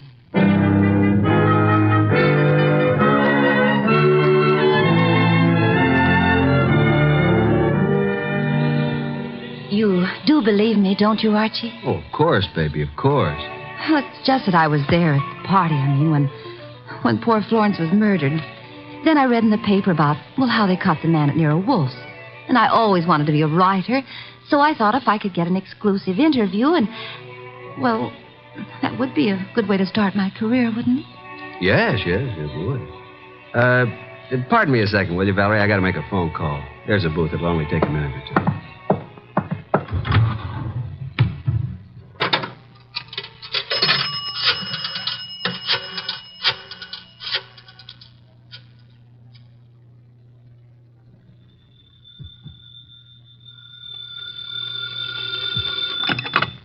Nero Wolfe speaking. Archie, I'm at the Riviera with Valerie Ladd.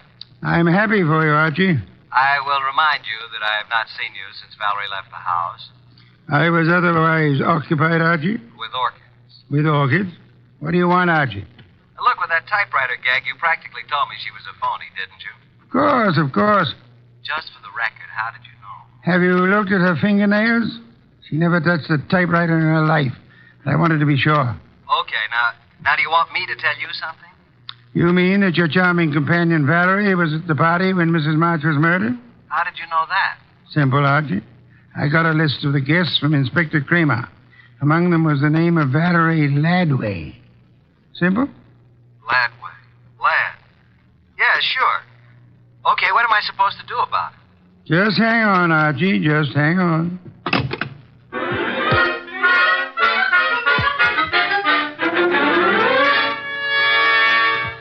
I went back to the honey blonde, the beautiful phony Valerie Ladway. I went back to the table where she should have been, but she wasn't there. I sat down and waited. Looked at my watch, 11:24. 11:32, no Miss Ladway. 11:45, I finally realized that not only Valerie, but her coat and bag were also absent. I called the waiter. Yes, sir? What happened to my friend? The young lady left some time ago, sir. Okay, give me the bill. She paid it, sir. She did? Yes, sir. In fact, she said you gave her the money for it. Yeah? Wait a minute. Well, I didn't know it, but she is certainly right.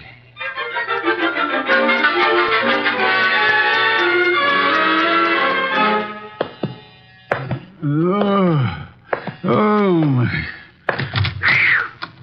Well, Archie, this is most thoughtless of you. Sorry, I lost my keys. My money, too. Your keys, Archie? Yeah. Glad you were still up. You lost Miss Ladway, too? Definitely. I'm going to bed. Good night, Archie. You think it's funny, don't you? Yes, Archie. Yes, I do. Good night, Mr. Wolfe. Archie. Yeah?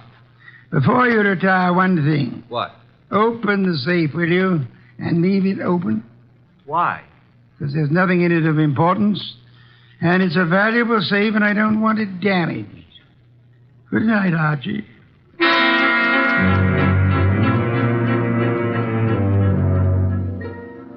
At about 2 o'clock in the morning, I thought I heard a noise. I got up, put on the rest of my pajamas, picked up my gun, and went down to the office. The man had his head in the safe, and everything was scattered all over. I stepped inside the door. Put your hands behind your back and stand up. Huh? Okay. Now, just what are you after,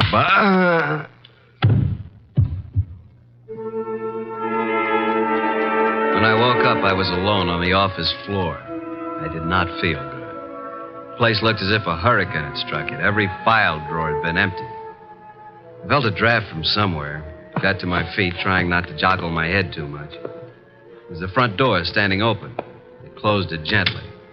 Then very, very gently, I groped my way to the kitchen for ice, water, and towels. Archie. What? Oh, didn't you hear me scream? No. Is it bad? It's better. You're angry, aren't you? Nuts. What, Archie? I said nuts, Mr. Wolfe. Nuts. I'm sorry about what happened. Yeah, you expected it. But I didn't expect you to be caught by somebody behind you. You must have known there would be two of them. Now, how would I know that? How? Think of Mr. Ladway's delicate hands. Do you believe she intended to open the safe herself? You think she stole my keys and so on? Well, let me tell you... Hey, wait. That guy was digging in the safe that... Then who hit me in the head? Gee, someday you'll be the death of me. In the morning, will you tell Inspector Kramer I'd like to see him here?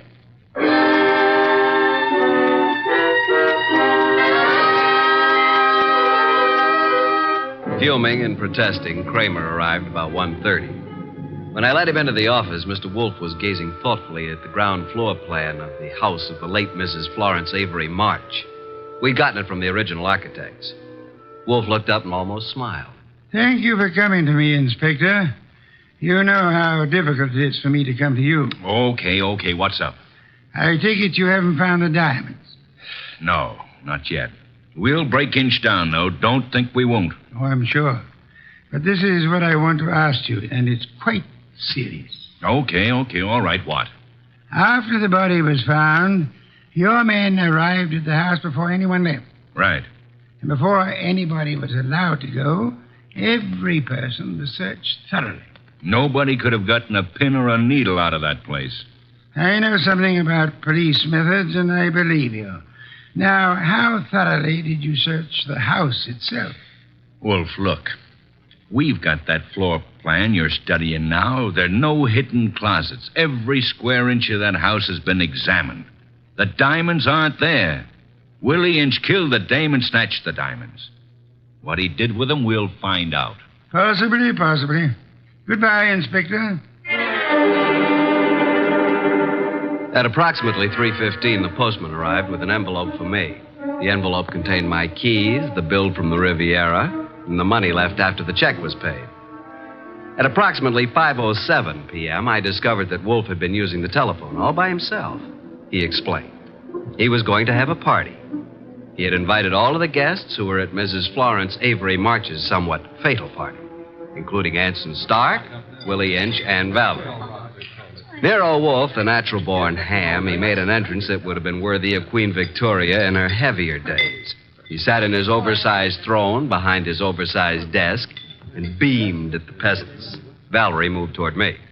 I'm sorry, Archie, but you must know why I did it. Why? Well, you said I wasn't a writer. I wanted to prove that you weren't a detective. Did you take the stuff while we were dancing? I could have, couldn't I? You could have bumped me on the head last night, too, couldn't you? Oh, Archie. Let it go. It was humiliating, though. Ladies and gentlemen, I'm sure you realize the purpose of this party. We want to know who killed Mrs. March and what became of her diamonds. Mr. Inch. Yeah? When you visited the room where the body was found, the room was dark? The bulb was burned out. I tried to turn it on.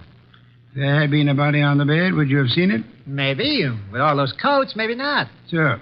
Mr. Stark? Yes, I said the light was on. Perhaps I was wrong. What of it? You're engaged in the manufacture of tubes for radio and television, huh? I told you that. Inspector Kramer. Yeah, what? A light bulb was found in the wastebasket in the room where Mrs. March died. Yeah. Like you said, we tried the bulb in the socket and it worked. So what? One more question. Does anybody remember whether Mr. Stark was carrying a bundle or a package under his arm when he arrived at Mrs. March's party? Oh, I do, Mr. Wolfe. I think he had a box of flowers. That's true. I did bring flowers. No, Mr. Stark. That box contained 2 parts of a light bulb and some adhesive. During the party, you strangled Mrs. March, put the diamonds into the light bulb, assembled the thing, and screwed it into the lamp socket. Archie, stop him.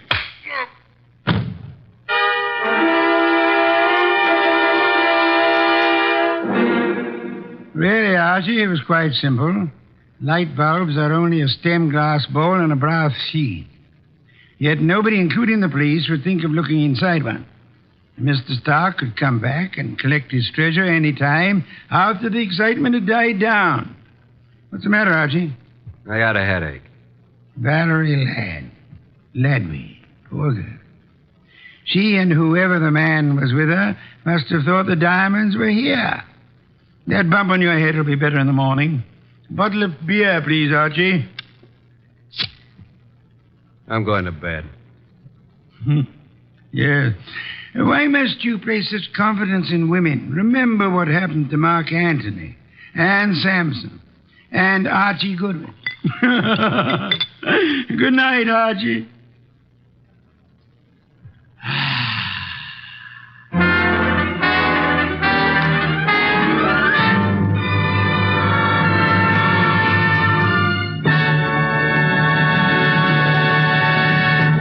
You have been listening to The New Adventures of Nero Wolfe, starring Sidney Greenstreet.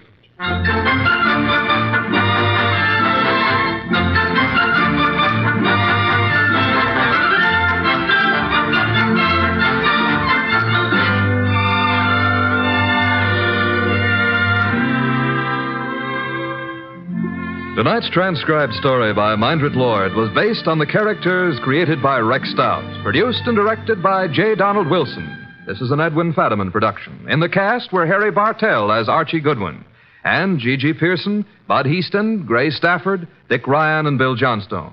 Next week at this same time, Nero Wolfe and Archie will bring you The Case of the Midnight Ride. Don Stanley speaking. 3 chimes mean good times on NBC.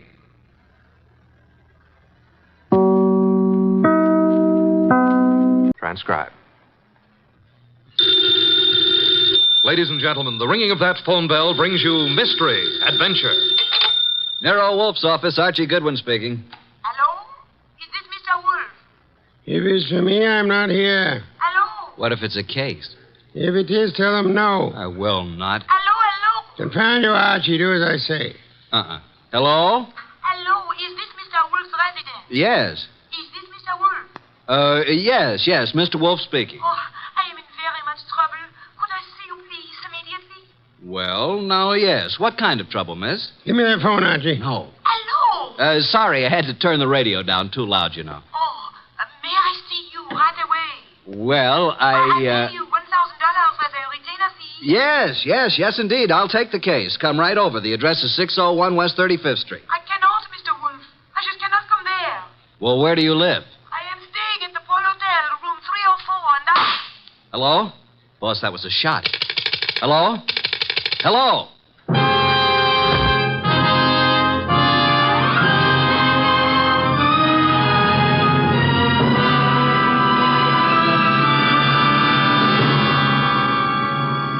Ladies and gentlemen, it's that renowned genius who is the bulkiest, most ponderous, and most brilliant detective in the world.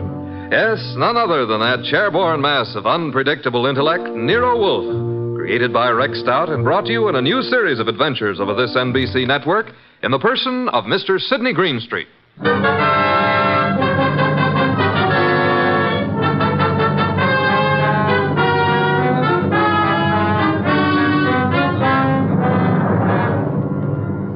We've usually referred to this story as the case of room 304.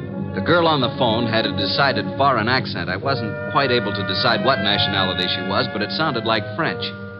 Anyway, there was what sounded like a shot, and then dead silence for a second or two. Hello? Hello? Hello? Well, Archie, another woman? Bah. Mr. Wolfe, I heard a shot, and then the line clicked off. Trouble. Women always trouble. I said I heard a shot on the phone. Indeed. I'm going over to her hotel and see what goes on. By all means, Mr. Wolfe. Yeah. Huh? Now that I've been insulted to the tone of being called a radio... I'm sorry, Mr. Wolfe, but we needed the money, and this was $1,000. If you'll excuse me, I have to attend to my orchids, Mr. Wolfe. What about the girl, the shot? Fascinating, isn't it? You figure it out. Okay. I've got to get over there. Room 304, Paul Hotel. So long, boss. Good luck, Mr. Wolfe. Please phone me from time to time.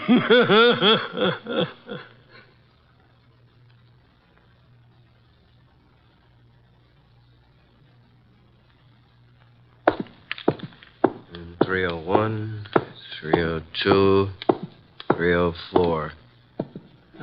What do you know? The door's open. Oh, hello. Who are you? Archie Goodwin. Now it's your turn. I'm Jay Bream, pilot for Jan Airlines. You seen... Yeah, I guess you have. This girl's been shot. Oh, that's all? Yeah, dead. Real dead. What do you know about this? I don't know anything. Say, who are you? Looks like you're in a spot, pal. You better start digging, hadn't you? I got here a few seconds before you did. I knocked on the door. The door was partially open, so I pushed it wide. And... Go on. Well, there was no answer. I couldn't see anyone, so I came in, and there she was. You know her?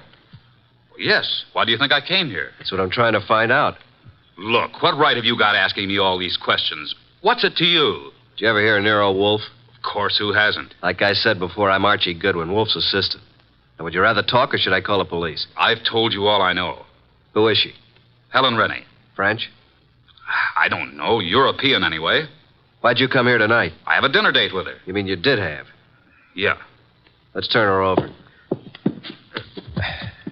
There. Got an automatic in her hand. Yeah. I never saw it before. Hey, I wouldn't use the phone. The fingerprints. It's okay. I'll use his handkerchief. Who are you calling? My boss. Oh. Nero Wolfe speaking. Archie, boss. Archie, I thought you were Nero Wolfe. You sound very much like him. Please, boss, be serious. Oh, but I am. I'm here at the girl's apartment, the one who called me. She's dead. Beautiful? Yes, was very beautiful. She would be. How did it happen? Shot. Neat round hole in her right temple. She's married and looks like she shot herself. When I turned her over, I saw a wedding ring on her finger and a .32 automatic still in her hand. Are you alone? No, a fellow named Jay Bream, a pilot. He was here when I arrived. No one heard the shot? Apparently not. No one showed up yet. Very interesting. What do you do now, Mr. Wolfe? Should I call Inspector Kramer? No, say nothing to anyone. Get over here at once and bring Mr. Breen, the pilot, with you. Goodbye.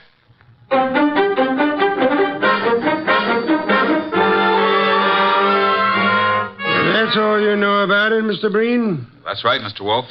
Just like I told Mr. Goodwin here. The whole thing sounds... Hey, I just thought of something. Pray tell, Archie. It can't be suicide. Oh, and why not? How can a dead woman hang up a phone? You finally arrived at that, Archie. Amazing. Of course she couldn't. She was murdered. Murdered? Yes, Mr. Bream. But I thought she committed suicide. Please, Mr. Bream, it'll be better if you don't think. Where do you stay? 321 West 19th, apartment 5. And your job? I've 10 days vacation. Started yesterday. One thing, Mr. Bream, I suggest you don't leave town. Furthermore, talk is not advisable. I strongly recommend that you adopt precautions. Yes, sir. Show Mr. Bream to the door, Archie. Yes, sir. Right this way. Good night, Mr. Wolfe. Good night. I didn't want to tell you in front of Mr. Bream, but I found this in her purse when I sent him for a sheet to cover the body. $1,000 check.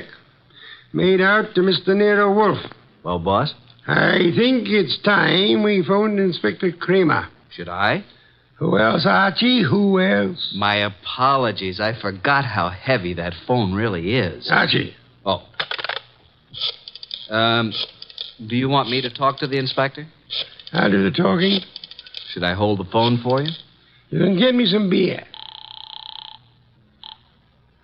Inspector Kramer. One moment. Here you are. It's Nero Wolfe, Inspector. I think you had better go over to the Paul Hotel. Yeah, why? I believe you'll find a dead woman there. A dead woman? What is this, a gag, Wolf? I'm afraid not, Inspector. Well, how did you know about it? Have you been over there? Telepathy, Inspector. Mental listen to nonsense. Telepathy. Don't give me that kind of stuff. If I find a body, I'll lock you and Goodwin up. You watch your blood pressure, Inspector? Never mind about my blood pressure. One thing, Inspector. Yeah? Would you hold off the press for the present? Why? What are you holding back, Wolf? Will you stop your idiotic jabbing to what I ask? Okay. By the way, Wolf, I suppose you know the girl's room number. Naturally, Inspector. It is room 304. So hurry. Oh. Dear Inspector Crane, he's so fond of me. Archie. Yes, sir? I suggest you call the bank in the morning and find the person who is handling Miss Renee's account. Try to bring all her canceled checks over here. And what if they won't hand them over? Then Kramer will get an order issued to do so. Simple?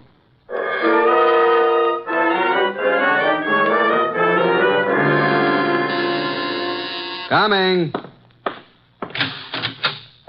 Well, where's Wolf? Where do you think he'd be? In his big chair. Good evening, Inspector. I expected you before this, Inspector. What kept you so long? If I told you I had a flat tire, would you believe me? Now start giving, Wolf. What did you know about the dead girl? Inspector Kramer, do sit down. Relax. Nervous tension is such a deadly thing. Now listen here, Wolf. Would you like some beer? Most soothing, you know. Come on, what's the dope on this case? Fill the inspector in on the details, Archie. I was here talking to the girl over the phone. There was a shot, and then I went over to her hotel and found her the same as you did, dead on the floor. And the phone was placed back on the hook. Come on, Wolf. There's more to this than that. Let's have it. Really, Inspector? Who was she? You don't know? I mean, what do you know about her? Now get this straight, Wolf. Please, Wolf. What's this all about? A girl's been shot. Her name is Helen Rennie. What's the dope? Did you have a ballistics report made on the gun? Well, not in this short time, but I will. How did you make out your report? Suicide, naturally. Archie was talking to the girl on the phone at the time she was shot. So she chooses to kill herself talking to your assistant. Why, you big, flat-footed... Inspector, precisely how can a dead girl hang up a phone? Why, she, You see, Inspector, quite impossible. And now I suggest you make out your report murder. Murder? Wolf, tell me, why is it you're always mixed up in these cases? That, Inspector, would be as difficult to answer as it would be to convince Archie of the danger of the female of the species. Oh, what's the use? No one ever answers my questions. I give up. Oh, Inspector, I do hope you will bring the girls' canceled checks tomorrow if they don't turn them over to us. What? The inspector is just going, Archie. Please see him to the door. I'm not helpless. Good night, Inspector. Good night.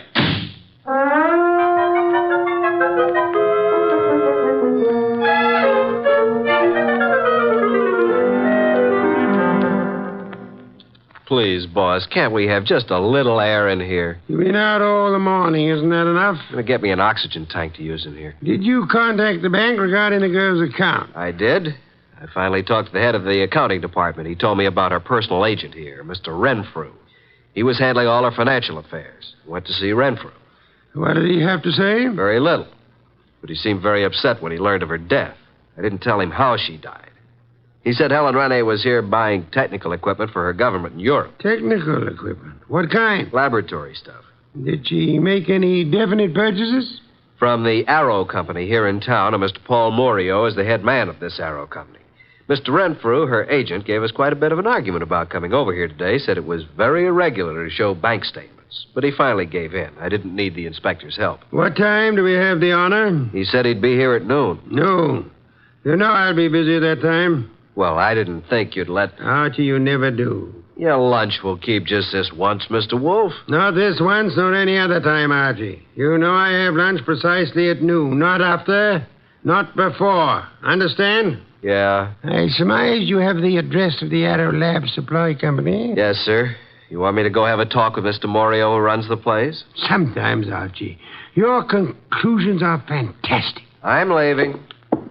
One thing more. And?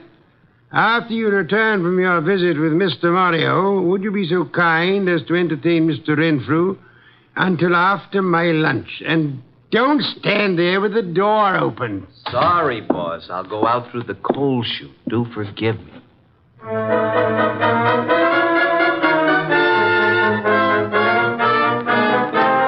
Nero Supply Company. Come in. Oh, Mr. Morio in? Yeah, I'm Morio. My name's Archie Goodwin. What can I do for you, Goodwin? I'm Nero Wolfe's assistant. You've heard of Nero Wolfe? I don't get around much. Tell me about him. How should I answer that? Any way you like.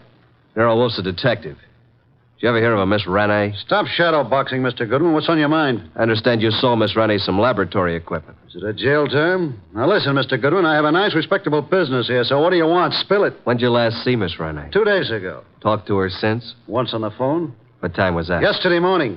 You called her from your office here? No, from my hotel room. Now, look, let's quit playing cat and mouse. Why all the questions? Miss Renee is dead. Dead? Who did it? Now, wait a minute. You don't think I had anything to do with it? What makes you think anyone did it? It'd be the only reason cops would get into it. You know, Mario, I'm beginning to wonder just how long you've been in the lab supply business.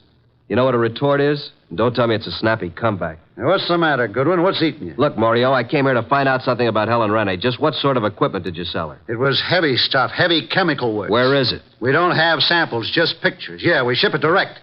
Oh, so the purchaser never sees what he's buying. That's right. Could I see what she purchased? I'm afraid not, Goodwin. Besides, what difference would it make? Did Miss Renee see what she bought? No, I already explained that. Now, I'm busy, Goodwin, so if you don't mind... Okay, I'll run along. Good afternoon, Mr. Mario. I'm sure we'll meet again. Soon.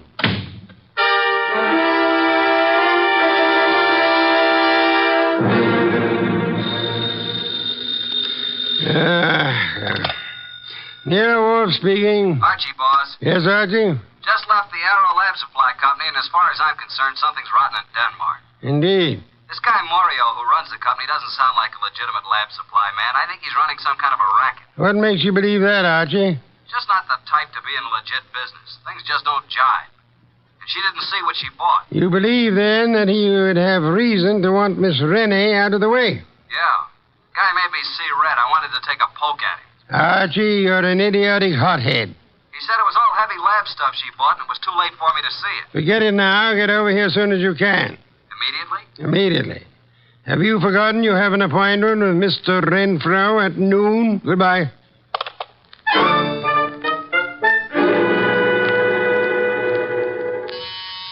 Coming. Hello, Mr. Goodwin. Mr. Renfro. Well, who's this? My goodness, come in. Yes. Come in, my dear. Thank you. Mr. Goodwin, I brought my secretary along. I hope you don't mind. Mind? Why, Mr. Renfrew, how could anyone object? Mr. Goodwin, Miss Bennett. Oh, Miss Bennett. First name? Jean. Do you always use this approach, Mr. Goodwin? Only at noontime, and my name's Archie. Well, this is a happy surprise. Please sit down, Jean. Allow me. Thank you. Well. Wasn't it Mr. Renfrew you wanted to see? Yes. Mr. Wolfe will be down shortly, Mr. Renfrew. Please be seated. Thank you. Is something wrong, Mr. Goodwin? Not a thing, Miss Bennett. Not from where I sit. I don't believe a word he says, miss. His judgment concerning women is not to be trusted. Thank you, Mr. Wolfe. You're so kind. Mr. Wolfe, Miss Bennett. How do you do? Mr. Wolfe? Mr. Renfro, I presume. Yes? Now we can get down to business at hand, Mr. Renfro. Yes, by all means. I don't understand why we couldn't have discussed this on the phone, Mr. Wolfe. The whole thing is highly irregular. Of course, I know you're trying to do your duty, but... I prefer not to discuss the dead girl's business affairs on the phone, Mr. Renfro. You should appreciate that. Yes, I see. Now, what is it you wish to know? How long have you known Helen Renee? About a month. When's the last time you talked to her? Yesterday. What time? Why, about 2:30. I called her from my room. She was here on government business. You brought the canceled checks? Here you are, Mr. Wolfe. Quite sizable amounts, Mr. Renfro. Very interesting indeed. Yes? You see, Miss Renee made some very large purchases, Mr. Wolfe, and of course they were all quite legitimate. Would you mind if I kept these checks overnight? Well, Thank you, Mr. Renfrew. By the way, was Miss Rennie right or left-handed? Why, left-handed, Mr. Wolfe. Why? Just inquisitive. Now, if you would excuse me, Miss Bennett, Mr. Renfrew, I have a very urgent appointment. Well, if I could be of any more service, don't hesitate to call on me, Mr. Wolfe. Thank you, sir. Oh, dear. Poor Miss Renee. I hope the person who did this dreadful thing is dealt with properly. Indeed. I must run along now. Yes, this way. Must you go too, Miss Bennett? Good day, Mr. Wolfe. I must, and good day. See you soon, Miss Bennett. Well, boss, what do you think? Isn't she a beauty? I'm sure I'm not a fair judge, Archie. Do you happen to know where the Morio warehouse is? Why, yes, it's at the other end of town near the river. Oh, no, not again. 9 o'clock tonight. Okay. I suppose you want me to take a gander at what's in the warehouse, break in like a burglar? Archie, if your mind were free of women, I do believe you could reach phenomenal heights in this your chosen profession.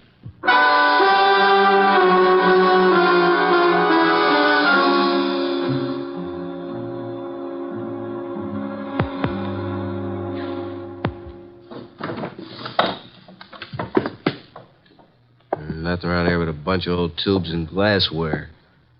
I hope Wolf knows what he's doing. I don't. All right. Stand where you are and reach. What's it? Flip the lights on, Joe. That's better. Now, sing up and tell me what you're doing here. I beg your pardon. I'm a little deaf. I couldn't hear you. I said, what are you doing here? Oh, Ellen. I was supposed to meet her here. Make sense, will you? You think I can? What's the matter, Mac? Visitors? And this bird refuses to talk. Well, then knock it out of. You two talk it over. Don't bother telling me how it comes out. Wait a minute, you. You ain't leaving. All right, you win. This night is just full of surprises. Ain't it? Let's see what you're talking. Hey, who do you think you're shoving around? Just full of questions, ain't you? You know, someday you're going to end up by getting into trouble. It's illegal to push people around. I guess you better understand. Hey, are you kidding? Get the point? Now, get up. Now, talk. Why, you... You're still going to play, huh? He's out like a light, Mac. What are you going to do with him? You won't do any more snooping around here. You know something, Mac? You got an awful disposition. I'm actually scared of you. You're that mean. Yeah. Now, dump him outside.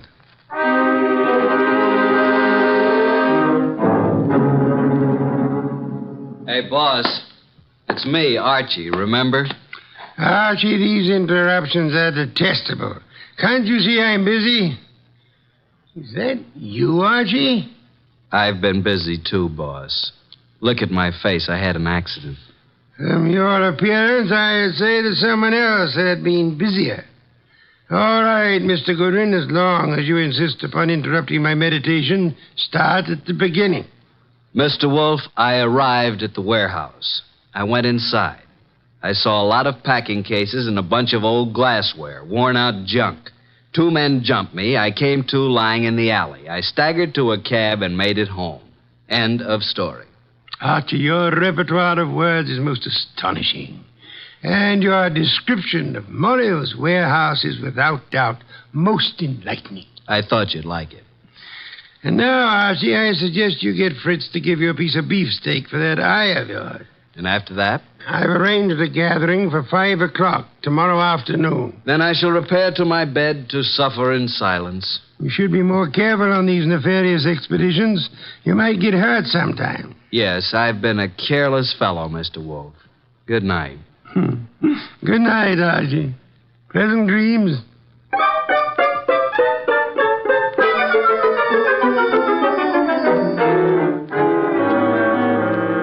Mr. Wolfe, I'm glad you called me early. I was just about to leave town for a couple of days.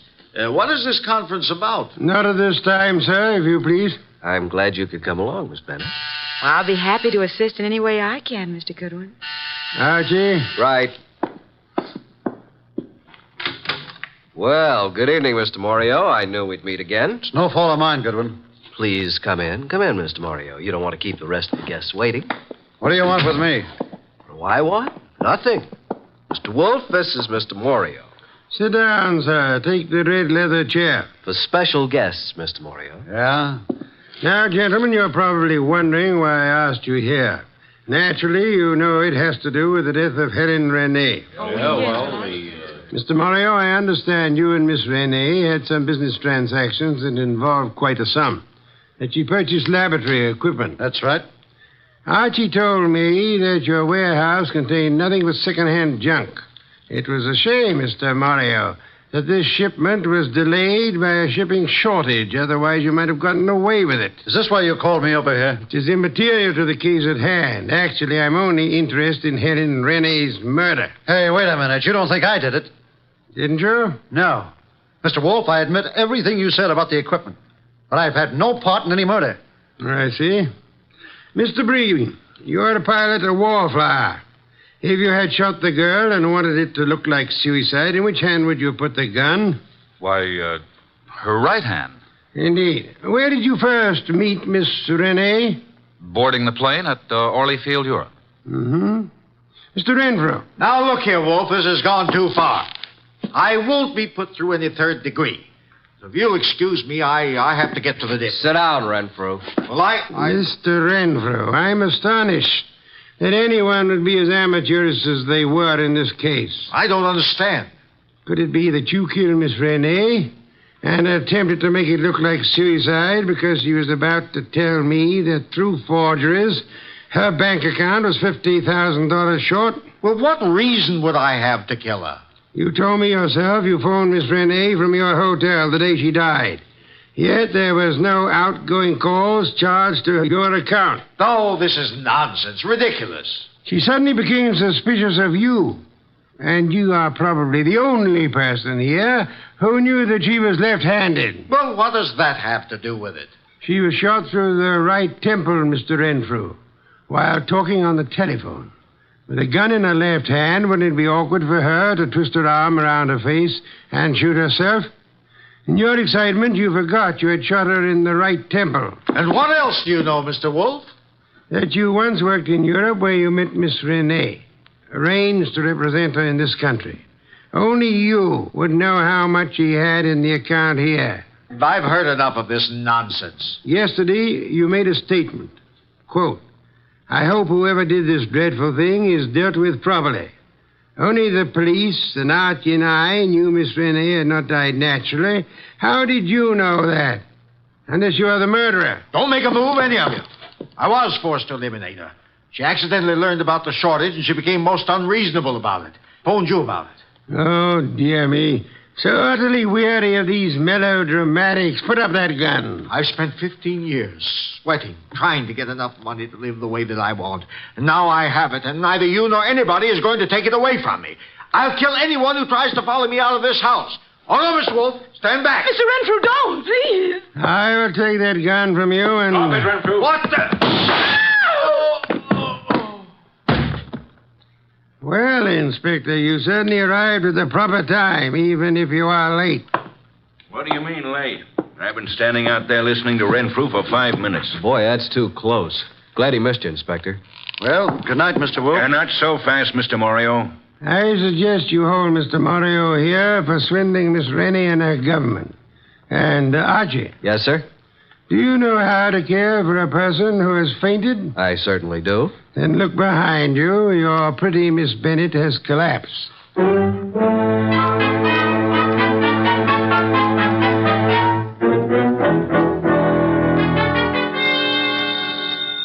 I'll get it.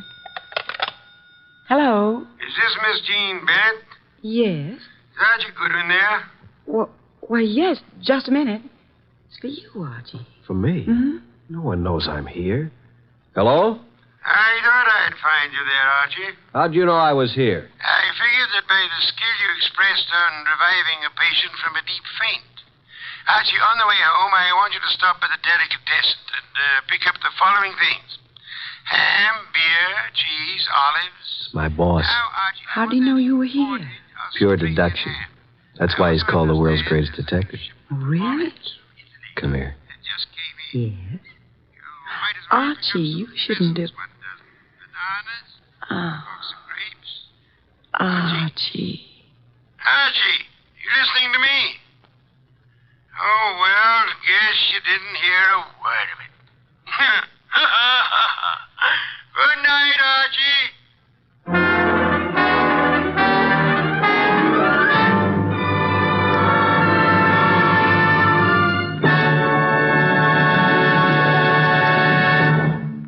have been listening to The New Adventures of Nero Wolfe, starring Sidney Greenstreet.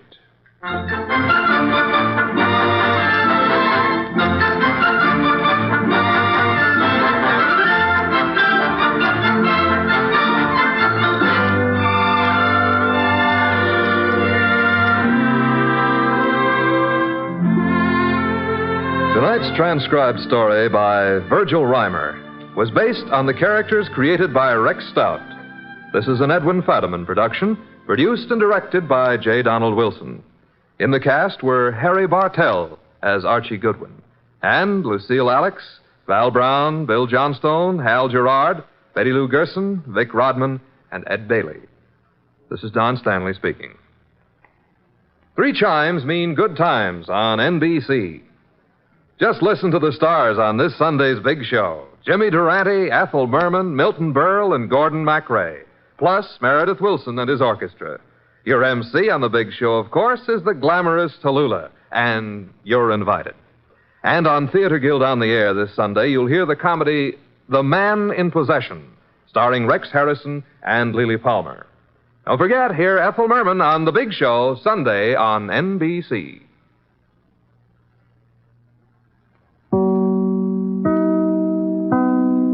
Stay tuned for Nero Wolfe, transcribed in 30 seconds. The chimes are all set to wish you a Happy New Year this Sunday with a gala broadcast of The Big Show. The unpredictable Tallulah will MC with a host of leading stars of stage, screen, and radio, including Ken Murray, Gloria Swanson, Margaret O'Brien, Jose Ferrer, and many more. And there's a carnival of fun with Theater Guild on the Air also this Sunday when the sparkling Lockhart family, Jean, Kathleen, and daughter June, co-star with Van Heflin in Theater Guild's presentation of the exciting story, State Fair. Ladies and gentlemen, the ringing of that phone bell means mystery, adventure. Nero Wolfe's office, Archie Goodwin speaking. Who? Oh, I see. Oh, and you think Mr. Wolfe might be interested in going over and... Hold on a minute. Archie, I'm not interested in going anywhere. Ill-considered movement is the curse of our times. Not to mention the mania for fresh air. Phew. Bottle opener, if you please. Here you are. But that was Zabro's flower shop, Mr. Wolfe. Indeed. Got a new shipment of orchids from upstate. In that case... Mr. Wolfe, remember the curse of our times? Not to mention the mania? I'll be there. He'll be there. After all, a man must risk his life sometimes.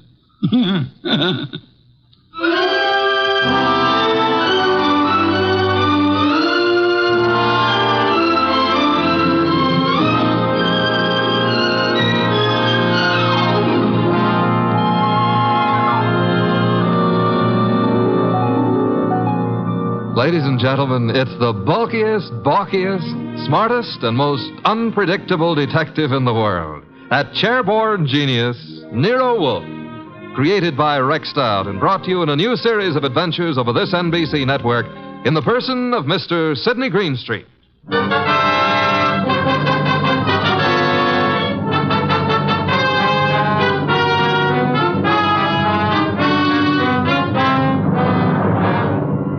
Orchids don't grow up overnight. They have to be carefully planted, tended, watered, and watched. And the same thing goes for murder. Take Zabro's flower shop minutes after we got that phone call. Zabro! Oh, Mr. Hansen, I did not notice you are here. I'm here, and what's more... You like the way I display your orchids, hmm? I don't like the way you've been avoiding meeting your obligation. Please, it is better not to shout. It'd be still better if you paid me what you owe me. Mr. Hansen, business has not been so good. I will pay. You'd better. I intend to... My lawyers aren't going to be satisfied by intentions. Your lawyers? I've no particular desire to own a flower shop, but it looks as if I'm going to, unless you raise some money. Mr. Hansen, I have worked years. I have given of my blood to make a success of this establishment. You cannot take him from me. You are a rich man. I intend to stay rich, too. You've got 24 hours, Zabro. A man can accomplish a lot in 24 hours. Yes, Mr. Hansen. Even maybe murder.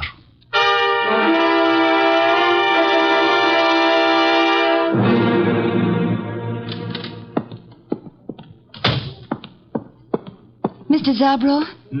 Oh, good afternoon, Miss Hanson. Is Uncle here? Yes, he is here. At the display, towards the back of the store. Thanks. How is he? Oh, I mean... He is the way he always is. Hard, vindictive. Mr. Zabro. I am sorry. Excuse me now. Uncle? What is it, Enid?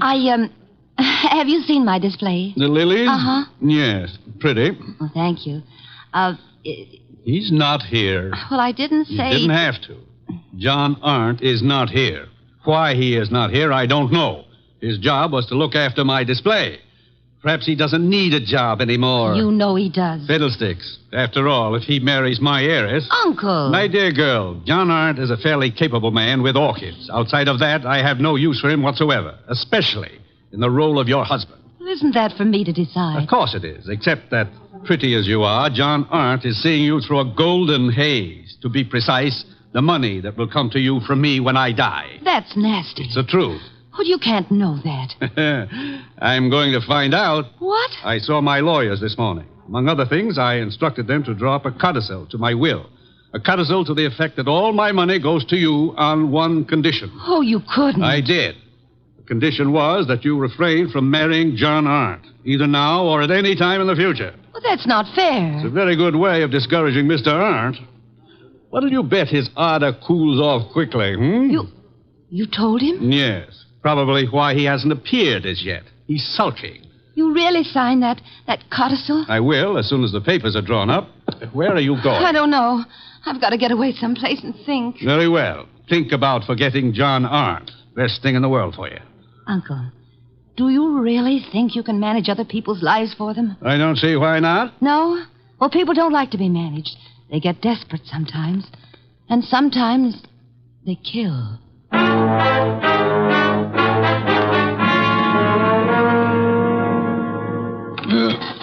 Mr. Wolfe, what are you doing? Getting up. I'm up. Well, that makes you eligible for the Explorers Club or something. My coat and muffler, Archie. I got him here. Thank you. You're really going out into that weather outside? Archie, must you try to be witty? It amuses me no end. Haven't you seen enough of those weeds yet? An orchid is not a weed. Another muffler, Archie, the woolen one. You've already got two on. Please, fresh air clogs the lungs, Archie. Sure, everybody knows that, but they won't admit it. Of course not. A conspiracy of silence. Archie, I'm ready. You sure? I can see a square inch of skin showing. Come. You're driving me to Zabro's. Mm-hmm. All right, careful. And take a deep breath. I'm going to open the door. You ready? Yeah, very well. Open it. Be brave, Mr. Wolfe. We'll keep the car window shut, and maybe you'll make it. Careful. The risks one takes. In you go.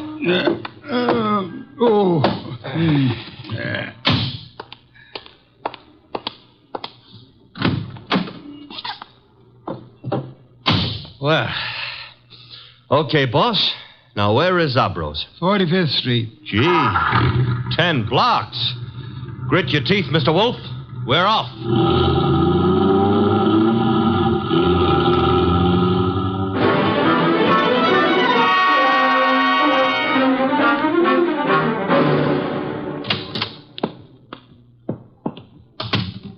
Oh, Mr. Wolfe, I'm glad you are here. Those orchids you wrote me about had better be worth the trip.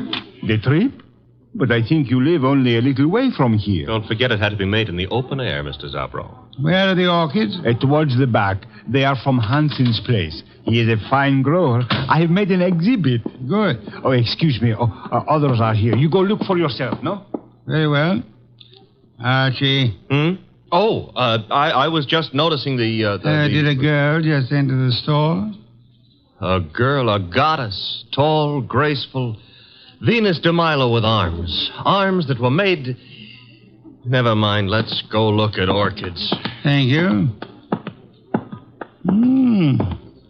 Very fine. The exhibit is laid out like nature, huh? Reminds me of a spot in Central Park that I spent some of my happiest moments in. Then you do like flowers. I don't go to Central Park to look at flowers. I went there to, forget it. Gladly. Now go away and annoy someone else? Venus? I want to concentrate on these orchids. Goodbye. Okay. I'll leave you alone with your loved ones. Let's see, maybe I can arrange to be left alone with something I could very easily learn to love.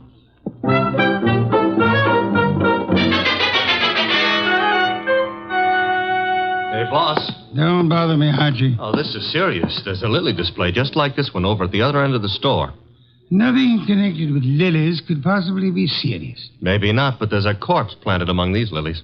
Indeed? A lot of ferns were banked up in back of the display. I saw a foot sticking out, so I slipped back, lifted a few ferns, and found a body. Fresh? Very. The wound was still bleeding. Knife wound.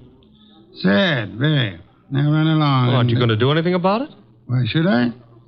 Anyone who'll permit himself to be found dead or alive among a display of lilies is beneath contempt. Well, maybe the poor guy didn't have a chance to crawl into an orchid display before he died. However, if that's the way you feel, I'll tell the police all about poor Mr. Hanson and let them... Who? Hanson, the orchid grower. He's one of the finest in the country.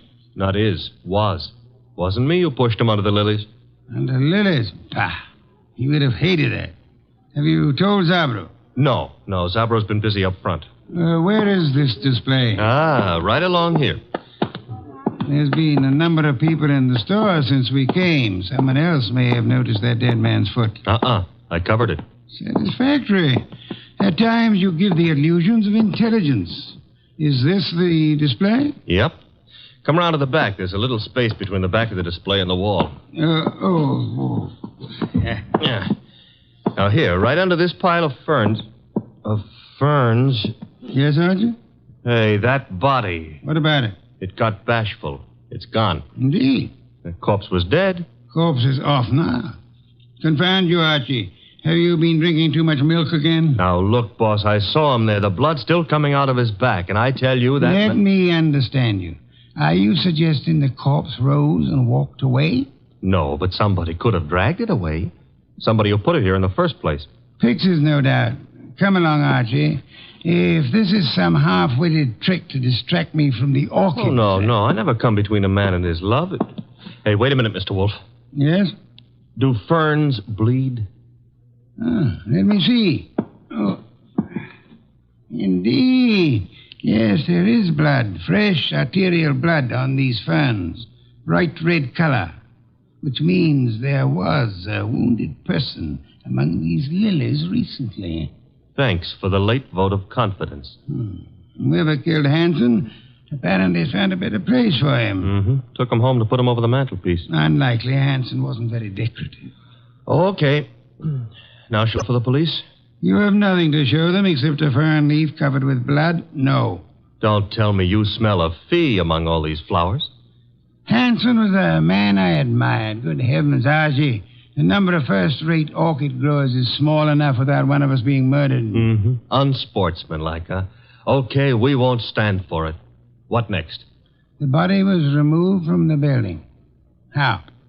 Well, I wouldn't swear to it, but there's a window here that leads out to an alleyway. Could the alleyway be seen from the street? I don't think so. There's a bend in it. Wide enough for a car? Yep. Bring Zabro to me. Oh, don't bother. He's coming himself. Well, Mr. Wolfe, what do you think of the... Mr. Wolfe, I do not believe this. What don't you believe? You are looking at lilies. Not exactly.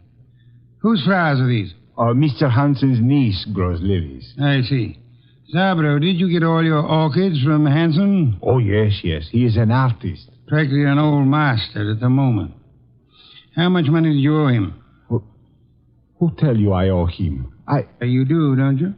Well, yes. Business has not been so good. But did he speak to you? No, I guess you owed him money. But I do not understand. Was Hanson in the store today? Yes, he came. You hear us quarrel, eh? Where is he now? I do not know. He leave, maybe. I rather think he did. Zabro, who else was in the store within the last half hour who might have known Hanson? Oh, Miss Hanson was here, and John Arnold. He is Mr. Hanson's assistant, and how you say, sweet on Miss Hanson. Was she the tall girl came in shortly after we did, Mr. Zabro? Tall? Yes, I think so. Are either of them still here? No. They go. Together? Miss Hansen goes first. Very well. Come along, Archie. Okay, Mr. Wolfe. You will not tell Mr. Hansen you know of my debts. No, Mr. Zabro, I won't tell him. As a matter of fact, even if I wanted to, I don't think he would listen.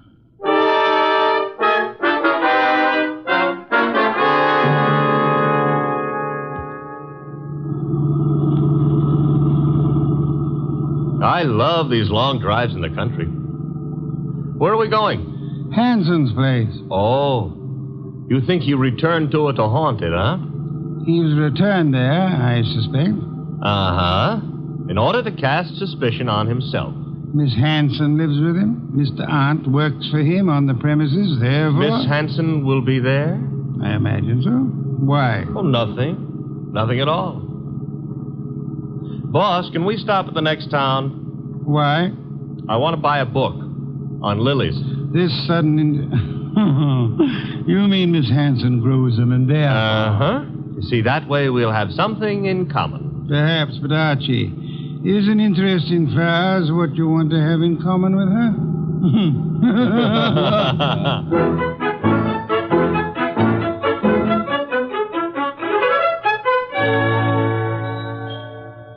So this is the house that Orchids built, huh?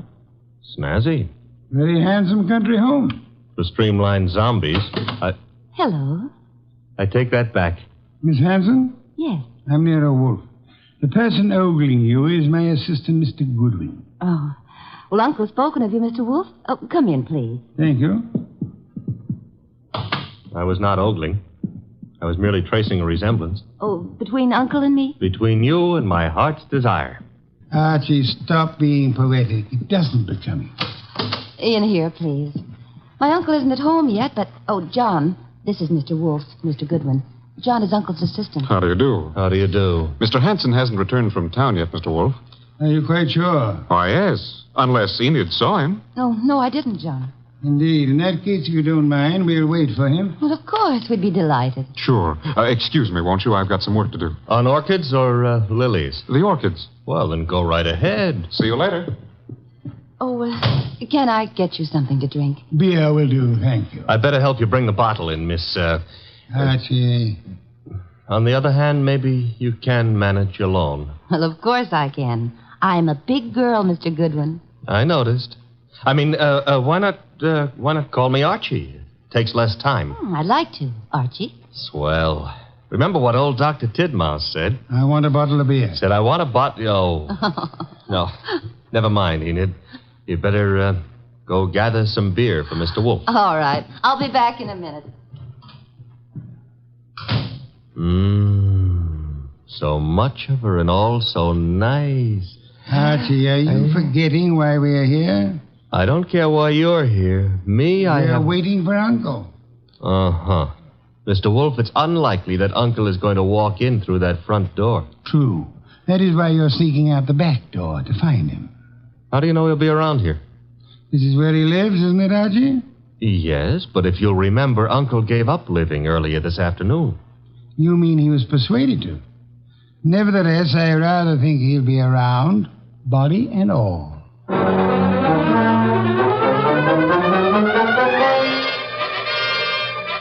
He wasn't in the house, so I tried the conservatory, hothouse, what have you. It was hot in that steam-heated orchid paradise. Also, it was full of orchids. Unfortunately, it wasn't full of Miss Hansen. I wandered hither and yon for a moment, dreaming of her, until I noticed a foot. Same foot I'd seen back at Zabro's, and peculiarly enough, the same corpse was attached to it. Uncle's. I was bending over to take a closer look when I felt a thud. Realized that thud was the sound of something hitting my head, and I began to realize, too, that I'd been knocked almost unconscious, which the second blow did.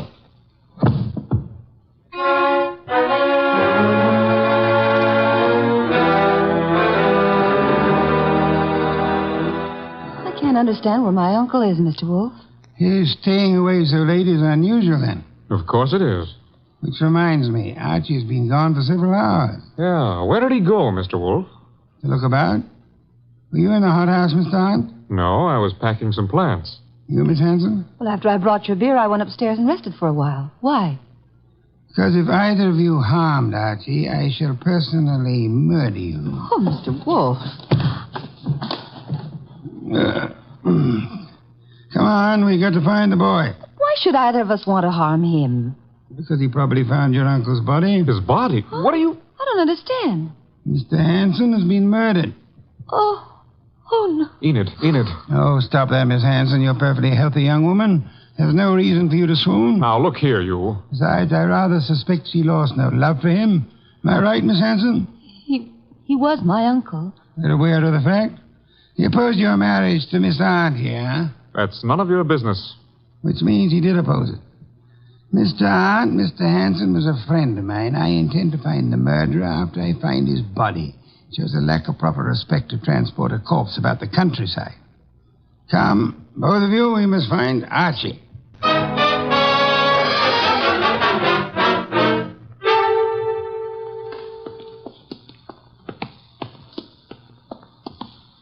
This whole thing's like a nightmare. If you can't wake up from it, let's go on with the search.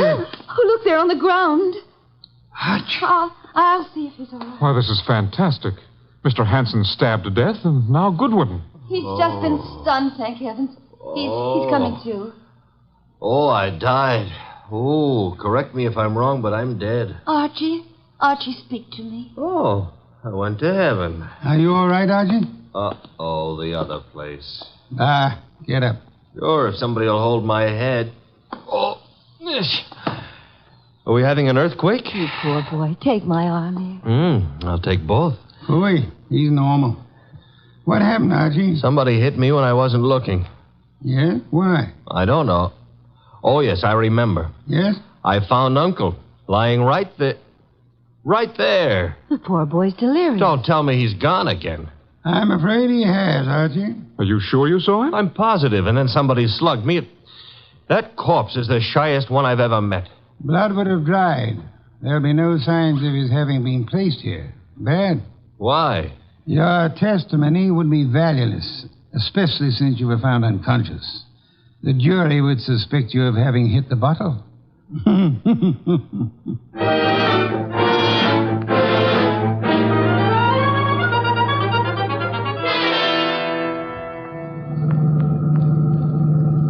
Why didn't we stay the night? I'm a sick man. Enid would have nursed me. You're not sick. And I won't have you taking advantage of that girl. In my condition, I couldn't have. But maybe she would have taken advantage of me. Ooh. Is that what they called it in your day? There's Zabros. Stop the car. Okay.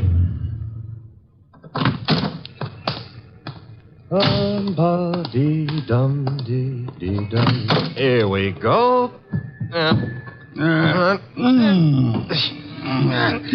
Oh, I can manage. I'm not entirely helpless. Place is closed. Dark. I was afraid it might be. Don't tell me Zabro's gone traveling, too. Possibility, Archie.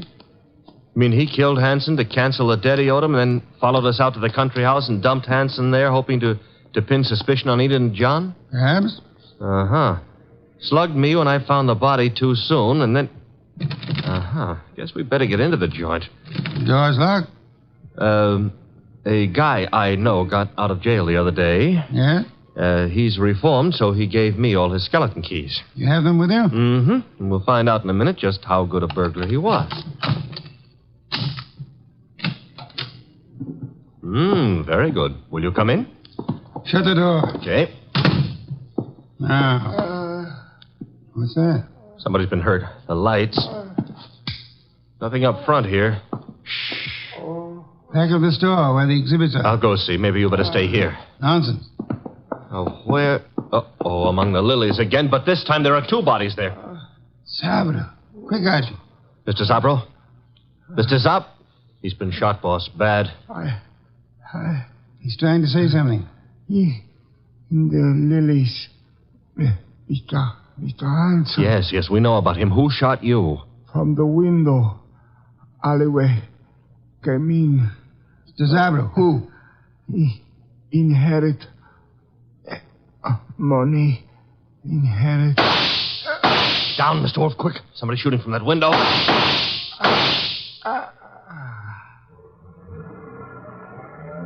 Archie. All in one piece. Are you all right?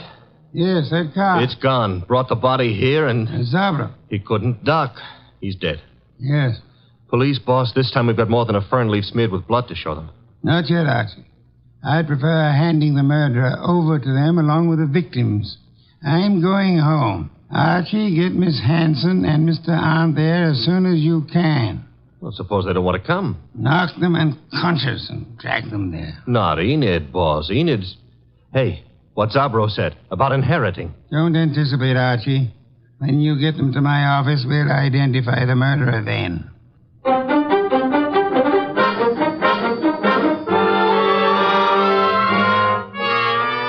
Mr. Wolfe, don't you think this is all a little high-handed, dragging us here in the middle of the night?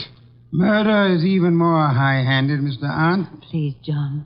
Miss Hanson, do you inherit? Well, I guess so. I'm Uncle's only relative, so I suppose. Wait a minute, Enid.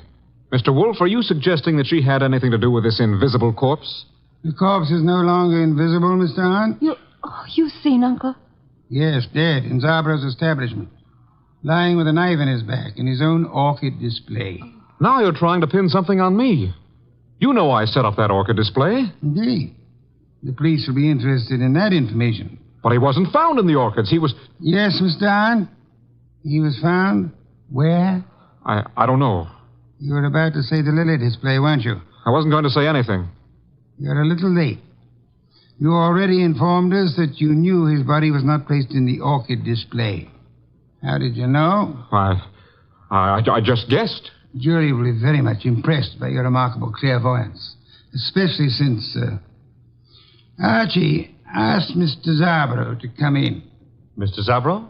Okay. Don't bother, Goodwin. John, that gun. Shut up, you little fool. Enid's a big girl. I don't know how you tumbled, Wolfe. Lucky guessing, maybe. Oh, come now. Neither of us has indulged in guesswork. You killed Hanson, placed his body in the lily display to attract suspicion towards Miss Hanson. You felt sure she wouldn't be convicted, so you were safe.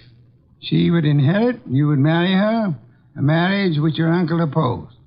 But when you saw that Archie had discovered the body too early for you to establish an alibi for yourself... Then he sneaked the body out of the window into his car and then dumped it in the hothouse. For time. Go on, Mr. Wolfe.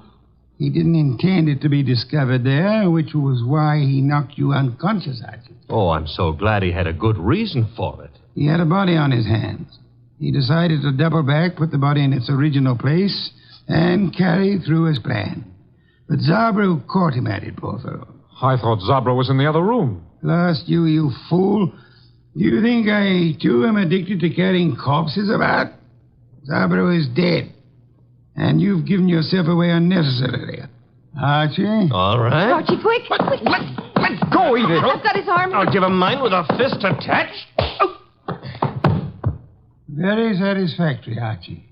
Now call the police. Inform them you have 2 corpses and a murderer for them.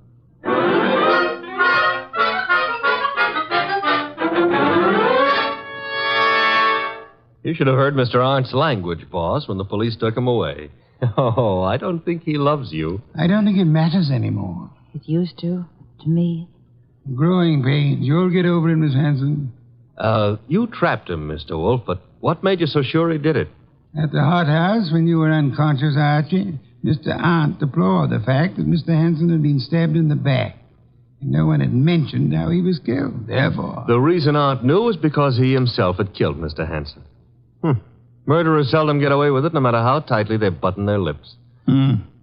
Well, mine, however, are not buttoned up. Archie? Oh, the beer is on your desk. Thank you. Miss Hanson, stop brooding. Try some of this beer. But, Mr. Wolfe, my heart's broken. As a man who has lived a good many years, Miss Hanson, permit me to assure you that the easiest way of mending a broken heart is by filling the stomach.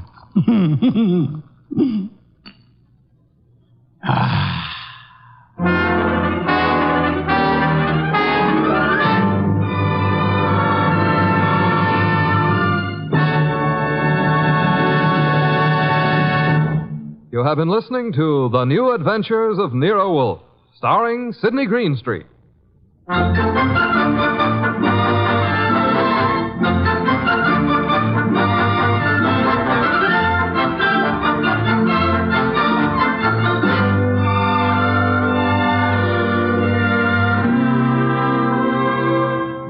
Tonight's transcribed story was based on the characters created by Rex Stout. This is an Edwin Fadiman program produced and directed by J. Donald Wilson. In the cast were Larry Dobkin as Archie Goodwin and Gigi Pearson, Jay Novello, Herb Butterfield, and Byron Kane. Next week at this same time, Nero Wolfe and Archie will bring you The Case of the Deadly Sellout. Don Stanley speaking.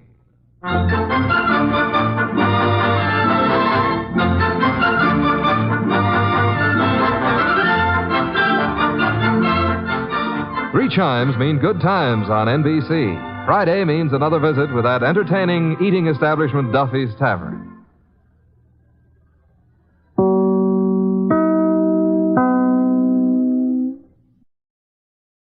Stay tuned for Nero Wolfe. This Sunday marks the premiere of The Big Show on NBC. Not just any big show, it's the big show. NBC's hour and a half of comedy, music, and drama. The best of each. The Big Show will be heard every Sunday afternoon over most of these stations, with Tallulah Bankhead as Mistress of Ceremonies. Your stars for this Sunday's broadcast include Jimmy Durante, Fred Allen, Ethel Merman, Frankie Lane, Mindy Carson, Meredith Wilson, Danny Thomas, and hosts of others. All this and Tallulah, too. No wonder it's The Big Show. My boss is the smartest and the stubbornest, the fattest and the laziest, the cleverest and the craziest, the most extravagant detective in the world, Nero Wolfe.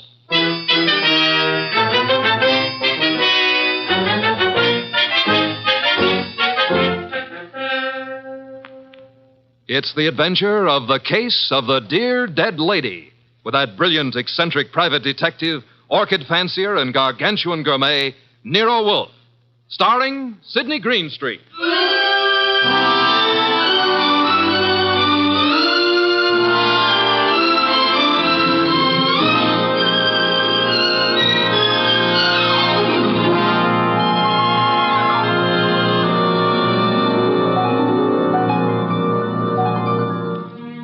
Nero Wolfe had just come downstairs, having tended to his precious orchids. He was, as usual, seated in the library, which served as the office. He had just dialed a phone number, and, with his eyes closed, was leaning back in his specially built chair, which was big enough for two, but not two of him.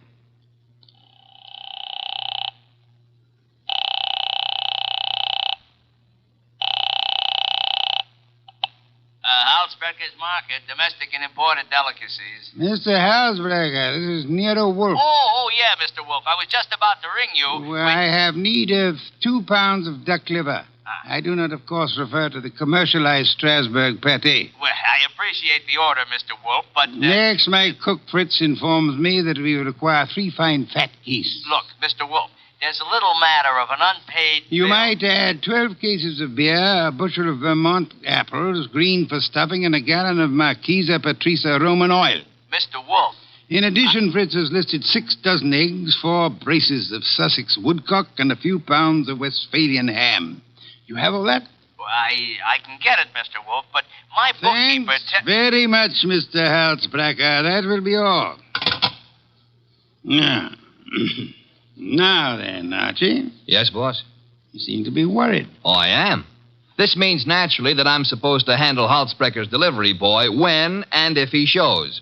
I had thought of leaving that simple matter to you. And what about the simple matter of the money? Money? I hate to bring up a vulgar subject, but where is it coming from? Oh, of course. You're right, Archie. I should have said... Said what? Charge it. Boss, look, you don't realize I know, but we're into that truffle broker for $500 and change. All right. Then give him a check. Okay, I will give him a check. And I hope they'll let you keep the orchids in your cell. You're a wit, Archie. Mm-hmm. You know, I'm on the bank's mailing list. We got a notice this morning. You don't mean... Oh, but I do. Again? Yeah, you just can't take money out of an account, boss. Sometimes you gotta put some in.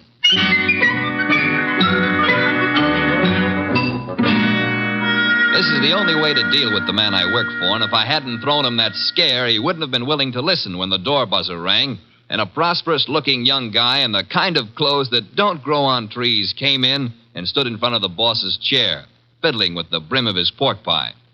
My name is Oliphant, Mr. Wolfe. Oliphant? Yes, sir, Oliphant.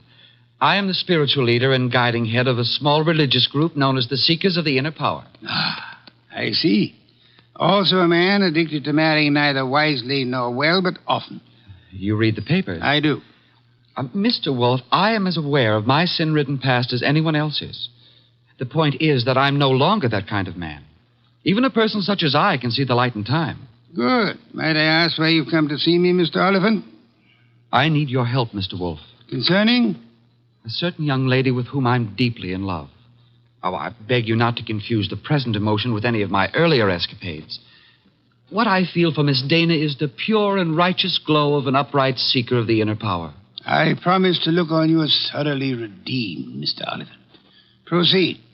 Oh, by the way, do I recognize the name of your young lady as a Park Avenue socialite, an amateur swimming champion? Yes.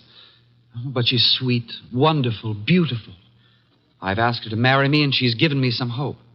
In time, I fully expect to make her my wife. Well, then where's the problem? The problem is the presence of another man in her life. I'm sorry, sir. I'm a detective, not a matchmaker. This isn't a question of making a match, Mr. Wolfe. I have much too much respect for your talents to think of offering you such an assignment. Exactly. What do you want me to do? I want you to save Ilse Dana's life. Her life? Mr. Wolfe, this other man I spoke of is insanely jealous. Not only of Ilse's present, but of her past as well. He has threatened to kill her. I don't doubt your earnestness in this matter, Mr. Oliphant, but how would you know?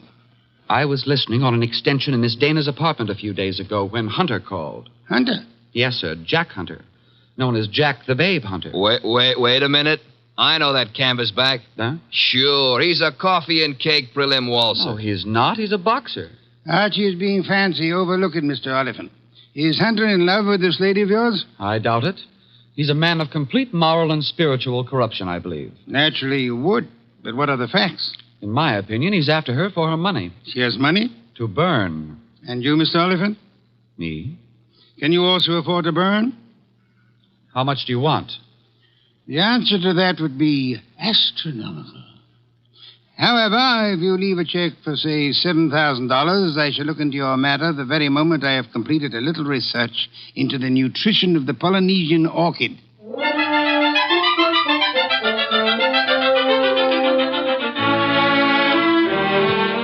Oliphant's check gave our bank account a slight blood transfusion.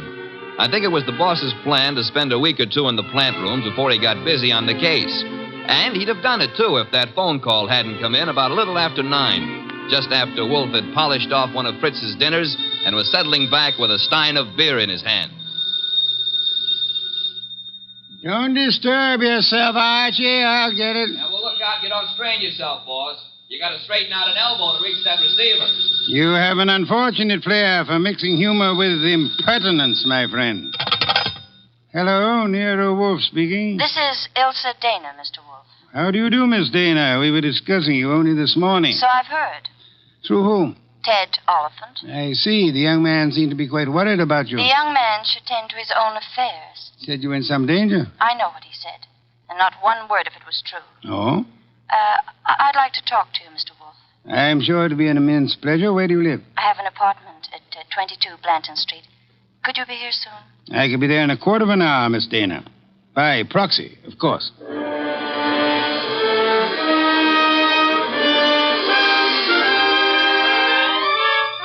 The proxy, naturally, was yours truly. 10 minutes later, at 20 past 9, I walked up to Ilse Dana's door with a nosy elevator boy giving me the 00. The reason for his interest was that her door was open and the room inside was empty except for a little twisted pile of pale pink satin, which at close range turned out to be a woman. Which woman turned out to be Ilse Dana. And Ilse Dana was dead. She used to be pretty. She isn't now. Yeah, strangulation doesn't help any girl's looks, son. Make anything of it? Well, the position of her body and the bloodstains on her pointed fingernails tells me that she put up a tough struggle before somebody succeeded in smothering with a pillow from the sofa over there. Yeah, that figures. When did it happen, I wonder? Yeah, the last 15 minutes, I'd guess. Say, who's been up in the elevator this evening? Nobody for her. Well, somebody came up. Well, who says not? They could have used the stairs, you know. Yeah. How well do you know Miss Dana? I know exactly zero about Miss Dana. How could you write her up and down every day and know nothing about her? It's a rule of the house to keep your mouth shut.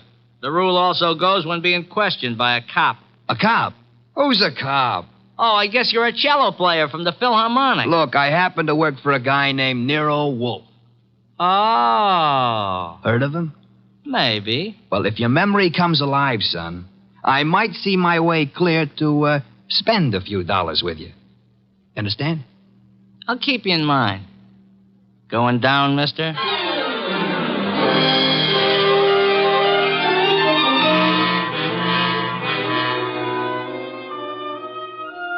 I spent time trying to get sense out of the superintendent and a set of chambermaids, but they were as quiet as a ballpark on Christmas Eve. Then I called the cops and told them about Oliphant and Hunter.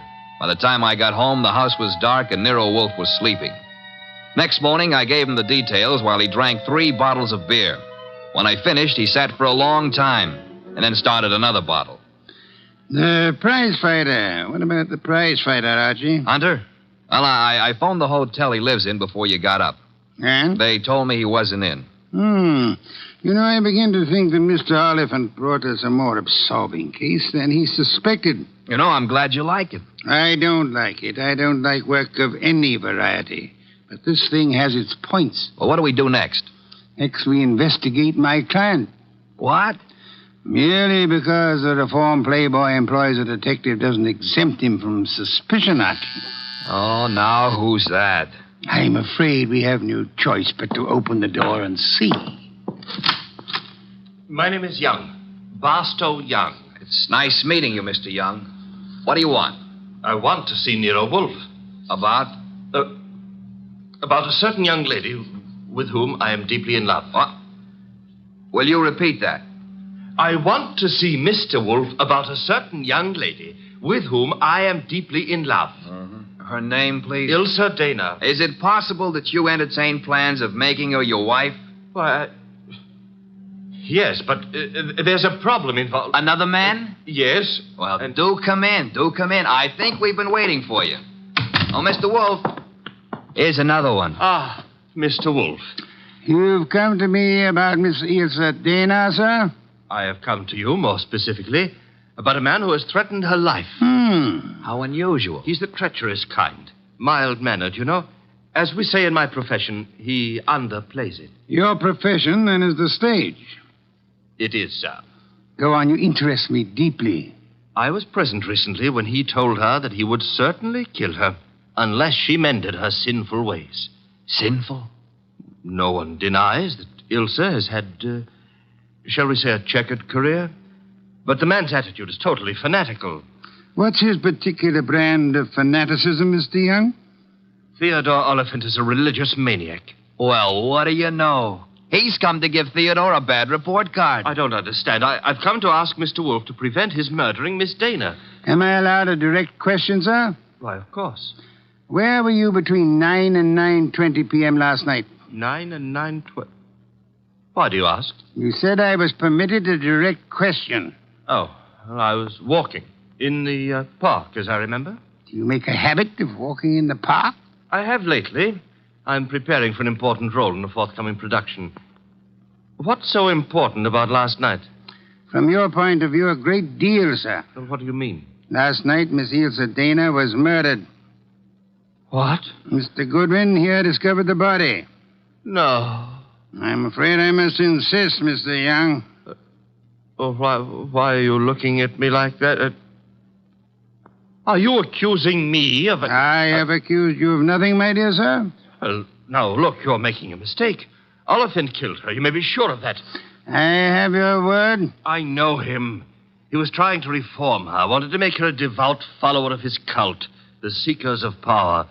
I heard him tell her to her face that if she refused redemption, he would see to it that she didn't live on in her wickedness. You could produce other witnesses?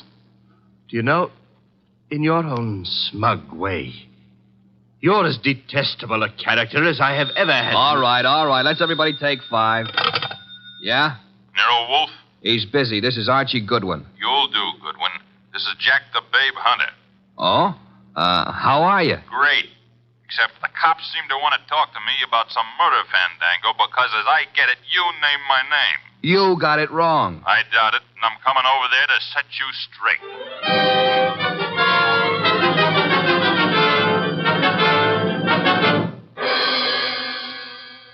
Why'd you ring me in on this mess, Wolf? You knew the girl pretty well. Me and how many more? Besides, what time was she murdered? Last night between 9 and 9:20. I see. So if you would inform the police where you were at the time, that should be that. Yeah. By the way, Mr. Hunter, where were you at the time? I don't see your badge, Wolf. I was only wondering. I haven't been near the Dana woman for over a month. But if you're really interested, I'll give you the name of the killer. Please do not keep us in suspense, Mr. Hunter. A couple of years back, Ilsa financed a guy in a big and lousy Shakespearean play that closed like a clam and nothing flat. Go on. It was money down the drain. The guy's got nerve. And he was in love with her, and he figured she'd do anything for him. So he comes back to her to finance him again. This time in Hamlet, no less. I see. I don't have to tell you what a flop that would be. You needn't tell me the actor's name either. You know? Mr. Barstow Young just left here. Yeah? Well, he's your man, Wolf.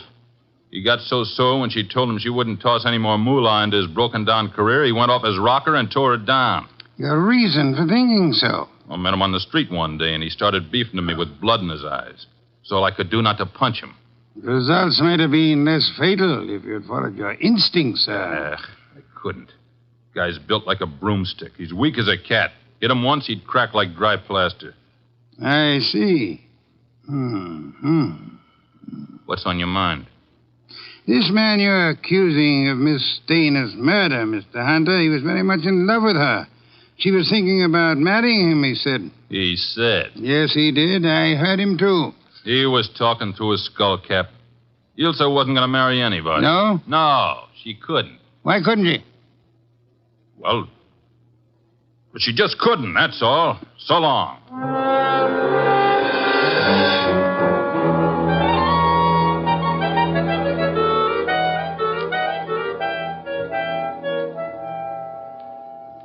Well, now we got a perfect circle with everybody pointing at everybody else and nobody able to prove a thing. What Hunter says isn't impossible, Archie. You think Young did it? I don't think at all yet. But if there's anything more dangerous than a woman scorned, it's an actor scorned. We have another visitor. Yeah, who are you expecting? At this point, anybody. Hi. Oh, you. Yeah, I told you might hear from me. Come on in. Who's this? Fellow runs the elevator at 22 Blanton Street. What do you got for me, kid? Postcard?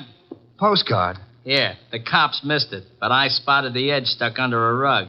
Nice of you to have delivered it. Or maybe he was just being curious. Curious? It's not every elevator boy who has a chance to see Nero Wolfe in the flesh. Oh, him?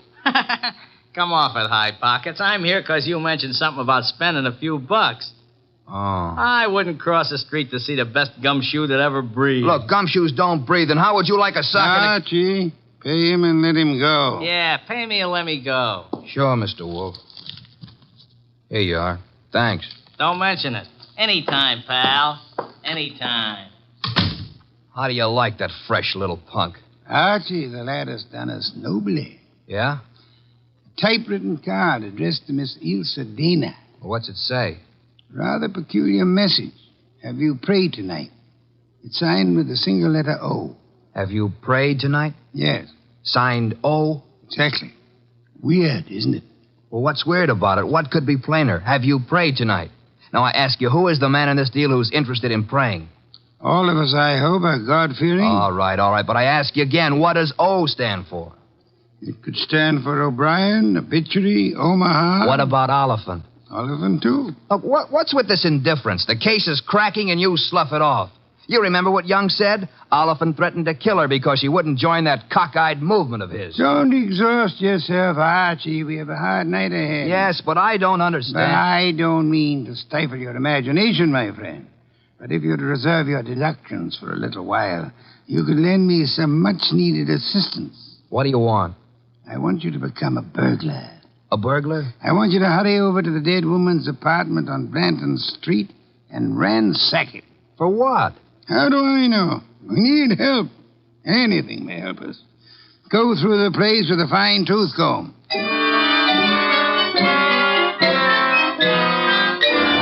I tore the late Miss Dana's apartment to shreds, but I saw nothing. Then, just as I was about to give it up as a bum job, I noticed a little writing desk in the living room. Pried loose the lock and spotted something among a pile of papers that belonged to no well-to-do flat. It was a pawn ticket, lot 8N046, and the address was a pawn shop around the corner on 6th Avenue. It wasn't more than 90 seconds later that I walked into the joint and tossed the ticket across the counter. Oh, yeah, this, want to redeem it. And fast, huh, Pops? Yeah, it's nothing that's worth much, mister. No? No. Oh, what is it? This? Small steel filing box. Oh. Anything in it? I don't know. Come to me locked, never been able to get it open.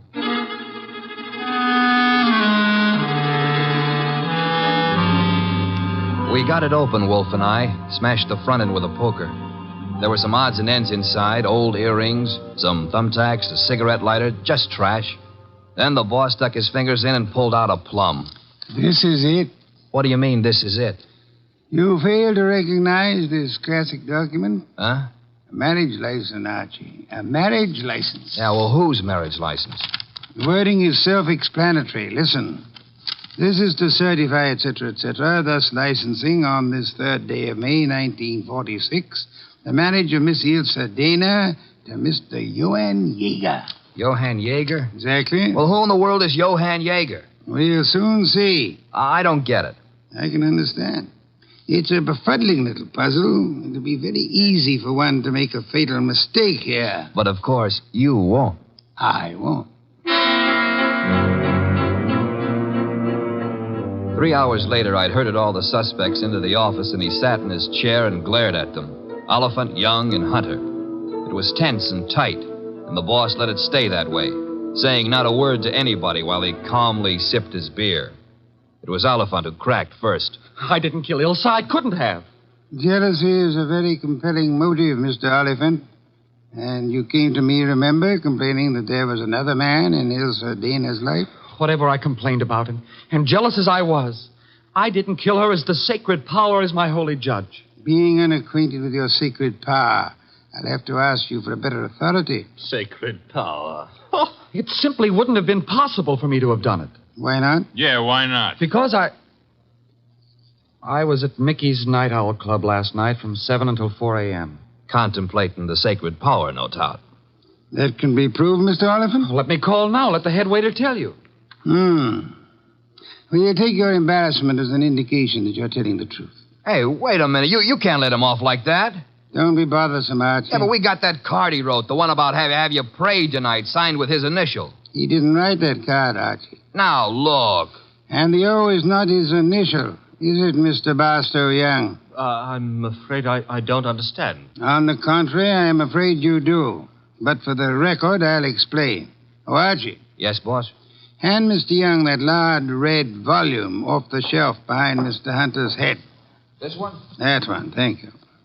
Now then, Mr. Young, you will favor me by opening the volume to page 1133. But why? Open it, sir. Good.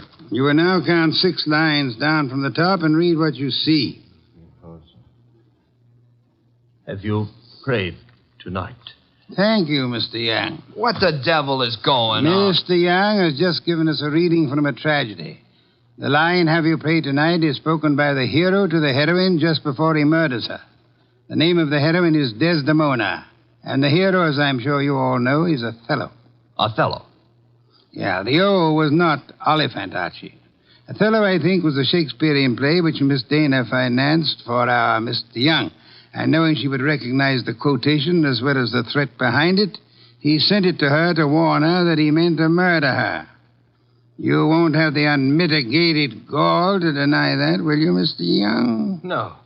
No, I don't deny it. Do I call the police? But I didn't kill her. The fact that I sent the card doesn't mean I killed her. Well, it'll do for my money. But not for mine, Archie. What? Mr. Young couldn't have killed Miss Dana. Why not? Because he lacks the strength to strangle such a healthy young woman, a champion athlete. Wide awake and full of fight. He's rather a frail person, as we know, and smothering Miss Dana with that pillow was no easy task. She struggled. Therefore, she clawed the wrists of the murderer. I'm sure that if you examine Mr. Young's wrists, you will find no scratches or scars. Here, let me see that. Go ahead. Well, Archie? Yeah, you're right. Nothing. I was sure there wouldn't be. The person who actually killed Miss Dana was a powerful physical specimen. Yeah? Yes, Mr. Hunter. In all probability, a professional athlete. A muscular man in good condition. You pointing at me? Seems quite likely, doesn't it? You're out of your head. Am I? Yeah. Ilse Dana war Ehefrau. Nicht wahr? Jawohl. I mean... You said yeah, Mr. Hunter. And you meant yeah, yes. I asked you in German if Ilse Dana was your wife, and you, in the heat of emotion, answered me yes in your mother tongue. Look, what's going on here? Allow me to present Mr. Johann Jaeger, Archie. Him? I've known it since we first saw that marriage license. You see, Jack Hunter is the English translation of our friend's real name back in Germany, where he comes from, Mr. Johann Jaeger. Oh, what do you know? So you proved nothing. Yeah, I was married to Ilse. That's why I said she couldn't marry anybody else. But I didn't kill her. She was my wife. I loved her. Olivan told us you were insanely jealous of her. What if he did? You know better. Do we? Sure you do. Ilse told you herself over the phone that every word Oliphant said was a lie. Interesting. What is? How you could possibly know what Ilse Dana told me over the phone. I haven't mentioned it to you or anybody else. Oh, well, you see... I see most clearly, Mr. Jaeger, that you must have been in the apartment with her listening on the extension phone, or you couldn't possibly have that information. And it was only a few minutes after that telephone call that Ilse Dana was smothered to death. And I see it's about time I said good night. Wait a minute, Jaeger. Wait a minute. Good work, Archie. I advise you to sit still, Mr. Johann Jaeger Hunter. I was right. I told you he threatened to kill her. But why? I've only guessed at the story. Reconstructed it, so to say. But I think you and Mr. Young ought to be congratulated. On what, sir? On not having won your fair lady. You've always thought of her as a sweet, demure society girl. But actually, she was a vicious person, as bad as the man who killed her, if not worse. She tortured him cruelly for 4 long years. How can you say that about her? How can you doubt it, Mr. Oliphant? There must have been a great many men in her life. We know at least 2 definitely, you and Mr. Young. But she was in love with me. She was in love with me. I'm sorry to shatter your illusions, but she was not in love with either of you. She was using you for her purpose. What was her purpose? Tormenting the man she married. That was her preoccupation day and night. She delighted in tyrannizing over him, as one might in breaking a bull or taming a wild mustang. Do I come near the truth, Hunter? Yes. Until I couldn't stand it any longer. May I ask then why you married her? Why? Because I couldn't help myself. I crawled for her. I married her on the terms that nobody should ever know I was her husband. She was too good for me, she told me that to my face over and over. That we belonged to different worlds. But I was crazy about her, so I took it. What I've taken you wouldn't believe. Oh, I'm sure I would, Mr. Hunt. I'm a very understanding man. The question is, will a jury believe you? And that we must begin to learn immediately. Archie. Yes, sir? Phone for Inspector Kramer.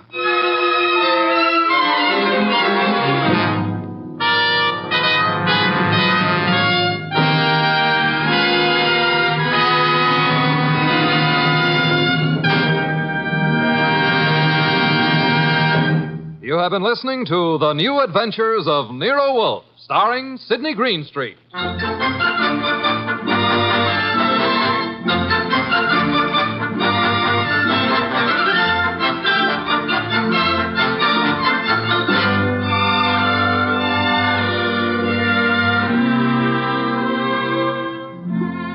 Tonight's transcribed story by Peter Berry was based on the famous characters created by Rex Stout. This is an Edwin Fadiman program produced and directed by J. Donald Wilson. In the cast were Herb Ellis as Archie Goodwin and Lee Millar, Marna Keneally, Larry Dobkin, Barney Phillips, and Jerry Hausner. Next week at this same time, Nero Wolfe and Archie will bring you The Case of the Headless Hunter. Don Stanley speaking.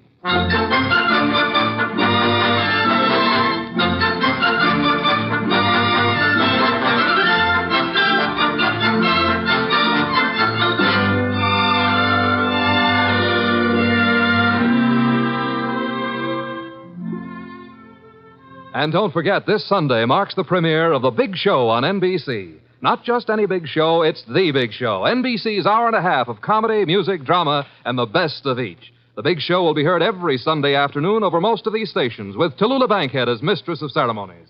Your stars for this Sunday's broadcast include Jimmy Durante, Fred Allen, Ethel Merman, Frankie Lane, Mindy Carson, Meredith Wilson, Danny Thomas, and hosts of others. No wonder it's The Big Show. And Theater Guild on the Air this Sunday presents Judy Garland in Miss Alice Adams. So don't forget, Tallulah Bankhead brings you The Big Show Sunday on NBC.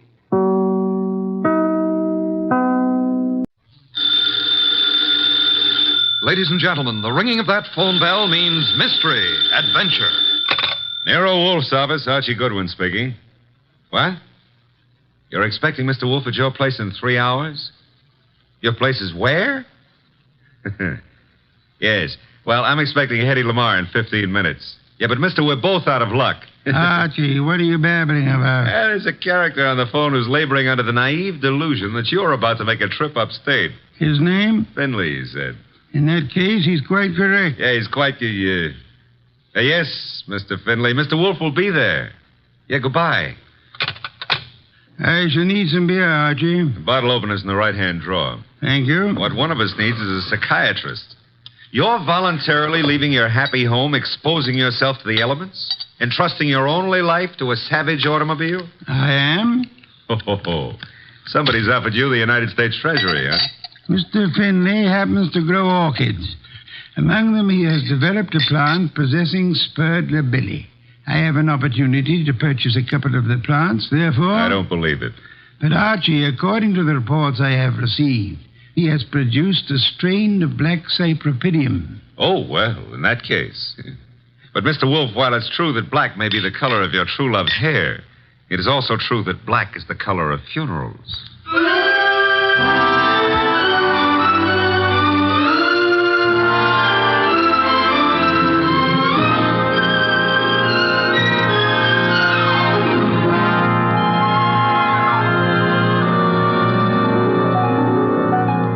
Ladies and gentlemen, it's the detective genius who rates the knife and fork the greatest tools ever invented by man.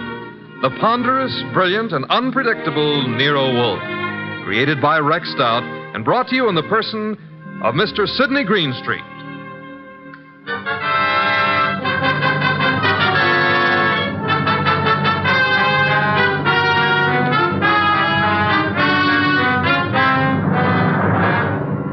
The beginning of the case of the Phantom Fingers actually had nothing to do with black orchids. The first act was played in an old house at the end of an old dirt road. It was short and simple. As short as life. And as simple as murder. Joe, I didn't believe the letters I got. Didn't believe them until now. I've been a lonely man. No wife, children. Joe, it was all coming to you after I died. There was no need for you to steal from me. All you had to do was wait. Joe, that gun. Put it down. No.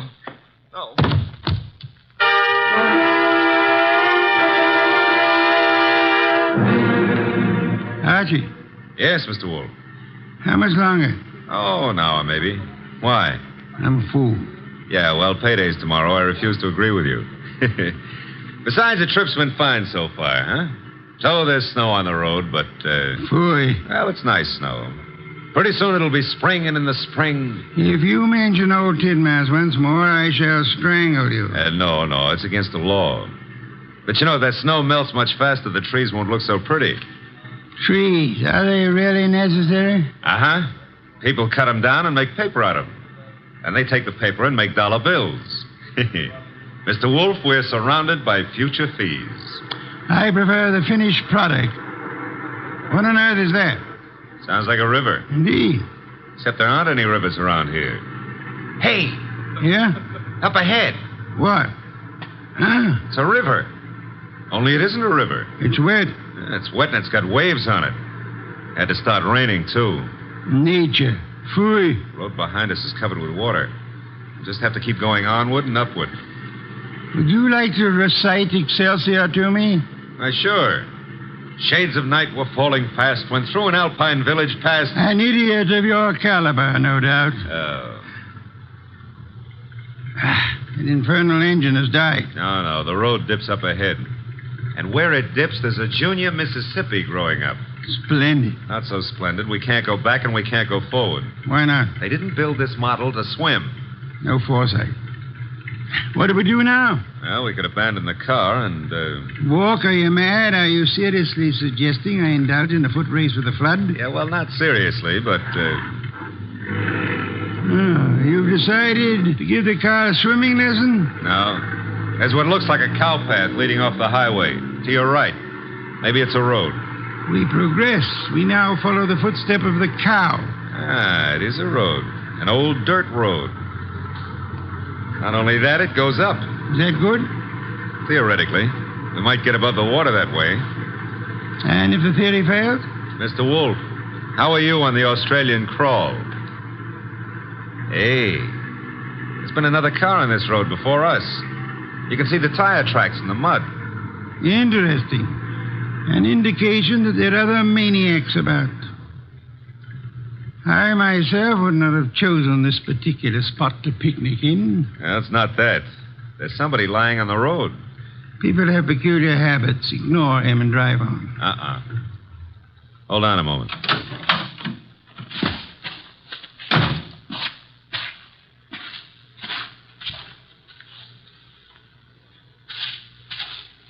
Mr. Wolfe, you better come out here. My madness has its limits. The answer is no. Serious, Archie? Very serious. Oh, very well.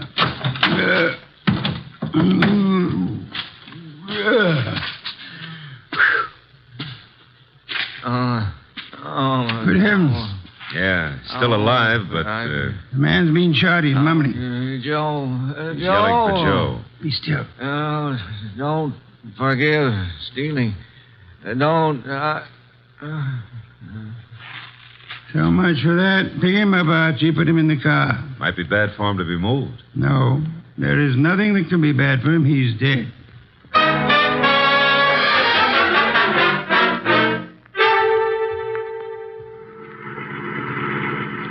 Is this blasted road leading anywhere, Archie? Well, seems to be a clearing up ahead. Maybe... Hey, it's a house. Splendid. I'm not so sure. It's perched up on top of a cliff, surrounded on three sides by nothing. On the side facing us, there's a deep ravine and a small wooden bridge. An island in the air. Yeah. High enough to keep above water, maybe, but... Now, that bridge doesn't look too good. Rain may have weakened it. I have no choice, Archie. I have no intention of being drowned in these barbaric surroundings. The bridge, Archie. Okay, hold on. No, the thing's collapsing under us. How momentum, sir? Well, if it doesn't, 37 blondes are going to be wearing black. Correction, 38. I forgot the one in Gimbel's bargain basement. Hey, we made it. The bridge will never be the same, though. There's a car ahead of us in front of the house. The car from which our dead friend, was thrown. Only one set of car tracks in the mud along the road, and here... And all we have to do is walk in, ask for the owner of the house, and, Possibly, and possibly not. Archie, go through the corpse's pockets. Oh, that's not cricket. Yeah, all right. I'm going through. There's not much on him. Handkerchief, silver, driver's license. The name was, James Miller. Address Garner Lane, Walden. Now, I've got an idea this is Garner Lane, Mr. Wolfe. In which case, someone named Joe was looking after the house for him, committed theft, and murdered Miller. Miller's body was then dumped on the road in the hopes that the floods would wash the body away. No one at the house seems to have noticed our arrival. Nope. Well, let's go in and ask for Joe, huh? Very well.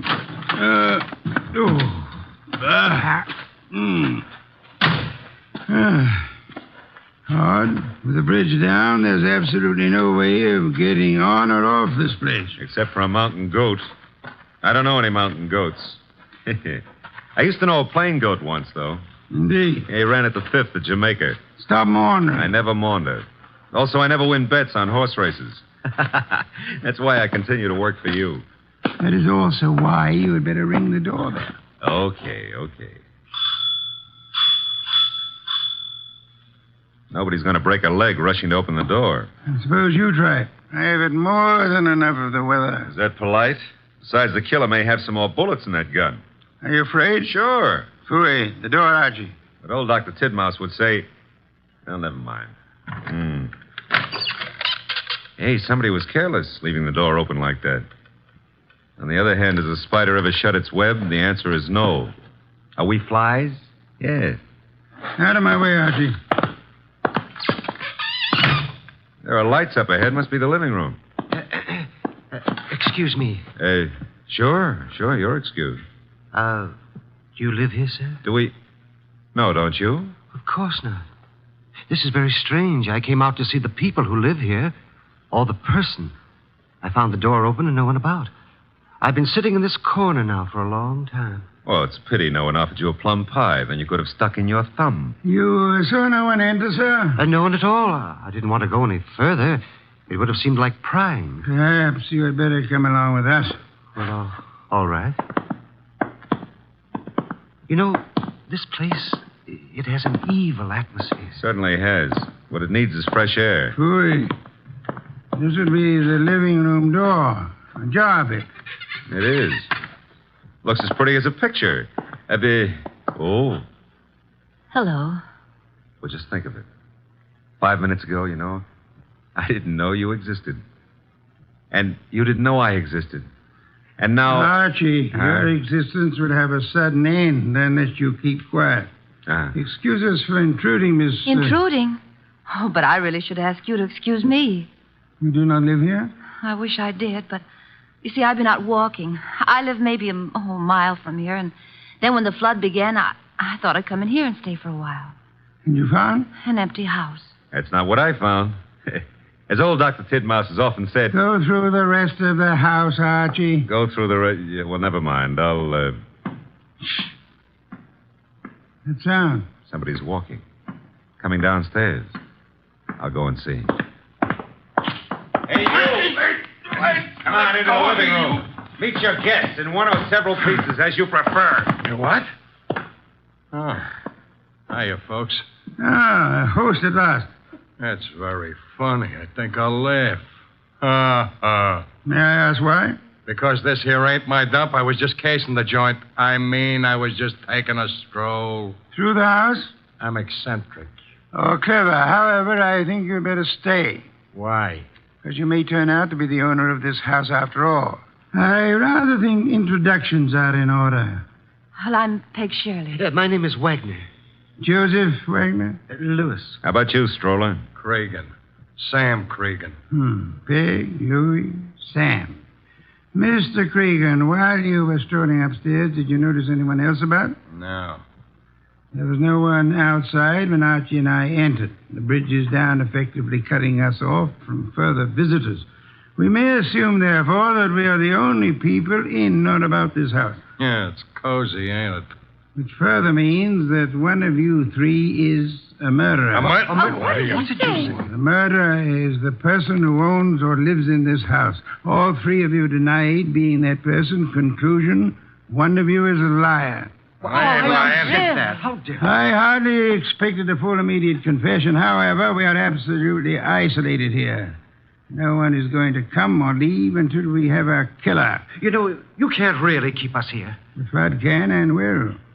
Remember, the bridge is no longer. So you see, just the five of us alone. No one else inside the house, no one outside. Therefore... Correction, Mr. Wolfe. Maybe it's a branch or something tapping against the door. Unlikely. Archie. Okay, I'll go see who or what it is. Hey! Who in the world is that? What? I got him. Somebody shut the door. Yeah, all right, I get it. A disreputable and unwashed gentleman. Head badly hurt. Is he conscious, Archie? I don't know. He's mumbling something. Legs pushed off. Fell from the ledge. He's passed out. I guess he was trying to say that somebody pushed him out on a ledge. On the side of the cliff, maybe. He must have regained consciousness and crawled to the house. Where'll I put him, Mr. Wolfe? Bedroom, I suppose. Where he'll need first aid. We can't get a doctor. Cregan, where are the bedrooms? Yeah, one right up at the head of the stairs. And don't ask me how I happen to know. Wait, Sean. Archie. Okay. I'll need somebody to help me carry him up without shaking him too badly. Cregan? Okay. Let's go. As for the rest of you, Mr. Wagner, Miss Shirley, I suggest we return to the living room. But I don't see any reason why we should take orders from you. One of you is a murderer. I include Mr. Cregan, of course. Oh, but that poor man wasn't dead. Not for lack of trying. However, I was not referring to him. You mean someone else has been killed? Precisely.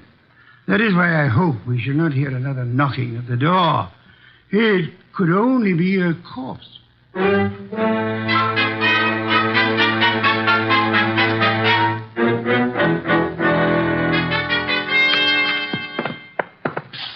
Archie. And Cregan. Yeah. The injured man? Still out. Probably got a concussion. Did he say anything further? Well, he babbled a bit. I don't know if... we shall assume we're among friends, Archie. Exactly what did he say? Well, he was pushed over the edge of the cliff because he saw Miller killed.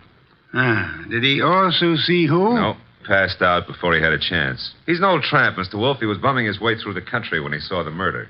He must have decided on a touch of blackmail and receiving a concussion instead, which may last for hours or for days. Somebody's playing with the lights. Some fool. The switch was over this way. The lights are on again. Whose idea was that? I had nothing to do with this. Me neither. Miss Shirley, why did you scream? Oh, well, someone brushed against me in the darkness. You were standing? Near the table, this table. Archie? No, nothing on the table except a bunch of keys on a ring. Something screwy. Why should a guy put the lights out just to deposit a bunch of keys on the table? Obvious. Without doubt, those are the keys of this house. Possession of them would have disclosed which of you lives here and which of you therefore killed Miller. It's late. I shall sleep down here, lacking an elevator to transport me upstairs. The elevator's lacking. Yes, the rest of you should be able to find bedrooms upstairs. Good night. Archie. Yeah? Follow them upstairs. Spend the night awake. Okay. Good heavens, Archie. On my way. What's cooking up here? Somebody's playing with the lights up. Strike a match. You don't have to. I got a flashlight. Oh, here it is. Light switch. You know, this putting out of lights is getting to be somebody's bad habit. Well, all three of you seem to be okay. Stay here. Where are you going? Tramp's room, right here at the head of the stairs. Think of all your good deeds while I'm gone. All right, downstairs again. What, again? Oh, dear. What happened? Well, there was more than a bunch of keys this time. Oh, that knife. There's blood on it. There should be. I just pulled it out of a man's heart. Well, Mr. Wolfe, one of these three babies doused the lights, popped into the tramp's room, deposited the knife in his chest, and popped right out again. The knife you're holding? Yeah. Intelligent of you to wrap a handkerchief around the handle. Well, whoever killed the tramp didn't have time to fool around with gloves, so... There should be prints on the knife handle. Satisfactory, Archie. That's mild enthusiasm. Archie, on that desk, an ink pad. Yeah. Miss Shirley, you carry face powder, of course? Yes, I do. Archie will need it to bring out the prints on the knife. He will then fingerprint each of you. Compare your prints with those on the knife, and we shall have a murderer to hand over to the police. Archie, will you begin, please?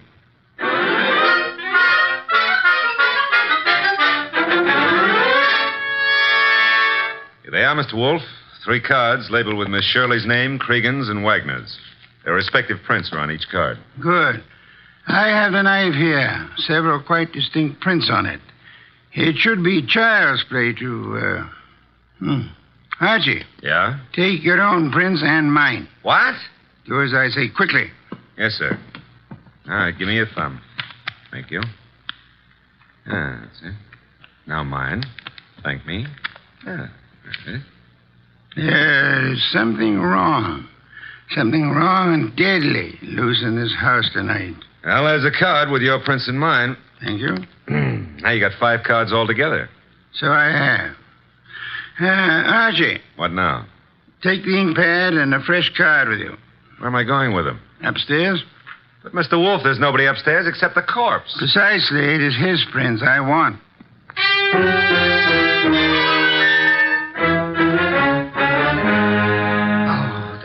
so ridiculous. It's over with. Tired of Tiresome. Archie? Yeah, I got the dead man's prints. Will all of you please sit? All right, but it's... Good heavens, young woman, be careful. We want no accidents. Sorry, I caught my high heels in the rug.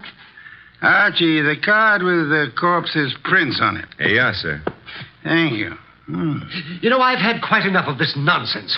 Have you, Mr. Wagner? Yeah, and so have I, Mr. Wolfe. Also, I don't think you know what you're doing. Perhaps not. However, I have something rather interesting to tell all of you. There is no one in this house besides yourselves, except, of course, for the dead man upstairs. There is no one on the rock on which this house stands, except for another dead man in our car. Look, we already know all that. Bear with me. We may rule out secret passages, unusual hiding places, or anything of that esoteric and childish nature. We may also rest assured that no one has come to or left this house or rock within the last few hours. Well, that means we're kind of hermetically sealed here, huh? Meaning also that whoever was here when the tramp was killed is still here. Still here in this room. Correct, Archie. Now then, I have checked the dead tramp's prints against those on the knife. Theoretically, suicide was possible. However, the prints do not match. That guy was in no condition to kill himself anyway. True. Then I checked Archie's prints and mine against those on the knife. No similarity. Oh, but no one suspected either of you. Thank you, but I had to be thorough. That left only the three of you. I compared your cards and the prints on them with the prints on the handle of the knife. And? I want you to remember one thing very clearly. We are the only living people in this house or on this rock of land. No tricks are possible and may be ruled out. All right, so what? This. The prints on the handle of the knife that pierced the heart of the man upstairs do not match his prints or the prints of anyone in this room. Yeah, I knew mine wouldn't match. Would you mind saying that again? He doesn't have to. In those cards, Mr. Wolfe has the prints of everybody here. And yet none of them match the prints on the knife handle. But, well, in that case, who or what killed him? Why, there must be someone else in the house. I give you my word, there is not. Hey, you thinking about ghosts or something? Ghosts never leave fingerprints. I've got to get away. I can't stand this. Me too. Come on, lady. But I'll come along with you if you don't mind. Mr. Wolfe. Let them go. The bridge is down. They can't get far. Okay.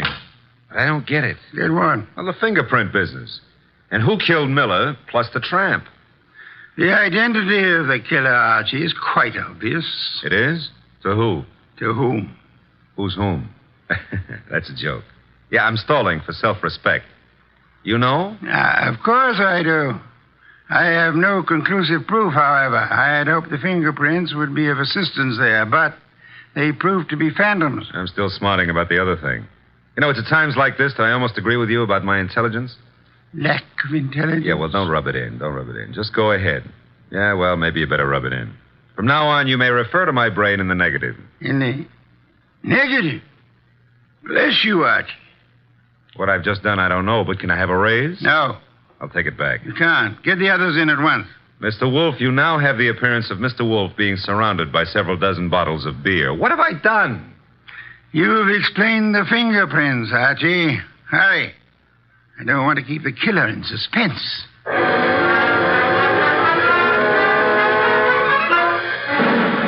I don't care. No, I'm very nervous. I don't like this. Archie. They're all here. Yes, but they're all making a noise. Stop them. Miss Shirley, Mr. Cregan, Mr. Wagner, will you please shut... Mr. Wolfe, they have. Thank you, Archie. Now then, I have known for some little time which of you killed the tramp and Miller. I lack proof, however. And you have it now? I will admit for a while I was flummoxed by the negative evidence of the fingerprints. They seem to indicate that the tramp was murdered by a phantom. However, the word negative itself has solved the minor problem. Minor to who? To whom? Never mind. Shh. Archie, what is the salient feature of a film negative? Well, I suppose it's the fact that the darks are light and the lights are dark, huh? Precisely. A reversal, then, of the actual appearances. Now, are there any similarities between filmed images and fingerprints? Oh, in a way. You could call the whorls and hollows that determine the individual characteristics of a fingerprint the lights and darks, huh? You could. I shall. Miss Shirley, would you help in an experiment? Well, of course. Thank you. Archie, I want you to take Miss Shirley's fingerprints once again. Okay. Pad and card. Here you are, Miss Shirley. All right. Archie, quick. Huh? Grab her arm. I got it. Well, Usually I don't have to be coached, but... let go of me. What are you trying to do? Miss Shirley, you already had pressed your fingers on the ink pad once. Why were you about to do it a second time? Well, I just wanted to make a better impression. Phooey. Archie, wipe some of the ink off her fingers. Oh, but then it won't be any good. It'll be very good, Archie. I've done it. And take the print. No, let go of me. Maybe I never hurt women if I can help it, but right now I won't be able to help it. Mr. Wolfe wants your prints all over again, so down on the nice white card. No. There, thanks. Will you let me have that card now, Archie? Sure. In the meanwhile, hold on to Miss Shirley. A pleasure. Indeed? Would you continue to think so, Archie, if I told you that Miss Shirley's first name is not Peg, but happens to be Josephine, for which the diminutive is Joe?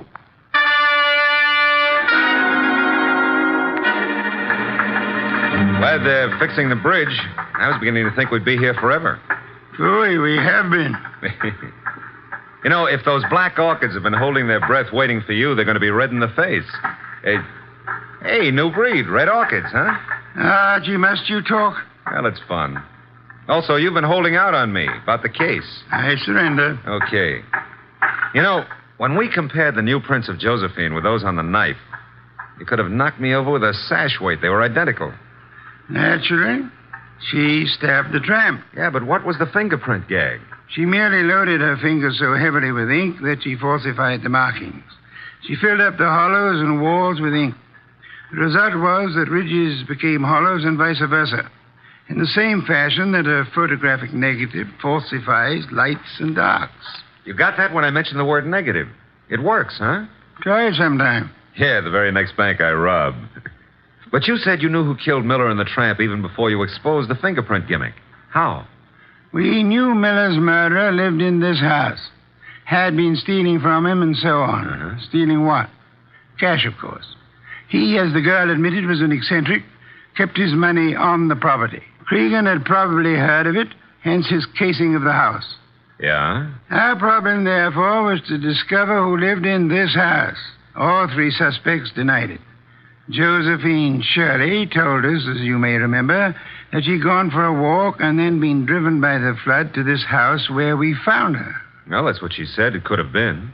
No, because as you may also remember, she tripped at one point over the living room rug and mentioned why. Sure, she said she was wearing high heels. Uh-oh, because out in the country there are no pavements, so girls don't go for a walk in high-heel shoes. Therefore, she hadn't gone for a walk. Therefore, she was lying. Therefore, she killed Miller, and... I should have noticed those heels myself. You should have, Archie. Your trouble, I suspect, was that you didn't notice the feet for the legs.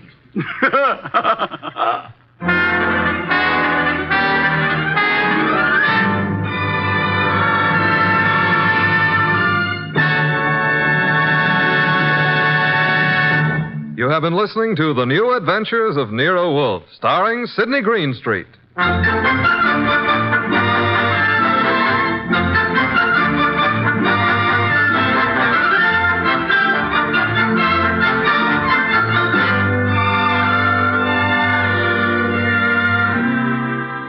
Tonight's transcribed story was based on the characters created by Rex Stout. This is an Edwin Fadiman program produced and directed by J. Donald Wilson. In the cast were Gerald Moore as Archie Goodwin, and G.G. Pearson, Howard McNear, Tim Graham, and Eddie Fields. Next week at this same time, Nero Wolfe and Archie will bring you The Case of the Vanishing Shells. Don Stanley speaking. 3 chimes mean good times on NBC.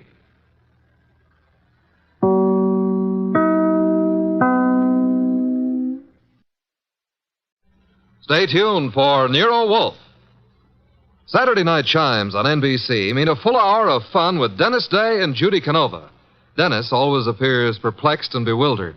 But one thing that doesn't perplex him is how to make a popular ballad come to life in his thrilling tenor voice. And there's music also on the Judy Canova Show. Plus plus comedy in the mischievous Canova manner. That's Judy Canova and Dennis Day, tomorrow night over most NBC stations. My boss is the smartest and the stubbornest, the fattest and the laziest, the cleverest and the craziest, the most extravagant detective in the world, Nero Wolfe.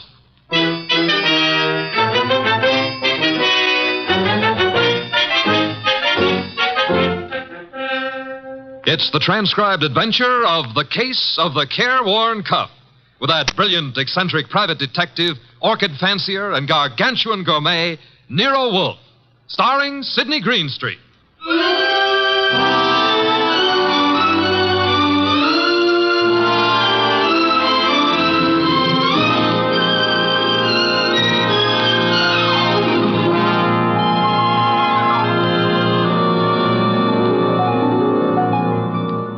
The place is Nero Wolfe's office. At the moment, the world's greatest motionless detective is sitting in the chair which was built especially to support his 300 pounds.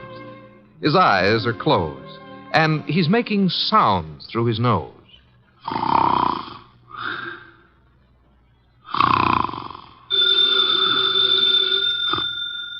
Archie.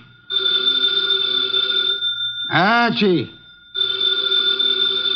Archie! Yes, Mr. Wolfe, what is it?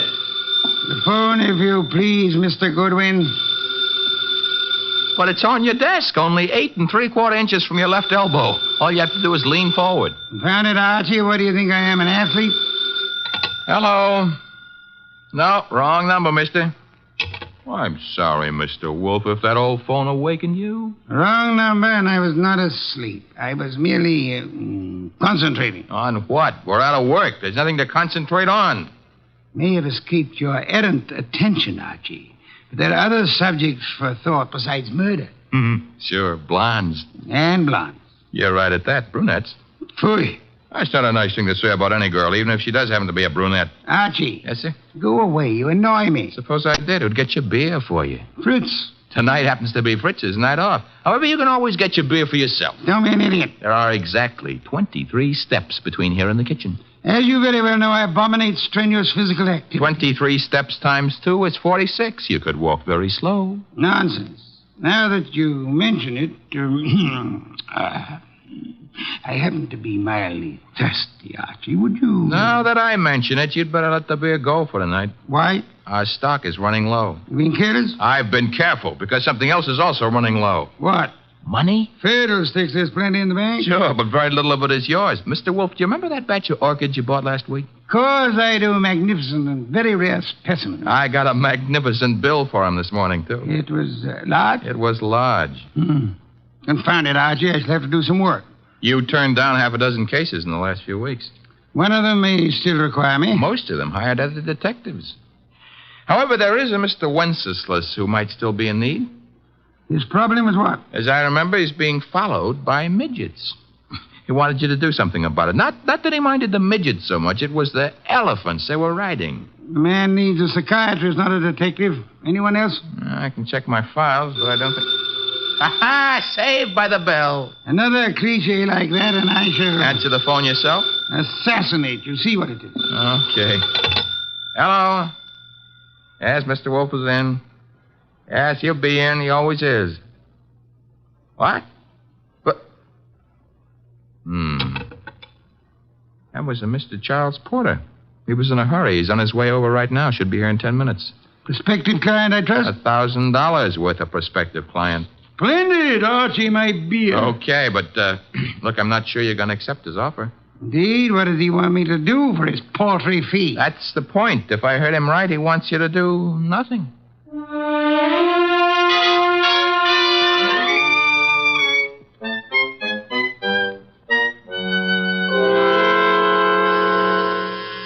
The door, Archie. Yes, sir. I hear it. Mr. Porter? Naturally, I'm Charles Porter. Who else would I be? It's a large field. Never mind. Come on in. I'm Archie Goodwin. Where is Wolfe? Mr. Wolfe is in here. Mr. Wolfe, this is Mr. Porter. Good evening. Fat, aren't you? It's moderately noticeable. Archie, a chair for Mr. Porter. Don't bother. I'm too impatient to sit. When I have business to take care of, I take care of it quickly. Very well. Send him out of the room. Mr. Goodwin, nonsense. He's my assistant. He remains. I don't like it. Archie, show Mr. Porter out. Now, wait. There's no need to get temperamental. Perhaps I'm a little abrupt. Rude. I'm a worried man. And impatient. You're wasting time, Mr. Porter. I suppose I am. The reason I came to you... Young man, what are you doing with that notebook? Getting ready to make marks in it. But... Oh, never mind.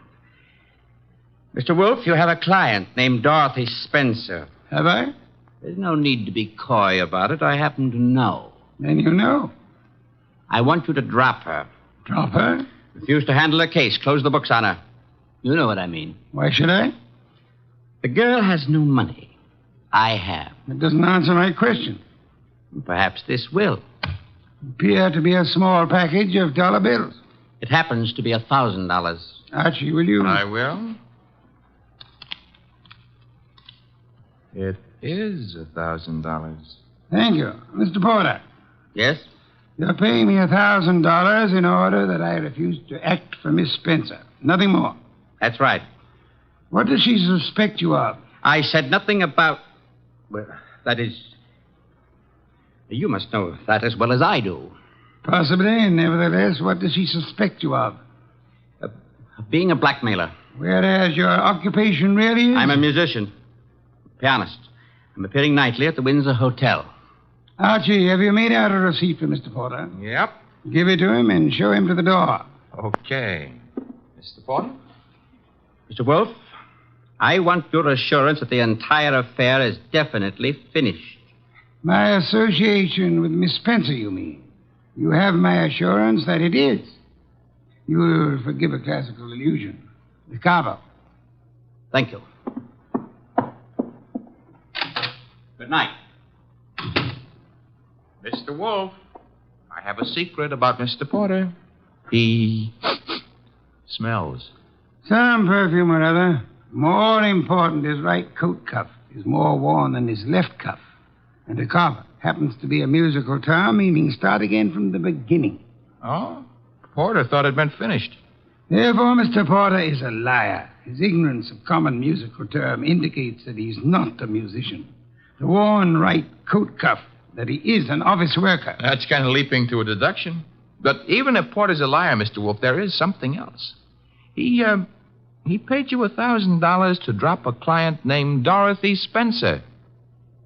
Mr. Wolfe, you never had a client with that name.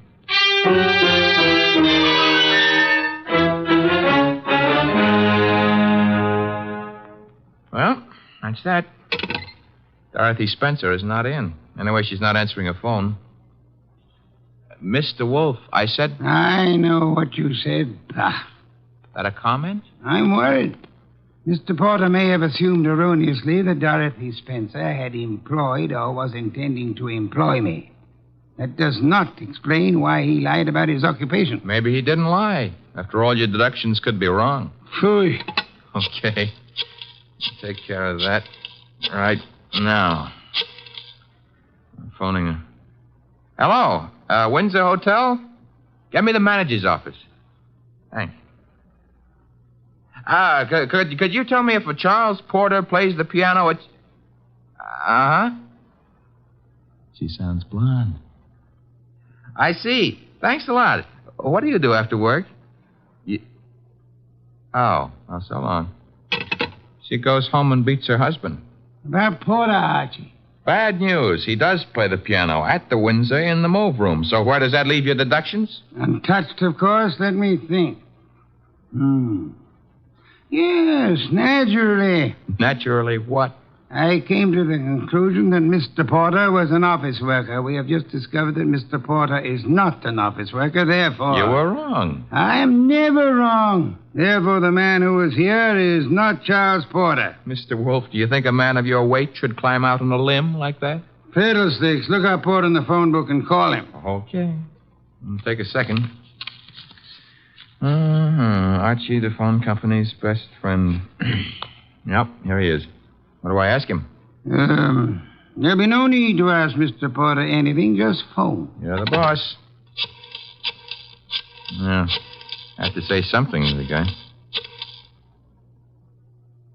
Hello. I'd like to speak to Charles Porter. So would you. Who's... Oh, Stebbins, huh? Yeah, that's right, Archie. Oh. No, don't bother why I called. It's a coincidence. Goodbye. You know who that was? No. That was Sergeant Stebbins, Sergeant Pearlie Stebbins. I might add, as though you didn't know, that Stebbins happens to be a sergeant in homicide. Indeed. You expected this.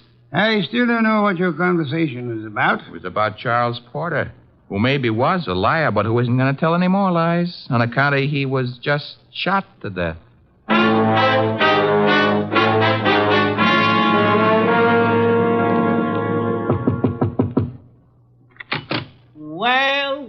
Well, if it ain't Archie Goodwin. Come in, Goodwin. Thank you, Sergeant Stebbins. I've been expecting you. Oh, that's sweet of you to say that, Pearlie.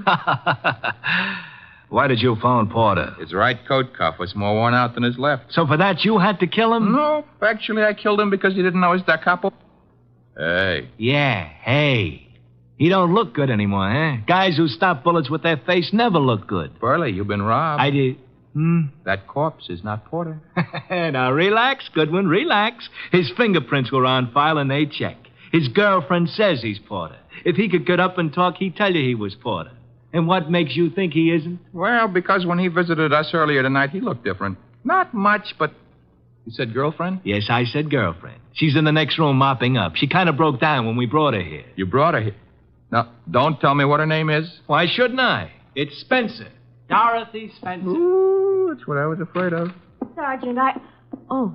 Ignore him. He comes with the woodwork. His name is Goodwin, Miss Spencer. Archie Goodwin. Find what you were looking for? What I was looking... Somebody's gone through this place like a minor league hurricane. You? What business is it of mine? None, maybe. On the other hand, Nero Wolfe might have other ideas. Matter of fact, I'm sure he'd have. Miss Spencer, why don't you go see him? The address is 601 West 35th Street. I don't see why. You want your boyfriend's murderer found, don't you? Now listen, Goodwin, the police are working on this. Sure, they'll see to it nobody harms a corpse. Goodbye, Miss Spencer. Don't forget that address, 601 West 35th Street. Believe it or not, you used to be a client of ours.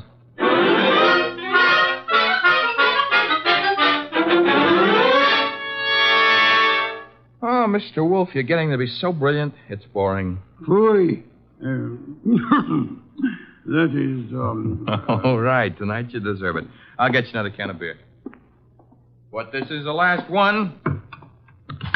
What's your promise to do some exercise, like maybe standing up and sitting down 5 minutes a day?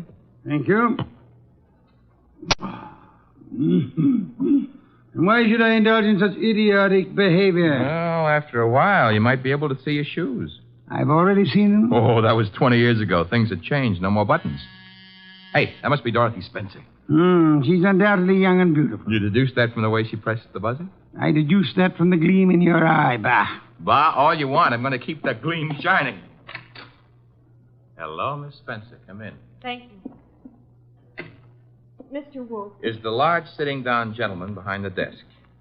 This is Dorothy Spencer, Mr. Wolfe. You will forgive me not writing. It is due to a necessary conservation of energy rather than rudeness. Archie, a chair. Sure. Here you are, Miss Spencer. Thanks. Now then, Miss Spencer, have the police found anything but dust in Mr. Porter's closet? Why, no. You were engaged to Mr. Porter? I was. That ring you're wearing, he gave it you? Yes. May I see it? Well, all right. Here. Thank you. Expensive. Very expensive. You may have it back. Miss Spencer, why are you marrying Charles Porter? I loved him. Phooey. Mr. Porter, according to Archie's description, was twice your age with considerably less than half your attractiveness. Love may perhaps be blind, but it is not astigmatic. I don't know what you mean. What were you searching for under the nose of the police? Nothing. Nothing at all. How did your fiancé earn his money? He played the piano at the... Phooey. What he earned there in a year wouldn't begin to pay for the ring he gave you. Would you like to try again? I don't know how he made his money. I suggest that you do. I suggest that he earn money by the same method that he induced you to consider marrying him. Blackmail. Oh, but Why was he blackmailing you? old letters I'd written when I was too young to know any better. Your motives for murdering Porter would be twofold, then. Recovery of blackmail material and the avoidance of marriage to a man you dislike. I didn't kill Charles. Your doorbell, Archie. Get Miss Spencer into the kitchen. Once. Must be the police. Yeah, let's go, Miss Spencer. Right through that door. And stay there until I call you. Front door, Archie. Mr. Wolfe, do I know Dorothy Spencer's here? You know nothing. A simple role for you to play. I haven't got time to resent that insult right now, but wait until the next time you drop a collar button. Well, bless my soul, if it isn't dear old Inspector Kramer. How is the homicide department? Where's Wolfe? Big surprise. He's sitting. Mr. Wolfe? Good evening, Inspector. Where's Dorothy Spencer? This is not the Bureau of Missing Persons. The district attorney would like to talk to her. I shall tell her so the next time we meet. Yeah, that could be right now. She's in this house. I don't see her. Mind if I look around for myself? You have a search warrant, of course. It so happens no, but... Archie, the inspector's leaving. Okay, I'm leaving. I suppose by the time I get back with a warrant, she'll be in Hoboken. Hoboken? Where's that? Look, Wolf, you can go too far. One of these days you won't be able to talk yourself out of it. Trail me to the door, Goodwin, to show what a good detective you are. Ooh, Inspector Kramer doesn't love us anymore. Unfortunate. Archie, take Miss Spencer to a respectable hotel. Register her under an assumed name. She is to stay there until notified otherwise. Luckily, the good inspector neglected to inform us that she was the leading suspect in a murder case. Hence, we are not accessories after the fact, and I don't want her arrested for murder as yet. Her beauty has won you over. You will then return here immediately. Okay. What are you going to be doing in the meanwhile? I, Archie, shall be thinking.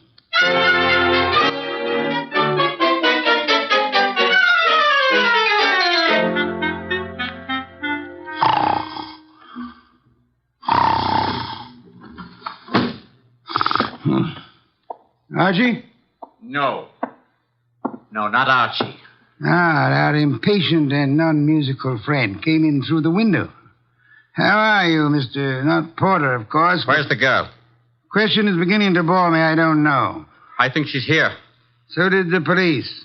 I might add that they were slightly closer to the truth. Incidentally, what makes you think she was Porter's accomplice? She must have been. Nonsense, she wasn't. Porter was blackmailing her, just as he was blackmailing you. In her case, it was letters. In yours, a previous criminal record, perhaps, that your employers might be interested in. I want to know where she is. Maybe this would help you remember. Good heavens, don't point a pistol at me. It annoys me. The police, I should think, opened the door for them like a good fellow. Oh, no. I'm leaving. But if I don't find that girl, I'll be back. Knock the blasted thing down if it isn't open. All right, well, I've got the search warrant. Also, no doubt, a fine tooth comb. Bah. By the way, Inspector. All right, boys, cover the house. All right, Inspector. Yeah, what did you want? As your men go through the house, will you have one of them shut the back window? I've just had a burglar, and I suspect he left it open. Unless the matter is attended to, the house might be filled with fresh air. Yeah, what's the matter with that? Fresh air, deadly poison. It clogs the lungs. And may I point out that the warrant you're clutching in your hot little hand is not a lease on the house. Finish your search quickly, if you please, and then, why not try Hoboken?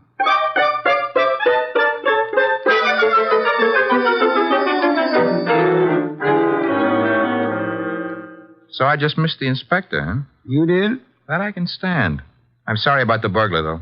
Perhaps we can arrange to have you meet him in the morning. He left his calling card with name and address on it? He dropped his handkerchief here on my desk. Oh. It's a handkerchief. It smells. So it does. But, all of our unknown friends' clothes carry the odor. Therefore... Yeah?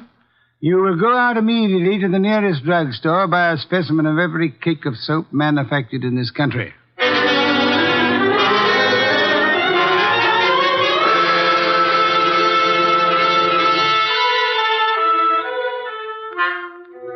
Mr. Wolfe? Be still. No. I never realized just how many different brands of soap are made in this country. You should listen to the radio more often. So far, we've sniffed at 37 cakes. None of them smell like porter. Let's see. 38. Hey. Let me have it, Archie. Yes, the soap. It's labeled Orchid Ovals. I should say basely mislabeled. Orchids have no odor. Our task for the evening is finished. Why? All we know is the guy washes with a basely mislabeled soap. No, the odor would not have been so persistent in that case. Unquestionably, our visitor works for a soap company that makes orchid ovals. Every employee of a plant in which perfume in large quantities is used inevitably carries the odor on his clothes. Oh. And you already deduced he works in an office. Uh-huh. I go see him in the morning? You do? You know, Mr. Wolfe, what with hiring rooms for girls and paying visits to a perfume factory, I'm beginning to feel like a maiden aunt. No one would ever mistake you for a maiden aunt, Archie. Thanks. Is that another deduction? Maiden aunts rarely need a shave.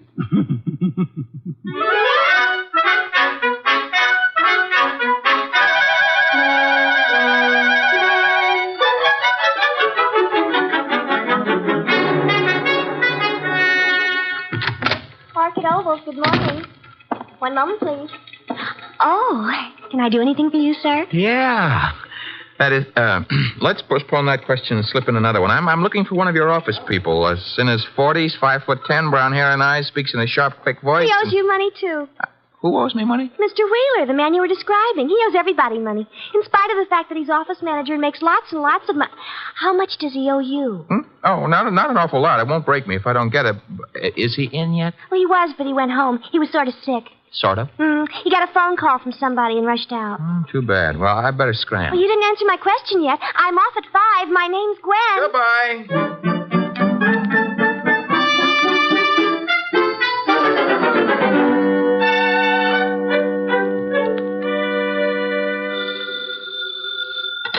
Wolfe speaking. Archie here. Unknown's name is Wheeler. He left the office this morning sick after he got a mysterious phone call. Bad, probably. Get to Dorothy Spencer at once and bring her here. Right. I'm at Wheeler's house now. Thought I'd better check. His wife's here, too. Blonde? Uh-huh. How could you tell? Fatuous smirk in your voice. Get out of there fast, and don't stop to console Mrs. Wheeler.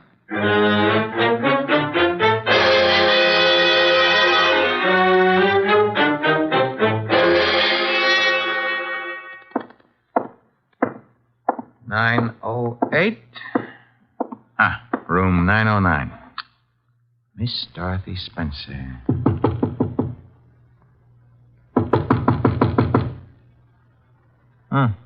Nobody home. Shut that door behind you, Goodwin. Never mind pulling triggers. I'll shut it. Oh, Archie. I would prefer silence. Keep your hands high, Goodwin. It's unhealthy. All the blood had run into my head. Archie, he murdered Charles. He did. Tut, Mr. Wheeler. You really shouldn't have. It's against the law. Get into the bathroom, both of you. I already shaved. I phoned him. I thought maybe he had my letters. Porter couldn't keep his mouth shut about his other victims. He was going to force Dorothy to marry him. Did you find his material, Wheeler? Yes, in an office. He read it as a front. It's all burned. And why all the melodrama? You know about me, so does she. I can't trust anyone. Get into the bathroom, I said. Look, let's not lose our heads about this. Get moving, Goodwin. I like it here. All right, then. Here is where you'll get it. Hey, wait a minute. Something's wrong. I got shot and Wheeler fell down. I shot him, Goodwin. Stebbins. Dear Sergeant Stebbins. Oh, you little flat-footed angel. It's lucky for you my flat feet got staked out here in time. Just for that, I'll buy you a pair of arch supports for your next birthday. But I'm beginning not to believe this. You had it all figured out? Well, not exactly. Well, that is... Wolfe sent you here. Well, he kind of phoned in and suggested one of us shoot down here and do some rescue work. That old devil. Hey, you're not kidding. What are you laughing about? Wolfe wasn't sure whether you'd need rescuing from Wheeler or... Stop killing yourself with your own jokes. Or whether Miss Spencer would need rescuing from you.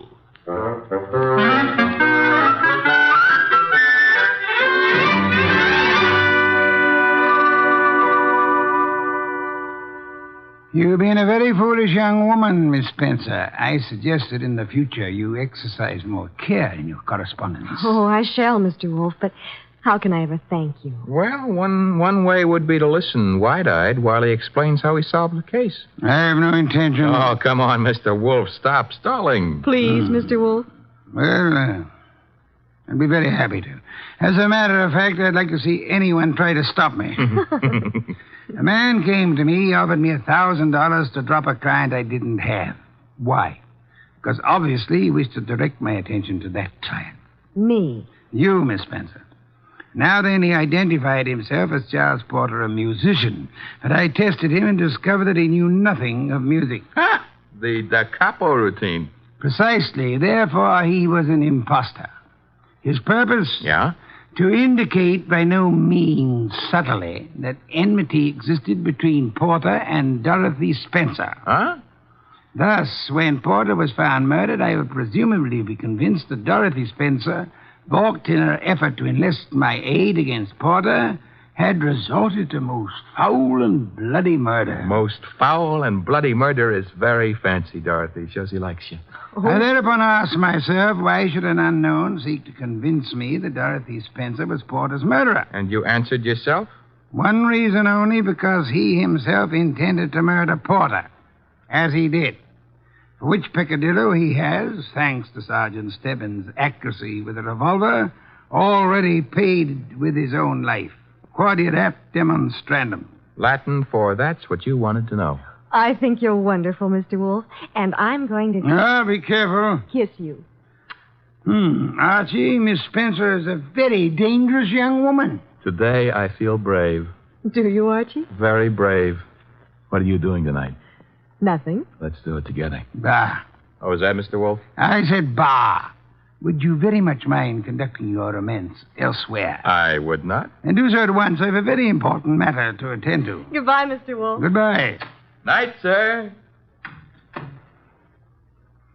Very important. Very important.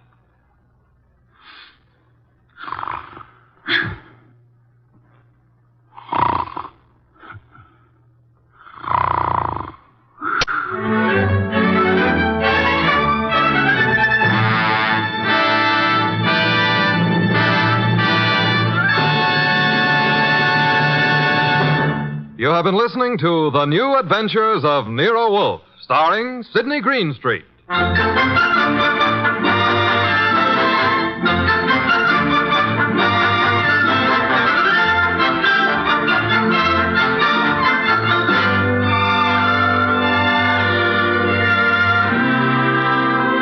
Tonight's transcribed story was based on the characters created by Rex Stout, produced and directed by J. Donald Wilson.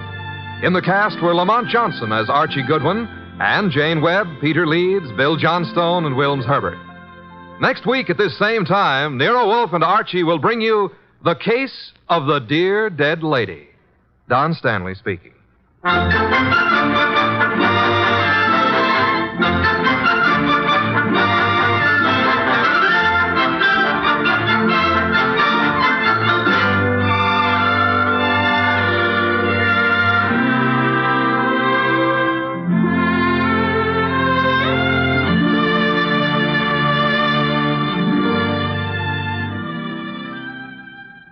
Three chimes mean good times on NBC. The NBC chimes are excited about the big show. An hour and a half every Sunday night with Tallulah Bankhead as Femme C. Comedy with stars like Jimmy Durante, Fred Allen, Jack Carson, Groucho Marx, and a host of others. Music with Meredith Wilson, Mindy Carson, and many more. It presents drama with Mr. Jose Ferrer and many more leading stars of Broadway and Hollywood. It's The Big Show. Starts Sunday, November 5th on NBC. This is Chester William Bendix Riley. The Man Called X follows on NBC.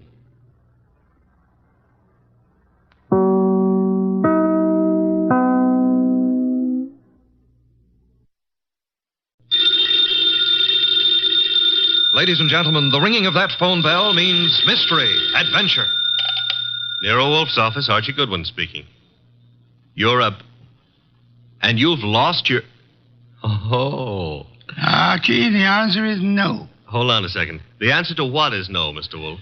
I shall not attempt to find a blonde for anyone. You've got the man on the phone a little wrong, Mr. Wolfe. He's not looking for a blonde. He's looking for a prize fighter. Indeed. Have him come here. Okay. Mr. Wolfe will see you at 8. So long. I was all set to argue with you about taking the case. You gave in too fast. Nonsense. I'm fascinated by the thought of anyone misplacing a prize fighter. They're usually quite large, aren't they? They are. But what this guy is worried about is not only finding his boy, but finding him alive.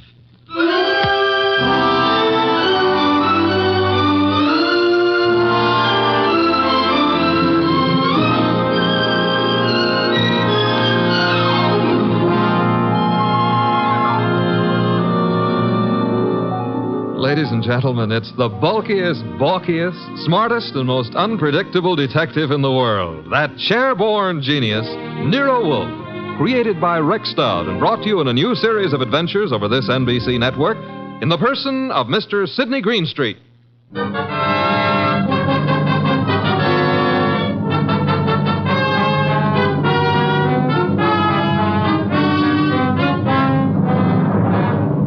The case of the deadly sellout. That's what my boss, Nero Wolfe, called it. And it almost meant curtains for the firm of Wolfe and Goodwin.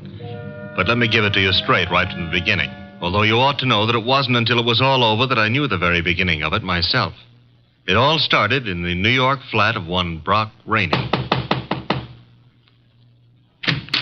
Yes? The name is Jerry Fay. I'm supposed to know you? Being a very good friend of Pepe Gatto's, it's time you got to know me. May I come in? Sure. You've got a problem, Miss Fay? Pepe took a fall at the garden last night against a coffee and bum named Eubanks, right? As far as I know, Sister, Gatto met his match. Please, Mr. Rainey, do me a favor. Skip the sausage meat. It happens I saw the $1,200 you counted out to him to take a quick dive in the first. You did?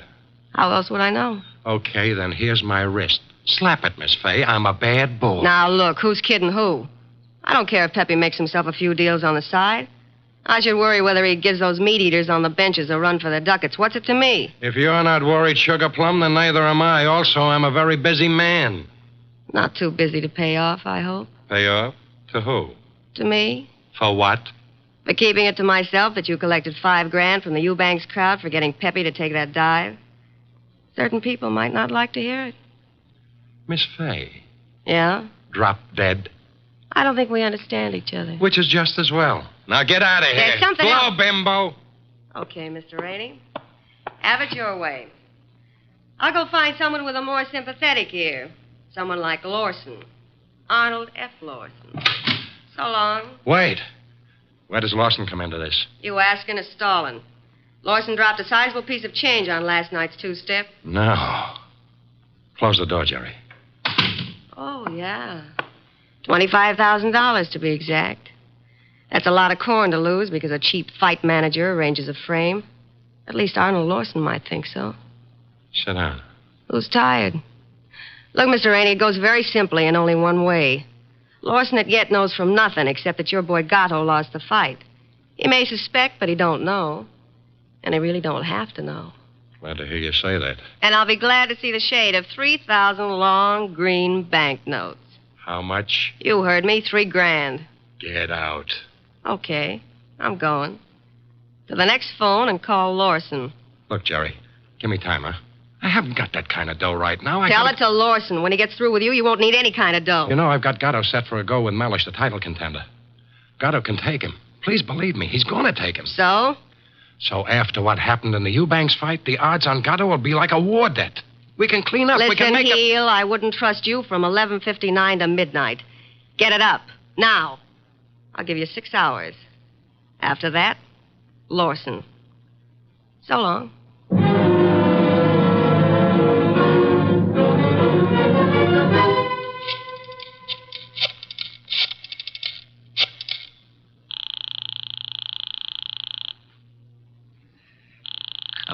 Come on. Hello? Hello, Rainey, this is Gatto. Hiya, Pepe. Look, the boys dropped in on me at the office at Mindy's. Lawson wants to see me. What? Lost? Look, Bum, I'm the one with the cauliflower ears. You heard me, and what do I do? Nothing. But... Don't go near him. Stay home. Let me take care of it. How? What'll you do? I don't know yet, Pepe, but I'll find a way. How did he find out? Your girlfriend. What? She wouldn't do that. She hates the guy. Hate him or love him, she told him. I can't believe it. I suggest you call our little doll Jerry and give her your regards for the double cross. Meanwhile, stay put in your apartment. Don't move. But, Rainey... Hello. Hello.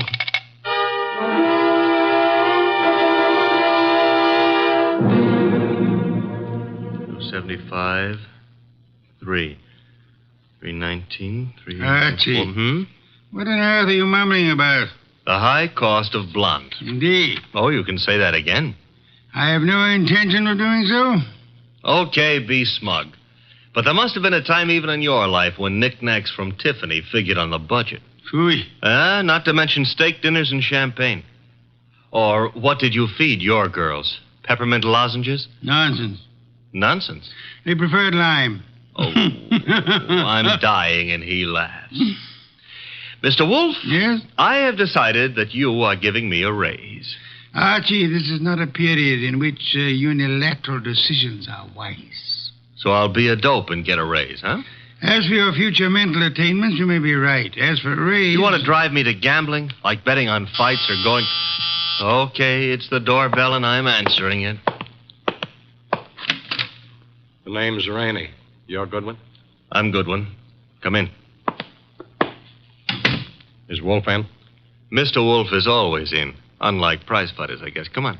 Thank you. Mr. Wolfe, this is Mr. Rainey, the man who lost his prize fighter. How do you do, sir? I'm not doing so good. Mr. Wolfe, you gotta help me. That will depend. On what? The fee? I digress. Your problem is what, Mr. Rainey? Mr. Wolfe, I manage a fighter named Gatto. Maybe you've heard of him. I have not. However, that is of little significance. You are having difficulty with this Mr. Gatto? I'm not having difficulty with him. I can't find him. Maybe you better let me give you the whole picture, huh? Very well. Well, Gatto is an up-and-coming boy, Mr. Wolfe. He had a little upset last week with a guy named Eubanks. But everybody knows in spite of that, Gatto's heading for the big time. I think he'll prove that when he goes against Mellish. Mr. Mellish being another pugilist, huh? That's right, Mr. Wolfe. Now, Pepe, that's Gatto. Pepe was due at the Turf Club this afternoon to meet the opposition management and go over the setup. He was due, but he didn't show. I waited all afternoon, and then I started the phone calls and taxis. The results? No results. I combed every joint I ever knew him to buy a beer in, and the score was 0. Matter of fact, nobody's even seen him for 4 days. You would have tried the gymnasiums, naturally? I did. Does this pugilist have a home? Yeah, 206A Rathburn Street, a penthouse on the roof. He was not at home during all this time? It's where I tried first. It was empty as a bank on Saturday afternoon. I see. And you want me to find him for you? If Pepe blows this fight, Mr. Wolfe, it'll ruin his career. And the preservation of his career is worth a good deal to you? I got a check for $2,000 right here. Archie? I'll get it. $2,000. Very well, Mr. Rainey. I shall take immediate steps. I got a cab waiting outside. We can get started right away. We? I shall remain here. But how do you expect to... Archie. Yes, Mr. Wolfe. You will leave with Mr. Rainey. I need information. You might try the Rathburn Street penthouse to start with. But I've already been there. With all due apologies, Mr. Rainey, suppose you restrict your activities to pugilists. Archie is a trained observer. You are not. Archie, you will pick up whatever you can at Gatto's apartment. I especially suggest a careful check on his wardrobe. Wardrobe? If his clothes are missing, Mr. Rainey, it would indicate that he left voluntarily and deliberately, for whatever reasons he may have had. If they are not, Archie, you will phone me from the apartment after your investigation is over. Okay. I shall, in the meantime, devote some thought to the subject. Huh? For $2,000, all you're going to do is devote some thought? Mr. Rainey, if I were not a modest man, I would point out to you that you're getting quite a bargain.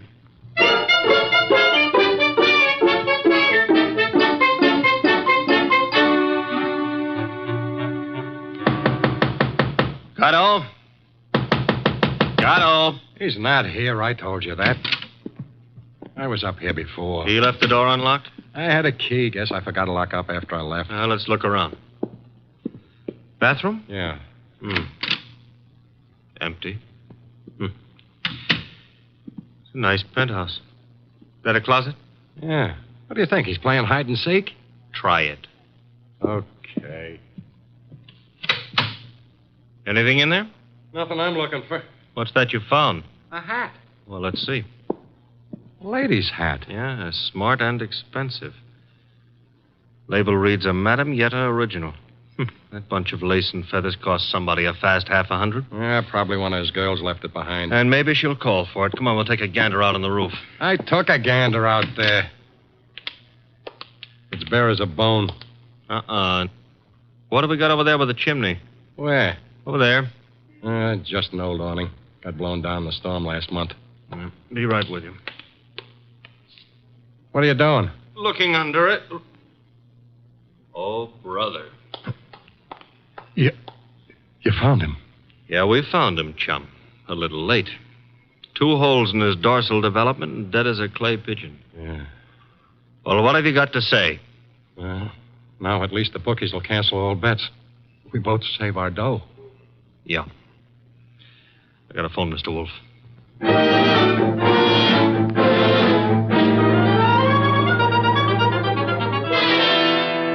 And there he was, Mr. Wolfe, under the old canvas awning. Where's the hat? Oh, this is it. That's it, boss. Snazzy number, no? Where'd you find it? On the floor of the closet. You're right, Archie. Frothy little bit of millinery caprice. Have you any idea whose it may be, Mr. Rainey? I wish I did. You have to find out. Well, how, boss? The hat is an original. See, the label under the band reads a Madame Yetta original. Tomorrow morning, Archie, you will interview Madame Yetta. Yes, boss. And discover in your inimitable fashion for whom she made this chapeau.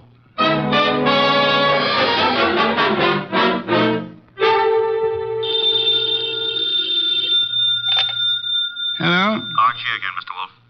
Per your instructions, I have just talked to Madame Yetta. What did you learn? Madame Yetta tells me she made that hat for a Mrs. Lawson. Who is Mrs. Lawson? Wife of an ex-beer hustler who's in the chips and puts on airs. Lives in a penthouse of the Bradford Arms. I was just about to hop a cab and go up there, boss. Good. Keep this up, Archie. And through sheer practice, you may yet develop to a full-blown intelligence. Well, I'm trying, Mr. Wolfe. And after the Lawsons, I do what? Return here immediately and hurry. How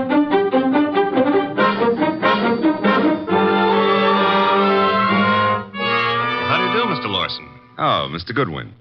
My secretary tells me you're a detective. My boss might argue with you on that, Mr. Lawson. Your boss? It happens I work for Nero Wolfe. I see. And you wish to see me about... About this hat. Hat? Oh, I see, yeah. Well, Mr. Goodwin, please believe me, I never wear hats like that. Would your wife be likely to say the same? My wife? Just what are you getting at? Would I seem too nosy if I asked how well you and your wife know Pepe Gato? How well do we know who? Pepe Gato. The pug? No, not such a pug. No, huh? I lost $25,000 on him in the Eubanks fight. If you ask me, he laid down like a dog. And did you talk it over with him? Talk it over with him. Never seen the man in my life. Not even at the fight? No, I placed the bet over the telephone. I'd scarcely have anything to do with a character like Gatto, Mr. Goodwin. You surely won't from here on out, Mr. Lawson. What do you mean? Gatto is dead. You don't say. He was murdered last night. Murdered?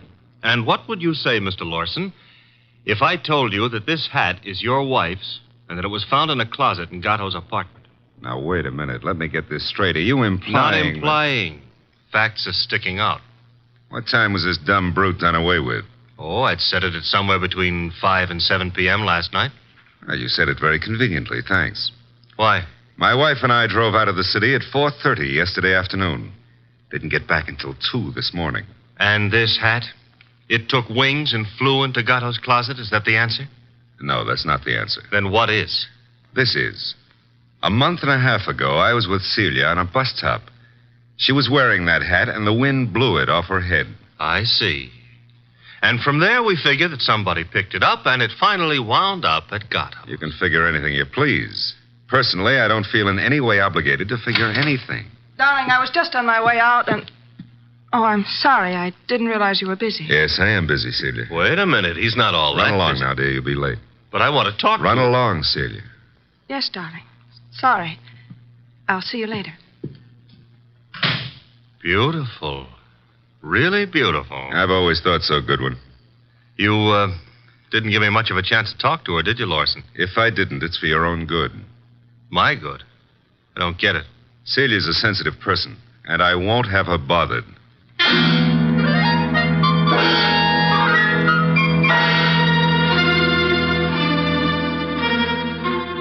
And do you mean to tell me you let him scare you? Let him scare me?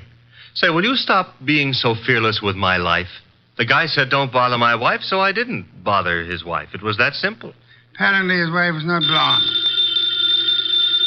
Answer the phone, Archie. No, you answer it. Now you've hurt my feelings. Oh, well.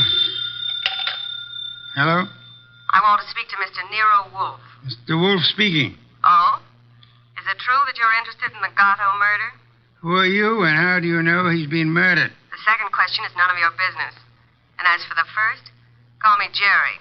Jerry. How do you do, Jerry? Jerry. Where do you call? Would you like to come to an auction? An auction? You know, going, gone, to the highest bidder. And what are you placing on the auction block, Miss Jerry? A few facts. All in good condition and guaranteed to make it a cinch to snag the Gatto killer. Sounds promising. Only you'll have to bid against real money. May I have the address of the auction room? You'll have no trouble finding it. Your assistant was there last night. Where? The penthouse on top of 206A Rathburn Street. The big item goes on at 4 bells.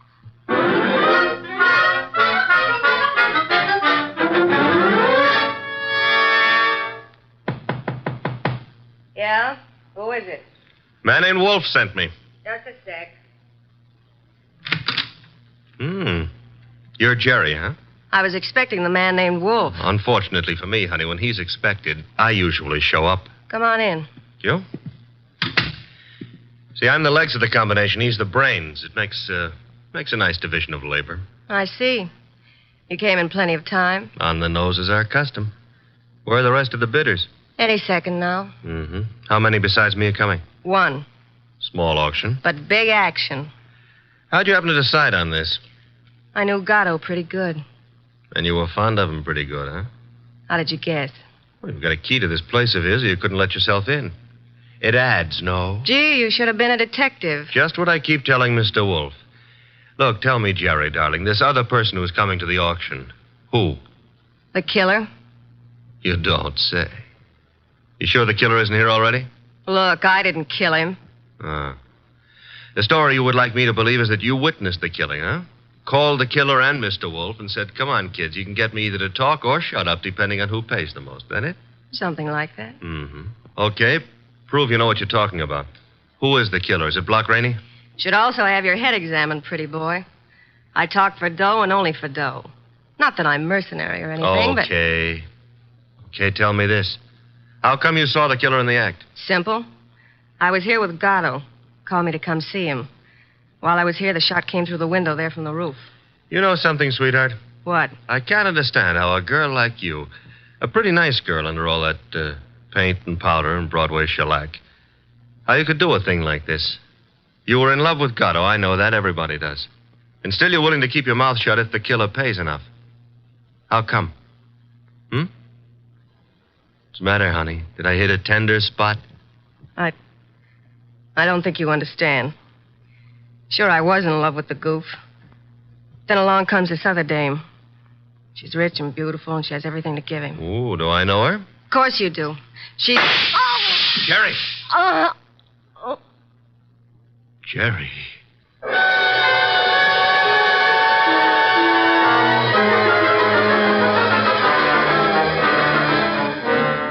She was just about to tell me, and then the shot came through the window from the roof, boss.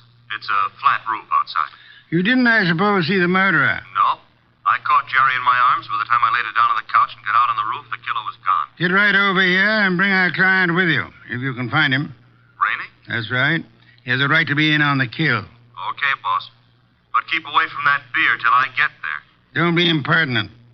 I shall be busy phoning Mr. and Mrs. Lawson. Meanwhile, I want them here, too. Besides, one bottle won't do any harm.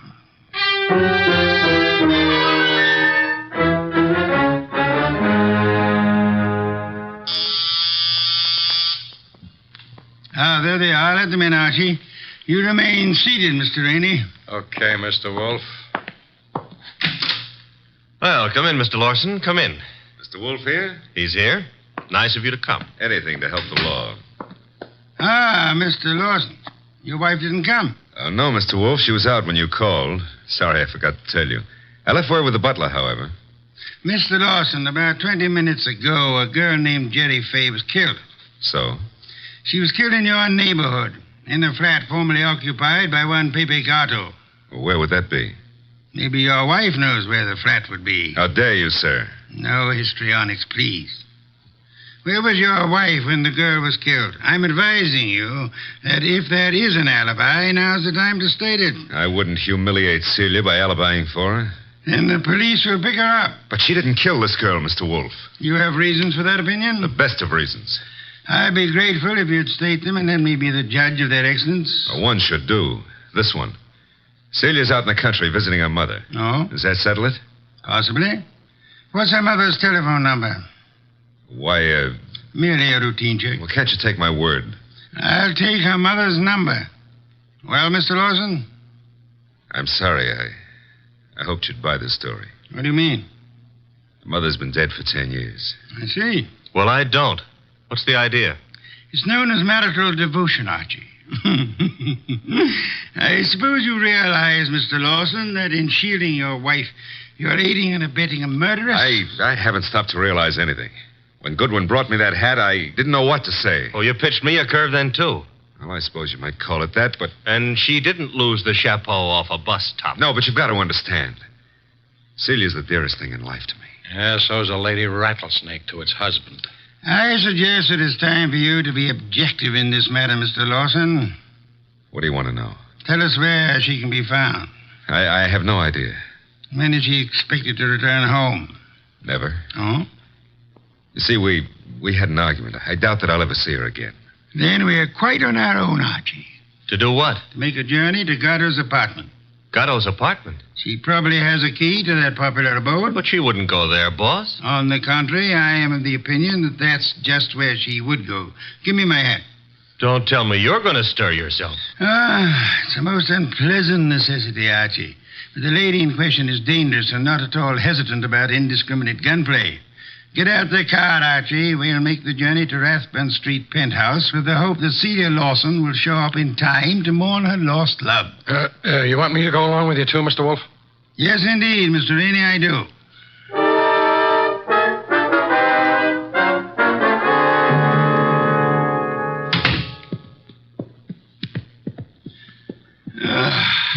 I trust this chair will hold me. Should. Biggest chair in the house. Mr. Wolfe. Yes, Mr. Rainey? Mr. Wolfe, am I to understand that the way you have it figured is that Mrs. Lawson killed Gatto, and then to keep the girl from pinning the crime on her, she killed her, too? What's the matter, Mr. Rainey? Don't you think the theory holds water? Well, yes. I mean, of course it does. Thank you. On the other hand, there is room for doubt. I'm glad to hear you say that, Mr. Wolfe. Would you mind explaining? I'll explain, Mr. Lawson. Mr. Goodwin was in this room when Jerry Fay was killed. Right, Archie? Right, boss. He ran as quickly as he could out onto the roof, but your wife was nowhere in evidence. What difference does that make? A good deal, I'd say. Wouldn't you, Archie? Yes, a detail like that would give a jury room for doubt. Oh, don't be a fool. How so, Rainey? Well, I was about to agree with Rainey. I mean on sheer logic. I'm afraid I miss your point, Mr. Lawson. Well, what if Goodwin didn't see her? That proves nothing. She fired the shots, and then she ran down the fire escape. What fire escape? The one a few feet beyond the chimney. Mr. Lawson. Yes? Who told you there was a fire escape there? Why, Yeah, who did? You can't see it from here, Lawson. Well, I just imagined there might be. Sensationally accurate imagination, Mr. Lawson. Allow me to congratulate you. I don't know what you have in mind. You have in mind to see your wife convicted of the murder of Pepe Gatto. And so punish them both for having dared to fall in love. I love Celia. I worship her. Yes, that's what you expected me to believe. Hoping, meanwhile, that a hat would convict her. You worshipped her until she became fascinated by a young savage animal known as Pepe Gatto. No. At that point, the worship shifted into reverse, and you went green with hate. Hate that drove you to climb that fire escape that you know so much about and shoot him in the back. You're dreaming. Jerry Fay saw you in the act. And when she was about to divulge your identity to Archie, you killed her too, meaning to hang her murder on your wife along with the other killing. That's a lie. Mr. Lawson, I didn't bring you here to apprehend your wife. There's really no reason why she should come here. I suggested this visit in the belief that you'd betray some guilty knowledge of the place and circumstances, as you have so obligingly just done. You're clever, aren't you? Monumentally. But a little hasty. So, why? This gun in my hand, haven't you noticed? Of course, sir, but yours is not the only gun in the world. What? Sit still, Arnold, and don't turn around. Your wife, Mr. Lawson. Come in, my dear. Celia, what are you doing here? I came to get a hat that I'd left in Pepe's closet. It suddenly was clear to me what was in the wind, and I thought I'd better remove all evidence that you could possibly use against me. Celia, listen, you must understand I it's for you. understand one thing only. Pepe's gone, and you took him away. Listen, please, if you let me explain, you'll understand. Yeah? Please, honey, help me. Sure, I'll help you. Celia! Well, that's all, Mr. Wolfe. What now?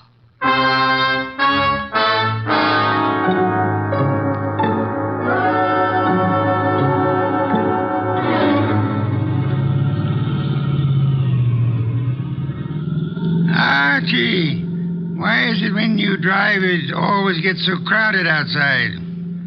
Will it go tough on her, boss? Why not? She killed a man in cold blood.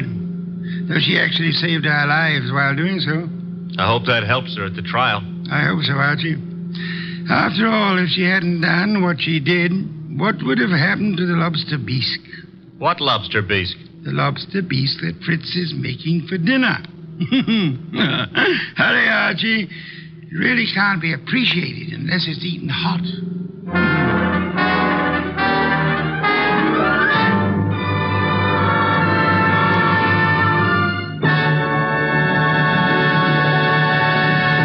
You have been listening to The New Adventures of Nero Wolfe, starring Sidney Greenstreet.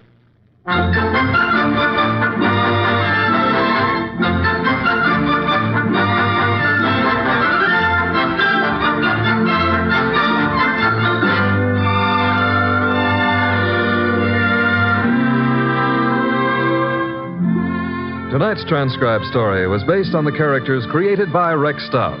This is an Edwin Fadiman program, produced and directed by J. Donald Wilson. In the cast were Larry Dobkin as Archie Goodwin, and Ann Diamond, Charlotte Lawrence, Gerald Moore, Don Diamond, and Eddie Fields. Next week at this same time, Nero Wolfe and Archie will bring you The Case of the Killer Card. Don Stanley speaking. 3 chimes mean good times on NBC. Saturday night is date night, and NBC has a lively lineup of music and fun to help your courting along.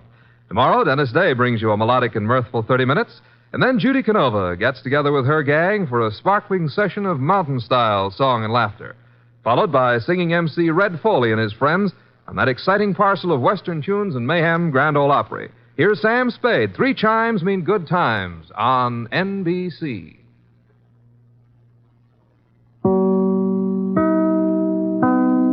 Stay tuned for Nero Wolfe, who follows transcribed in 30 seconds. Later tonight, over most of these NBC stations, Duffy's Tavern comes your way. And on the menu at Duffy's tonight, there's a blue plate special of grilled English language, served up by the delightfully ungrammatical Archie. Plus laughs garnished with chuckles, brought to you by Archie's remarkable crew. There's no cover charge at Duffy's Tavern. Just keep your dial tuned to NBC. And this Sunday means another broadcast of The Big Show. Your guests include Fred Allen, Douglas Fairbanks, Danny Thomas, and many, many more. Tallulah, of course, is your hostess on The Big Show. Ladies and gentlemen, that phone bell means adventure. Hello? Hello? The young man answering the phone is Archie Goodwin. The mountain of a man engaged in deep thought in the oversized armchair is Nero Wolfe. Mr. Wolfe, we've got a case. I'm not sure whether somebody's going to kill a rabbit or a rabbit is going to kill somebody, but either way, it's going to be murder. Please, Mr. Wolfe, even orchids have to eat. Phooey. Yes, sir, Mr. Wolfe will take the case. As a matter of fact, he's working on it right now. Money, work, bah. Greatest detective in the world. Only trouble is, he is.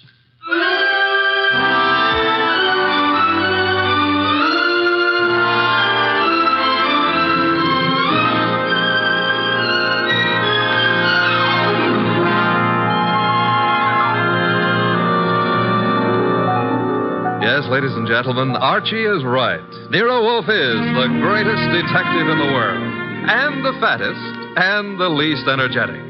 Nero Wolfe, created by Rex Stout, and brought to you over this NBC network in a new series of adventures by Mr. Sidney Greenstreet.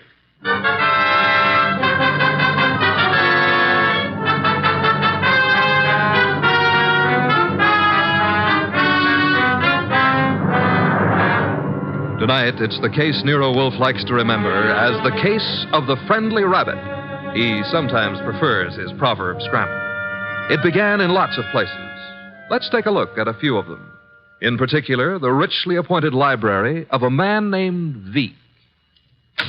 Mr. Veek, what's happening? Relax, Haynes. Your blood pressure. I thought it was a gag, but you really are shutting the club down. I'm shutting it down. Why? I got the joint rolling. The suckers are pouring in. And next week, the governor's committee. Huh? It's moving out of Baylor County. Our joint enterprise is in Baylor County.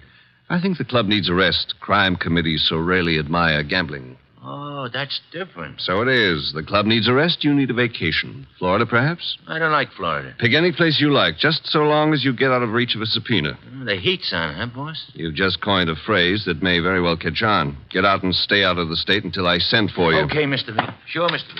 Veek. Marshal? Yeah? That about covers us in Baylor, am I right? You're right. The dear governor's dear committee will be sorely disappointed. However, I doubt it'll give up quite so soon. I wouldn't think so. Therefore, have the truck driver deliver another shipment of carrots to the rabbit farm. Eh, Marshal? Okay, boss.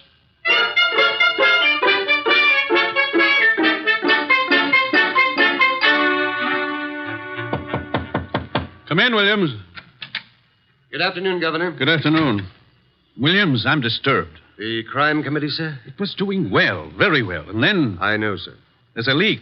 Someone is passing on confidential information. Who? That's the problem. Who? Started 3 weeks ago. A three-man committee, Wilson, McCarthy, Tolliver. One of them, Williams? I'd stake my life, sir, no. Then who? You've forgotten Collier, committee secretary. You have reason to suspect him? No, nothing that means anything. Except... You do suspect him? And he's been watched, telephone calls checked, mail.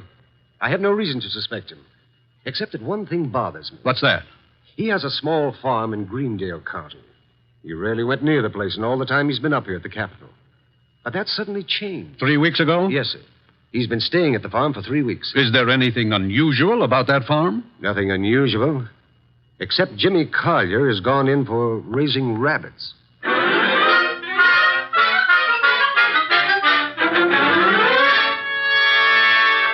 Jimmy, Who? Oh, hello, Claire.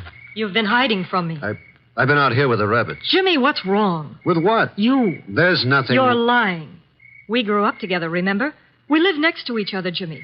We were going to be married. Hey, wait a minute. We still are, last I heard. You haven't heard recently enough. What does that mean? It means we're not getting married. But, Claire, You've been avoiding me, and you've been getting money, lots of money from someplace. And in a shady way, I feel. All right, you know. So what? I've been concerned about your sudden devotion to these rabbits and the kind of men you've been seeing. What do you mean? Like the one up at the house now, waiting for you. Oh, there's somebody waiting? That's why I came down here after you. I'd better get up there. He's a crook, Jimmy. Look, all right. I sort of got myself in a mess. I needed money, but it's over, Claire. No more. Are you sure? Of course I'm sure. I wish I could believe you. For your own sake. But I feel I can't. Not anymore.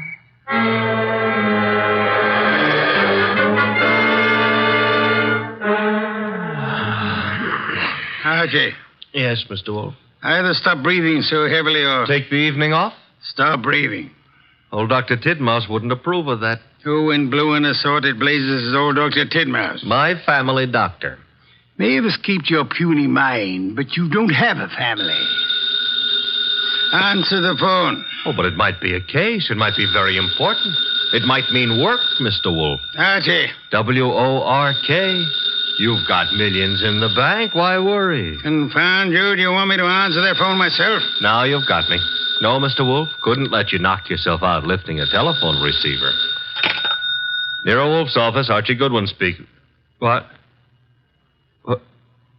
Wait, Mr. Wolfe is to go up to Greendale at... Oh, now, look, friend.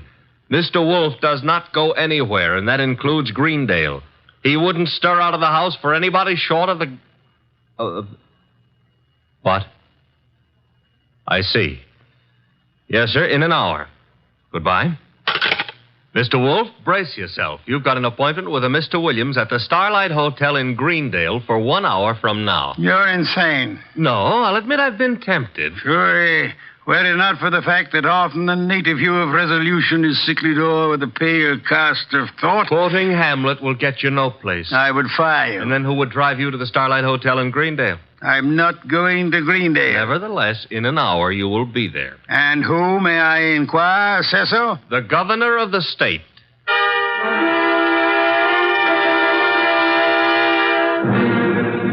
Is that all, Mr. Williams? That, Mr. Wolfe, is all anyone knows about the situation. Except the guilty man, of course. An admirably clear summary, Mr. Williams. Obviously, our meeting here at the hotel was necessary. I couldn't be seen entering your house, nor would it have been advisable for you to visit the governor. I can appreciate that. You're quite sure I need pay no attention to anyone on the committee except James Collier? Quite sure. Police surveillance of Collier is deemed unwise. He has suddenly taken interest in rabbits, but although keeping them may perhaps be considered suspicious, it is hardly in itself of value. You have no other evidence against Collier? I know we're clutching at straws, Mr. Wolfe. But there is a leak and work is being nullified. Something must be done. Hence the governor's call for you. Very well, sir. I shall attempt to be more than a man clutching at a straw. I said attempt. Archie, unpack. We shall stay at Greendale near Collier and his rabbits.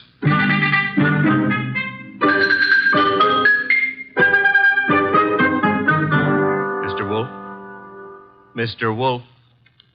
Oh, naturally, I know that shutting your eyes and pushing your lips in and out indicates you're thinking feverishly, but there's nothing for you to think about. Three. Oh, I accept your correction. What are you thinking about? Hotel beds. They're notoriously flimsy. Oh, you gave up on the case so soon. Fiddlesticks. I already know exactly what role the rabbits play in our problem. Therefore... We're going to drive out to Collier's farm? You are. While you test the hotel beds, fine.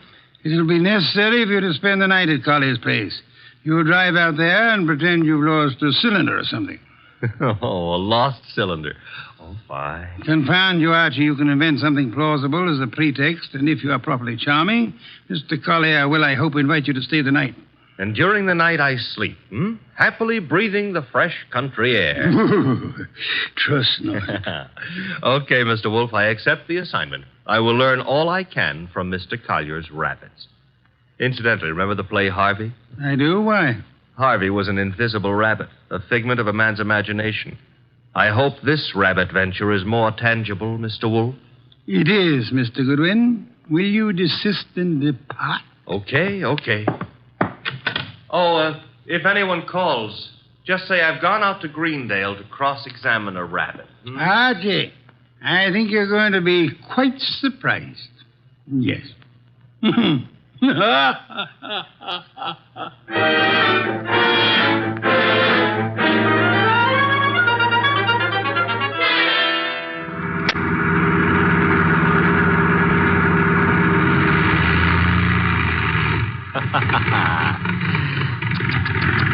Running out of gas, and me such a big boy.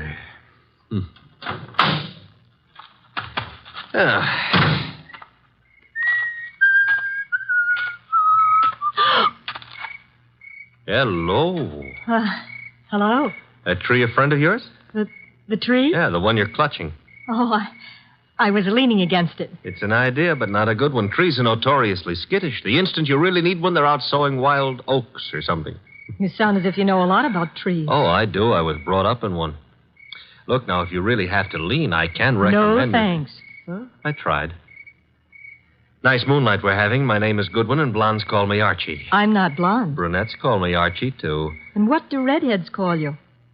Oh, we'll just skip that, huh? And your name is... Claire. Claire. I approve.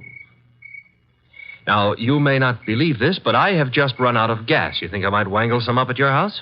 My house? You mean Jimmy's house? All right, I mean Jimmy's house.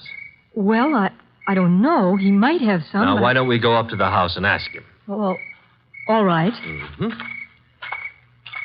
Jimmy who? Collier. Uh-huh. I like to be formal when I'm borrowing gas. Would you mind waving your left hand in front of my nose? Waving, Mike? Yes, just try it. Don't worry. I won't bite it. All right. I did. And very gracefully, too. No ring on the third finger. You're not Mrs. Collier. There isn't any Mrs. Collier. Are you applying for the position? Mr. Goodwin, Now, remember what I confided in you about brunettes. All right. Archie, you're a little rapid. Maybe. But I always remember what old Dr. Titmouse said. What did he say? Gather ye rosebuds while ye may. Old time is still a-flying. Robert Herrick wrote that. He did? Dr. Titmouse is a liar. How much farther is this house? Well, it's just beyond those trees. What? There was something ran across the path. It brushed my legs. It frightened me so. Must have been a rabbit. I guess it was. Oh, I'm sorry. That was silly of me. Don't worry about it. Also, you will have noticed how much more satisfactory I am than a tree. For clutching at moments of stress, I mean. Archie. Mm-hmm. But you better let go now. And we'll get on to the house. See, I don't need a haircut, and you're not the right type for Delilah anyway. You mean something by that. Something nasty. Well, that depends. What I meant is you've already signaled whoever you're supposed to signal. Nothing frightened you back there. Why? That scream had a lot of carrying power. Oh, that's the house, huh? Looks peaceful enough. Archie, Who were you supposed to warn if anyone came up the path to the house? Well, no one. Something did frighten me. Honey, I've been lied to by experts, and you're not one. Think I ought to knock? No, we don't think I ought to knock. Dark inside, except for a handful of moonlight filtering in through the windows. Kind of early for Collier to turn in, isn't it? I wouldn't know. Let's go find out. Now, relax. Grandpa's making with the chimes. Time is, 10 o'clock. Oh, it's getting late. Come on. This would be the living room. Filled with early American furniture. The early Americans would be pleased. Nothing here. What's that door lead to? I don't know. Or won't tell? Smaller room. Dark as...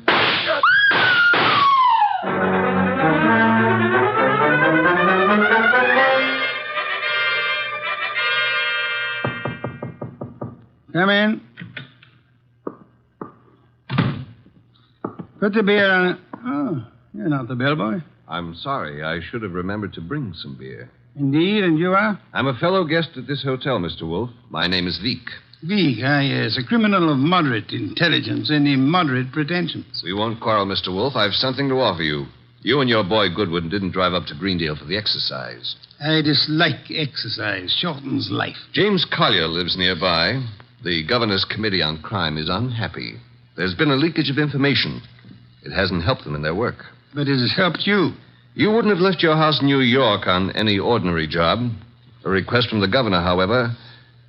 Shall we stop fencing? I don't have to fence with you. The committee's work doesn't particularly bother me.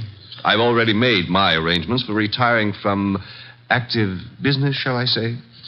However, I don't want you messing around in the meantime. Indeed. In your effort to discover how the committee's information leaked out, you might also discover a number of things about me that I prefer to remain undiscovered. No one has employed me to do anything about you, sir? Not directly, but indirectly you might have to. I want to insure myself against any such possibility. I want to make a deal with you. I'm ready to supply you with the name of the man responsible for the leak and papers proving his guilt. I have them here. In return for which you expect? A quick conclusion to your activities and your return to New York, leaving my name out of your reports. I'm neither a public official nor a philanthropist. I should do nothing about you unless it becomes necessary. You may remove your hand from your pocket. You wouldn't dare shoot me. Now then, the name of the man. James Collier. Proof of his guilt? These. A series of reports on the committee's meetings in Collier's handwriting. Thank you. Good night, sir. Good night. And I hope for your sake that we do not meet again. Phew. Archie, answer it. Oh. Hello? Mr. Wolfe? Yes, Archie. I'm at the Collier place. Since it takes only 10 minutes to get there, may I congratulate you on your speed? I've been at the Collier place for nearly an hour. Doing what? Oh, meeting Claire for one thing, discussing rosebuds. Your delay has been explained. Good night. And for another, I was being around when someone got murdered. Ah, you laid hands on the murderer? No, the room was dark. By the time I got Claire untangled from me and started looking for somebody with a gun, he'd left. I see. And the dead man, of course, is James Collier. No, sorry. Found it had to be. Who was he? Total stranger. Archie. I'm not being difficult. There was no identification on him. Strange. A description. Early 30s, height maybe 5'10", weight around 175 pounds. Blonde hair, blue eyes, very natty dresser. Suit custom tailored with a built-in shoulder holster. Don Juan shirts. Manicured but very dirty fingernails. And he... Uh-oh. Company. The police? Mm-hmm. Very well, you tell them whatever you think proper, without mentioning the governor's committee, of course. You'll then bid them farewell and come to the hotel. Can't I say goodbye to Claire, too? You cannot. Confound you, Archie. Do you think I want to wait up all night?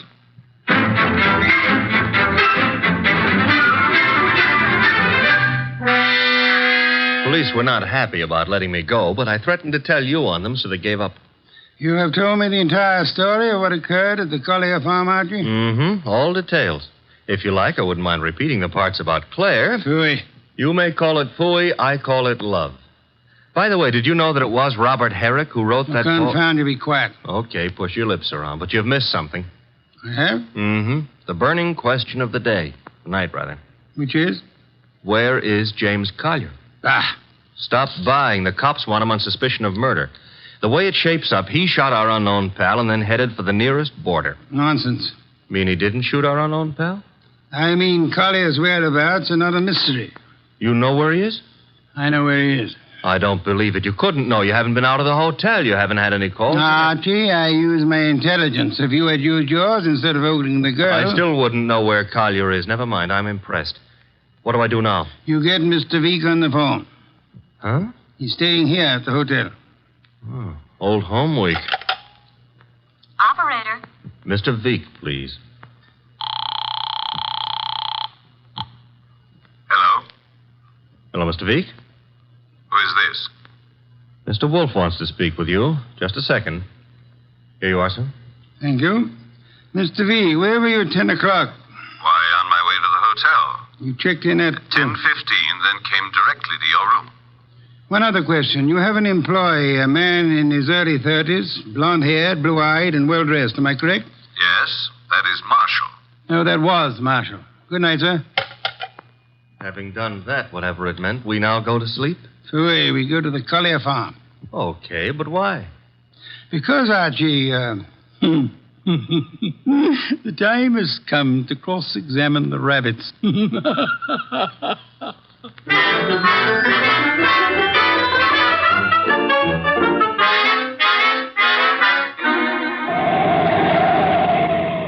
Confound you, Archie. You're not driving a truck. Be careful. Truck drivers are careful. Also, they're courteous. Indeed. Furthermore, they will always stop to help a motorist in time of trouble. Archie, are you training to become a truck driver, or have you fallen in love with a truck driver's daughter? Her name is Susie, her hair the color of wheat fields at high noon. Never mind turning purple. I'm about to change the subject.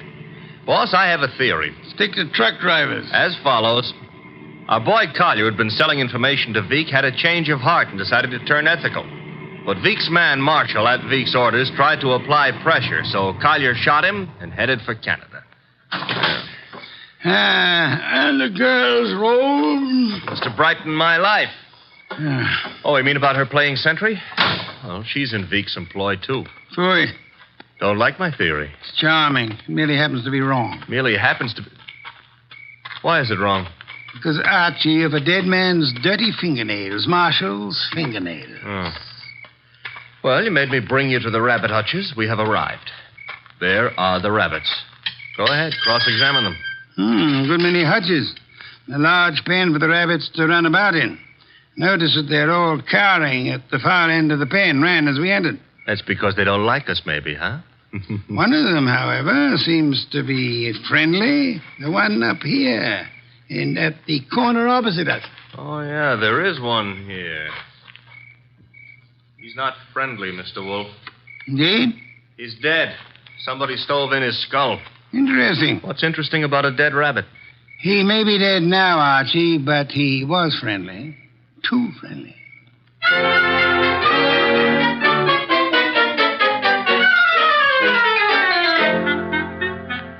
Claire, this is Mr. Wolfe. Mr. Wolfe, this is Claire. Claire, I'm Archie. Chair, Archie. A chair. Try this one. Be gentle with it. If you break it, all the early Americans will hate you. It'll serve. Steady. Well, now then. Mr. Wolfe, I'm dreadfully tired. The police have... Are idiots. What? For example, do they know that you were posted as sentry outside this house in order to warn James Collier of any intrusion? Well, they don't... I wasn't. Do they know that James Collier and the dead man Marshall were quarreling? No. Do they know that James Collier had armed himself in preparation for this meeting with the gunman? That isn't true. It is true. I don't have to say anything. You've already said more than enough with your actions, my dear. What do you mean? According to Archie's report, and Archie is always meticulously accurate, when you and he opened the door of the room in which the murder took place, you screamed at the shots. Well, of course. Any girl would scream with... Then you clung to Archie with sufficient force and for sufficient length of time to prevent him from chasing the murderer. Why? Because you had seen and recognized the murderer as the man you loved. It was too dark to see anything. True. Therefore, you didn't have to see the man. You thought you already knew who the killer had to be. That's a lie. You're shielding James Collier, aren't you? I'll never admit any of it. Never. May not be necessary. Archie. Yes, Mr. Wolfe? Get hold of that policeman outside and remember what happened to one particular rabbit. Well, look around for freshly dug earth.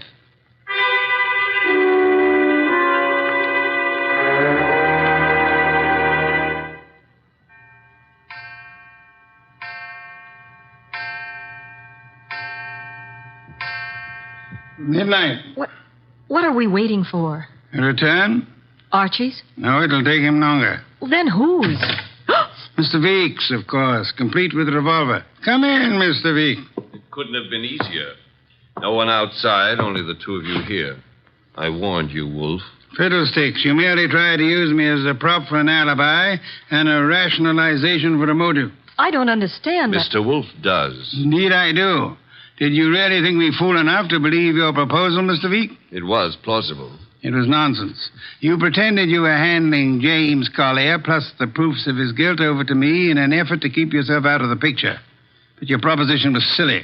No matter how much I might have wanted to help you, I would have been powerless once James Collier went before a jury. You're too intelligent not to know that. That couldn't have given you enough to go on. It didn't. You yourself gave me more. I did. When you came to my room, you told me you knew Mr. Goodwin and I had come to Greendale, checked in at the hotel. I did. However, when I phoned you later and asked for an account of your movements between 10 and 10:30, you replied that you had driven to the hotel, signed in, and came directly to my room. Obviously, you already knew of my presence in the hotel. How? Only one way you could have known. You had seen Archie at some time prior to the time you checked in at the hotel, and the only place where Archie was here, at the farm. Yes, which told me Mr. Veek had been here at the time of Marshall's death. What was Veek doing here? Only one thing. Murder. Then he killed the gunman. No other possibility. But, Jimmy, I thought he did it. James Collier couldn't have killed Marshall because at the time he was killed, James Collier was already dead. Archie! What's this? Leave it. Let's play. Undrop that gun first. My arm! That's nice and cooperative, so... You'll be quiet for a while. The cop is back in the rabbit pen, Mr. Wolfe, guarding Collier's grave. Grave, Archie? Yeah, with James Collier in it. Oh, poor Jimmy. Veek knew the expose was coming. He had to shut Collier up. So he had his gunman, Marshall, kill Collier and bury him in the rabbit run back of the hutches. You spotted that, boss, because of... A dead rabbit. The others scuttled away from the man who bore James Collier's body to that lonely spot. But one rabbit overcame his fear. He was too friendly. And got killed for it. There was that And the dirty fingernails of Marshall, the gunman who killed and buried James Collier. Your description indicated extreme neatness. The dirty fingernails were a wrong note. Yeah, indicated he'd been digging. So we know now, don't we? Vic killed his own trigger man to frame a dead man for it. Collier would be thought guilty. He'd be hunted among the living. And all the while... Oh, I'm sorry, Claire. It's all right, Archie. I didn't love Jimmy. That was all washed up. Mr. Wolfe, I understand everything, except why did Jimmy suddenly start staying at the farm with the rabbits? He knew he'd be watched. He couldn't risk conveying his information by telephone or the mails. Nor could he be seen holding conversation with men who might be traced to Vic. But who would suspect a truck driver delivering carrots for the rabbits as being the go-between for Jimmy Collier and Vic? Nero Wolfe. Which is why I hope there's an adequate bed in this house for Mr. Wolfe. I'm sure I'll be able to find one. Splendid, Archie. You will have the police remove Mr. Vic, and then... And then maybe Claire would like to go gathering rosebuds, huh? By moonlight? I would like to. Phooey. I shall go up to bed now. I've seen the moonlight more times than I care to remember. However, while you and Miss Claire stroll through the moonlight, Archie... Yeah? You might remember that rosebuds have thorns.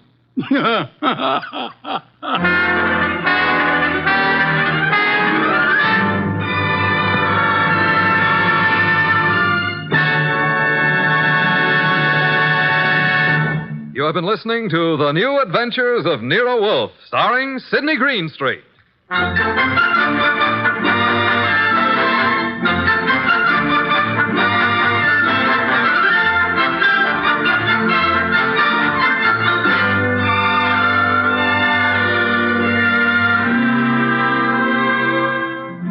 Tonight's transcribed story was based on the characters created by Rex Stout. This is an Edwin Fadiman program, produced and directed by J. Donald Wilson. In the cast were Larry Dobkin as Archie Goodwin, and Martha Shaw, Hal Gerard, Herb Butterfield, Howard McNear, and Bill Johnstone. Next week at this same time, Nero Wolfe and Archie will bring you The Case of the Impolite Corpse. Don Stanley speaking.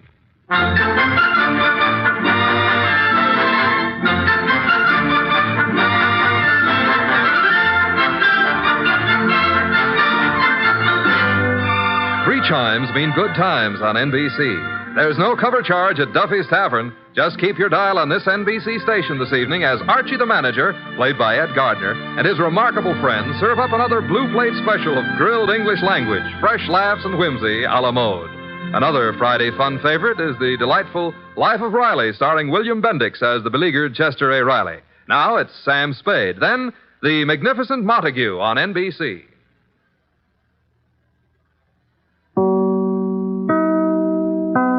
There's a full serving of laughs on the menu at Duffy's Tavern tonight with Archie the Manager, played by Ed Gardner. Archie's colleagues in comedy are Miss Duffy, Clifton Finnegan, and Eddie the Waiter. This Sunday, The Big Show comes your way once again on NBC. And just listen to a few of the stars who'll be with you. Fred Allen, Jack Carson, Mindy Carson, Ed Archie Gardner, Ed Wynn, and many, many more. And, of course, your MC will be Tallulah Bankhead. Listen Sunday for The Big Show. Ladies and gentlemen, that phone bell means exciting adventure. Hello? Hello? The handsome young man answering the phone is Archie Goodwin. A mountain of a man engrossed in deep thought in the oversized armchair is Nero Wolfe. Hey, boss. Oh, Mr. Wolfe. Mr. Wolfe. There's a guy on the phone wants us to take a case. Seems that someone was mad at a guy who was mad, and now this guy on the phone is mad, wants us to find out who did the killing. What do you say, Mr. Wolfe? We need the money. Hello? Yes, Mr. Wolfe says he'll be happy to take the case. Just present yourself and a check for $2,000 at 601 West 35th Street at 11 o'clock. Mr. Wolfe can't wait till you get here. He's dying to go to work. Goodbye. Greatest detective in the world. The only trouble is, he is.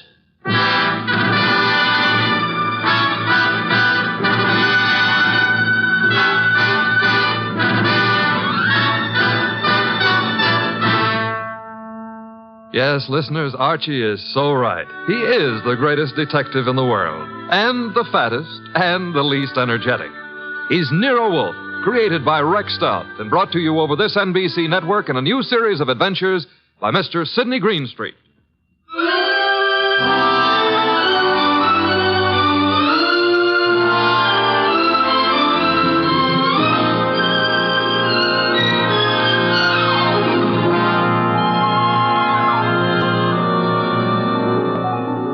Tonight, it's The Case of the Beautiful Archer. That's a good title. And it was a good case, too. It began in the consulting room of Dr. Raynard Townley of the Townley Sanitarium, skipping a jump north of Nyack, New York, when a very lovely young lovely glared across the desk at the good doctor. Shall we pretend you don't know who I am, Dr. Townley? How could we possibly do that, my dear Diana Lawrence? 23 years old, daughter of one of our better-known sculptors, Michael Lawrence. You were born in Johannesburg, educated in London and Paris, and live at present 100 yards from here in your father's cottage on Berry Hill Lane. How's that? It's intended to be staggering, isn't it? You take no cream or sugar in your coffee, were winner of the Women's National Archery Tournament for 1947, and have an exceedingly high temper. Let's stop the nonsense. You have an inpatient here named Willard Garth. Well, Willard Garth happens to be my fiancé. Yes, he has mentioned the fact during his analysis. And, well, has he by any chance mentioned his reasons for suddenly refusing to see me during the past 5 weeks? He didn't have to, Miss Lawrence. Well, what do you mean? I mean that I recommended he give you up as a bad job. What? Well, I suppose you had some purpose in saying what you did. Of course. I'm the boy's doctor. You think you're in love with Willard Garth, I know, but actually, you're infatuated with the Garth millions. You take a lot on yourself, don't you, Doctor? I consider it important to relieve Willard of all painful external pressure. You've done well for Willard, Dr. Townley, relieving him of me. I think so. Now, let's see you relieve yourself of me.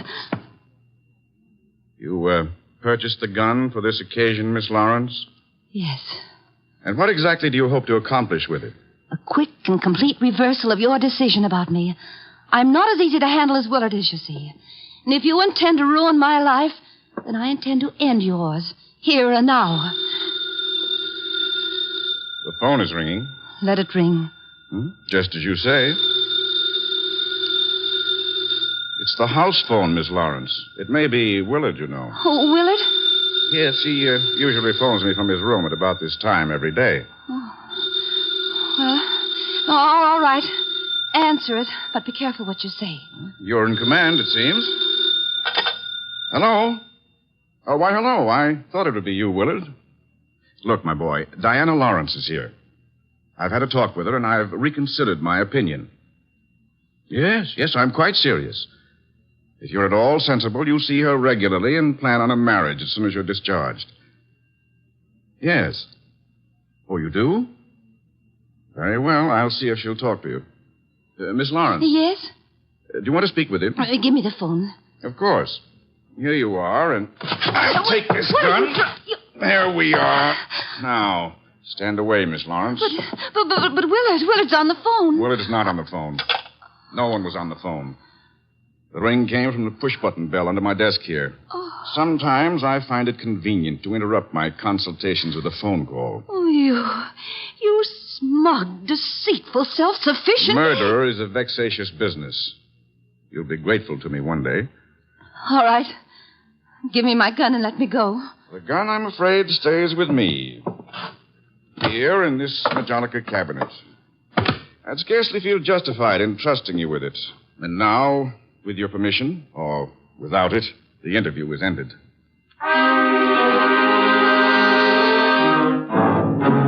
Later that day, the phone in the Lawrence house on Berry Hill Lane began to jingle. And this time it was no phony.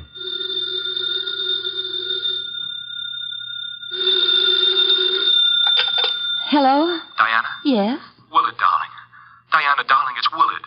Imagine. Has the doctor let you use the telephone just as if you were a great big adult? Oh, I've got to see you, sweetheart, and I didn't call you to argue. Love, beauty, understanding, that's what matters. Isn't it? Isn't it? do I hear the overtones of a change of heart? Oh, Diana, what's happened wasn't my fault. He poisoned me against you. Then why don't you walk out of that amateur nut house and stand up like a man? I probably shall, Diana. And now, please listen to me. He's letting me have the limousine tonight from 8 until 12. I want us to go for a ride and talk until everything is clear. Clear as a bell, my baby. Don't tell me he's trusting you to drive. Oh, no. No, one of the handymen here will chauffeur us. Oh, say you'll come, Diana. Will you? Say it. Say yes. Say you will. Well, yes, Willard. I'll be glad to. 8 o'clock, then? 8. Oh, bless you. Bless you, my angel.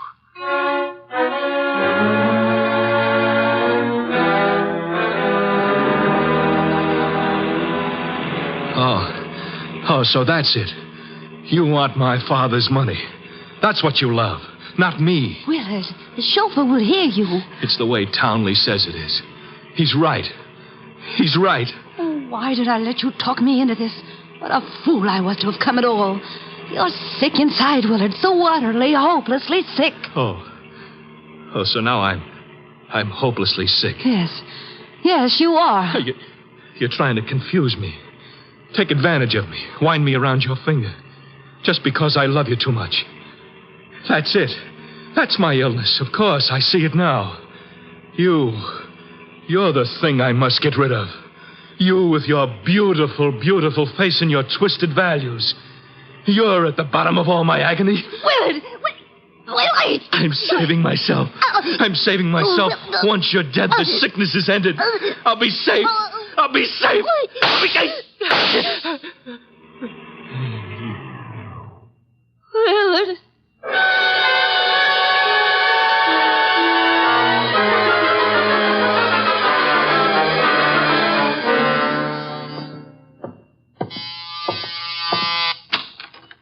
Dr. Townley? Yes. Come in. Mr. Wolfe's been expecting you. Come in, Dr. Townley. Come in. Have a chair. Thank you, Mr. Wolfe. I'm so happy you've agreed to take this case. Have a glass of beer. Oh, no. Never at this time of morning, thank you. Well, Doctor, the newspapers check with what you told me. The girl and young Garth went out for a ride in your limousine last night. The car was driven by one of your handymen. That's right. Haynes, his name is. And they never came back. Young Garth was found dead in the car with 2 bullets in him. The girl was gone, and also Haynes, the handyman chauffeur, huh? Correct, sir. Have you any idea where he could be? No, sir. And the young lady, tell me about her. She's Diana Lawrence, daughter of Michael Lawrence. The sculptor? The sculptor. She lives with him in a small cottage near my sanatorium on Berry Hill Lane. An extremely aggressive and self-centered female with more than a slight flair for violence. Your description might easily lead me to suspect her of this murder, sir. Well, I'm aware of that. And I don't think you'll be far off the mark. As I told you on the phone, she tried to murder me yesterday morning. The police have made no headway in locating her? No, the homicide division has contacted her father, but he's remained quite noncommittal. He simply says that he's sure she's incapable of killing a fly and that he hasn't laid eyes on her since 8 o'clock last night. Highly suspicious behavior. She was unquestionably in the car with young Garth when he was murdered. She wasn't alone in the car with him. You're referring to Haynes? Yes, but he can't be found either, remember? It appears that he failed to list his address on his job application. But somehow, Mr. Wolfe, I'm quite sure he'll show up this afternoon.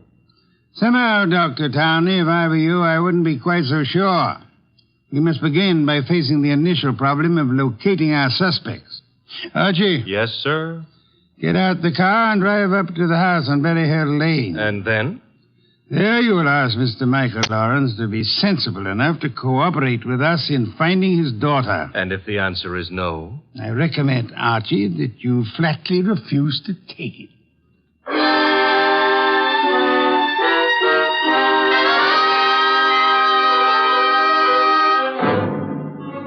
Mr. Lawrence was no simple baby to handle. He was in a studio when I walked in, chiseling on a statue of a boy and a girl, both wearing less clothes than the law allows. And before I got a chance to state my name, he commenced giving me a free lecture on the marble work of art. She's good. Really good. She's practically superb. The Ariadne. The what, Ariadne? The girl in the statue. Oh. That's Ariadne, tragic nymph of Greek mythology. Don't tell me you're not familiar with Apollo and Ariadne. All right, I won't. The Apollo, on the other hand, is unfinished. The face, you see, it lacks something. The passion of yearning, Olympian desire. And yet, the two figures have motion. Like your daughter? Eh? Your daughter, Diana, she's got motion also. As I hear it, she's been in motion ever since she murdered Willard Garth last night in the back end of a limousine. So you're another flatfoot? Not exactly. I'm paid in private by Nero Wolfe. Nero Wolfe? Yeah. You don't mean that a creditable man like Wolfe thinks Diana killed young Garth? Well, he'd like to talk over the possibility with her. How laughable. Look at that face. Is there anything of the murderous in a face like that? In a face like what? Oh, I'm sorry. Diana posed for the Ariadne, you see, and the likeness is exact. You think a girl of this type, classic, sensitive, civilized, could descend to the clumsy, brute level of murder? Well, it's a little hard to imagine. There. Even you agree with me. On the other hand... Shall we discuss the other hand over a cup of coffee? I'm quite exhausted. If you insist. I do. Sit down and inhale the atmosphere of culture at its source. There's a pot warming on the stove. Pot of what? Coffee or culture? Well, wait and see what he means. Could never ignore a phone call. Who knows? Might be something important. Yes? This is Diana, Father. Oh, yes, Diana. It's all over the papers.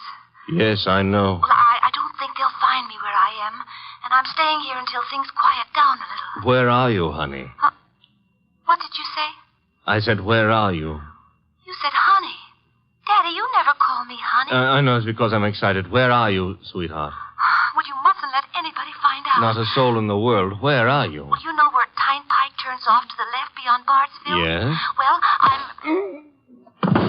Call me later, Angel. But, Father, Oh, get that motorman's number. You will live, my friend, but not long if you don't control your curiosity. With that mallet you hit me. What was the big idea? Do you really have to ask that question? Weren't you trying to trick my daughter into disclosing her whereabouts? The police are pretty interested in her whereabouts. Then let them find her. But you can't be surprised, my friend, if I choose to protect Diana's interests.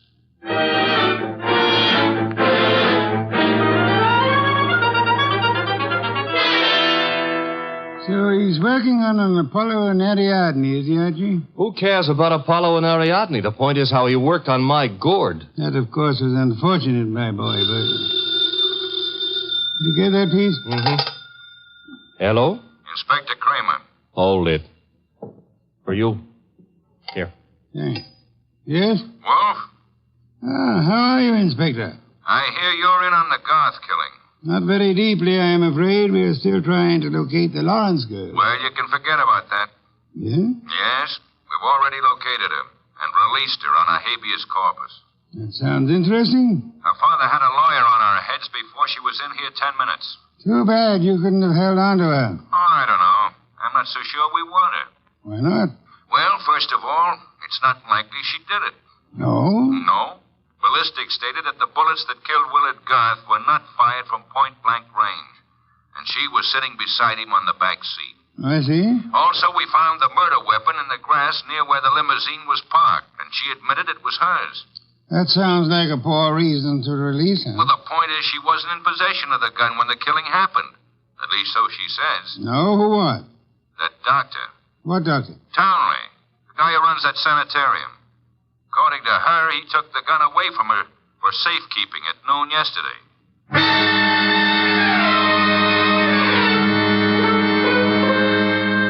There was a little more talk between them, something about fresh cigar ashes that were found in the dashboard ashtray of the limousine. After that, the boss hung up and exerted himself enough to put a call through to the Townley Sanatorium.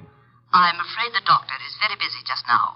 So am I, and my business happens to be highly important. Well, I'll say you called, Mr. Wolfe, and I'll ask him to contact you just as soon as he has a free moment. Do you happen to have a free moment, miss? Why, yes, sir.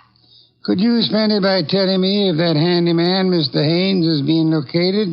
Why, yes, as a matter of fact, he has. One of the staff just found out where he lives, Mr. Wolfe. Well? He has a little cottage at 206 Dockside Road. That's out near Sheepshead Bay. Thank you. Archie. I'm going someplace, I suppose? You are? You're going to Sheepshead Bay.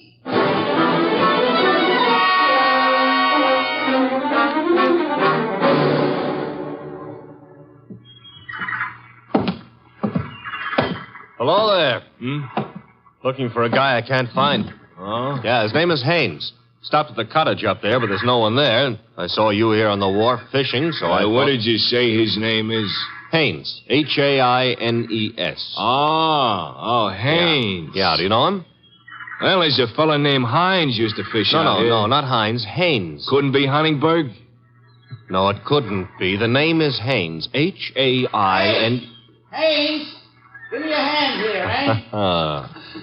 Well, what do you know? Funny, huh? That guy seems to think my name is Haynes. Yeah, so do I. You do? Yes, I...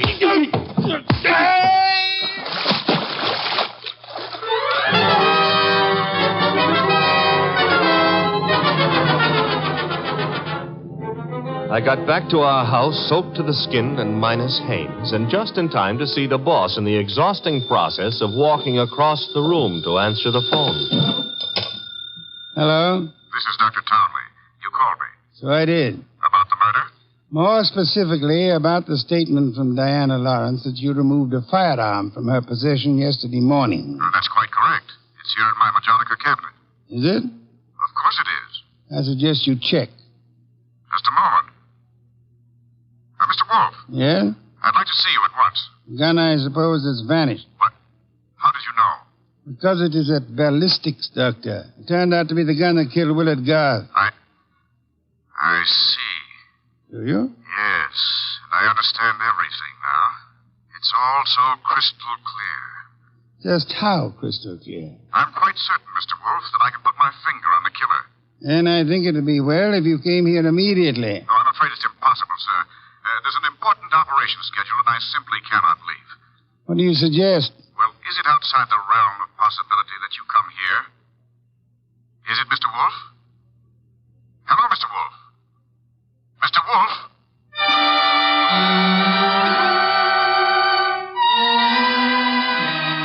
When my boss has to leave the house, it's a major tragedy. Sometimes he rages, sometimes he curses the whole detective business, lock, stock, and barrel. And sometimes he keeps very quiet and grips the side of the car desperately and tries not to inhale any fresh air. This was one of the quiet times. Just go slowly, Archie, but get there as quickly as you can. Oh, you don't want a chauffeur, Mr. Wolfe. What you need is a magician. Keep your eye on the road and don't strain yourself to make superfluous witticisms. Why don't you try relaxing a little? I hear there hasn't been a man-eating tiger sighted on the Sawmill River Parkway in the last 500 years. Your liberty is out of order. Don't try to make light of a deplorable situation.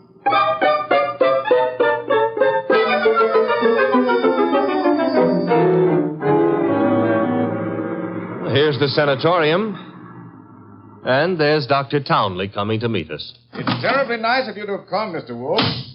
I've heard about your aversion to traveling, and I appreciate your going to the trouble. Don't mention it. Oh, Archie, help me out with my other arm.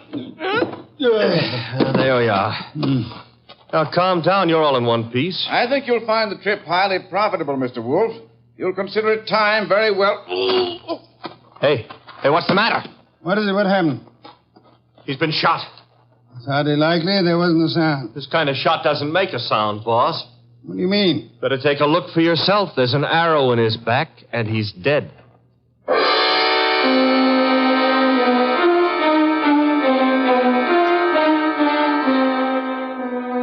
We remembered that Dr. Townley had said Diana Lawrence had won the Women's National Archery Tournament for 1947. The Lawrence house was visible through the trees 100 yards away, so we started for it and the sculptor's studio. There's no one around. So this is his latest effort, Apollo and Ariadne. Yeah. Done a little work on it since I was here. The Apollo's face is more finished and... Hey, boss. Yes? You know, somehow or other, Apollo looks a little familiar. I wouldn't be surprised, Archie. I think if you examine it closely... Wolfe, Our host. You remember me, don't you? I met you once at a dinner party at your house, the time they opened the new museum on 67th Street. Of course, Mr. Lawrence. And to what do I owe the honor? It's not much of an honor. Dr. Townley has been murdered. No. I am afraid Mr. Goodwin is being accurate. He's been murdered with a bow and arrow. And what does that mean to you, Mr. Lawrence? I'm sorry. I've been a fool. An awful fool. You can't blame yourself too much. If you'd cooperated with the police instead of looking out for your daughter's interest, the man would still be alive. But I assure you Where's the girl? She should be here now. She phoned me a while ago and said she was coming by for passage money to Rio. You were looking for me? Boss, Diana. Put the gun down, Angel. And tie a rope around my neck? Might I inquire if your plan is to kill us all, Miss Lawrence? Oh, what would yours be if the world was after you for something you didn't do? Wouldn't you be willing to risk persuading a jury of that? Thanks, no. I'll skip that chance. Father, get me the money. Diana, sweetheart, don't make me a part of your murders. That's asking too much of love. Don't you know I'm not guilty? No, Diana, I don't. Leave that gun away, Diana. Haynes! Looks like I walked in on the nose. That's him, boss, the guy who soused me. Take a little of your own advice. Relax, Archie. What do you want here, Mr. Haynes? I want to give up and try to straighten out this little deal. Mr. Lawrence. Yes? Here's your money back. You got a right to call me a welcher. I promised I wouldn't give evidence against the girl, and you paid my price. But enough is enough, and right here and now I'm unloading. Just what does this mean? It means I saw her do it. Oh, you stupid, lying, rotten... Oh, yeah? Grab her, Archie. Grab her. Get the pair of them out of here.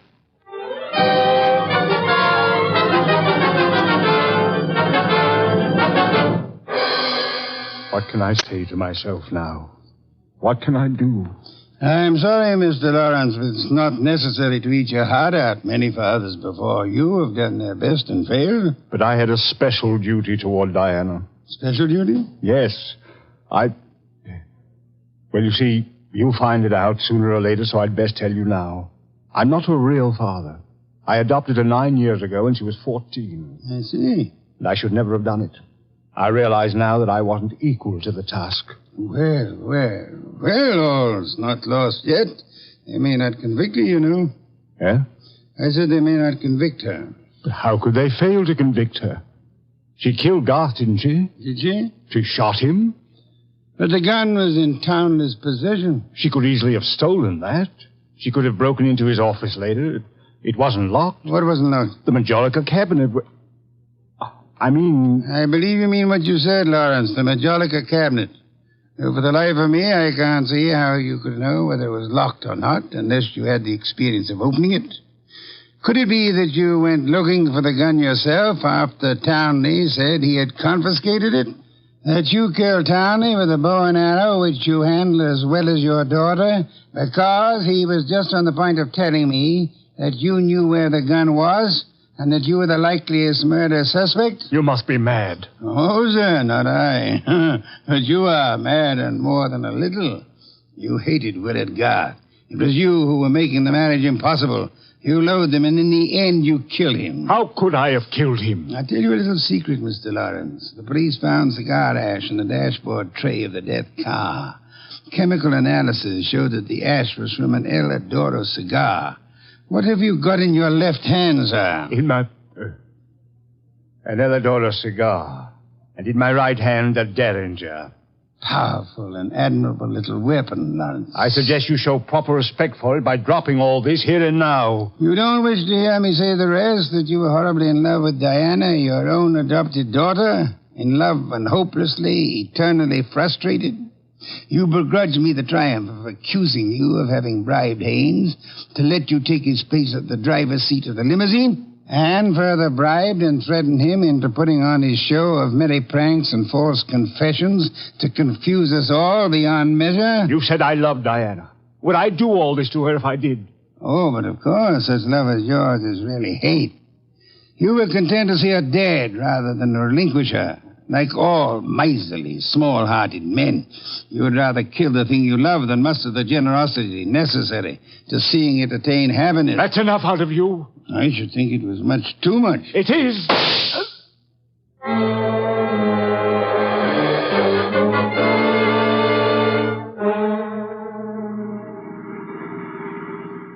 Archie, my boy, I'm grateful to you both for coming back into the house when you did and for being such a good shot. Hope you remember that next time you feel like insulting me. Tell me, what's with that cigar ash routine? Who told you the ashes in the limousine were from an Eladoro, boss? I never heard anything about that. As a matter of fact, neither did I. No one could possibly have determined the brand by any chemical means in existence. I knew that, you see, and I took the long chance that Lawrence didn't. Oh. But I still don't get the mainspring of the deal.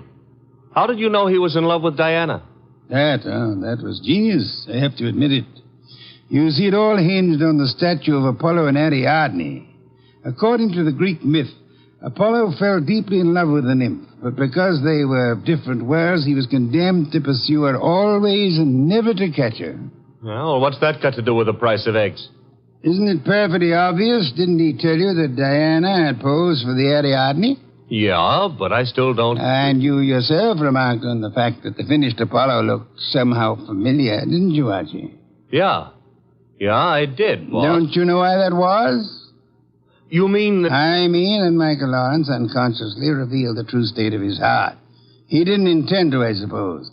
But precisely and accurately, he chiseled the features of the tortured god in his very own image. Oh. And speaking of torture, Archie. Yeah? Will we be home in time for dinner? Oh, boss, you can't be that hungry. Oh, yeah, I am. Good heavens, Archie. Do you realize that I haven't eaten since lunch?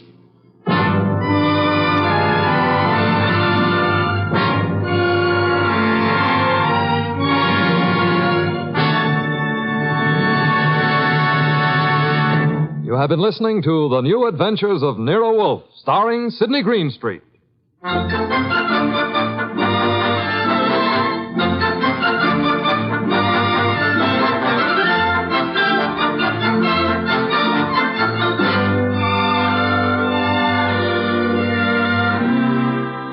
Tonight's transcribed story by Peter Berry was based on the characters created by Rex Stout. This is an Edwin Fadiman program produced and directed by J. Donald Wilson. In the cast were Larry Dobkin as Archie Goodwin and Gigi Pearson, Ted Von Elst, Bill Johnstone, Peter Leeds, and Jay Novello. Next week at this same time, Nero Wolfe and Archie will bring you The Case of the Brave Rabbit. Don Stanley speaking. There's fun and laughs later tonight when Ed Archie Gardner stars as Archie the manager in Duffy's Tavern. As usual, Duffy won't be there, but Archie will be there, armed with his own whimsical version of the English language. Another Friday favorite you'll hear later is The Delightful Life of Riley, starring William Bendix as Chester A. Riley.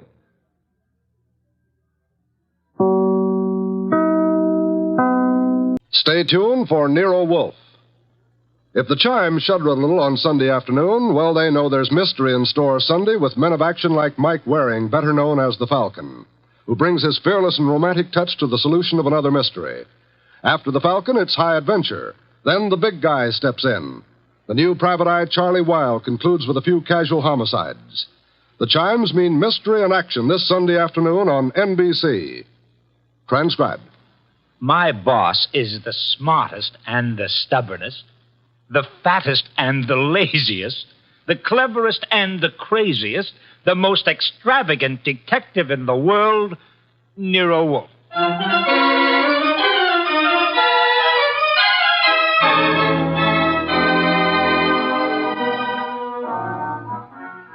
It's the adventure of Stamped for Murder, with that brilliant, eccentric private detective, orchid fancier, and gargantuan gourmet, Nero Wolfe, starring Sidney Greenstreet.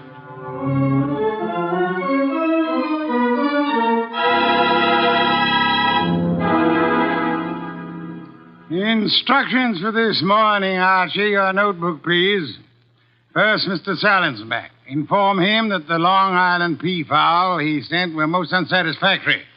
Peafowl's breast flesh is not sweet and tender unless it is well protected from all alarms, especially from the air, to prevent nervousness. Long Island is full of airplanes. Look, Mr. Wolfe, I shall want a dozen chickens that have been raised on blueberries and a fresh-killed lamb for tomorrow. Mr. Wolfe, please listen. There's... Mr. Goodwin, be quiet, and then dinner on the following day becomes a problem. Mr. Wolfe, dinner any day is going to be a problem if we don't pay Sausenbach's bill. Then pay it. With what? The bank account's empty. Ridiculous. There were $4,000 yesterday. But you bought that shipment of orchid bulbs from Winold Gluckner. Mr. Wolfe, we need money. You've got to stop eating and drinking beer long enough to earn some. Phew, you're an alarmist. Will you, for the love of heaven, stop turning down clients and turn an honest dollar? I've got a couple of prospects right outside the door. Send them away. No, sir. Send them away. Tell them I've gone to Egypt. Nothing doing, sir. Confound you, Archie. Obey orders. Send them away. Miss Kent, Mr. Rodman, come in, please. Thank you. Confound you, Archie. You're mutinous. Yes, sir, and you're stuck with it. This is Miss Gloria Kent and Mr. Rodman. They arrived as advertised with a pressing problem. Good morning. You people are here by sufferance only. I shall speak to Mr. Goodwin about it later. Yes, indeed. I don't like pressing problems, Miss Kent. What are yours? My father. Indeed, I'm not a court of domestic relations, Miss Kent. What did your father do? Beat you? Withhold your earnings? Discourage your suitors? Mr. Goodwin should have informed you this office does not undertake cases involving marital or family problems. But that's not... If Mr. Goodwin had not been beguiled by your pretty face, he might have warned you and avoided this embarrassment to you and annoyance to me. Now, take it easy. How many times have I told you you don't know how to handle women? Then suppose you let Miss Kent handle me. Well, it's simply this, Mr. Wolfe. I had some money my mother left me. My father's just spent it without my permission. I want it back without a scandal. Thanks, Miss Kent. How much? How spent? $10,000. Father bought a treasure map. Indeed, from whom? A pair of swindlers named Cross and Halleck. They've driven him crazy, talking about fortunes salvaged from the SS this and the SS that. He's got a map and old letters he studies. He's childish. Many fortunes have been recovered. Many more await on the sea bottom. How do you know your father has been duped? Well, I know. You do, Mr. Rodman. Yes. Cross and Halleck bought some old letters for me, written by my grandfather from Hawaii. They used them to manufacture the map and evidence. And that's what they sold to Kent. Father thought he was being so clever. He had the paper analyzed. Of course, the document research laboratory said the letters were genuine. They were. But something new had been added. I'd have never known if Mr. Rodman hadn't told me. You're a party to the swindle, Mr. Rodman? I was not. I never knew what they were up to. Mr. Wolfe, you've got to help me. I can't do anything with Father. I can't convince him. Even Mr. Rodman can't. No, Miss Kent, I'm sorry. This is not for me. Oh, but you must. You must. Not in my office, madam. No tears. Please, Archie, stop her. Okay. Archie, when Miss Kent has finished her disgraceful exhibition, show them out. How dare you walk out on us like we were... Easy. I know him. You don't. He gets into a panic when women cry, or else he's curious about what Fritz is cooking for lunch. Now, just wait a minute, please. Oh, aren't you ashamed of yourself walking out like that on that poor kid? That hysterical gamma. She's lost all of her money. She needs help. I charge high fees, Archie. So charge a small fee. Do you want her to starve? Good heavens. Starve? How monstrous. I'm not kidding. While you'll be in here smelling your dinner, she and her father will be starving. I thought you were bringing me a paying client. Well, this is different. She's, You're beautiful. Archie, you're impossible. Oh, very well. Go back into them. Get names, addresses, facts. I am not committed to Miss Kent's case, but we'll see. Be a tribute I pay for your weakness for a pretty face.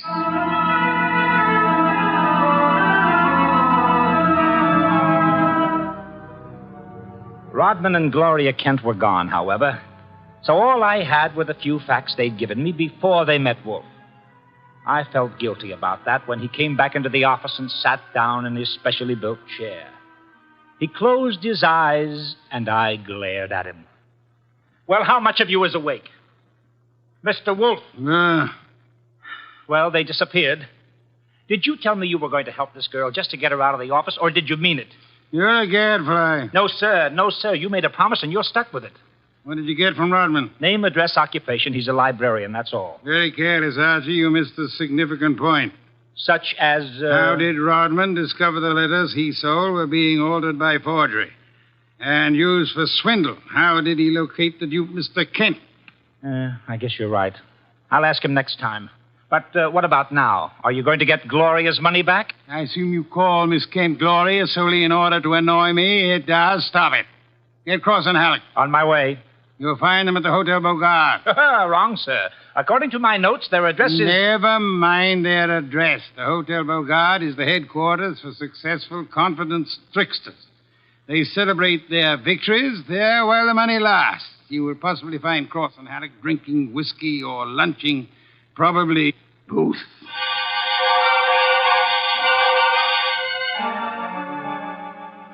I located Cross and Halleck in the hotel bar and lured them back to our place on 35th Street.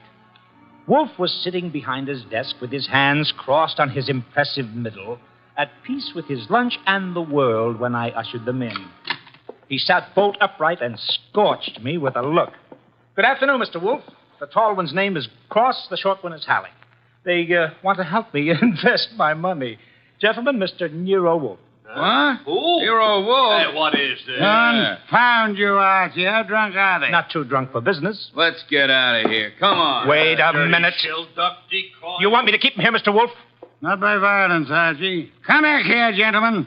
Unless you want 7 years in the state penitentiary. What? You got nothing on us, Wolf. Nothing. I have the Kent case. The Kent? That's a laugh. We're sitting pretty. You are not, sir. You imagine you possess legal immunity. Mr. Kent believes you are grotesque balderdash and will not sue for fraud. Miss Kent cannot sue because she is reluctant to accuse her father of wrongfully obtaining her money. Ergo, you think you are invulnerable. Now, listen. But you forget me. I'm a detective with a fee to earn. A big fee. Quiet, Archie. I am determined to get that fee. Therefore, as Miss Kent's agent, I can and will bring action against you. I'm indifferent to her tears or her father's disgrace. I'm indifferent to anything outside of money.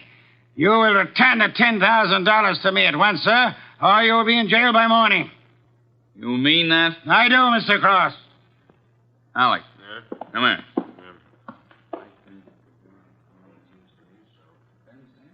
Come on, hurry. Okay. Here, Mr. Wolfe. Alec and I have decided we don't want to get in any trouble with you. Here's your $10,000. Let's have it. Give the dough to Kent, Mr. Wolfe, and get the letters and map back for us. You've got a reputation for being tricky, but honest. We trust you. Come on, Alec, let's go. Well, how about that? Preposterous. No, sir. Take a look.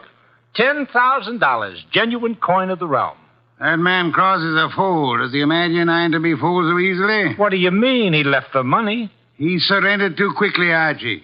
Too easily. And that money in the envelope he was carrying all ready to refund. Why? Well, maybe he's got a better sucker. I heard him mention a Ben Sanford. Nonsense. Does he need Kent's forged letters and map to cheat this Ben Sanford? Couldn't he prepare another set? I guess you're right. Something's fishy.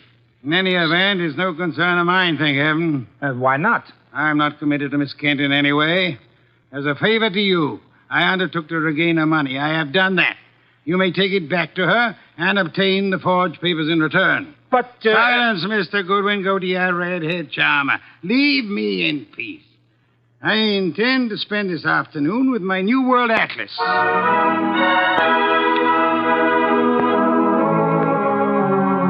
I left him 3,000 miles up the Amazon with his magnifying glass and drove up to East 69th Street. The Kent house was a broken-down little brownstone, and as I went up the stoop, the door opened and Gloria Kent burst out like a skyrocket. Hey, Miss Kent, easy. Let go of me. Let go. What's wrong? Wrong. Nothing is wrong. Nothing at all. Well, how about seeing your father? You want to see my father? Come inside. Oh, for the love of heaven. Come inside, Mr. Goodwin. I'll introduce you. He's in a back room. Come right through the living room. What else came through this living room? A hurricane? No, Mr. Goodwin. Something else. There's my father, Mr. Goodwin. What in the devil? He's dead. His throat's cut. Father, this is Archie Goodwin from Nero Wolfe's office. He and his boss refused to help while they could. Maybe he can help you now. Stop it. All I'm good for now is revenge. That's all. Stop it and look at me. When did it happen? I don't know. When did you find him? Just now. Keep looking at me. Who went through this house like a hurricane? You? No. Where did you go after you left the office? To the laboratory. What lab? Document research. The place that checked the map. How long were you there? Until an hour ago, I was with Mr. Rodman. Keep looking at me. And then, I had lunch with Rodman? alone, and then I came home. All right. All right, now listen to me. I want you to go to Mr. Wolfe's house right now. Have you got a cab there? Yes. All right, take a cab. I've got to stay here, but I'll call Mr. Wolfe and tell him you're on the way. Now, get.